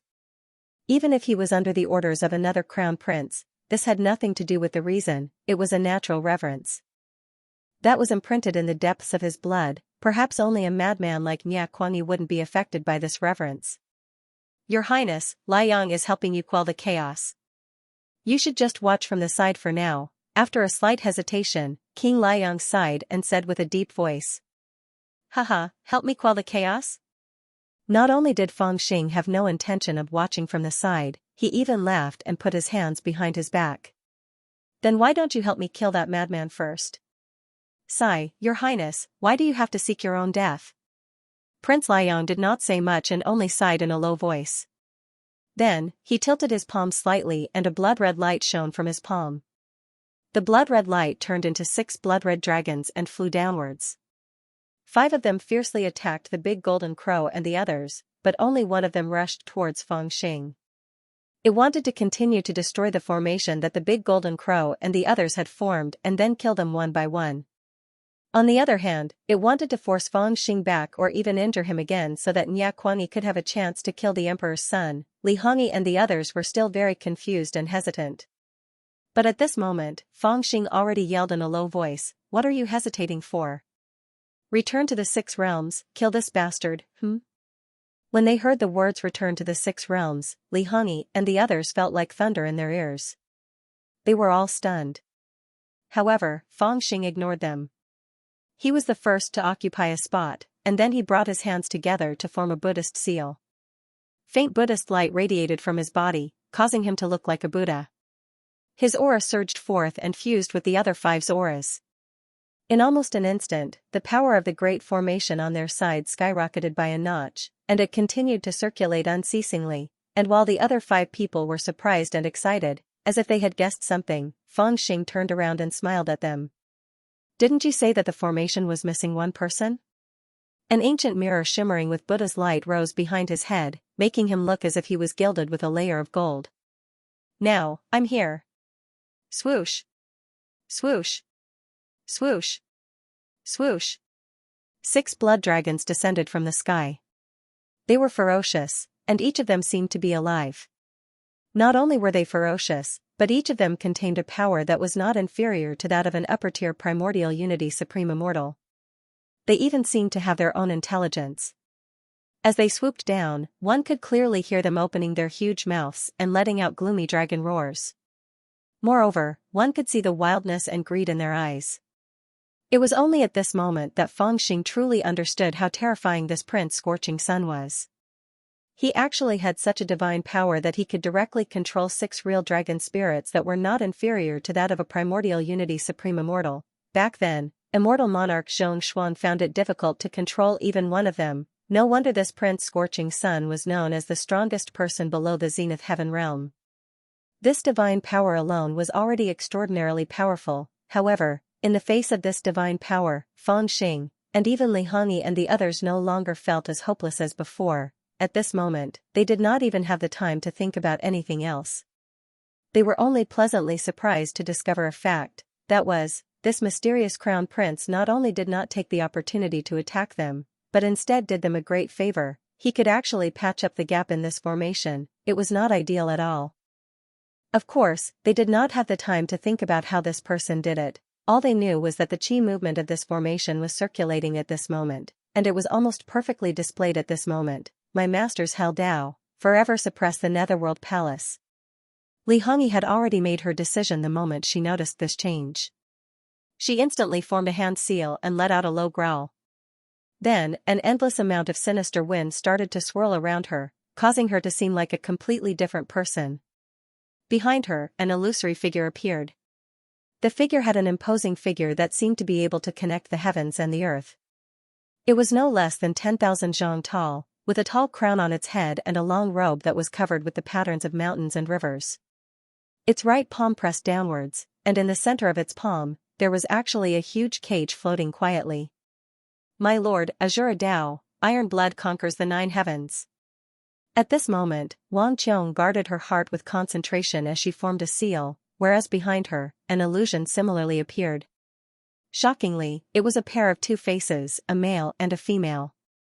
The female was handsome and held a vase in her hand, and within the vase was a lotus that was slowly blooming. The male instead had a ferocious appearance like a ghost, and an enormous serpent coiled around his body. The serpent's mouth was wide open, seeming extremely ferocious, and the depths of his eyes contained an iron-blooded resolution. My master, the hungry ghost Dao, feeds on all immortals and Buddhas. Li Ying screamed in an ear-piercing voice. A shadow also appeared behind him, but it was full of murderous aura. It was bony, and its veins were exposed. Its abdomen was bulging as if it was about to explode. Its eyes were extremely fierce, and it looked down on the world with a cruel and terrifying gaze. It was drooling with greed, as if it had been starving for hundreds of years and could not wait to swallow everything it saw into its stomach. My master's Tao of all beings, the heart is firm and the will is straight. Han Ning had also formed a hand seal earlier. Behind him, there was a silhouette of a man dressed in a straight robe. It was clear and bright, and it was full of vigor. His eyes were clear and his brows were tightly furrowed. His left eye was wise, firm and clear, but his right eye seemed to be lost. His left palm was stretched forward, as if he was holding on to something, while his right palm was tightly clenched at his waist, as if he was holding on to something. My master, the demon lord, the path of life and death is in your hands. At this moment, the great golden crow was the most excited one. As it looked at Feng Xing's figure, it seemed to have guessed something, and almost laughed out loud. Then, it formed a seal, and a strange-looking demon appeared behind it. It had 9 heads and 4 arms, and a long tongue stuck out of its mouth, curling in the air. A long tail grew out of its back, sweeping like a whip. Its legs were covered with scales, and its toes were full of barbs. Its entire appearance was ferocious, bloodthirsty, and ferocious. Its expression was scrunched up, and it was filled with the aura of a demon. Moreover, when he said that, he also looked at the crown prince anxiously. Me? At this moment, the crown prince did not disappoint him. He only paused for a moment, as if he had comprehended something, and his voice rang out at the same time. It was distant and mysterious, as if it came from beyond the heavens. The heavens are me, and I am the heavens. The 6 paths of reincarnation are within a single thought. The light from the mirror that floated behind him became more and more mysterious, and more distant, as if it could directly shine into one's heart. The high and mighty sense of scrutiny was like an eye hanging in the sky, looking down at the world coldly and mercifully. It seemed to be emotionless, but it also seemed to contain all the feelings of mortals, as if it was a god above the 9 heavens. In an instant, the 6 illusory figures stood facing each other. Their auras appeared, and they were as brilliant as gods. 6 illusory figures appeared in the air, and all of them formed hand seals. They clashed with each other, and at the same time, they merged with each other, causing everything in the area to dim down. Only the 6 illusory figures grew brighter. It was as if they had become the center of the universe, representing everything in the world. Lu So was so shocked that his eyes almost popped out. He looked at the scene in disbelief. A thought rose in his mind, causing him to cry out involuntarily, the greatest formation of the ancient Buddhism, the 6 paths of reincarnation? Whoosh! Whoosh! Whoosh, in fact, everything happened in an instant. The 6 blood dragons controlled by King Liang had already swooped down separately. However, at the moment when the 6 blood dragons swooped down, the 6 phantoms' chi activities interweaved and the seals collided, which had already set off layers of waves. An indescribably horrible power appeared at this time, as if it had the power to reverse time, which was extremely horrible. Boom! The 6 terrifying blood dragons were originally pouncing toward the 6 of them with their own goals. However, just as they were about to reach the heads of the 6 of them, they were suddenly attracted by the violent power of the formation. Like a whirlpool, it forcefully pulled the 6 blood dragons over. The 6 blood dragons roared in shock and struggled while shaking their heads and wagging their tails. Each of the 6 blood dragons had the power of a primordial unity supreme immortal. If they were to be compared with Feng Xing and the others individually, they would not be easy to deal with. Now, the 6 blood dragons were evenly matched with the 6 of them. However, at this moment, the 6 paths of reincarnation formation produced an indescribably terrifying formation power that could subdue dragons and tigers, and also reverse everything. No matter how hard the 6 blood dragons struggled and tried to escape, it was all in vain. They were sucked into the formation and completely drowned. How could this be? Prince Liang was so shocked that his eyes widened and he cried out involuntarily. The terrifying celestial perception unique to a primordial unity supreme immortal made him shudder with fear at this moment. For a moment, he could not figure out why the formation, which he did not take seriously just now, suddenly had such a terrible power. Give me back my divine sense. In the blink of an eye, he had no time to think. Suppressing the surprise in his heart, he hurriedly rushed down. He waved his palm fiercely, which suddenly turned into a bloody hand the size of a star, and fell on the formation cover. Subconsciously, he wanted to retrieve the 6 blood dragons. After all, in order to refine the 6 blood dragons, he had really spent 2,000 years of effort. Those were his divine sense and his cultivation. Once he lost them, it would mean that 2,000 years of hard work would be in vain. But the next moment, a scene that shocked him even more appeared. The bloody palm covered the sky, and its power was unimaginable, and it was even more difficult to resist. But just as his bloody palm fiercely slammed down, in the formation below, Di Lu, Li Hongyi, the great golden crow, and the others suddenly looked at each other and smiled. With a look, they had already exchanged some divine sense, and then changed their dharma seals at the same time. Okay, here you go. The 6 of them laughed at the same time, and pushed back the formation. Between the 6 phantoms, there were flickering lights like clouds. Then the next moment, the layers of mysterious flickering lights in the middle of the formation suddenly surged. Suddenly, a golden light appeared, and suddenly, 6 more golden dragons flew out from the formation below. They were dazzling with golden light, and their bodies were full of a mysterious Buddha will. Their power seemed to be even stronger than before. They roared soundlessly, rolled up to the sky, and collided with Prince Liang's palm. Boom! The 6 golden dragons collided with King Liang's horrifying bloody palm. Instantly, the bloody clouds scattered, and the sky darkened.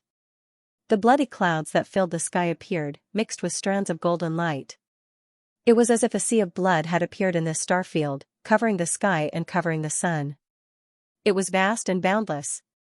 How is this possible? That is my divine sense. At this time, Prince Liang looked like he had seen a ghost. The white robe on his body was torn, and he was covered in blood. His right palm had been smashed, and broken bones could be seen. His hair had also lost its binding, and was falling down disheveled.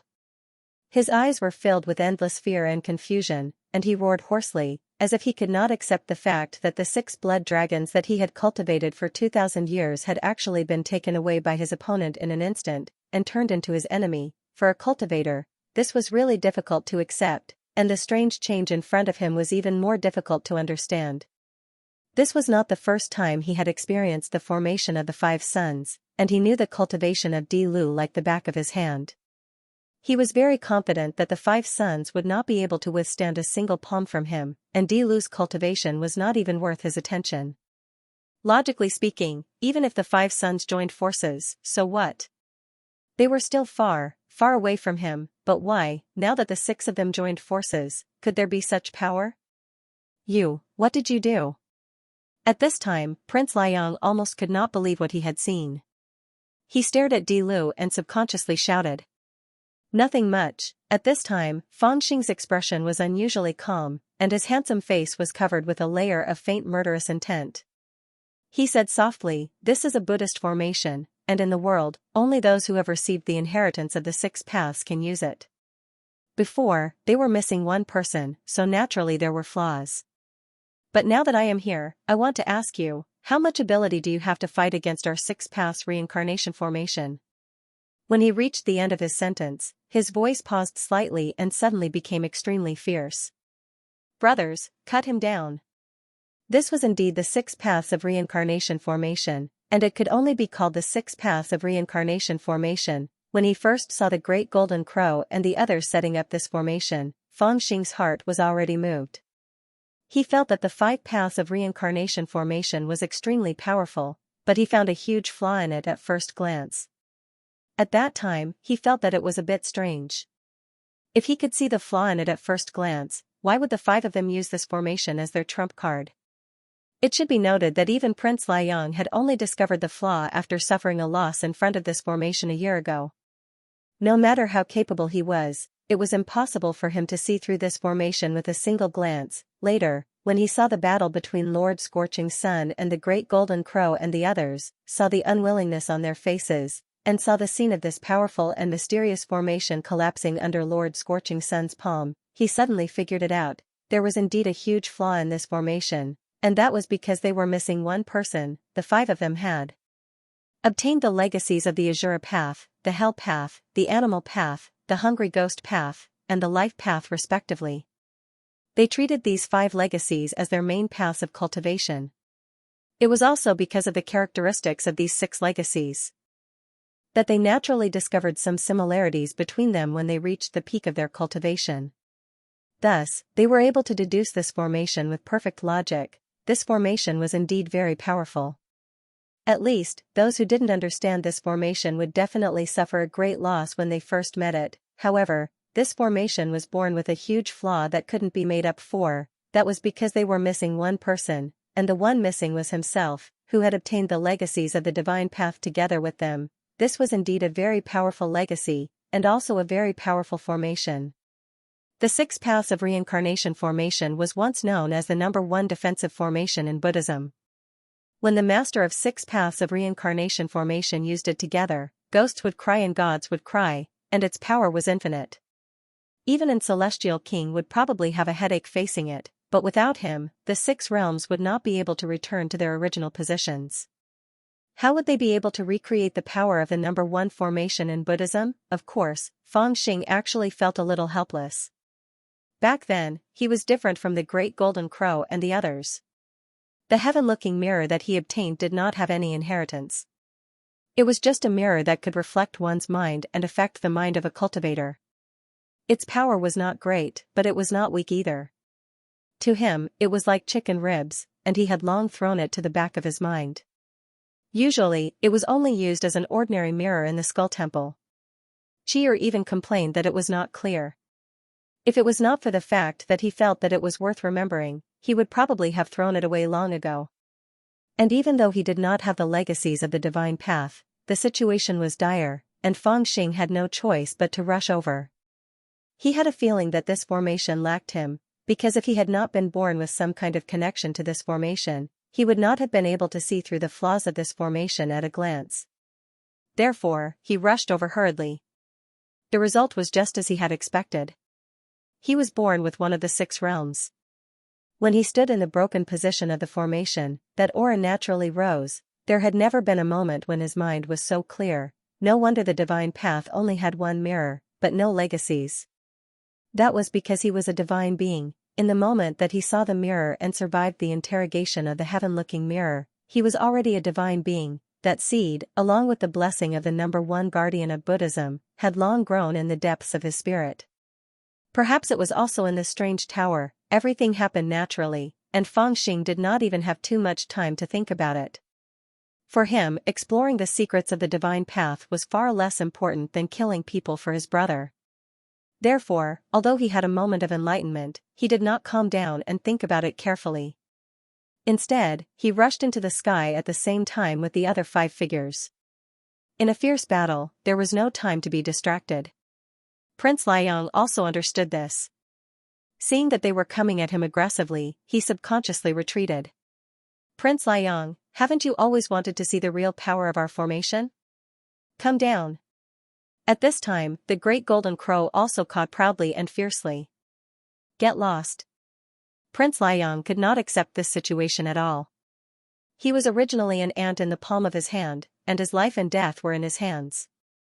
But now, he actually looked down on him. I am a young celestial monarch. Who dares to look down on me? In the rage in his heart, he let out a loud shout, bit the tip of his tongue, and spat out a mouthful of blood. He originally looked like he was 14 or 15 years old, but in an instant, he looked like he was 70 or 80 years old. It was as if he had aged a few dozen years at this moment. The mouthful of blood that spilled into the star domain instantly turned into a blood cloud that rumbled and spread out in the star domain. The cloud contained strands of stranging lightning that blocked the space between him and the 6 people. Dense lines of lightning that were like lines of rain fiercely struck them. The entire star field had actually transformed into a sea of lightning that contained an unimaginably terrifying amount of lightning. In front of this sea of blood thunder, even the 6 reincarnation formation of Feng Xing and the others seemed extremely small. There is such a treasure? Feng Xing caught a glimpse of it and shouted excitedly, be careful, snatch it, snatch it. He knew what was good and what was bad. He could tell the value of this blood cloud at a glance, although the power of this blood cloud was not as powerful as the 6 blood dragons of Prince Liang. In terms of value, the 6 blood dragons were far inferior to this blood cloud. Because he had seen a celestial treasure of the Divine Master, called the Tribulation Immortal Cloud, under the immortal burial slope of the Pure Land of Tianyuan, there was another celestial treasure left by the heavenly demon, called the Immortal Burial Demonic Cloud. Both of them were top-notch celestial treasures in the world. The blood cloud that Prince Liang had left behind to cover their retreat was actually a rough embryo of that celestial treasure, but it was essentially the same thing. In other words, if he kept this blood cloud and refined it carefully, he might be able to refine a celestial treasure like the Tribulation Immortal Cloud. That thing was a powerful weapon that could perform divine skills in a large area. Normally, with the cultivation of Feng Xing and the others, they wouldn't even have time to run away when they saw this treasure, but now, they had turned into the number 1 formation of the Buddhist League. They were extraordinarily bold and dashed over directly. Good. Feng Xing was extremely bold, but the Great Golden Crow, Li Ying, Han Ying, and the others were not weak either. Facing the terrifying blood cloud, their eyes lit up, and they shouted at the same time. Then, together with Li Hongyi and the others, they each led one end of the formation and rushed in 6 different directions. Seeing the change of the formation, Prince Liang's face suddenly showed fear, as if he had guessed something. Prince Liang, I'm here to help you. It was also at this moment that a group of people suddenly rushed over from the side. The person in the lead was half rock and half human, and his ferocious aura surged to the heavens. It was Xianxia. He had finally arrived at this moment. From his point of view, although Feng Xing and the other 5 had joined hands, under the terrifying might of Liangzi's blood cloud, they still appeared extremely insignificant. No matter how he looked at it, it seemed as if Prince Liangzi had the upper hand. Thus, he quickly brought dozens of powerful god slaves and rushed over, wanting to take advantage of this moment. He was extremely fast. Almost in the blink of an eye, he had already rushed to the front of the formation. Good. Good. Prince Liang's face was also full of excitement, and there was a certain light of hope in his eyes.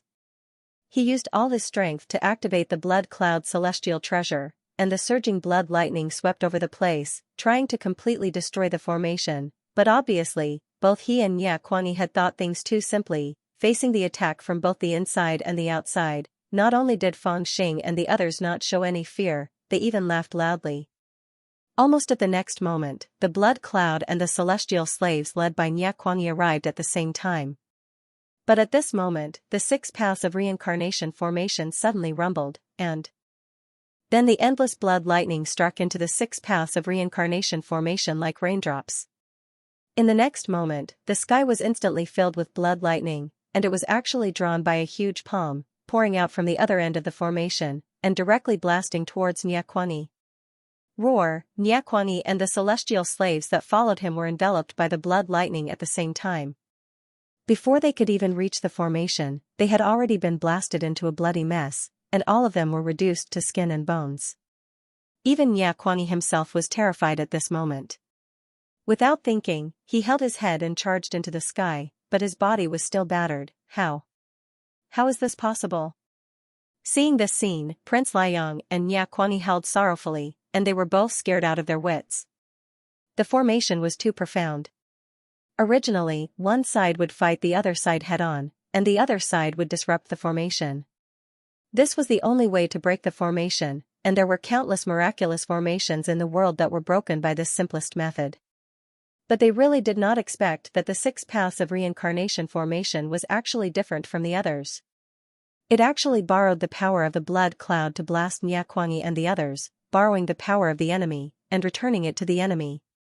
This caused the two of them to not only be unable to break the formation, but to a certain extent, it seemed to have increased the power of the formation. The more you hit me, the stronger I become. How the F***ck was this still the 6 paths of reincarnation formation?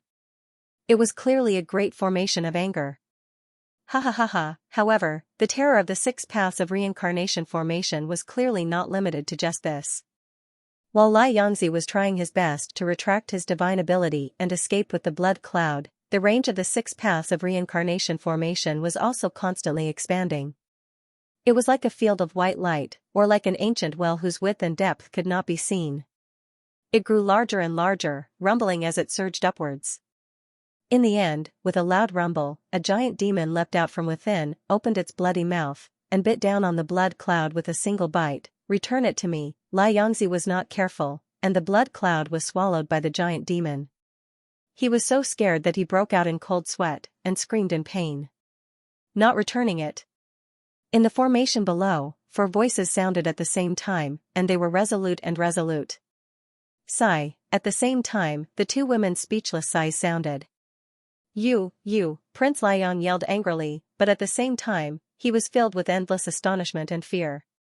After seeing his most precious treasure being swallowed by a demon into the formation and losing all connection with him, he was in a complete mess.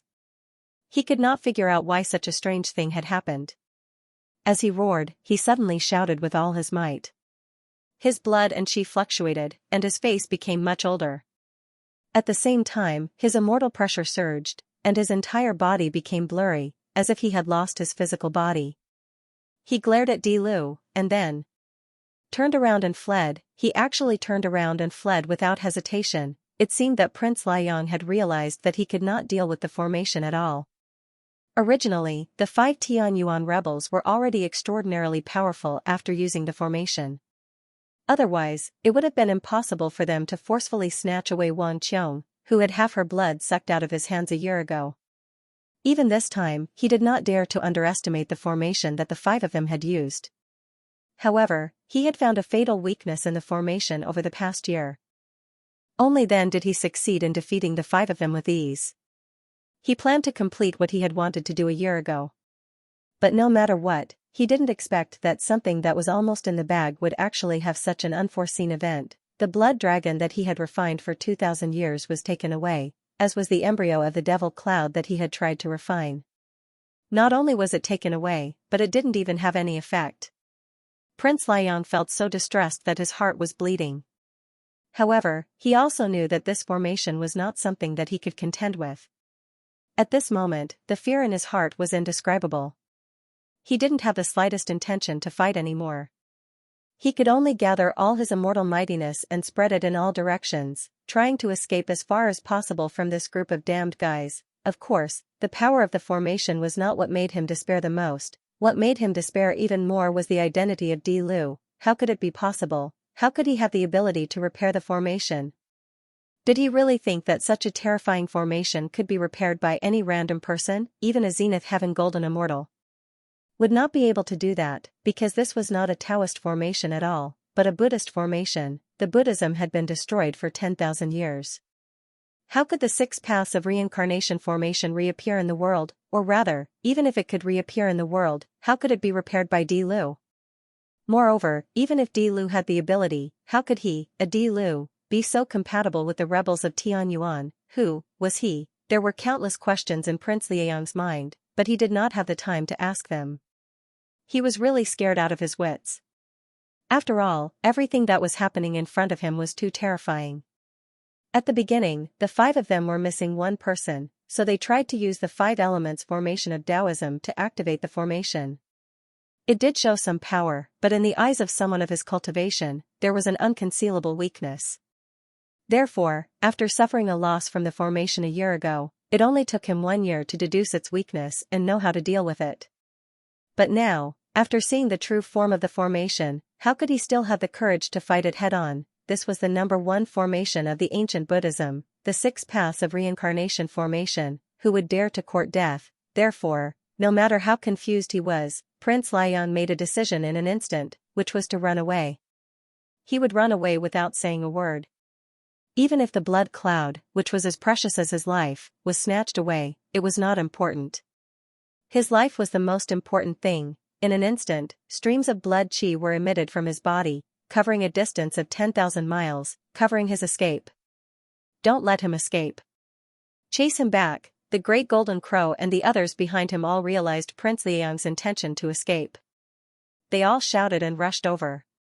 Although Prince Liang was shocked and angry, he was not afraid. He had fought with the 5 of them and knew their abilities. In terms of speed, the only one who could catch up with him was the golden crow. But if the golden crow caught up by itself, it would be seeking death. Without the support of the 6 paths of reincarnation formation, he did not even need a second move to kill it, and it would not have the guts to chase after him. There is something wrong with the Emperor Flo. I must report this to His Highness, or even, directly to the 3 immortal primes. Prince Liang, who was escaping in a hurry, had already made up his mind. Demon, a year ago, you took away my qi and blood, causing a great loss in my cultivation. Now, return it to me. However, just as King Liang was thinking about the next step of his plan, an angry voice suddenly sounded in front of him.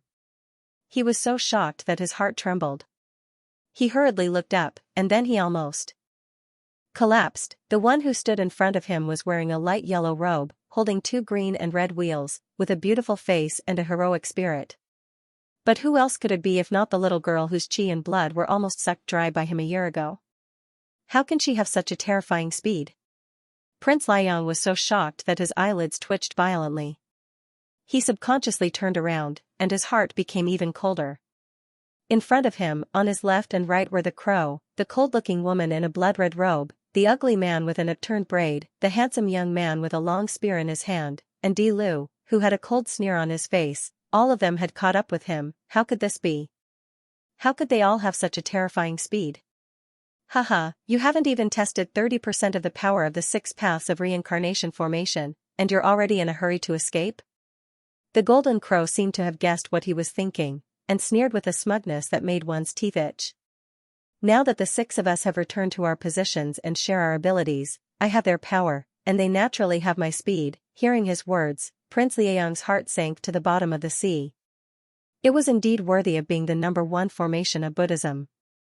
It actually had such a wonderful effect. Wouldn't that mean that he couldn't fight, and couldn't even escape, unless his speed was faster than any of the 6 of them? If one of them caught up, it would be the same as being caught up by all 6 of them. Are you going to fight to the death with me? Prince Liang, who was in a state of panic, shouted loudly. He knew that it was impossible for him to escape. A murderous aura immediately surged in his heart, and he had the intention to fight with his life on the line. He opened the 5 fingers of his right hand, and suddenly, a monstrous bloody light appeared. It actually transformed into a spear made of congealed blood. It was incomparably sharp, and countless bloody runes automatically appeared on its surface. It floated up and down like a tidal wave. Then, as he roared, the bloody spear in his hand fiercely stabbed towards Wang Qiong. His voice was like that of a mad demon, and, even if I die today, I will still end your life. Boom! The bloody spear, with indescribable sharpness and murderous aura, stabbed towards the front of Wang Qiong. In terms of cultivation, in terms of strength, Wang Qiong was far inferior to Prince Liang. However, at this moment, she also raised her eyebrows and was not afraid at all. The green and red wheels flew up high.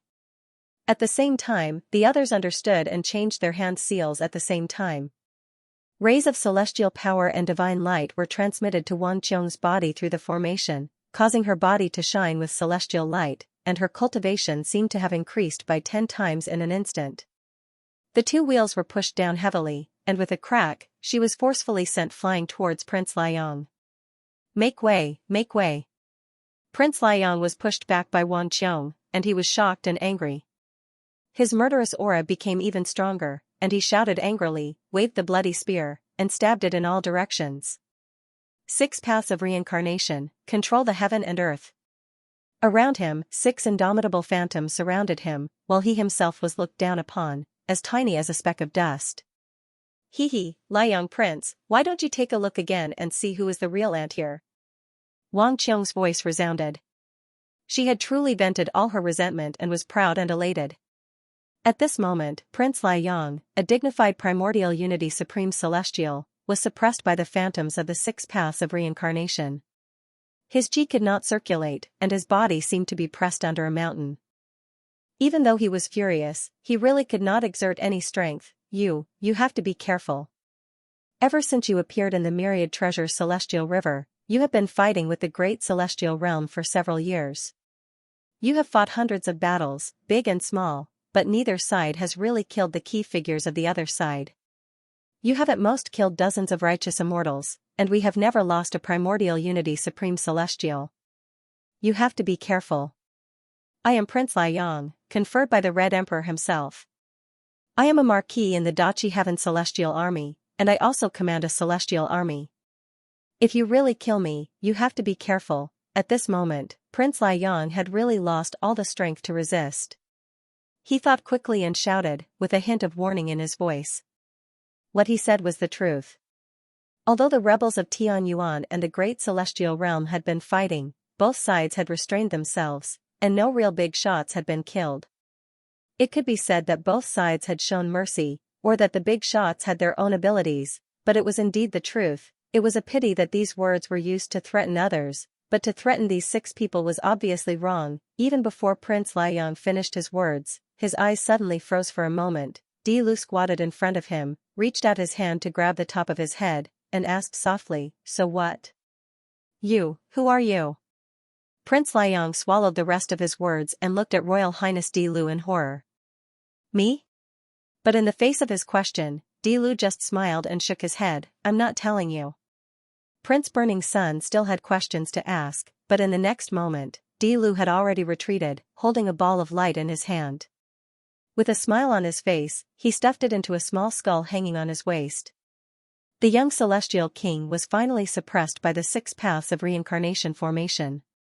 He did not know what went wrong even at the moment of his death. On the other hand, his immortal fate was extracted by Feng Xing and placed into the skull that hung by his waist. As for his vital blood, it was suppressed by a wave of Li Hongyi's hand. It contained a portion of Wang Qiong's quintessence, and they had to think of a way to refine it for her and return it to her. After they finished doing all of this, the bewilderment and surprise in their hearts had risen to the limit, and countless questioning gazes shot towards Feng Xing. But before they could ask anything, Feng Xing had already smiled as he waved his hand, and then he pointed towards a direction. There was a figure that was fleeing hastily on a meteorite like a stray dog over there, and he was terrified to the point he didn't even dare to turn his head around. Nyakwangyi, this lunatic, finally did something that was cold and rational, and that was to run away. He really did not expect that the unparalleled ferocious King Liang would die so easily. He was actually suppressed to death by such an inexplicable formation. This caused Nyakwangyi, who originally wanted to borrow the power of King Liang to kill Di Lu, to be greatly alarmed. He did not even care about the celestial slave and turned to run. Unfortunately, before he could run far, he felt something above his head. He raised his head in shock and saw a blood cloud hanging high above his head. There seemed to be an endless number of sharp swords within it that were pointing at him eerily. His heart was immediately filled with anger. He swung his sword at the blood cloud angrily, but the blood cloud directly descended and wrapped around him like a pile of cotton candy. He was so angry that he shouted in a hoarse voice, I will kill you, kill you. You still dare to scold me even now. You really are a lunatic. Above his head, a voice rang out. Nyakwangyi suddenly raised his head. His eyes were filled with fire, and he saw a figure holding a saber with a ghost head looking at him with a smile. His eyes were filled with mockery. As he looked down from above, he gently clenched his teeth, and with a hint of cruelty, he slowly asked, "Dog slave, didn't you want to kill me? Why are you running back now?" When he heard the words dog slave, Nyakwang's face twitched. His eyes were filled with anger as he cursed, "Di Lu, you deserve to die. I can't kill you this time, but I'll kill you sooner or later. Even if I become a ghost, I'll haunt you forever, hee, stop pretending." Fang Xing looked at him and burst into curses. After listening for a while, he suddenly sneered and said, "From the very beginning, I didn't believe that you are a madman. In fact, you are just using your craziness to climb up. You are probably smarter than anyone else. Just now, you saw me joining hands with them to suppress Liang Prince. You also heard Liang Prince questioning me. How could you not have guessed something? And now you keep saying that I'm an emperor Flo. Is it to prove to me that you didn't hear anything? What nonsense are you spouting? Di Lu, you and I will never coexist in this world." When Nyakwang heard these words, he was obviously stunned. Then, he scolded even more fiercely. Fang Xing ignored him and sneered, "You're scolding me now because you think that you can't escape death anyway, so you might as well scold me to your heart's content? He, you're wrong. Nyakwang, it's time to put away your pretentious act. I can guarantee that if you continue to act like a fool while I'm counting to 3, I'll immediately chop off your head." As he spoke, he stretched out his right hand and raised 3 fingers, 1. Nyakwang's face was full of disdain as he continued to scold, "Do you think I'm afraid of death? Now that it's come to this, do you think you'll let me go? Originally, I had planned to keep you alive." Fang Xing shrugged noncommittally and continued to count, 2. The crazed expression on Nyakwang's face suddenly disappeared without a trace of anger. "Spare me." Fang Xing was startled, and immediately laughed. He retracted his other 2 fingers, pointed them straight at him, and said, "Kneel." Nyakwang knelt down with a schwa sound without any hesitation. Fang Xing laughed until his eyes were almost invisible. He asked with a smile, "Who are you?" Nyakwang probed, "Nyakwang?" Fang Xing shook his head. Nyakwang immediately said, "Dog slave." Fang Xing laughed, "That's right, kneel here and wait for me to find you." After he finished speaking, he laughed out loud, stood up, and was about to leave. However, at this moment, Nyakwang, who was obediently kneeling in the blood cloud, suddenly raised his head. His eyes were cold as he lowered his voice and said, "Wait, can I ask you a question?" Fang Xing turned around, "What?" Nyakwang said in a hoarse voice, "Who exactly are you?" Fang Xing was slightly startled, then he laughed, "If you ask this question again, you might lose your life." Nyakwang, "Oh." After saying that, he lowered his head obediently, not showing any signs of madness at all. He was more docile than a little sheep. Fang Xing no longer paid attention to him, stood up, and looked around. At this moment, the battlefield was already in chaos. On the ferry boat, 300 immortal soldiers charged out from left to right, attacking the 800 god slaves. On the other side, Tian Yuan Zhu Xiu had already gathered, attacking from right to left. The 800 god slaves were surrounded in the middle, wailing like ghosts and howling like wolves. There were heavy casualties, and some god slaves wanted to escape. Unfortunately, in this chaotic situation, in the turbulent current sea, the outcome of their escape was even more miserable. They barely managed to run a few steps before being hacked to death. At the very least, the situation had been settled, and Fang Xing was relieved. "Who exactly are you?" Just as he was about to relax, he suddenly heard an anxious voice. When he turned around to look, he saw 5 astonished gazes. It was Li Hongyi and the others who had just joined forces to kill Prince Liang. At this moment, the 5 of them had surrounded Fang Xing, just like when the 5 of them had joined forces to fight Fang Xing. However, this time, there was no murderous intent from them. Instead, there was endless confusion, excitement, and vigilance as they looked at Fang Xing. They stared at him for a long time, but none of them spoke. "Is there something on my face?" Fang Xing touched his face and said with a smile, "It's him." Hearing this, Wang Qiong became extremely excited, and she cried out involuntarily, "Look at his frivolous appearance, it must be him." No, the great golden crow shook his head hard, and said, "He's not that handsome. Even if he reincarnated 3 times, he wouldn't be this handsome." Haha, Li Ying laughed out loud, and said, "I agree." Fang Xing was enraged when he heard this, and he scolded, "Jin Liuzi, you heartless bastard. If I didn't secretly let you go back on Ghost Tooth Planet, you would have been roasted chicken wings by now. How dare you talk nonsense here?" The Great Golden Crow became anxious, and said, "Nonsense, I escaped with my own ability." Fang Xing sneered, "If you really have the ability, then don't shed your feathers, F***ck, I'm going to kill you." The Great Golden Crow was instantly anxious, and he was about to rush forward to fight, but was stopped by Li Ying. He does look like one when he's scolding someone." Han Ning seemed to have understood something, and he nodded lightly, and said to himself, "Get out of my way, you two." Li Hongyi pushed Li Ying and the Great Golden Crow to the side with a single palm strike. She slowly walked up to Fang Xing and stared at him with her beautiful eyes. She wanted to see into his heart. After staring for a long time, she hesitantly opened her mouth. "Are you, or are you not?" When she asked this question, even her voice was trembling. At this moment, they had truly guessed too many things. However, they still didn't dare to confirm it. They had been thinking about that person the entire time, and were worried about him. However, when he really appeared, they didn't dare to confirm it. After all, everything that had happened before their eyes was truly too unbelievable. Even if that fellow was still alive, why wasn't he in the dragon world, but the great immortal world? Even if he was in the great celestial realm, how did he sneak into the immortal realm's army? Even if he was in the army, how the F***ck, did he become a crown prince? All of this was too bizarre. No matter how many clues they saw, they couldn't confirm it. At this time, Fang Xing also laughed. He suddenly pressed his palm down, and the skull flew up and landed in the starry sky behind him. It turned into a huge divine palace, and he stepped into the divine palace. He waved his hand, and the grand chair floated over. He crossed his legs and sat on the grand chair. From between his eyebrows, a strand of divine sense flew out and turned into the shape of a small person. He had a domineering expression, and he said with a smirk, "I am the crown prince of the great scarlet heaven of the immortal realm. Why aren't you kneeling when you see me?" It's him. Seeing this scene, Li Hongyi's eyes suddenly became moist. His usually calm face actually showed obvious agitation.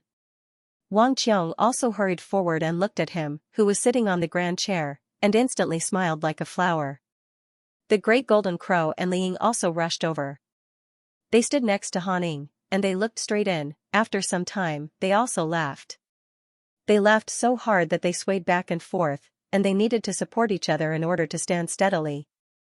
Clearly, Fang Xing had only casually made a joke that wasn't funny, but they were all amused. After laughing for a long time, they finally fell silent. They all looked at each other, but they didn't know what to say. Everyone seemed to have a lot of questions to ask, but they couldn't ask a single one. Fang Xing was the same. He wasn't good at dealing with this kind of situation. If he went up and hugged her, it wouldn't be his style. If he cried, it would be too pretentious. There was an inexplicable feeling in his heart. At this time, his heart trembled, and he wanted to say something. But after a long time, he finally said, "Have you eaten?" "Bastard, so it's really you, Sai. Back then, when you couldn't step onto the immortal connecting bridge, we were all worried for you." The little monk was even more dissatisfied with those people, not following their arrangements, leaving the path of Taoism midway. It was rumored that he went to the lost Buddha realm. In these past few decades, we've always been guessing, asking batch after batch of newcomers for information about you, but in the end, it was like a stone sinking into the ocean. It is unknown just how many people have all secretly guessed that you already died, but, Sai, no one would believe these words even if they were told. Who would have thought that now, you actually suddenly changed, becoming Great Scarlet Sky's Emperor? And your abilities, how did you cultivate? How can you be so terrifying? The skeleton divine palace was now a mess. Fang Xing invited these 5 old friends who hadn't eaten yet in, and moved jar after jar of wine over. He was like a diligent host entertaining these old friends, acting like they were not going to stop until they were drunk. The Great Golden Crow and the others had long since lost their doubts. They had already seen the manifestation of Fang Xing's consciousness. This was the most fundamental thing and couldn't be faked. They knew that the person in front of them was indeed the little bandit Fangxing that they had always been worried about. They were shocked beyond words, a jar of strong wine went down their stomachs, and their eyes turned red from the alcohol. They were filled with indescribable emotions. Haha, with my abilities, is it strange to become a prince? Fangxing laughed when he was asked, and easily told them about his experiences after he stepped onto the starry sky. When he talked about the long decades of traveling in the starry sky, the great golden crow and the others all felt that it was a pity. When he talked about the changes in the celestial mirror, they couldn't help but be worried. When he talked about the group of pigs overturning the tomb of the celestial king, they all clapped and laughed. In the end, when he talked about the lonely nine-headed bug becoming an immortal, they couldn't help but sigh for the miserable end of this once great figure of heaven's origin. Of course, he told the great golden crow and the others about the archflow possession in the end, but he did not mention anything about the regal 9 scriptures. After telling his story, the great golden crow and the others looked at each other with mixed feelings. On one hand, they were amazed by Fangxing's strange experience. On the other hand, they felt that it wasn't strange at all that these things happened to Fangxing. To think that he dares to impersonate even the crown prince, his guts sure are frightening. Even someone as calm as Li Hongyi couldn't help but be amused when she saw Fangxing, who looked completely different but had the same expression and temperament as before. After understanding all this, the doubts in her heart finally disappeared. She thought to herself that everything seemed to have been predestined. Their formation was originally the result of cultivating the 6 Taoists of Buddhism to a certain level. However, Buddhism originally had the 6 Taoists, but they only had the 5 Taoists. Naturally, it was not complete. The one that was missing was the heavenly way inheritance of Fangxing. She didn't expect to encounter it at this time. Don't talk about me. I'm a bit surprised by your progress. What good things have you obtained in the past few decades? Fangxing couldn't suppress his curiosity and couldn't help asking about it. To be honest, the progress of Li Hongyi, the great golden crow, and the others was really shocking. Putting aside their understanding of the 6 Taoist inheritance, their cultivation was extremely close to the realm of primordial immortals. Although in the eyes of Fangxing, this realm wasn't very high, what about the realm of Tianyuan? At that time, there wasn't even a real immortal above Tianyuan. Didn't it mean that they had surpassed the 9 sages? We just benefited from the fortune of Tianyuan. At the mention of this, Li Hongyi and the others also sighed with emotion. When we set foot on the immortal connecting bridge, we already knew that there would be some fortune, but we didn't expect that the fortune would be so amazing. After crossing the stone bridge, we were led to a mysterious small immortal realm in the star area. That continent was exactly like a Taoist school. It was called the Philosopher's Dojo. A person with unfathomable cultivation appeared and told us that he would guide us to the second stage of cultivation of the Philosopher's Dojo. The Philosopher's Dojo? Fangxing was taken aback. He wasn't unfamiliar with this name. Back in Tianyuan, he had heard of this name. As far as he knew, the Philosopher's Dojo was set up by the 9 sages to nurture immortal nascent souls. They had once recruited a group of geniuses in Tianyuan and taught them how to cultivate. They had taught a group of powerful juniors, but most of them were not as powerful as him. He had even secretly laughed at those old farts for not knowing how to teach their disciples. The thunder was loud, but the rain was small. He didn't expect that he would hear the name of the Philosopher's Dojo again. When we were in Tianyuan, we also entered the Philosopher's Dojo set up by the 9 sages. They taught us the method to form the immortal nascent soul and helped us find some rare resources in the star field. They even helped us to refine our bodies and build a supreme foundation. However, that cultivation didn't last for too long before we all retreated. We thought that they only taught us the method to form the nascent soul, but now that I think about it, we were too naive. The foundation of the Philosopher's Dojo was far deeper than we imagined.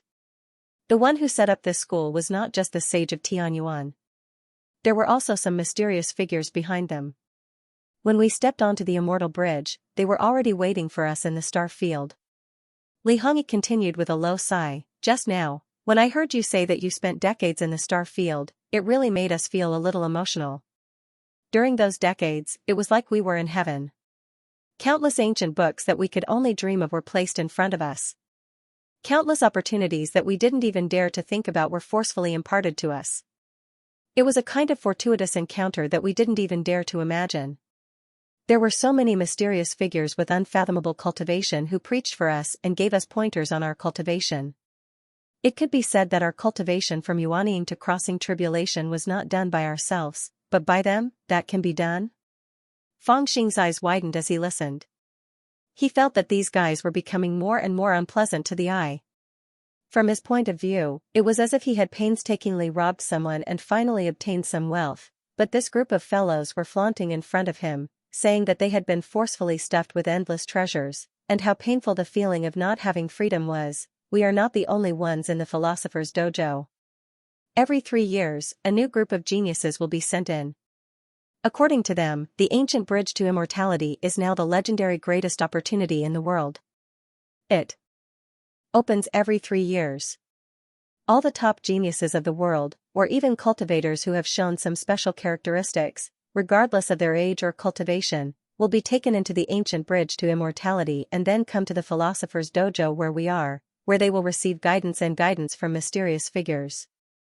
The cultivators of the younger generation, and even some cultivators who have previously lived in seclusion, but have made great contributions in the war against the Shin clan, are all taken here. Did they give you immortal lives? The more Fangxing listened, the more shocked he became, and he couldn't help but ask. This was the question he was most concerned about. Although the Taoist grounds were mysterious, it was still understandable. It was nothing more than a few grand cultivators using their own resources and insights to forcefully help a few juniors. To a certain degree, it was the same logic as his bandit master using heavenly treasures to raise more than 10 fat pigs as his disciples.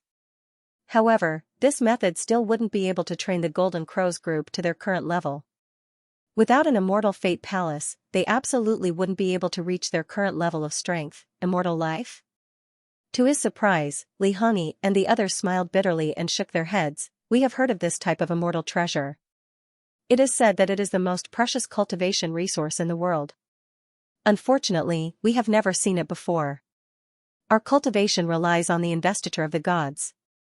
Investiture of the gods? Fangxing immediately raised his eyebrows. It was not the first time he had heard of this treasure. In fact, when he discussed with the ancient Dragon King, he pretended to be a subordinate of the Master God in order to prevent the Master God from obtaining this treasure. Yes, this is the one that broke through the investiture of the God's dojo. The great Golden Crow couldn't help but shout angrily, when we cultivate at the Philosopher's Dojo, every 3 years, there will be people who attempt the Immortal Challenge. It is said that passing the Immortal Challenge is equivalent to passing the 9 lightning tribulations. Every batch of people who pass the lightning tribulations can obtain a chance to leave their name on the investiture of the gods according to their talent and strength. As long as they have an immortal title, they will receive the support of immortal force and their strength will skyrocket. Damn it, this is the problem.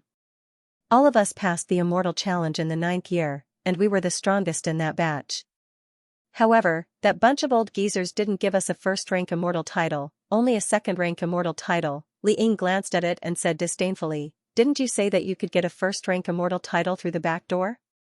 The great Golden Crow's expression turned ugly.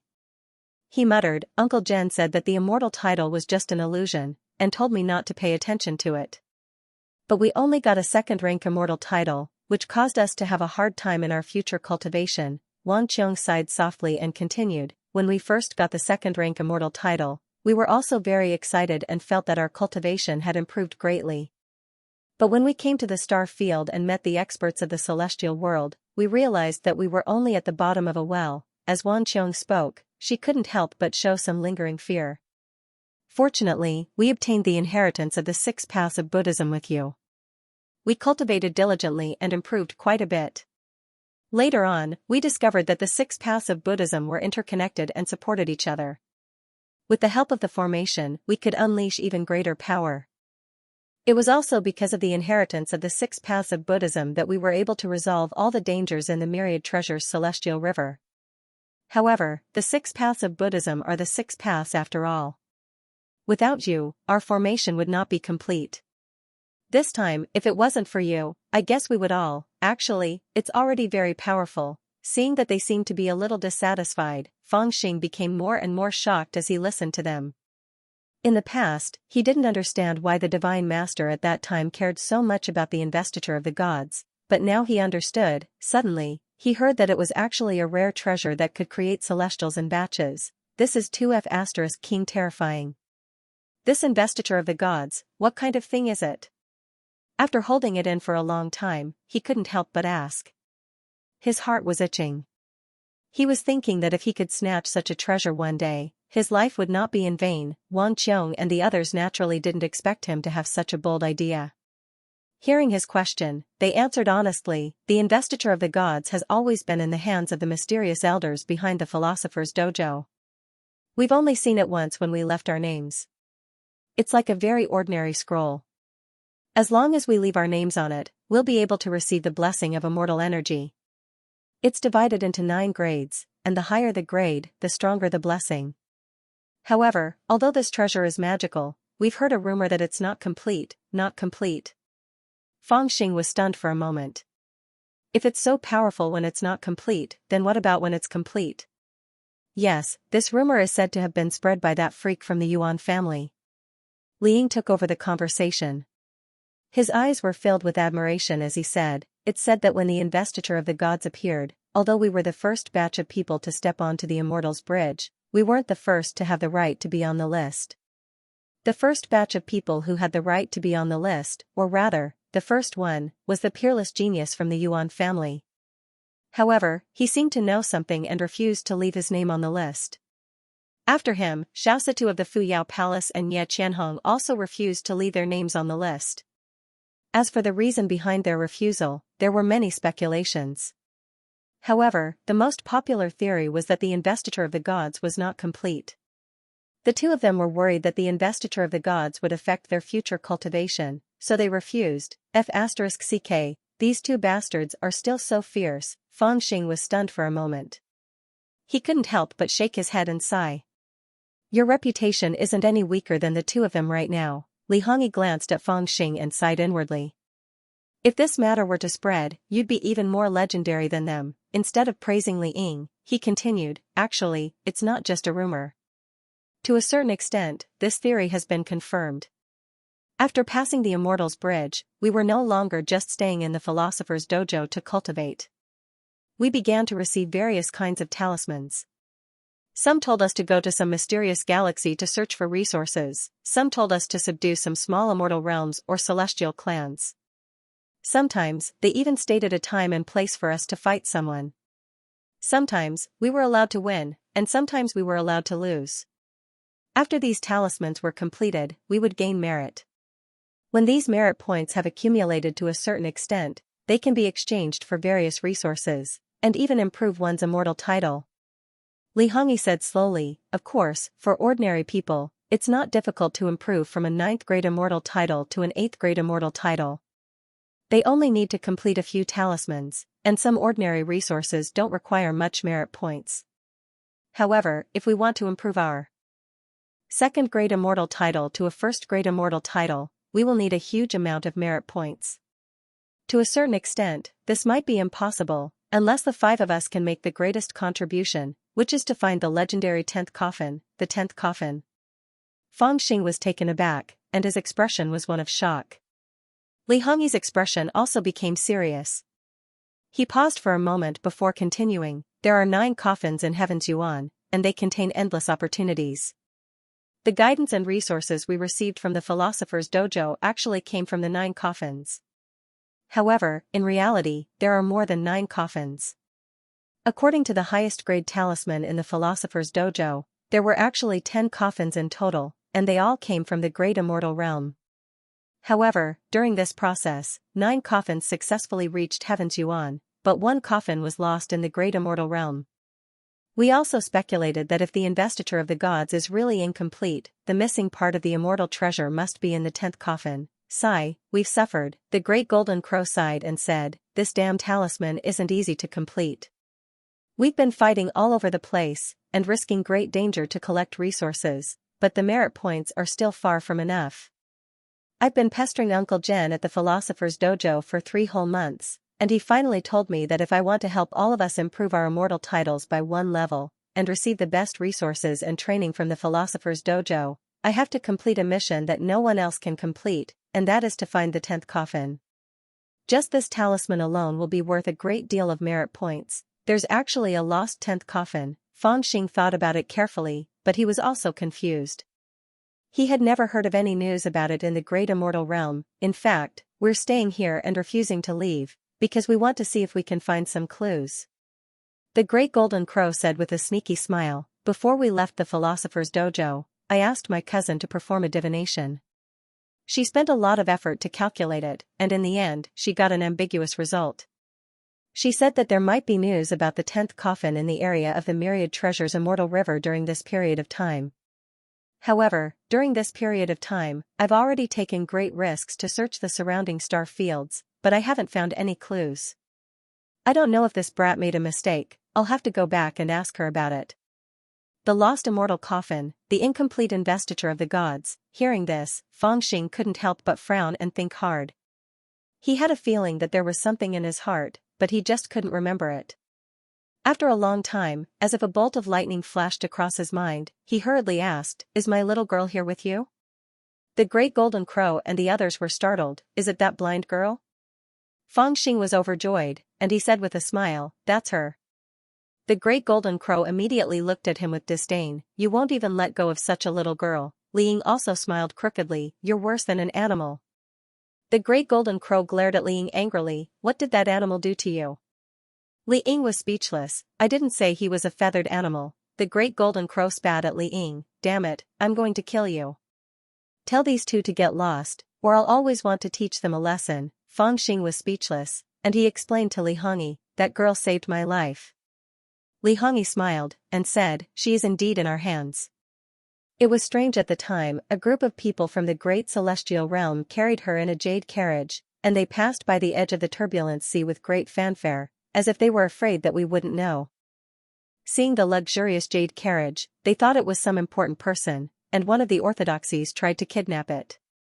In the end, the people who were escorting her ran away without any effort at all. After that, the orthodoxies saw that it was a blind little girl, and there was nothing strange about her, and they vaguely felt that there might be some kind of conspiracy. They sent her to us, but I couldn't find anything wrong with her, so I temporarily locked her up, and prepared to interrogate her later. All right, it's her. Fangxing clapped his hands, and something in his mind made him even more suspicious, so he asked them to bring her to see him quickly. Li Hongyi didn't suspect anything, and asked the Great Golden Crow to release the girl, but she was locked up in the small world that they had taken from the captive cliff of the North Sea of the Heavens Origin Sea. When the little blind girl walked out silently, she bit her lips, and there was no expression on her face. When she heard Fangxing's voice, she suddenly showed an expression of fear, and plunged into his arms, motionless. "Oh, you've even put on a little weight. Looks like you didn't suffer much." Fangxing pinched the little blind girl's cheeks. Seeing that she was fine, he was slightly relieved. He didn't say anything more to the Great Golden Crow and the others.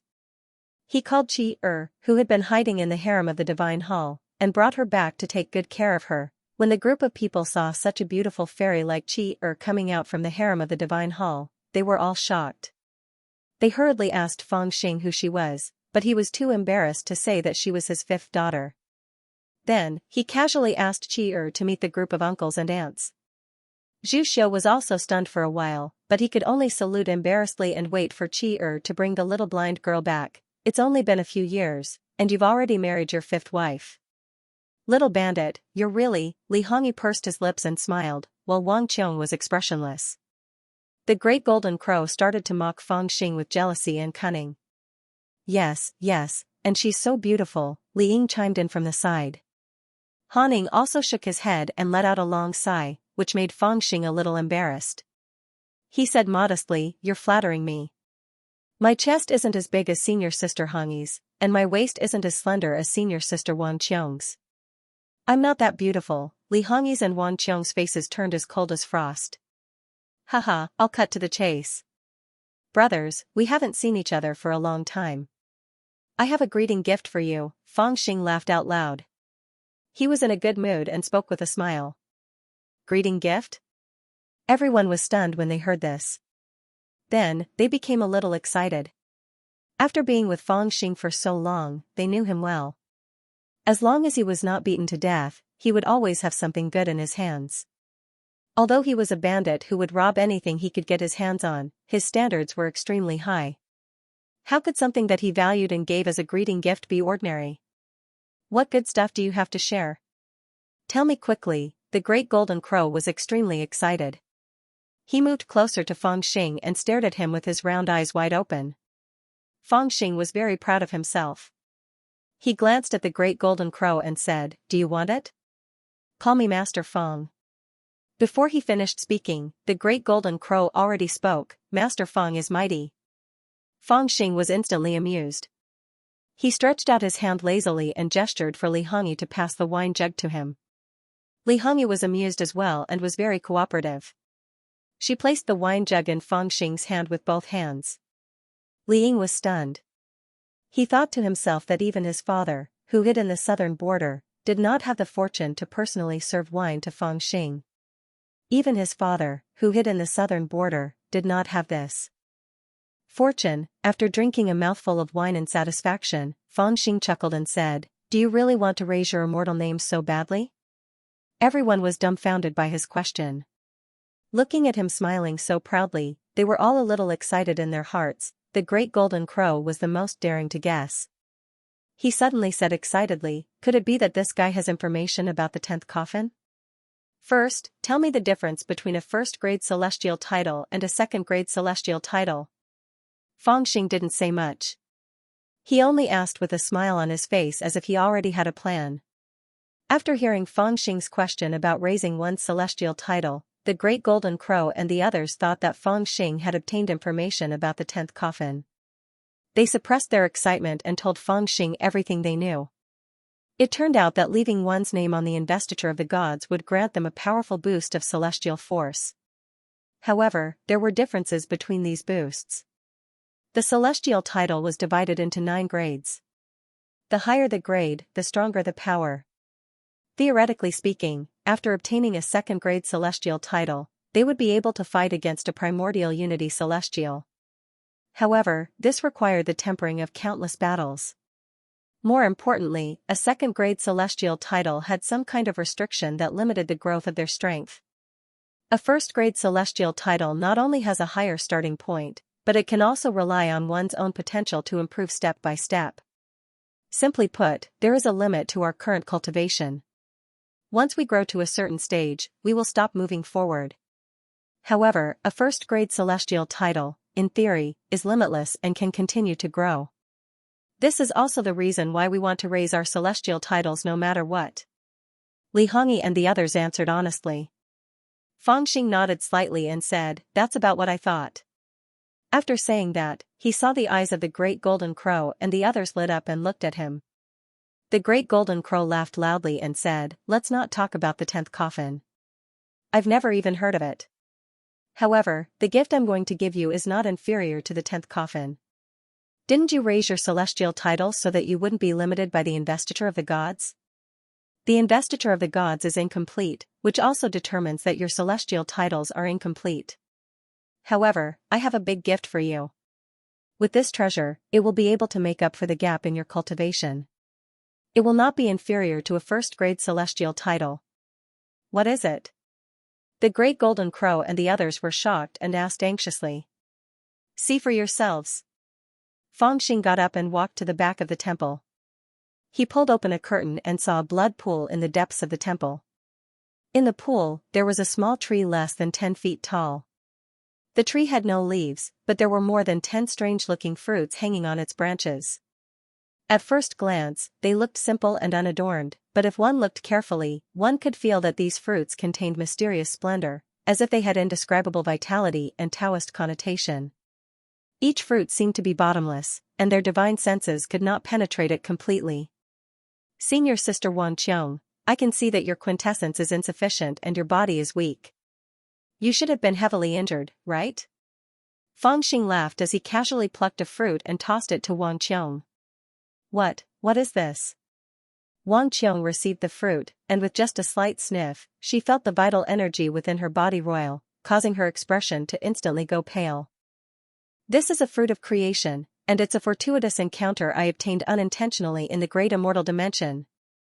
Fangxing smiled as he plucked another one, and he intentionally didn't give it to the great golden crow that was drooling with greed as he said with a smile, "This fruit contains terrifying vital energy and even the laws of the Grand Tao. It possesses the ability to bring the dead back to life and reconstruct the body. Even I don't know exactly what sort of injury senior sister Wang Qiong suffered, but after you eat one and carefully refine it, you ought to be able to recover completely, and your cultivation will surely be able to rise a level. Bring the dead back to life and reconstruct the body?" The expressions of Li Hongyi and the others went grim when they heard these words, and they revealed expressions of disbelief. They truly understood the value of these words too well, and they slightly didn't believe it. They thought that Fangxing had exaggerated it. Right, this fruit has another name. Fangxing intentionally acted like this as well, and he laughed in a low voice before adding, "It's called an immortal fate." Immortal fate?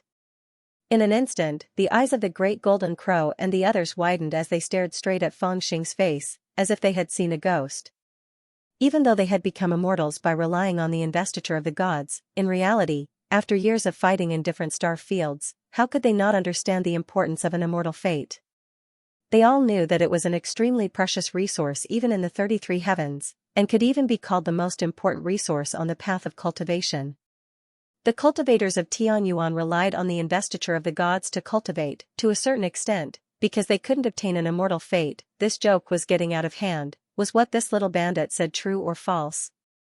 He just casually plucked an ordinary-looking fruit from a small tree that looked like a potted plant, and then told them that it was the legendary immortal fate. If it were anyone else, they probably wouldn't believe it, and they might even mock and ridicule him. After all, the feeling that Fangxing gave them was that of a filthy beggar with a pile of rotten books in his arms, and then he shook his head and said, "I'll sell this heaven-defying Taoist book to you for only 3 coins, young man."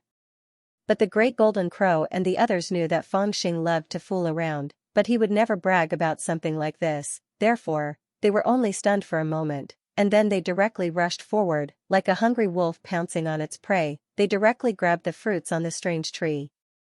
However, when they stretched their hands out, they were surprised to find that their hands directly passed through the strange tree. They couldn't touch anything. That small strange tree seemed to exist in the void.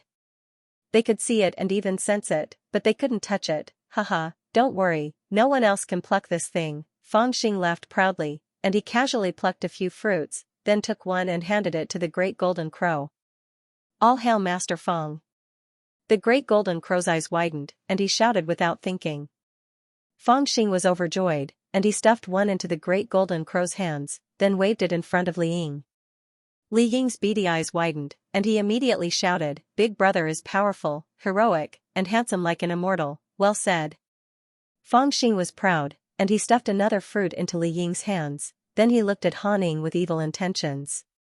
Han Ying's face was still cold, and he was naturally serious.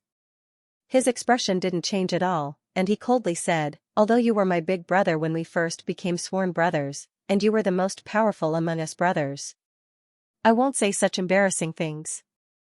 Fangxing blinked, and he handed over the immortal fate with both hands, and sighed, "I like your straightforward character, senior sister Fang." Fangxing grinned, and he showed off the last immortal fate in front of Li Hongyi.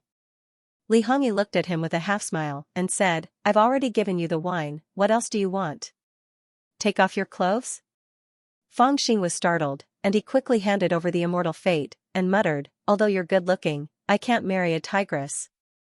Li Hongyi was stunned, and she was so angry that her eyebrows were raised. Li Ying heard this, and he couldn't help but praise, "Big brother is a smart man." Slap. Without warning, Li Hongyi slapped Li Ying across the face, turning him into a painting on the wall.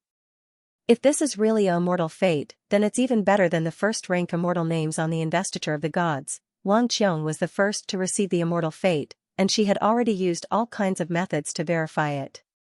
The more she was convinced, the more shocked she became. In the end, she couldn't hide the shock in her heart, and she looked at Fangxing in disbelief, and said, "Junior brother Fang, this is a huge gift that we can't repay in this lifetime. This is the most generous gift in the world, and I really don't know how to thank you. If this matter were to be spread back to Tianyuan, or even the philosopher's dojo, it would cause a huge commotion. Just keep it a secret, there's no need to tell them. Fang Xing smiled as he spoke, and he instructed. Wang Qiong deeply agreed and nodded. How did you get so many immortal lives? Li Hongyi couldn't help but ask. Although they were familiar with Fang Xing's capabilities, they were still shocked. After all, to be able to take out so many immortal lives in one go, this was no longer within the scope of being capable, this was practically heaven-defying, right? Haha, this is the benefit of being a crown prince. Fang Xing laughed, and he didn't explain in detail, and just laughed it off. Even a real crown prince wouldn't have so many immortal lives to squander, right? Li Hongyi and the others were not fools, and they knew that Fang Xing didn't want to explain in detail, but they didn't ask too much. In the cultivation world, it was taboo to inquire about the origin of someone else's creation. They were only able to ask this because they were close enough. Very well, things are going to be interesting, Fang Xing thought to himself, and after a while, he said, now that you've obtained an immortal life, you don't have to risk your lives to increase your immortal names anymore. Wait for me to find out the whereabouts of the 10th coffin, and if it's there, you can snatch it for yourselves. But you guys shouldn't waste your time here. To tell you the truth, there are quite a lot of people coming from the immortal world, and there are at least 100,000 immortal soldiers and generals. Right now, they're still observing and have no intention of making a move, but who knows when they'll really attack. You can still hide in the turbulent ocean, but when the army arrives, where can you hide? That's true. In fact, after experiencing the calamity this time, I've discovered that the great immortal world is indeed full of geniuses. A single Prince Fierce Sun is already so difficult to deal with. Who knows if there will be other nobles? Li Hongyi nodded, and said, not to mention the crown princes, we should also return to the philosopher's dojo and cultivate in seclusion for a while. Little bandit, where are you going? The great golden crow's eyes shone brightly as he asked excitedly. Of course I'm going back to be the crown prince. Just as they were bantering with each other, they suddenly heard an urgent report from outside the temple. The 800 celestial slaves have all been killed, not a single one escaped. However, the scouts just discovered that a large number of immortal soldiers have already entered the turbulent ocean, and they've already killed several orthodoxies. Hearing this, Fang Xing finally realized that this was the time of war. He was in high spirits to reunite with his old friends, and he smiled, it's been a long time, how about we fight side by side again? The great golden crow and the others looked at him excitedly, what do you mean? Fang Xing chuckled, and said, I've even given you my immortal life as a greeting gift, can you do me a favor as well? Li Hongyi and the others said, just say the word. All right. Fang Xing nodded, and said coldly, don't let a single one of the immortal soldiers that entered the turbulent ocean return. After asking the soldiers, they soon learned that there were about 2,000 celestial soldiers in the turbulent sea. 2,000 celestial soldiers didn't sound like a lot, but in fact, it was a huge number. After all, there were only about 10,000 elite celestial soldiers under Emperor Shi's command. Moreover, the celestial realm and Tianyuan had been in a stalemate for many years, and there had never been such a huge casualty. For the great golden crow and the others, the 2,000 celestial soldiers were an army that they wouldn't normally provoke. However, at this moment, Fang Xing's casual words determined the fate of the 2,000 celestial soldiers. Of course, the great golden crow and the others wouldn't refuse. In fact, the 2,000 celestial soldiers were also their mortal enemies. Even without Fang Xing's reminder, the two sides were as incompatible as fire and water. Therefore, they agreed without hesitation. For Fang Xing, the 2,000 celestial soldiers were a considerable amount of resources, especially when he knew that the 2,000 celestial soldiers were coming for him, and they were part of the ambush arranged by Emperor Shi. Since you've laid such a bait for me, why can't I swallow it? However, I have a big appetite. Apart from the bait you prepared, I'll swallow the 2,000 celestial soldiers too. Seal the turbulent sea. Don't let him get away. Fang Xing was the first to step out of the palace. He said with a cold smile. Little bandit, in terms of personal cultivation, you're stronger than all of us. However, in terms of military combat, can your toad army do it? The great golden crow was somehow excited. He provoked Fang Xing proudly. Haha, you can look down on me, but don't look down on us, the intercepting Tao disciples. Fang Xing was full of confidence. He took a step forward and came to the front of the ferry boat. The current situation was even more strange. The 800 god slaves had been killed. None of them managed to escape. However, the cultivators of Tianyuan did not let down their guard against the group of toad soldiers. They were still staring at them. However, when they saw that Li Hongyi and the others were talking to the crown prince and that they had joined forces to defend against the enemy, they did not make a move immediately. As for the toad soldiers, compared to the nervousness of the cultivators of Tianyuan, they seemed to be waiting lazily. Lazybones, get up, Fangxing descended from the sky with traces of demonic aura. He landed on the mast of the ferry boat and looked down. Greetings, Taoist master. When the immortal bandits below saw this, they immediately jumped up and bowed to Fangxing. Did you guys kill enough? Fangxing's gaze slowly swept across the crowd and discovered that there were not many people injured. Even if there were some injuries, all of them seemed to be in high spirits. Not enough, far from enough. Before he could finish his question, the crowd below was already in an uproar, and killing intent surged into the sky. Haha, good, then I'll bring you guys out to kill for a while. Fangxing looked up into the distance and sneered. After following me, none of you have good weapons, armor, bows, arrows, and even mounts. Just as he said that, the group of toads below raised their heads and croaked. Fang. Xing immediately choked and hurriedly corrected himself. Only mounts can be taken out, croak. The group of toads croaked again, and this time, they seemed very satisfied. Fangxing roared with laughter as well, and then he pointed towards the distance and said, there's a group of fat sheep over there right now. They have good weapons, and if you seize them, they'll become your weapons. They have good armor, and if you seize them, they'll become your armor. The divine bows and arrows in their possession will become your divine bows and arrows. If you seize the divine mounts beneath them, they'll become your rations. Good, if you take them, they will all be ours. I want good bows, good arrows, and good weapons, I want good armor, and I want a good mount. Io, brother Toad, I'm not talking about you. The immortal bandits below heard such a passionate mobilization. In addition, in the fierce battle with the 800 immortal slaves, more than 10 of them had made contributions and were recorded by Mr. Wen. As for those who didn't make great contributions, their eyes were already red with envy. They wanted to take advantage of the killing to make more contributions so that they could exchange for immortal lives.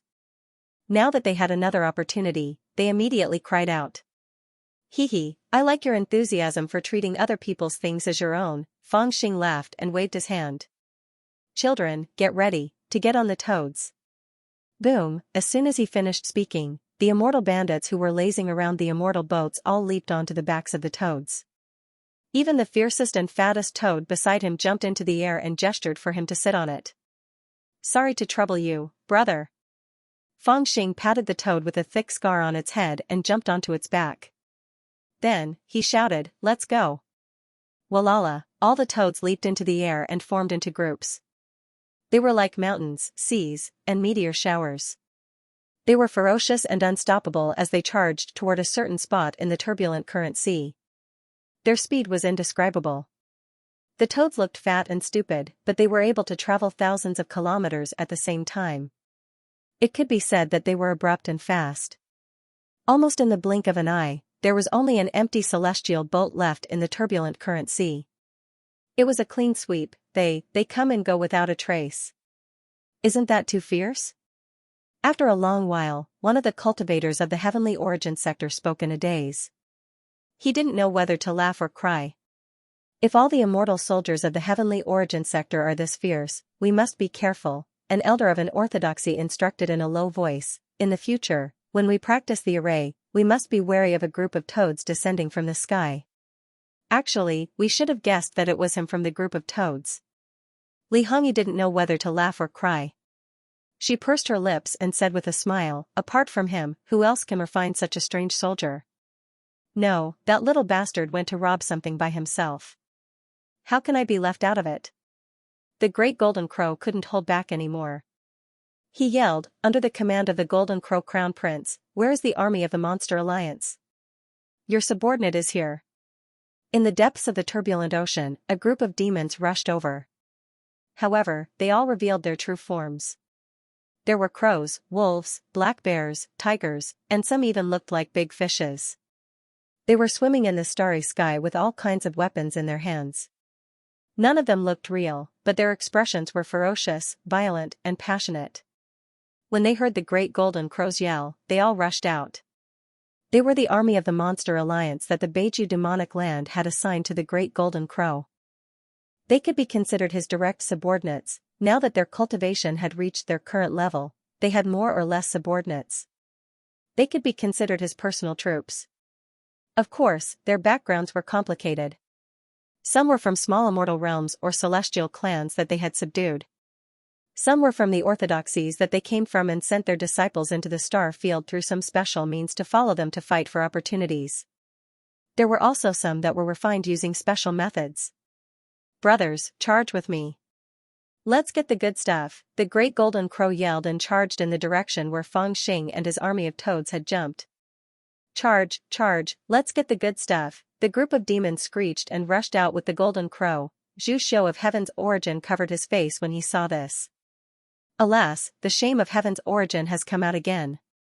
Okay, I'll go too. Wang Qiong was also a little excited. She slammed the wheels in her palms in the air, and the sound waves traveled for thousands of miles. Soon, a group of Heaven's Origin celestial soldiers rushed out from somewhere in the turbulent ocean. They were all wearing white capes and white armor, and their expressions were cold. They were the disciples of the Great Snow Mountain, and they were now under the command of Wang Qiong. Seeing that the disciples had arrived, she shouted coldly and led the charge. Haha, how can I miss out on this? Li Ying laughed and charged out with a ghostly aura around him. He didn't even need to say anything. When he charged out, a group of ghostly subordinates had already arrived from the depths of the star field in the distance. This was a small celestial realm that cultivated the ghost Dao. Under the guidance of the elders of the Philosopher's Dojo, Li Ying killed his way into that small celestial realm, swallowed the realm master of that small celestial realm, and pulled out the ghost soldiers of that small celestial realm. Since then, he was regarded as the successor of Guizhou by that small celestial realm, and had been following him in battles. It's going to be lively today. Li Hongyi also made a hand seal, and a bronze ghost gate opened behind him. It was as if a hell had been opened, and countless evil spirits and demons rushed out from it. Under Li Hongyi's command, they all fled into the distance. A red figure soon went far away. Inger, you're here. Taoist Zhu Guan of Feng Tian Dao called Han Ning over and asked him a few questions in a low voice. Then he said loudly, since you've come out of seclusion, I'll leave these Feng Tian Dao junior brothers to you. Finish this quickly. After this battle, this old man will return to the Philosopher's Dojo. Han Ning had once been a disciple of Feng Tian Dao in the Divine Continent. Although he later left Feng Tian Dao and joined the Great Snow Mountain, it was fate. Both Taoist Gu of Feng Tian Dao and the master of Feng Tian Dao admired this rising star. It could be said that they still regarded him as a disciple. Normally, when Han Ning interacted with the disciples of Feng Tian Dao, they would call each other senior and junior brothers. It could be said that they were as close as a family. Now that he heard Taoist Zhu Guan's words, he nodded and said, understood. With that, he held his spear horizontally and strode out of the star field. The disciples of Feng Tian Dao followed closely behind him. Senior, what's going on with the Crown Prince of Great Scarlet Heaven? Why would he become enemies with the people from Great Scarlet Heaven and help us instead? There were naturally heavenly origin cultivators who came to ask with furrowed brows. At this moment, most of them were still confused. They couldn't understand why this crown prince led his troops into the turbulent Flow Sea and fought a fierce battle with them. Later on, he even fought with the 5 princes. It seemed like he wouldn't rest until one of them died. However, when a strong enemy appeared, he joined forces and killed the celestial worlds.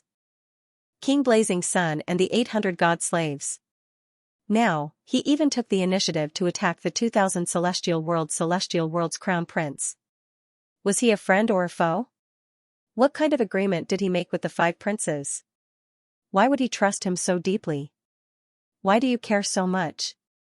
Taoist Zhu Guan refused to answer. He only sneered and said, if someone asks later, just say that the Feng Tian Alliance's genius is smarter than others and used a trick to kill the 2000 celestial world's army. This is a great merit.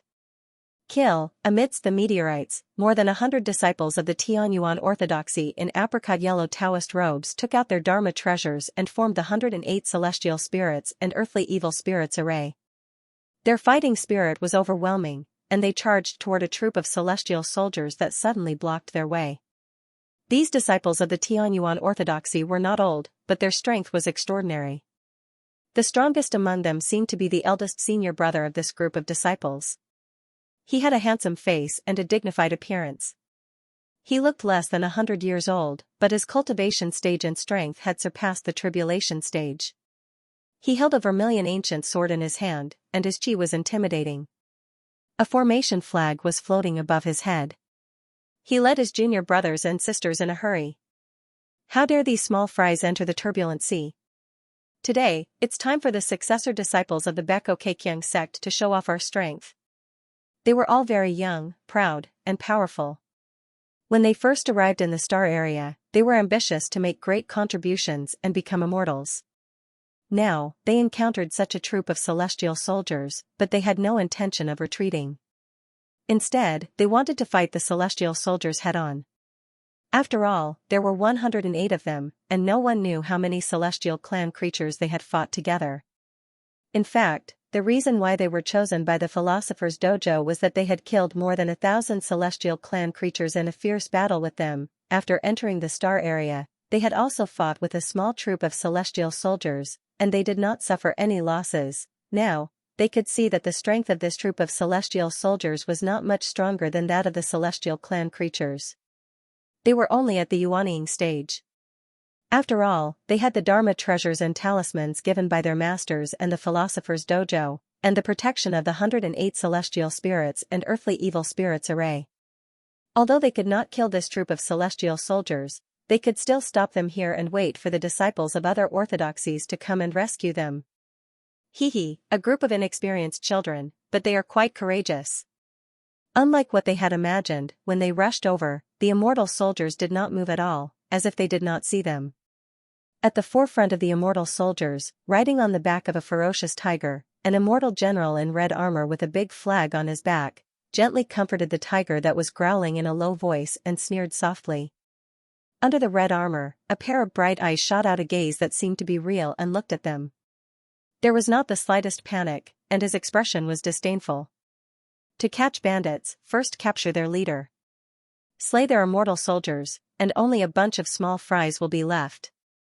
They will collapse without a fight. The eldest senior brother with the ancient scarlet sword in his hand shouted coldly in a low voice.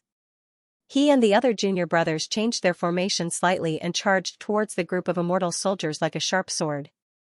In their hearts, they had even calculated how to kill the enemy's leader immortal general first, and then charge forward to disrupt the enemy's immortal soldiers. Their hearts were full of confidence, and when they saw that the other party did not move, they thought that the other party was afraid.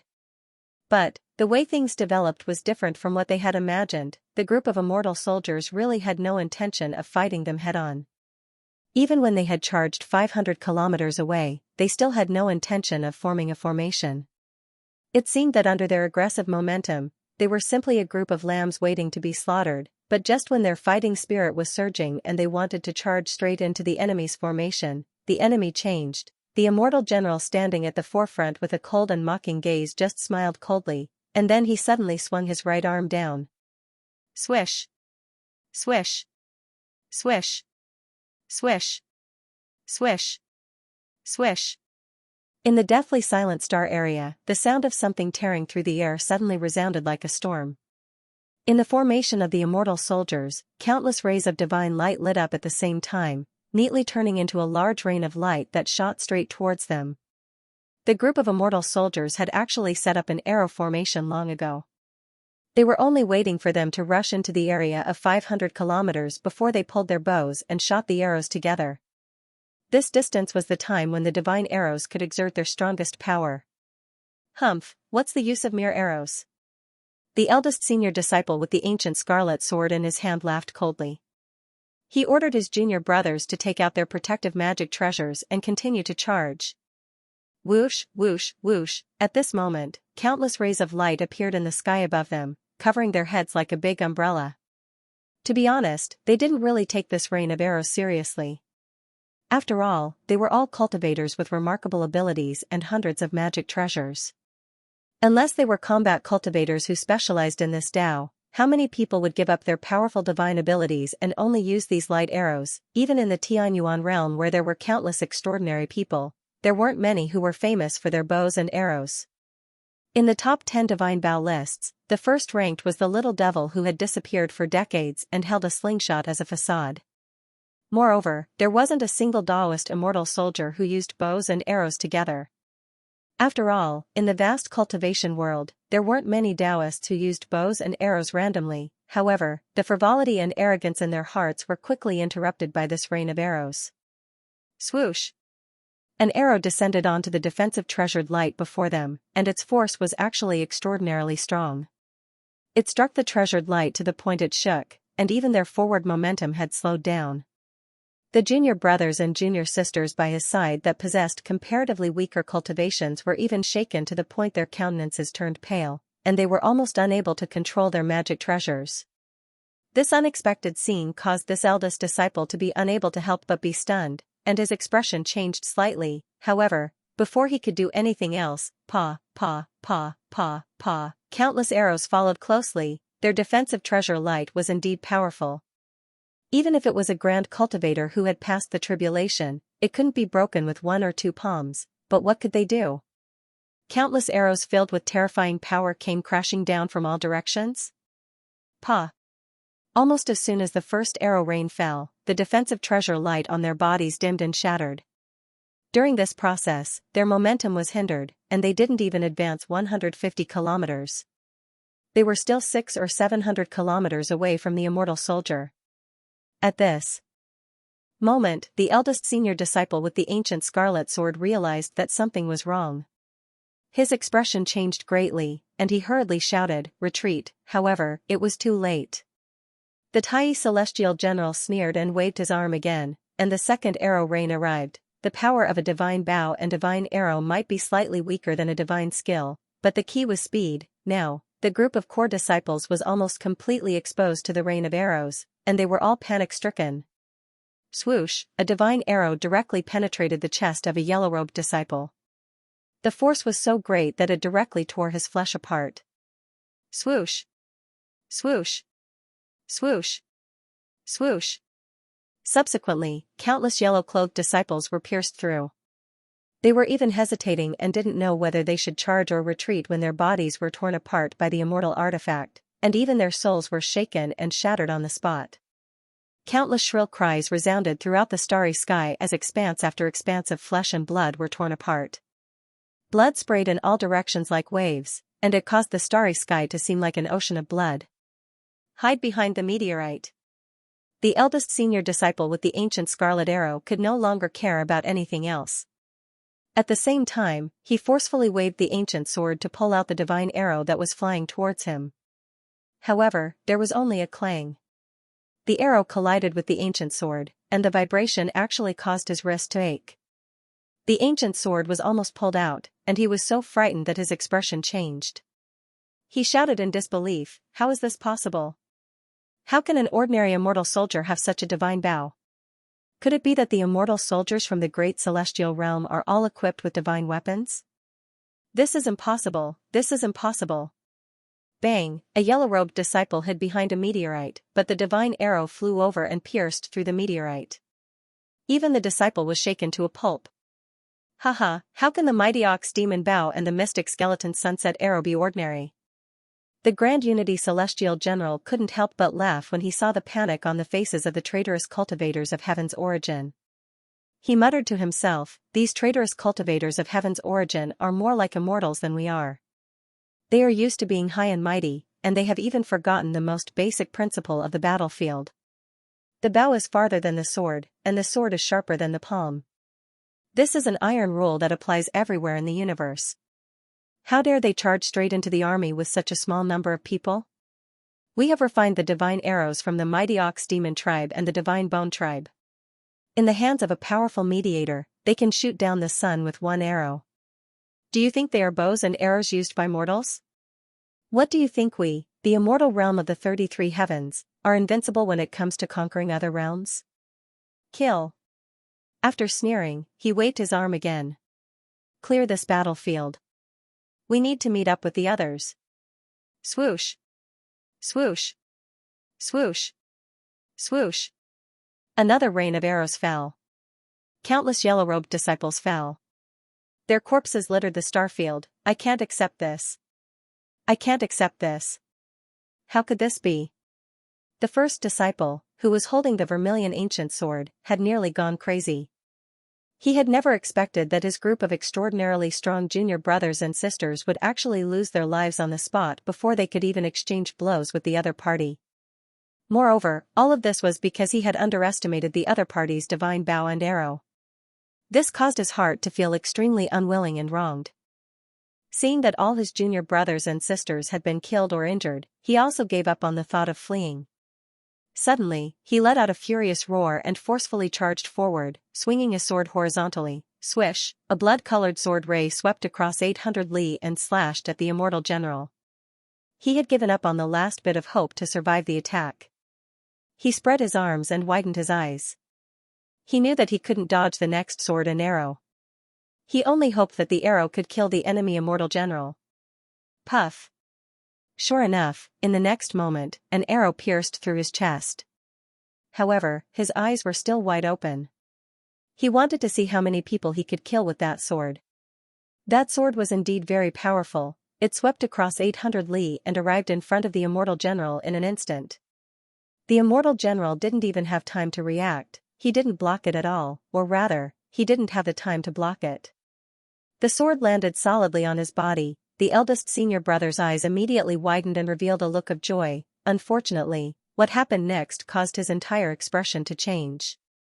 The sword ray slashed at the opponent's scarlet armor. At the point of impact, sparks suddenly appeared on the scarlet armor. It was an incomparably terrifying colored flame that completely annihilated the sword ray that he had slashed out with all his strength.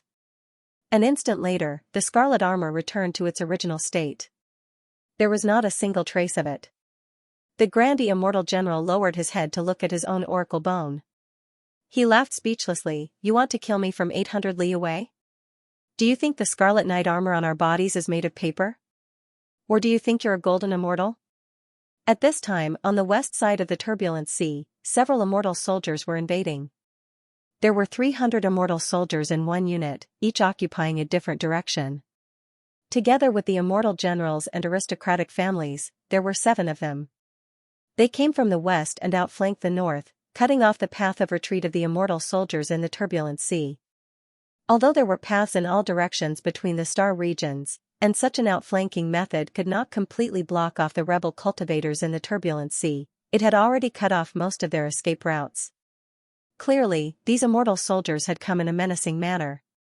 They were prepared to completely cut off the lifeline of the rebel cultivators in the turbulent sea.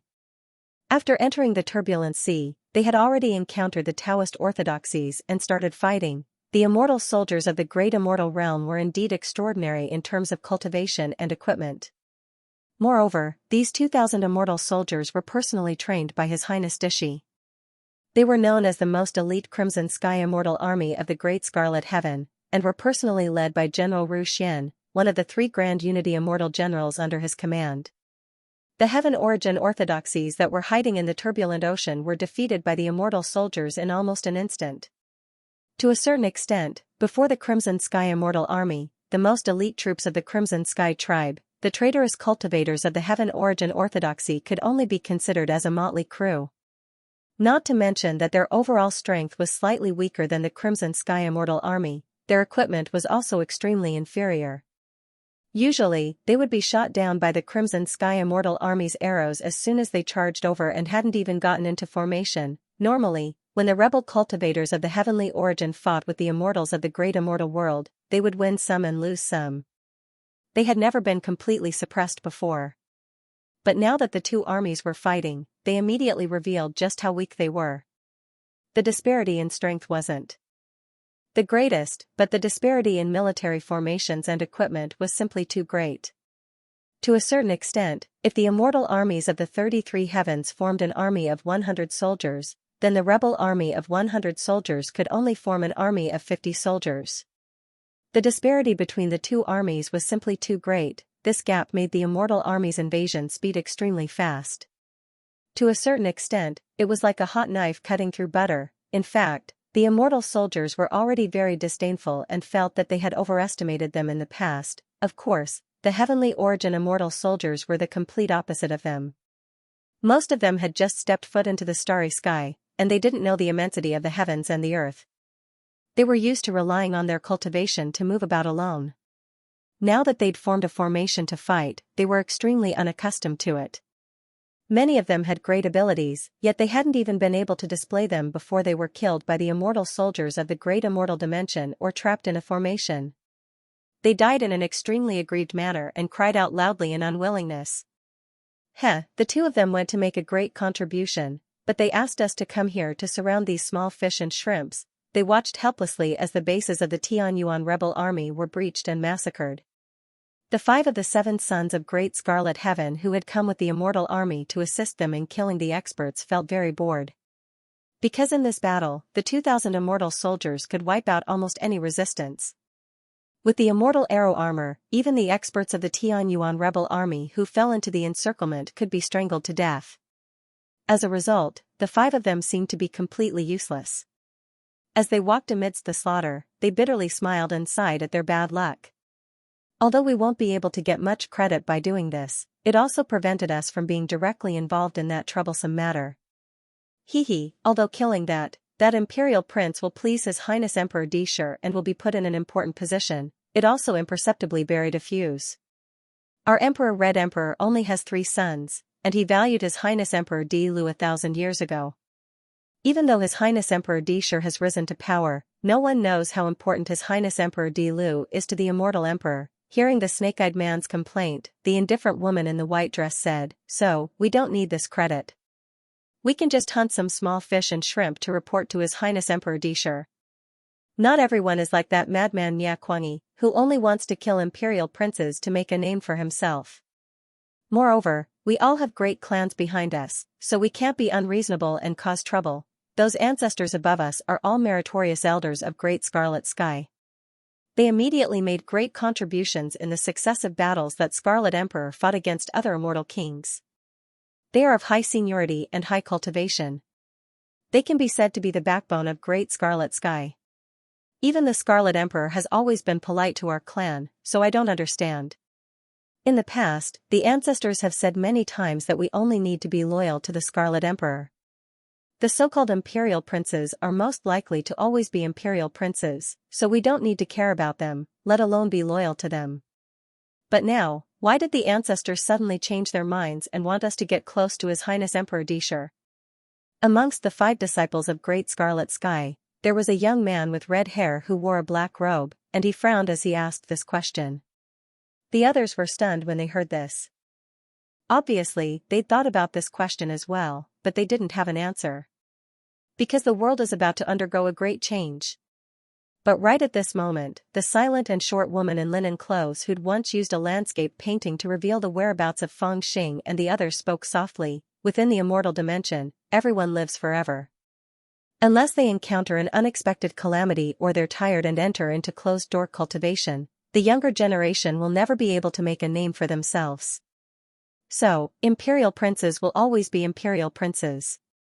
Ordinary immortals worship them as gods, but in the eyes of us great clans, they're just juniors that will never be able to make a name for themselves. That's right. All the disciples nodded lightly when they heard this. Although they usually didn't say it, they all understood this principle. The woman in linen clothes continued, however, it's different now. Not long ago, the Celestial Emperor entered closed-door cultivation. He seems to be planning something. In other words, unless they break out of closed-door cultivation themselves, no one can disturb them. Now, no one knows how long the Celestial Emperor will be in closed-door cultivation. Perhaps it'll be a few months, a few years, but it could also be dozens, hundreds, or even thousands of years. Although His Majesty, the Scarlet Emperor, left behind an immortal decree before he entered closed-door cultivation, allowing the 3 immortal sovereigns of Great Scarlet Sky to take control of the overall situation, we all know that the 3 immortal sovereigns can't make decisions on their own. They still need a pillar, and without a doubt, this pillar is still the Imperial Prince. In other words, the other disciples had all heard of this, but they hadn't thought too deeply about it. They hadn't expected that the Scarlet Emperor would be in closed-door cultivation for such a long time. At this moment, when they heard the woman in linen clothes, their hearts instantly lit up, and they exclaimed in shock. The Imperial Prince, who originally only had an empty reputation and might never become a true Celestial Emperor, might be able to grasp real power while the Celestial Emperor is in closed-door cultivation? That's for sure. The woman in linen clothes said lightly, even if it's to avoid suspicion, the three immortal sovereigns will still push the Imperial Prince out for the world to see. I see. After saying this, the disciples' hearts were heavy, and they couldn't speak for a long time. The Imperial Prince itself was an honorable title. Although his status was extremely high, he had no real power after all, but now, the situation might change. No wonder the ancestors behind them, who were only loyal to the Scarlet Emperor, also wanted them to show their loyalty to the Imperial Prince. If we knew this, we really would have killed the Imperial Prince. What else can we do to show our loyalty to the Imperial Prince? The snake-eyed man let out a long sigh, seeming to be very regretful. Not necessarily. After all, it's only temporary power, and there are still the three immortal sovereigns to keep us in check. It's not worth it for us to be so ruthless. Don't waste this opportunity, it's fine as long as we show our goodwill. Let's kill more traitors of Tianyuan. The indifferent woman smiled faintly, and said, after all, whether it's the Imperial Prince Dishur or the Scarlet Emperor, or even from the perspective of the 33 heavens, this is the greatest merit. Let's do it. I can feel that in this turbulent ocean, there are immortals hiding, and they'll probably escape when they see that the situation is not good. Why don't we do it separately, and see who gets more heads? Fairy Snow 7's suggestion is very good. To be honest, I haven't killed an immortal for a long time. The snake-eyed man and the red-haired young man all laughed, and their murderous intent rose.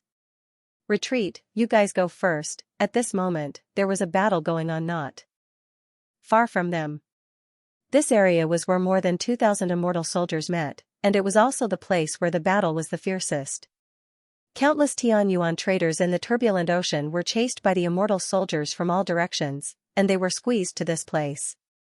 The immortal soldiers, under the command of the Grand Unity Supreme Immortal General Rushuan, passed through the encirclement and killed the traitors. Coincidentally, an old cultivator of an orthodoxy led a group of disciples over, and the old cultivator desperately tried to stop the disciples from escaping. Master, the disciples were also covered in blood, and more than half of them were crippled. They were terrified, but they couldn't bear to leave. Be decisive, don't be long-winded. The old cultivator held a treasured saber in his hand, and stood in front of the immortal soldiers majestically. His voice was domineering and decisive. I'm old, and my potential has been exhausted. I can't make any more progress. You're different, you're still young, and there's still hope to revitalize the talisman tool Dao. Under his fierce roar, the group of young disciples finally burst into tears. They hardened their hearts, turned around, and fled. As for the old cultivator, facing the densely packed immortal soldiers in front of him, he was already prepared to die. He desperately roared, "Come!" The immortal soldiers slowly pressed forward under the command of Immortal General Rushuan. The cavalry was unstoppable. How stupid. If he dies, everything will be for naught. Even if the sect grows stronger, what does it have to do with him? The great Scarlet Heaven Masters looked at the old cultivator with an extremely uncomfortable feeling. There was disdain, and something else. At this moment, the snake-eyed man suddenly had an idea. He waved his iron fan and said with a smile, "Everyone, instead of waiting to see who can take the most heads, why don't we compete to see who can take the old man's head first?" The masters were stunned when they heard this, and they exchanged glances with one another. He's mine. Suddenly, the red-haired man flew out. Several fire chains appeared in his palm, and they wrapped around the old cultivator's neck. "Xiaohua, you dare to go back on your word?" "You can't," the rest of the masters shouted when they saw this. Several rays of celestial light laughed as they fought to be the first to snatch the old cultivator. The ninth heaven lightning strike talisman, the old cultivator, who had already risked his life, roared with all his might and summoned a purple thunder talisman. Like some kind of medium, it emitted a bright flash of lightning in the air. Endless divine lightning was drawn out from the depths of the star domain and circled around the thunder talisman, forming a sea of lightning that enveloped the four domains and blocked the path of the immortal soldiers who were rushing over. Its absolute power actually stopped the immortal soldiers in their tracks, so they did not dare to rush over rashly for a moment. Even the primordial unity immortal General Rushuan, who was in charge of 2,000 immortal soldiers, frowned slightly. He raised one hand, and the immortal soldiers under his command immediately knocked arrows and aimed at the old cultivator. The next moment, arrows were shot like rain. Alas, if it wasn't for the fact that the Taoist that my talisman craft path had nurtured for 100 years was killed on the pilgrimage mountain by that little devil, causing a shortage of talents that could enter the philosopher's Taoist rite, why would I need to personally drag my old and broken body into the star field to search for fortune? Forget it, forget it. Now that the world has changed and there are endless fortunes, perhaps my talisman craft path will have a chance to rise again. In the face of the murderous immortal soldiers, the old cultivator did not have the slightest strength to defend himself. Instead, he activated the thunder talisman to its strongest. All of you, step back. At this moment, he did not hesitate to die to stop these pursuers so that his disciples could escape, but it was at this moment that several graceful immortal shadows rushed over from afar. Haha, old man, you're talking nonsense. Do you think you're qualified to stop the immortal soldiers? Don't worry, immortal General Rushuan. With us here, none of them can escape. As he laughed, a fire dragon swept over from afar and actually swallowed the 9 heavens imperial lightning talisman in one gulp. Then, it opened its mouth in anger and swallowed the old cultivator. There were many people following closely behind him, and all of them had extraordinary auras. However, they seemed to have seen the red-haired young man snatch the talisman first and was about to behead the old cultivator. They could only bitterly smile helplessly and no longer compete with this shameless person. Each of them released their own divine light and charged at the group of junior disciples who were gritting their teeth and running away. You, how dare you? The old cultivator's eyes almost popped out of their sockets. He did not expect this to happen and his eyes almost bled. He originally wanted to risk his life to give his disciples a chance to escape, but he didn't expect to be targeted by these spectating children. These people were all children from great clans with extraordinary bloodlines and immortal fates. With these two powers, they were unimaginably terrifying in the eyes of ordinary heaven's primal Zhu Xiao. The old cultivator was not weak either, but he was like an ant before these children. In the blink of an eye, the fire dragon summoned by the red-haired young man swallowed his lightning talisman in one gulp. In the next breath, the fire dragon charged at him. The shadow of the dragon was like a blade and the fire was like silk. In an instant, the old cultivator's head flew into the air. The fiery-haired man laughed excitedly. Haha, in the end, it's still mine. As he laughed, his figure flew through the air and reached out to grab the old cultivator's head. Even now, the old cultivator's head was still turned to look at the group of disciples running for their lives. Seeing that they were about to be caught by the other children from the great clans, the old cultivator's heart was filled with despair. 2 streams of tears of blood flowed down from his eyes. Boom! Boom! Boom! The divine arts unleashed by the group of aristocratic families' descendants were already frantically flying towards the group of disciples that were escaping. With their cultivation base, it was impossible for them to escape from these primordial unity supreme immortals. Boom! However, at this time, a sudden change occurred. In the distant starry sky, a gigantic mountain rushed over at an astonishing speed. The immortals had only just sensed it when they heard a loud rumble.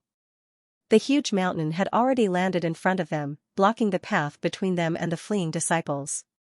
Smoke billowed and countless meteorites shattered, creating layers of divine light.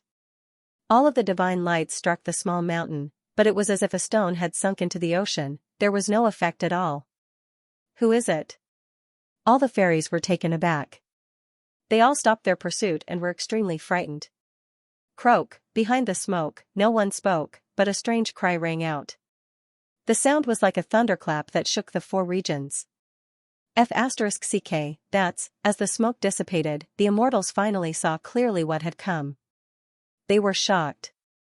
They thought it was a small mountain or a meteorite that had been thrown over, but it turned out to be a fat and huge toad that had jumped over from nowhere. Its body was like a small mountain, and there was a huge scar on its face. It stared fiercely at the immortals. It did not look like a herbivore at all. Its two front claws were like two thick divine pillars, and it looked absolutely ferocious, and on the back of the toad sat a man. He was wearing black armor, and his long hair fluttered in the wind. He looked at the immortals playfully, and there was an invisible murderous intent in his eyes. As he looked over, the immortals were stunned and subconsciously afraid. Emperor style? When they saw this man, the immortals who had just rushed up were all terrified. They all retreated in unison and were extremely terrified. They never thought that the person who had stopped them would be Emperor style, whom they thought had been killed by Prince Liang and Ya Kuangyi in the depths of the turbulent Flow Sea. This was quite a shock. They immediately forgot about the disciples of the Heaven's Origin Orthodoxy who were being chased.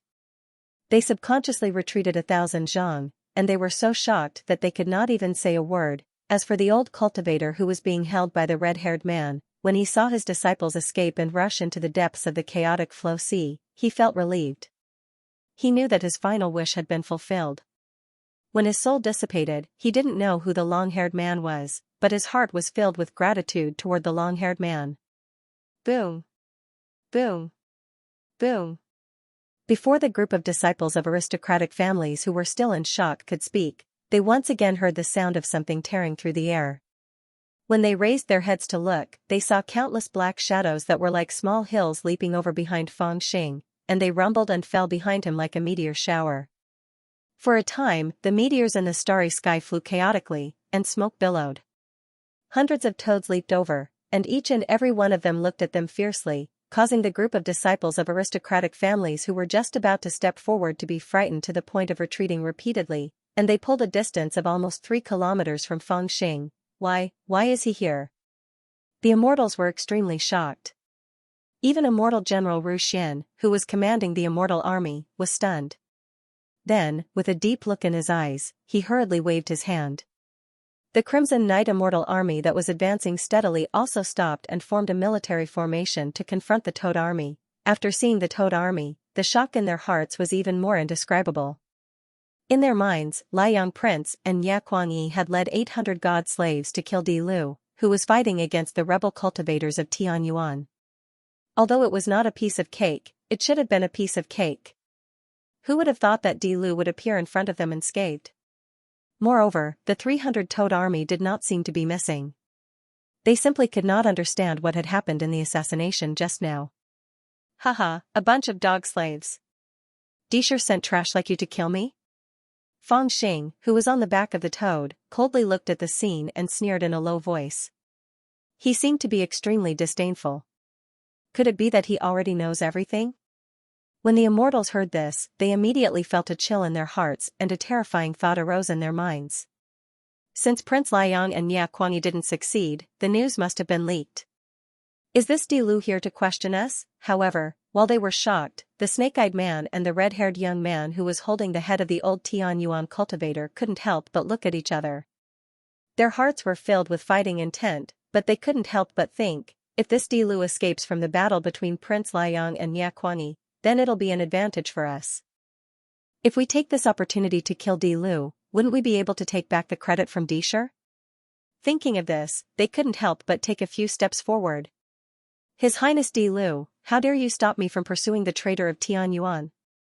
While the immortals only had some thoughts, Tai Immortal General Ru Xuan, who was in charge of the Imperial Immortal Weapon, already had the intention to kill. He was one of the 3 great immortal generals that Disher had personally raised and was extremely loyal to Disher. He also knew His Highness Disher's intention this time. When he saw Feng Xing here, he couldn't be bothered to think about why Prince Liang and Ya Kuangyi didn't succeed. He only knew that since Di Lu had appeared here, he had to make him stay here. Because of this, he didn't even think about it and directly put a big hat on Di Lu. That's right. This time, we were ordered by His Highness Disher to enter the turbulent sea to quell the rebellion.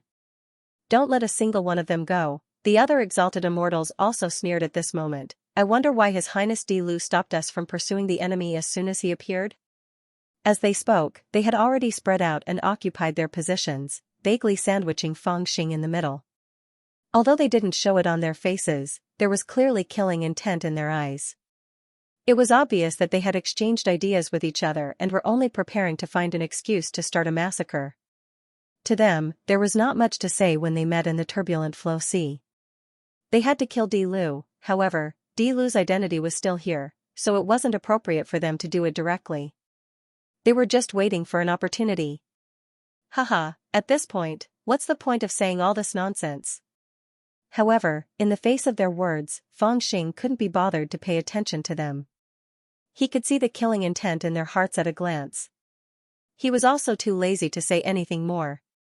Even though he liked to quarrel, he didn't want to waste his breath on such matters. He just smiled coldly and said indifferently, "How can I not know why you are here? Haha, Prince Liang has been killed by me, and that dog slave Xianxia has been captured by me. This is the evidence of Disher's filthy thoughts. Later, I will report him to the immortal general. As for now, I will kill you first." As he spoke, his gaze swept across coldly and he said in a low voice, "Kill these insubordinate slaves. Don't let any of them go." Gu. Hearing this order, the 300-toed army mounts around him roared at the same time, their voices shaking the sky. After hearing Fangxing's words, all the immortals were stunned. Firstly, they were shocked by Fangxing's straightforwardness. He did not even bother to put on a show. Secondly, they did not expect Fangxing to be so arrogant. He wanted to fight them head-on with a mere 300-toed army. He even boasted shamelessly that none of them would be able to escape. Haha, Your Highness Di Lu is really straightforward. You're right. There's no point in saying all this nonsense now. Immortal General Primordial Unity Ru Xian's eyes revealed a hint of coldness. Then, he slowly swept his gaze across the surroundings. But I really don't know what you plan to use to keep all of us here. Do you think you can rely on your 300-toed army? Kill. As he said that, the immortal flag above his head fluttered in the wind. All of a sudden, all sorts of battle cries rang out in the surrounding starry sky. Then, there was a rumbling sound. In 5 different directions, there were countless explosions, and an immortal soldier appeared. Each immortal soldier had more than 300 people. They were wearing red armor and riding ferocious tigers. All of them held bows and arrows in their hands. The bows were already fully drawn, and countless immortal arrows were pointed straight at the Toad army with Fangxing as the center. Killing intent overflowed in all directions and surged over like a wave, in an instant. In addition to the 300 immortal soldiers in front of them, they actually surrounded Fangxing's Toad army from 6 directions. The iron cavalry was like an immortal mountain, and the arrows were terrifying. The starry sky was silent for a long time. Fangxing's 300-toed army was indeed majestic when they first appeared. However, their numbers were too small after all. Each immortal bandit riding a toad was not inferior to the 300 immortal soldiers under Immortal General Primordial Unity Ru Xian's command. However, after being surrounded by 7 immortal soldiers, their numbers were pitifully small. In addition, the immortal bandit riders were riding tigers. Although they were not as big as toads, they were all extremely ferocious and overflowing with evil wind. In comparison, the toad army that was surrounded in the middle seemed even weaker. Immortal General Primordial Unity Ru Xian calmed down. He sneered and took a few steps forward.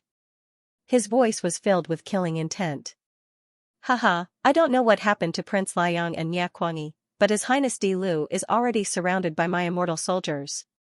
You'd better surrender quickly. You've obstructed my immortal soldiers from hunting down the traitors of Tianyuan. Although you're a crown prince, I still suspect that you're in cahoots with the traitors of Tianyuan. Thus, I can only detain His Highness. I advise His Highness not to resist. Otherwise, if a fight breaks out, it won't be good if His Highness's life is harmed.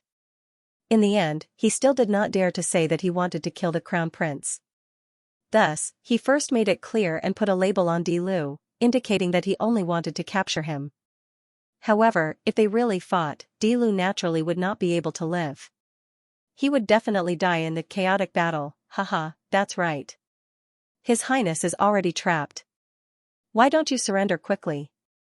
The snake-eyed man also sneered in a low voice. His eyes shone brightly, and his gaze was as sharp as a knife. A dignified crown prince actually colluded with the traitors of Tianyuan. How infuriating. His Highness, if you don't surrender, don't blame us for being rude. At this moment, the 5 of them each took a side and led an immortal soldier. After all, an immortal soldier could only display its full strength with a powerful immortal general leading it. Thus, when the two sides were evenly matched in strength, sometimes the two armies would even fight the immortal generals first. If their immortal generals won, everyone would be excited, and the immortal soldiers would naturally fight bravely to be the vanguard. 100% of the immortal soldier's strength would be able to display 20% of the immortal soldier's strength. However, if their immortal generals lost, their morale would often be low, and they would collapse at the first clash. At this moment, the 5 of them each led an immortal soldier and were ready to attack at any time. They said that because they knew Dilu's temper. The more they asked him to surrender, the more he would attack. However, in the face of their provocation, the crown prince who was surrounded by the army did not get angry. Instead, an extremely absurd smile appeared on his face. He looked at them as if they were idiots, especially when he looked at the primordial unity immortal general Rushuan, who seemed to have already won and was ready to attack at any time. He smiled strangely and said, "How do you know that I colluded with the traitors of Tianyuan?" The primordial unity immortal general Rushuan thought that he was arguing. He shouted coldly, "You stopped us from pursuing the enemy. That's the evidence. Who dares to invade my turbulent flowing sea?" Before he could finish his sentence, someone suddenly roared. Then, a group of people charged over from the west to the north. The one at the front was a ball of golden brilliance that was as bright as the sun. Only those with high cultivation could see that it was a ferocious squid inside the brilliance. It was leading a group of demon soldiers in a messy formation toward the immortal soldiers. Some people were shocked when they saw the scene. They knew that it was the strongest demon soldier in the turbulent flowing sea, the main force. Not good, we actually encountered the main force of the demon soldiers in the turbulent flowing sea at this time. We have to be careful not to let Dilu escape. The immortal soldiers and the noblemen were shocked. They were about to send people to deal with the demon soldiers. However, what happened next was something that their eyes couldn't take in, causing their hearts to be thrown into chaos. Those who dare to invade the turbulent flowing sea will not leave. Kill without mercy. From the east of the south, there was another group of people charging over. The leader was a woman holding a pair of green and red wheels. She was wearing a light yellow armor, and her aura was extremely terrifying. After she charged over, she did not even stop and directly charged towards the immortal soldiers in front of her. The immortal soldiers behind her were also like ferocious demons. They formed a vast formation and were like a cloud in the sky. With an indescribable imposing manner, they broke through the boundaries of the star domain and almost instantly arrived before the immortal soldiers. At the same time, loud shouts sounded from a few other directions. On one side, it was a malicious ghost covered in dark clouds. It had thousands of avatars and was bloodthirsty and ruthless. On another side, it was a woman in a red dress with countless fiendish demons behind her. On another side, it was led by a handsome man with a long spear in his hand. He had a dark gaze, and behind him were dozens of white-robed disciples, all of them cold and handsome. The moment they appeared, the situation was reversed. They cut off the immortal soldier's path of retreat and attacked from behind. At this time, Feng Xing was full of smiles. He looked mockingly at the primordial unity immortal general Rushuan and said, "You should really see who's surrounded." "Dilu, did you really?" The primordial unity immortal general Rushuan was not a fool.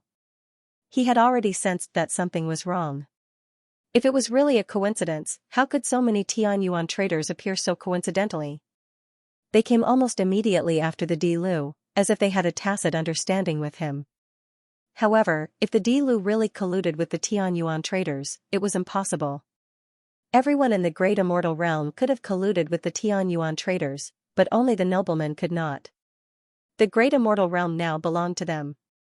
Colluding with the Tianyuan traitors to rebel against them? Of course, Feng Xing did not plan to explain anything. The moment the great golden crow and the others appeared, he knew the time had come. He was not interested in talking to these people.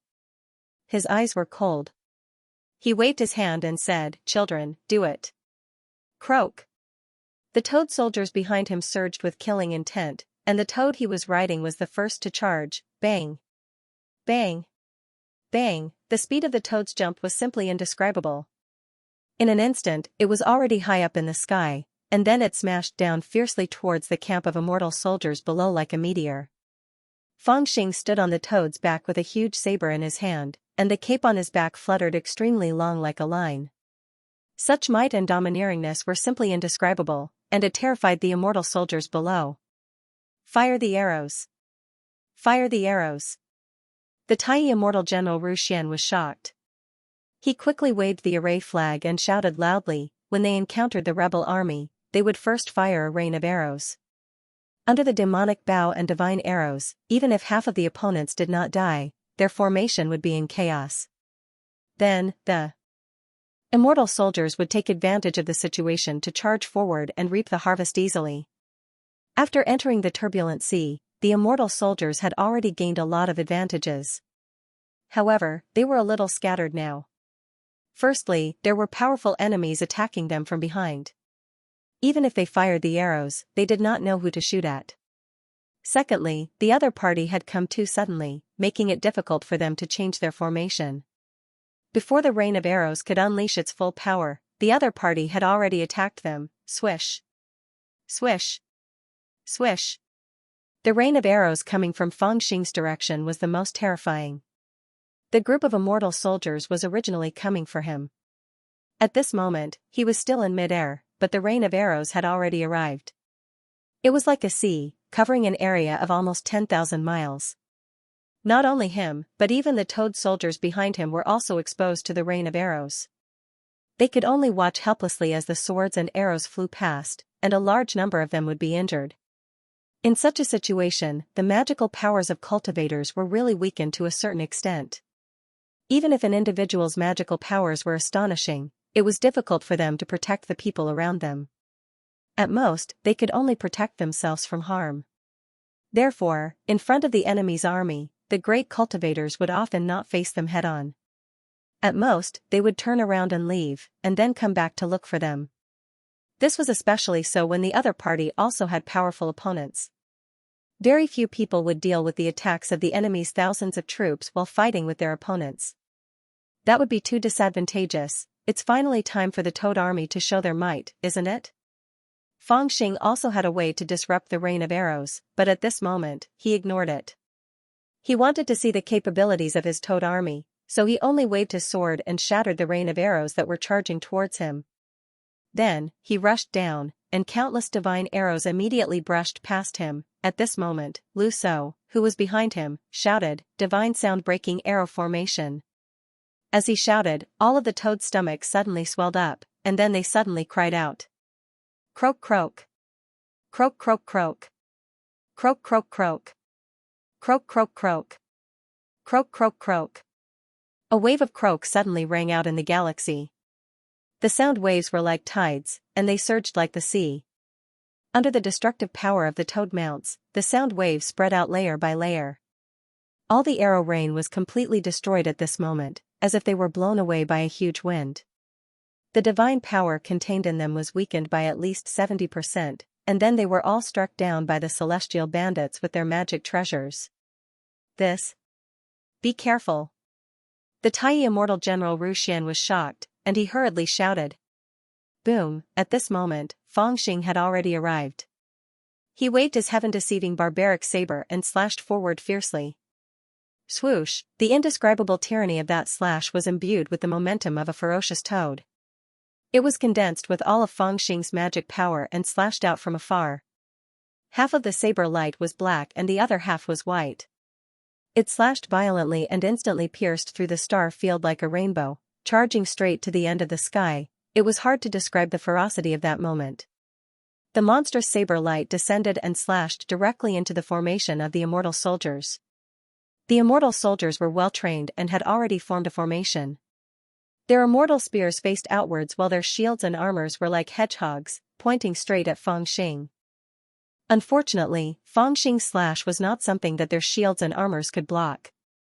Their immortal spears were completely useless. Under the slash of Fangxing's slash, the formation was broken, the shields and armors were torn apart, and the immortal spears flew everywhere. As for the immortal soldiers hiding behind the shields and armors, they were directly slashed into flesh and blood. As the saber light spread, a crack of flesh and blood could be seen extending. All the immortal weapons that were within the range of the saber chi had been transformed into flesh and blood, and they shattered into pieces. In merely this instant, at least a few tens of immortal soldiers had transformed into flesh and blood, and they didn't even have the chance to let out shrill cries. After that, the immortal soldiers at the sides of this path of flesh and blood had their minds seized by this scene, and they retreated to the sides successively. They'd already fallen into a mess, and their gazes towards Fangxing didn't contain a trace of battle intent at all. It was simply as if they were looking at a devil god, and terror filled their eyes. "You dare to kill my immortal soldiers?" On the other hand, Primordial Unity Immortal General Ru Xian broke out in cold sweat when he saw this scene, and he shouted loudly. How could he be willing to allow Fangxing to continue slaughtering his immortal army? He hurriedly urged the ferocious tiger beneath him to charge towards Fangxing while the immortal spear in his hand emanated boundless radiance, and it carried a wisp of ferocious aura that covered the heavens and the earth as it stabbed towards Fangxing. When he saw this attack, he'd already resolved to kill. "You dare to attack me?" Fangxing abruptly turned his head around and glared at him fiercely. The accumulated might was still there. Immortal General Ru Xian was shocked and subconsciously slowed down a little. "Haha, I dare to attack you." Fangxing's expression changed instantly. He swung his saber and spun it, gotcha, like an arc. The saber light once again attacked in all directions. Not only was the Primordial Unity Immortal General Ru Xian's spear forcefully knocked away by the saber light, the remaining power of the saber swept out forcefully, once again annihilating all the immortal soldiers within a radius of 10 miles around him into pools of blood and flesh. Just as the immortal soldiers were in chaos, the Toad army behind them arrived and clashed with the immortal soldiers. A massacre suddenly began, and a rain of blood and foul wind swept in all directions. As expected of the Emperor's son, "You're actually so ferocious, but how can I let you take advantage of me?" Primordial Unity Immortal General Ru Xian was also shocked. He shouted in a deep voice and calculated in his heart, "Since you dare to enter my immortal soldiers' formation and start a massacre, then you're too ferocious. No matter how powerful your saber light is, I'll still risk my life to hold you back. In just a short while, my immortal soldiers will defeat the Toad army and turn back to form a formation to kill you. Let's see how you'll escape then." He was different from the group of aristocratic families. He was the best at leading troops, and he also knew the principle of a battle between immortal soldiers and experts. He knew that at this time, the focus of the battle was no longer between him and the emperors, but the collision of the immortal soldiers on both sides. They did not fight just now, but directly fought. As long as the emperor's immortal soldiers were defeated, it would be easy for him to kill Fangxing with the help of the army. After all, no matter how ferocious the emperor's immortal soldiers were, killing immortal soldiers was as easy as cutting melons and vegetables. Under the strangling of the Great Formation, they would suffer greatly. On this point, he was very confident in the immortal soldiers under his command. What was the strength of the immortal soldiers on his side? The dignified Crimson Knight. Immortal army, the elites of the Great Scarlet Heaven. Whether it was the individual strength of the immortal soldiers, their equipment, or even their practice of formations, they were all top-notch, especially when every 100 of them was led by a righteous immortal. With such strength, he did not believe that the Emperor's immortal soldiers had the confidence to fight against this group of immortal soldiers. Compared to them, it was like using an egg to smash a rock. Kill. As expected, the group of immortal soldiers did not disappoint the Primordial Unity Immortal General Ru Xian. When they saw the immortal generals holding emperors back, they immediately understood his plan. 3 righteous immortals and minor immortal generals of green joints leaped out and took the lead to charge at the Toad army with their subordinates. Under their leadership, the immortal soldiers that had been messed up by Fangxing quickly regained their formation and pressed forward together. The formation was extremely shocking. The most ferocious ones were the 3 minor immortal generals of green joints. Their immortal aura was vast and unstoppable. In this situation, the chaotic Toad army could only watch helplessly as they were about to be crushed by their military power. However, right at this moment, a whistle suddenly rang out in the seemingly chaotic situation. 7 or 8 figures leaped up at the same time. Each of them had an immortal aura surging from their bodies. Shockingly, they were also upright immortals. Each of them took a side and directly surrounded the 3 immortal generals of the Green Knot and beat them up violently. All kinds of magic treasures and divine abilities emerged one after another, just like a rainstorm. When they saw this scene, the morale of the immortal soldiers immediately decreased by more than half. My God, what's going on? Why are there so many righteous immortals in the Toad army? However, that was not all. In addition to the 7 or 8 people who had charged out to fight the 3 minor immortal generals of green joints, there were actually 2 or 3 people in the Toad army who were also righteous immortals. They directly led the charge into the immortal soldiers' camp. At this moment, there was a group of loose immortals in front of him. Even though they were better equipped, under the suppression of a large realm, they still had an indescribably huge advantage. They were like cutting melons and vegetables. Each of them cleared a path of blood, and the immortal soldiers could not withstand a single blow from them, even if it was the ordinary Toad army. The strength they displayed was terrifyingly shocking. Originally, this group of elite Crimson Knight army of Great Scarlet Sky was extremely powerful. After all, they were chosen from 100. Even if they didn't fight in the Celestial Army, they were definitely experts compared to ordinary loose immortals. Normally, they were also extremely arrogant and didn't take ordinary loose immortals seriously at all, let alone this motley crew. However, once they started fighting, they discovered that the other party's ferocity and bravery were actually not inferior to theirs at all, especially in the aspect of being vicious and sinister. They were not inferior to them in the slightest. Damn it, how could there be a dignified immortal soldier who specially held a large saber and squatted on the ground to cut people's crotches?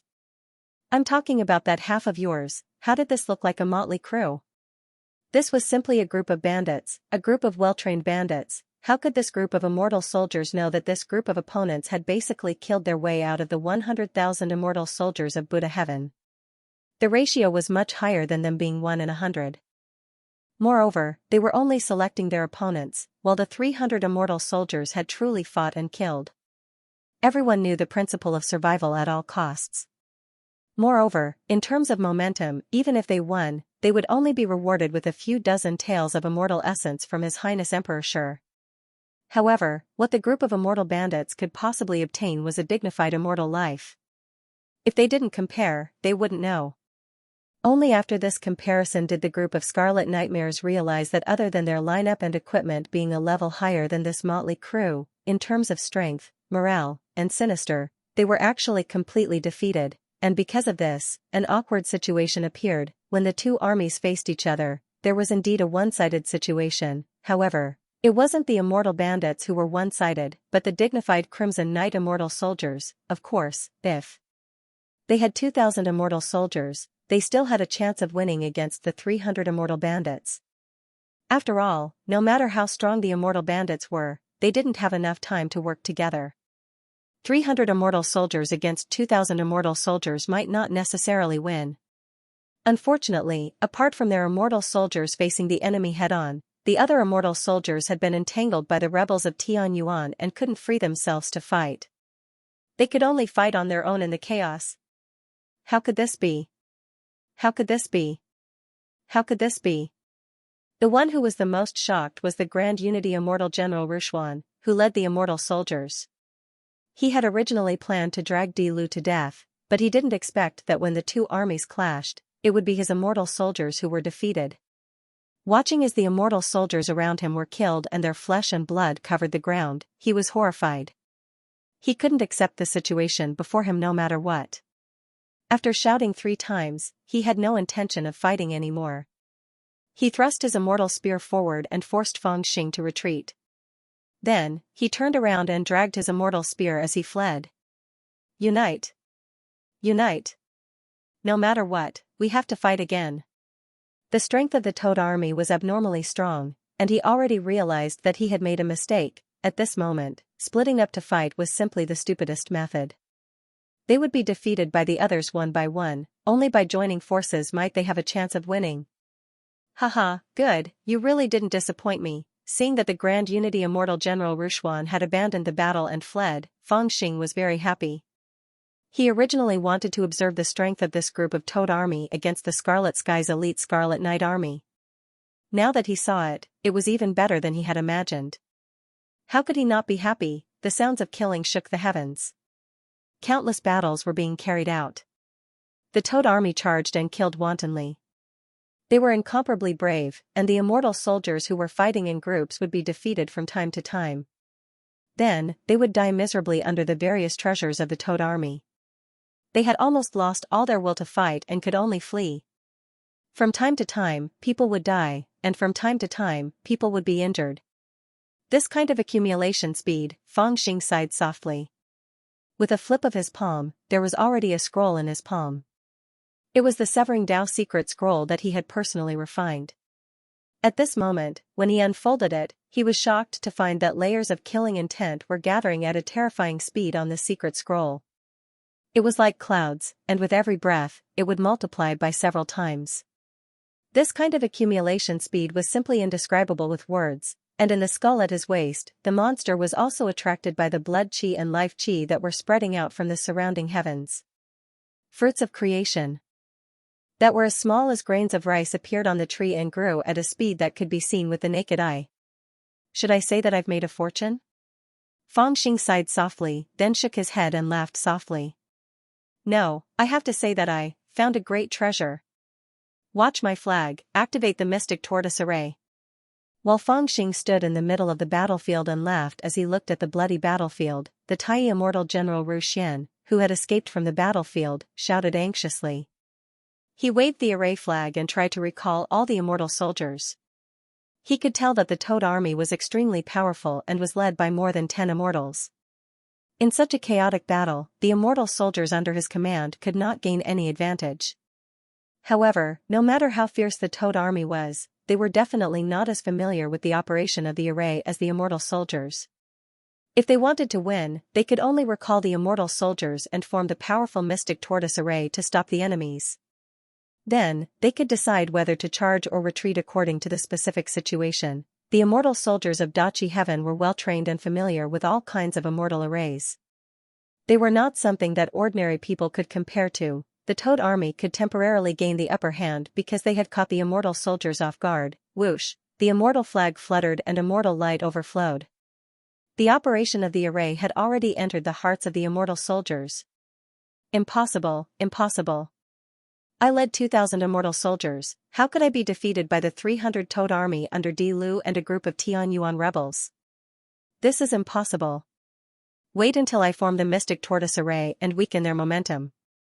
There will definitely be a chance to turn defeat into victory. Tai immortal General Ru Xian roared in his heart. He was so anxious that his forehead was covered in sweat. Then it's time to show you what I'm capable of. At this moment, Fangxing had already put away the scroll. He looked around with a smile. After confirming that the rewards of this battle were far beyond his imagination, he made up his mind and decided not to hold back anymore. It was time to kill. He formed a seal with his palm and a faint blood-colored mist floated out of the skull hanging on his waist. At this moment, he put away the heaven-deceiving brute saber and an ethereal sword light appeared in his palm. Then, he took a deep breath and took a step forward. When he took that step, his figure strangely disappeared into the void. Obey the flag's order and join the Xian division. At this moment, the primordial immortal General Ru Xian's formation flag had just flown up into the sky and emitted beams of immortal light. As he shouted, he guided the immortal soldiers of the various tribes to slowly gather together. Just when the situation seemed to be about to change, a faint blood-colored mist suddenly drifted over and enveloped the area. The mist looked extremely strange, as if it was unpredictable. Primordial Unity immortal General Ru Xian suddenly realized that something was wrong. He stopped shouting and hurriedly turned around. Just as he turned his head, a faint figure brushed past him. At the same time, there was a flash of sword light. Fangxing's figure had already appeared behind him, and an indistinct and erratic sword light flew around his body. Grand Unity immortal General Ru Xian opened his mouth in shock, but he only managed to utter a single word before he was rendered speechless. Unbeknownst to him, there was already a bloodstain on his neck. As expected, the battlefield is the most suitable place for me to use this technique. Fangxing ignored him. He looked up at the chaotic battlefield and sneered. Then, he leaped into the sky. His figure was covered by the blood-colored mist, and he was like a ghost that disappeared from the battlefield. His figure was like an illusion as he weaved through countless immortal soldiers. When he saw the immortal bandits on his side falling into a disadvantageous position, he helped them get rid of their opponents. Then, he rushed out of the star field and came to the side where the great golden crow was fighting against the immortal soldiers. He saw that the crow was fighting fiercely with a man with snake eyes, and the battle was in a stalemate. The battle between Fang Xing's Toad Army and the Crimson Knight Army could be said to be one-sided, but the Great Golden Crow and the others were fighting very hard. After all, this was the most elite Crimson Knight Army of the Great Scarlet Sky lineage.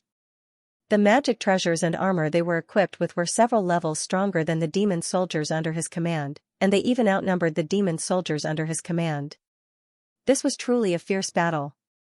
If it weren't for Fang Xing, the Great Golden Crow probably wouldn't have been willing to lead his demon soldiers to fight against the elite Crimson Knight Army.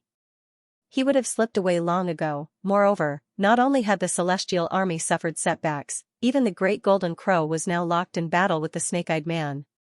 In terms of cultivation, this crow could actually be considered the leader of the Five Sons. However, he was lazy by nature and had no killing intent, so the power he displayed was about the same. Now that he was entangled by the Snake-Eyed Man, who was known as one of the Great Scarlet Sky Five Sons, he actually couldn't gain the upper hand for a while. His two large wings flapped wildly, and countless large stars ignited with terrifying flames as he charged straight towards the Snake-Eyed Man. Wherever his figure went, it was like a meteor shower. The Snake-Eyed Man was also extremely powerful. The iron fan in his hand was actually an extremely powerful celestial treasure. With a wave of his hand, a terrifying storm swept through the star field. Whether it was meteorites or fragments of the continent, they were all fiercely penetrated by the storm. It was so terrifying that even the Great Golden Crow didn't dare to take it head-on with his physical body. He could only weave in and out of the countless storms, and then control meteor shower to attack. The battle between these two was like the collision of two star field phenomena. It was extremely terrifying, and no one dared to approach. At this moment, even the celestial soldiers and demon generals under their command were fighting further and further away, and they didn't dare to approach them. At this moment, Fang Xing had already silently arrived in the surroundings. He fixed his gaze on them and sneered in his heart. He grabbed with his 5 fingers and casually pulled 4 or 5 celestial soldiers over. Under his tyrannical strength, those celestial soldiers didn't have the strength to resist. They were just shaken by his powerful Dharma power, and they let out shrill cries as they flew towards the Snake-Eyed Man. Meanwhile, he himself used the unfettered movement technique and followed closely behind the Snake-Eyed Man. The Snake-Eyed Man glanced coldly at them and immediately frowned. After all, he didn't dare to kill these celestial soldiers in public. Moreover, he was confident that he had enough strength to deal with the Great Golden Crow while saving these celestial soldiers. So, he turned the iron fan and turned it into a gentle wind that swept towards the group of celestial soldiers. He wanted to push them back into the battle formation in the distance without injuring them. But even he didn't expect that those celestial soldiers didn't fall slowly, and they weren't blown back by his gentle wind. At this moment, he became suspicious. His snake eyes turned cold, and he suddenly spat out a tongue that was hundreds of meters long. The tip of the tongue was in the shape of a snake with eyes and fangs, and he flicked it towards those celestial soldiers. He wanted to take this opportunity to investigate, but what he didn't expect was that as soon as he flicked his tongue out, a shadow suddenly appeared in midair, and it seemed as if it had directly appeared out of thin air. A sword light flashed in his palm, and his tongue was cut into 2, causing blood to splatter everywhere. After that, it instantly vanished in the air, causing him to be both shocked and furious. He withdrew his tongue with a swish, and then he waved the iron fan in his hand. A terrifying storm swept out, and it brought up countless meteorites and rocks along the way.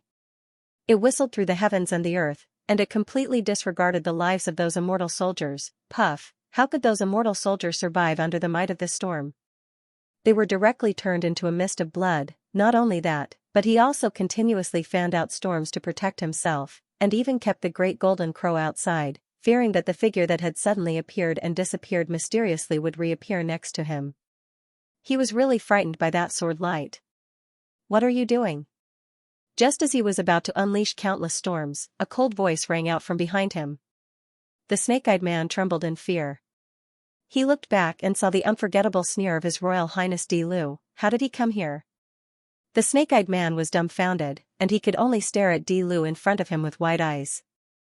At this moment, the Royal Highness, whom they regarded as trash, was wiping his palm on his body, which was still stained with blood. Sensing the aura of blood on his palm, the snake-eyed man suddenly understood something. When she retracted her tongue, he pulled her tongue closer to her. What kind of terrifying movement technique was this? Your Royal Highness Di Lu, the snake-eyed man's legs turned to jelly, and he hurriedly tried to raise his iron fan. Dog slave.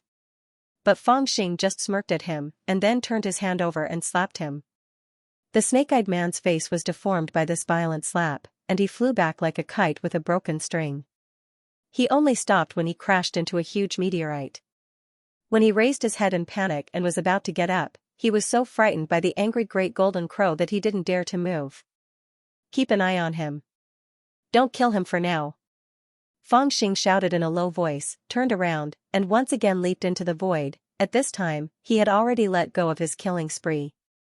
This battlefield was extremely chaotic, and it was difficult to distinguish what was real and what was fake. The characteristics of his immortal slaying art also happened to allow him to come and go without a trace, and it could be said that it was impossible to guard against him, especially when others were fighting with opponents of similar strength. Being ambushed by him was an extremely sad and helpless thing, and it was really impossible to guard against it. Very soon, the red-haired young man who was fighting with Li Ying, the woman in linen who was fighting with Li Hongyi, the cold-looking woman in white who was fighting with Wan Qiong, and the golden-armored man who was fighting with Han Ying, were all taken care of by him. The red-haired young man was slapped on the head by him, and then he was swallowed by Li Ying without warning. His throat was dug out for a long time, and the woman in linen had her arm chopped off by his sword, and then she was subdued by Li Hongyi. As for the cold and indifferent young woman in a white dress, she was currently suppressing Wan Qiong into a disadvantageous position, yet she was unexpectedly kicked on her but by Feng Xing, causing her to fall flat on her face. She wanted to jump up and fight desperately under her embarrassment, yet she was knocked out by Wan Qiong's wheels. As for the golden-armored man who was fighting with Han Ying, seeing that everyone else had been defeated, he immediately knelt on the ground without a word. Haha, this is what it means to turn a strong enemy into a puff of smoke with a wave of my hand. Feng Xing looked around, and there was no one else who could stop him. He was very proud of himself, and he waved the iron fan that he had snatched. In terms of immortal armaments alone, it was not easy to defeat Disher's 2,000 immortal armaments. After all, they were the Crimson Heaven immortal armaments, famous elites of the 33 heavens. Since they entered the turbulent sea, they were invincible. How could ordinary immortal armaments be a match for them? If it was a normal battle, even the 5 armies led by the Great Golden Crow and the others, as well as the Toad Army led by Feng Xing, could not match the 2,000 immortal soldiers. If it was a normal battle, apart from the 300 Toad Army led by Feng Xing, no one could be a match for the Crimson Heaven immortal soldiers.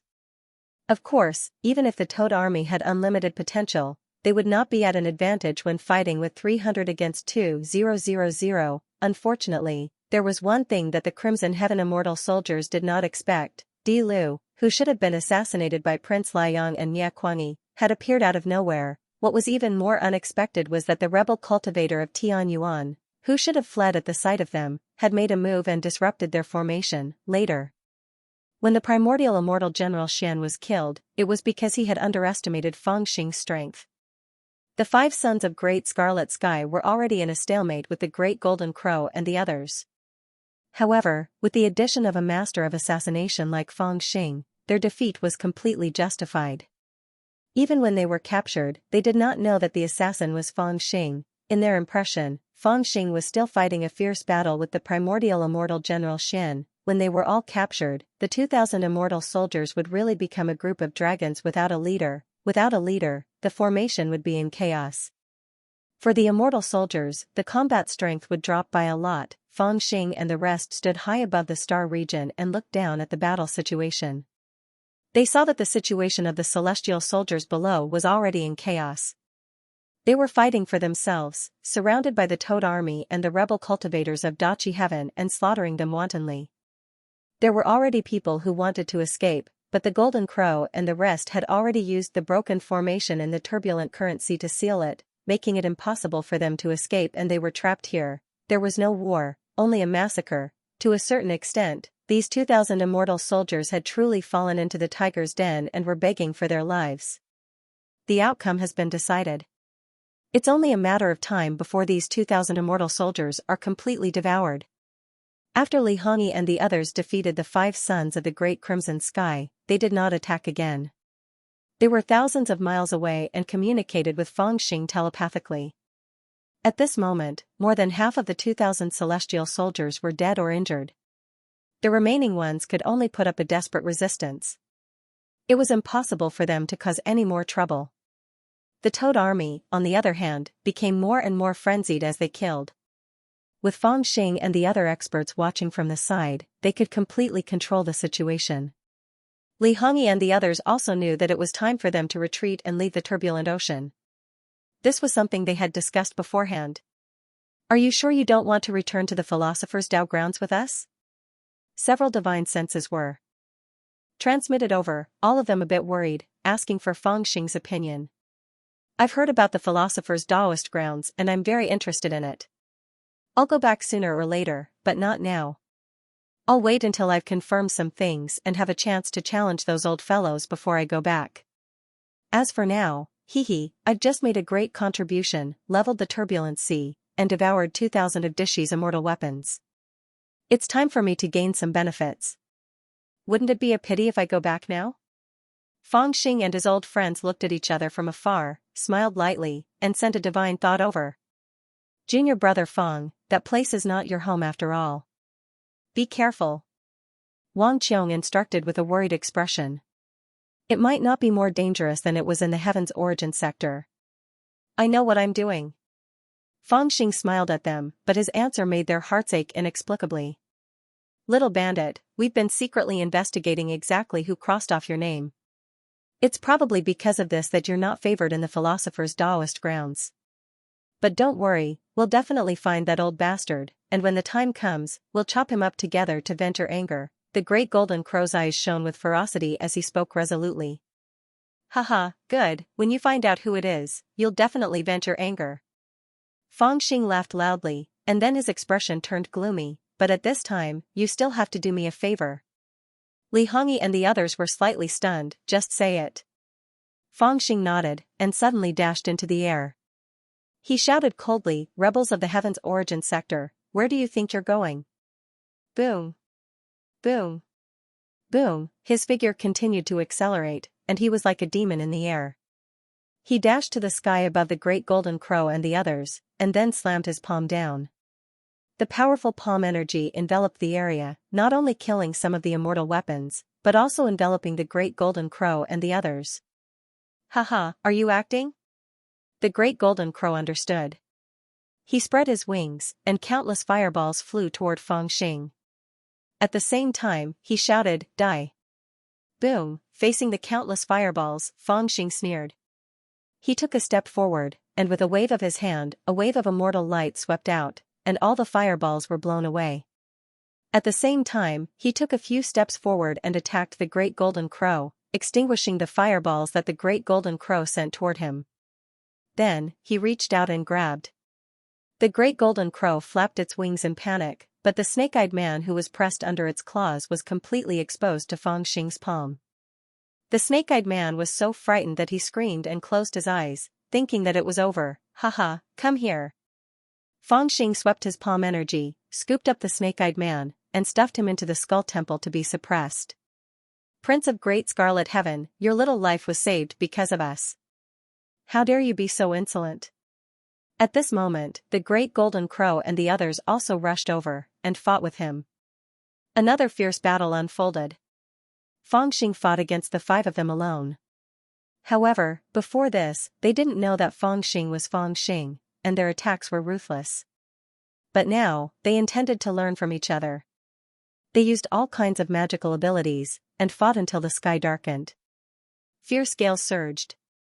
An hour passed and no winner was decided. On the contrary, many of those stubborn divine soldiers under Dishi's command were destroyed by the aftermath of their attacks. Wow, what a prince. Not only is he handsome, but he also has such abilities. I, the great golden lord, lost. Seeing that the time had come, the great golden crow deliberately took a palm strike and retreated in shock. He flew like a golden cloud, and he sighed in grief and indignation. Wow, that palm is so powerful. I, the little ghost king, can't take it. Losing to you, my life is worth it. Li Ying also deliberately let a ray of immortal light sweep him away. He shouted loudly, and recited the script as if he was singing an opera. His acting skills are 2F** king bad. Fang Xing was quite speechless. He beat these guys randomly for a while, and pressed forward step by step. Di Lu, after this battle, you will become famous, right? Even Li Hongyi staggered back, and as if he was venting his last breath, he shot out a ray of divine light. Fang Xing reached out to grab it, and found that there was a ghost talisman hidden in the divine light, with Li Hongyi's spiritual will on it. It's about time. We have made a great contribution, and we will retreat now. Keep this talisman in your hand, and you can secretly send me a message. If you are in trouble in the future, you can use this talisman to ask for help. Junior brother Fang, the path of cultivation is long, and the future is uncertain. After this farewell, we will not meet again for 100 years. Take care of yourselves, and we will meet again in the future. Haha, don't worry, senior sisterly. We will not meet again for 100 years, and we will only drink 3 more bowls of wine. Fang Xing transmitted his voice and laughed loudly. Love is not our style. When we meet again, we will definitely drink until we are drunk. At the end of his sentence, he suddenly seemed to think of something, and hesitated. As for the 10th coffin that you mentioned, the 10th coffin? Li Hongyi did not expect Fang Xing to bring up this question at this time. She was slightly startled, and looked at him. Hee, let's talk about it after I confirm it. Fang Xing did not continue. His powerful immortal aura suddenly rose, and he forced them to retreat. Although Li Hongyi had some doubts in her heart, the time had come. She did not fight anymore, and turned to retreat with the others. In this fierce battle, the 5 sons of Great Scarlet Sky that they had captured, except for the unlucky one who was swallowed by Li Ying, were taken back by Fang Xing intentionally or unintentionally, and suppressed in the Skeleton Divine Palace. These people were defeated by the traitorous cultivators of Tianyuan, and it was hard to say whether they were dead or alive. They did not expect that they would be taken back by Di Lu, and suppressed in the Divine Palace. For a moment they felt uneasy, and did not know what their fate would be. But Fang Xing did not care about them. Since he had kept them alive, they naturally had their uses. When the Great Golden Crow and the others fled, they naturally took with them the troops that they had commanded. The other orthodoxies that remained in the turbulent ocean had already taken advantage of the battle to retreat from the turbulent ocean. When the Toad army displayed their prowess and almost completely killed the remaining Crimson Knight army, the vast star region was filled with a sea of corpses and blood.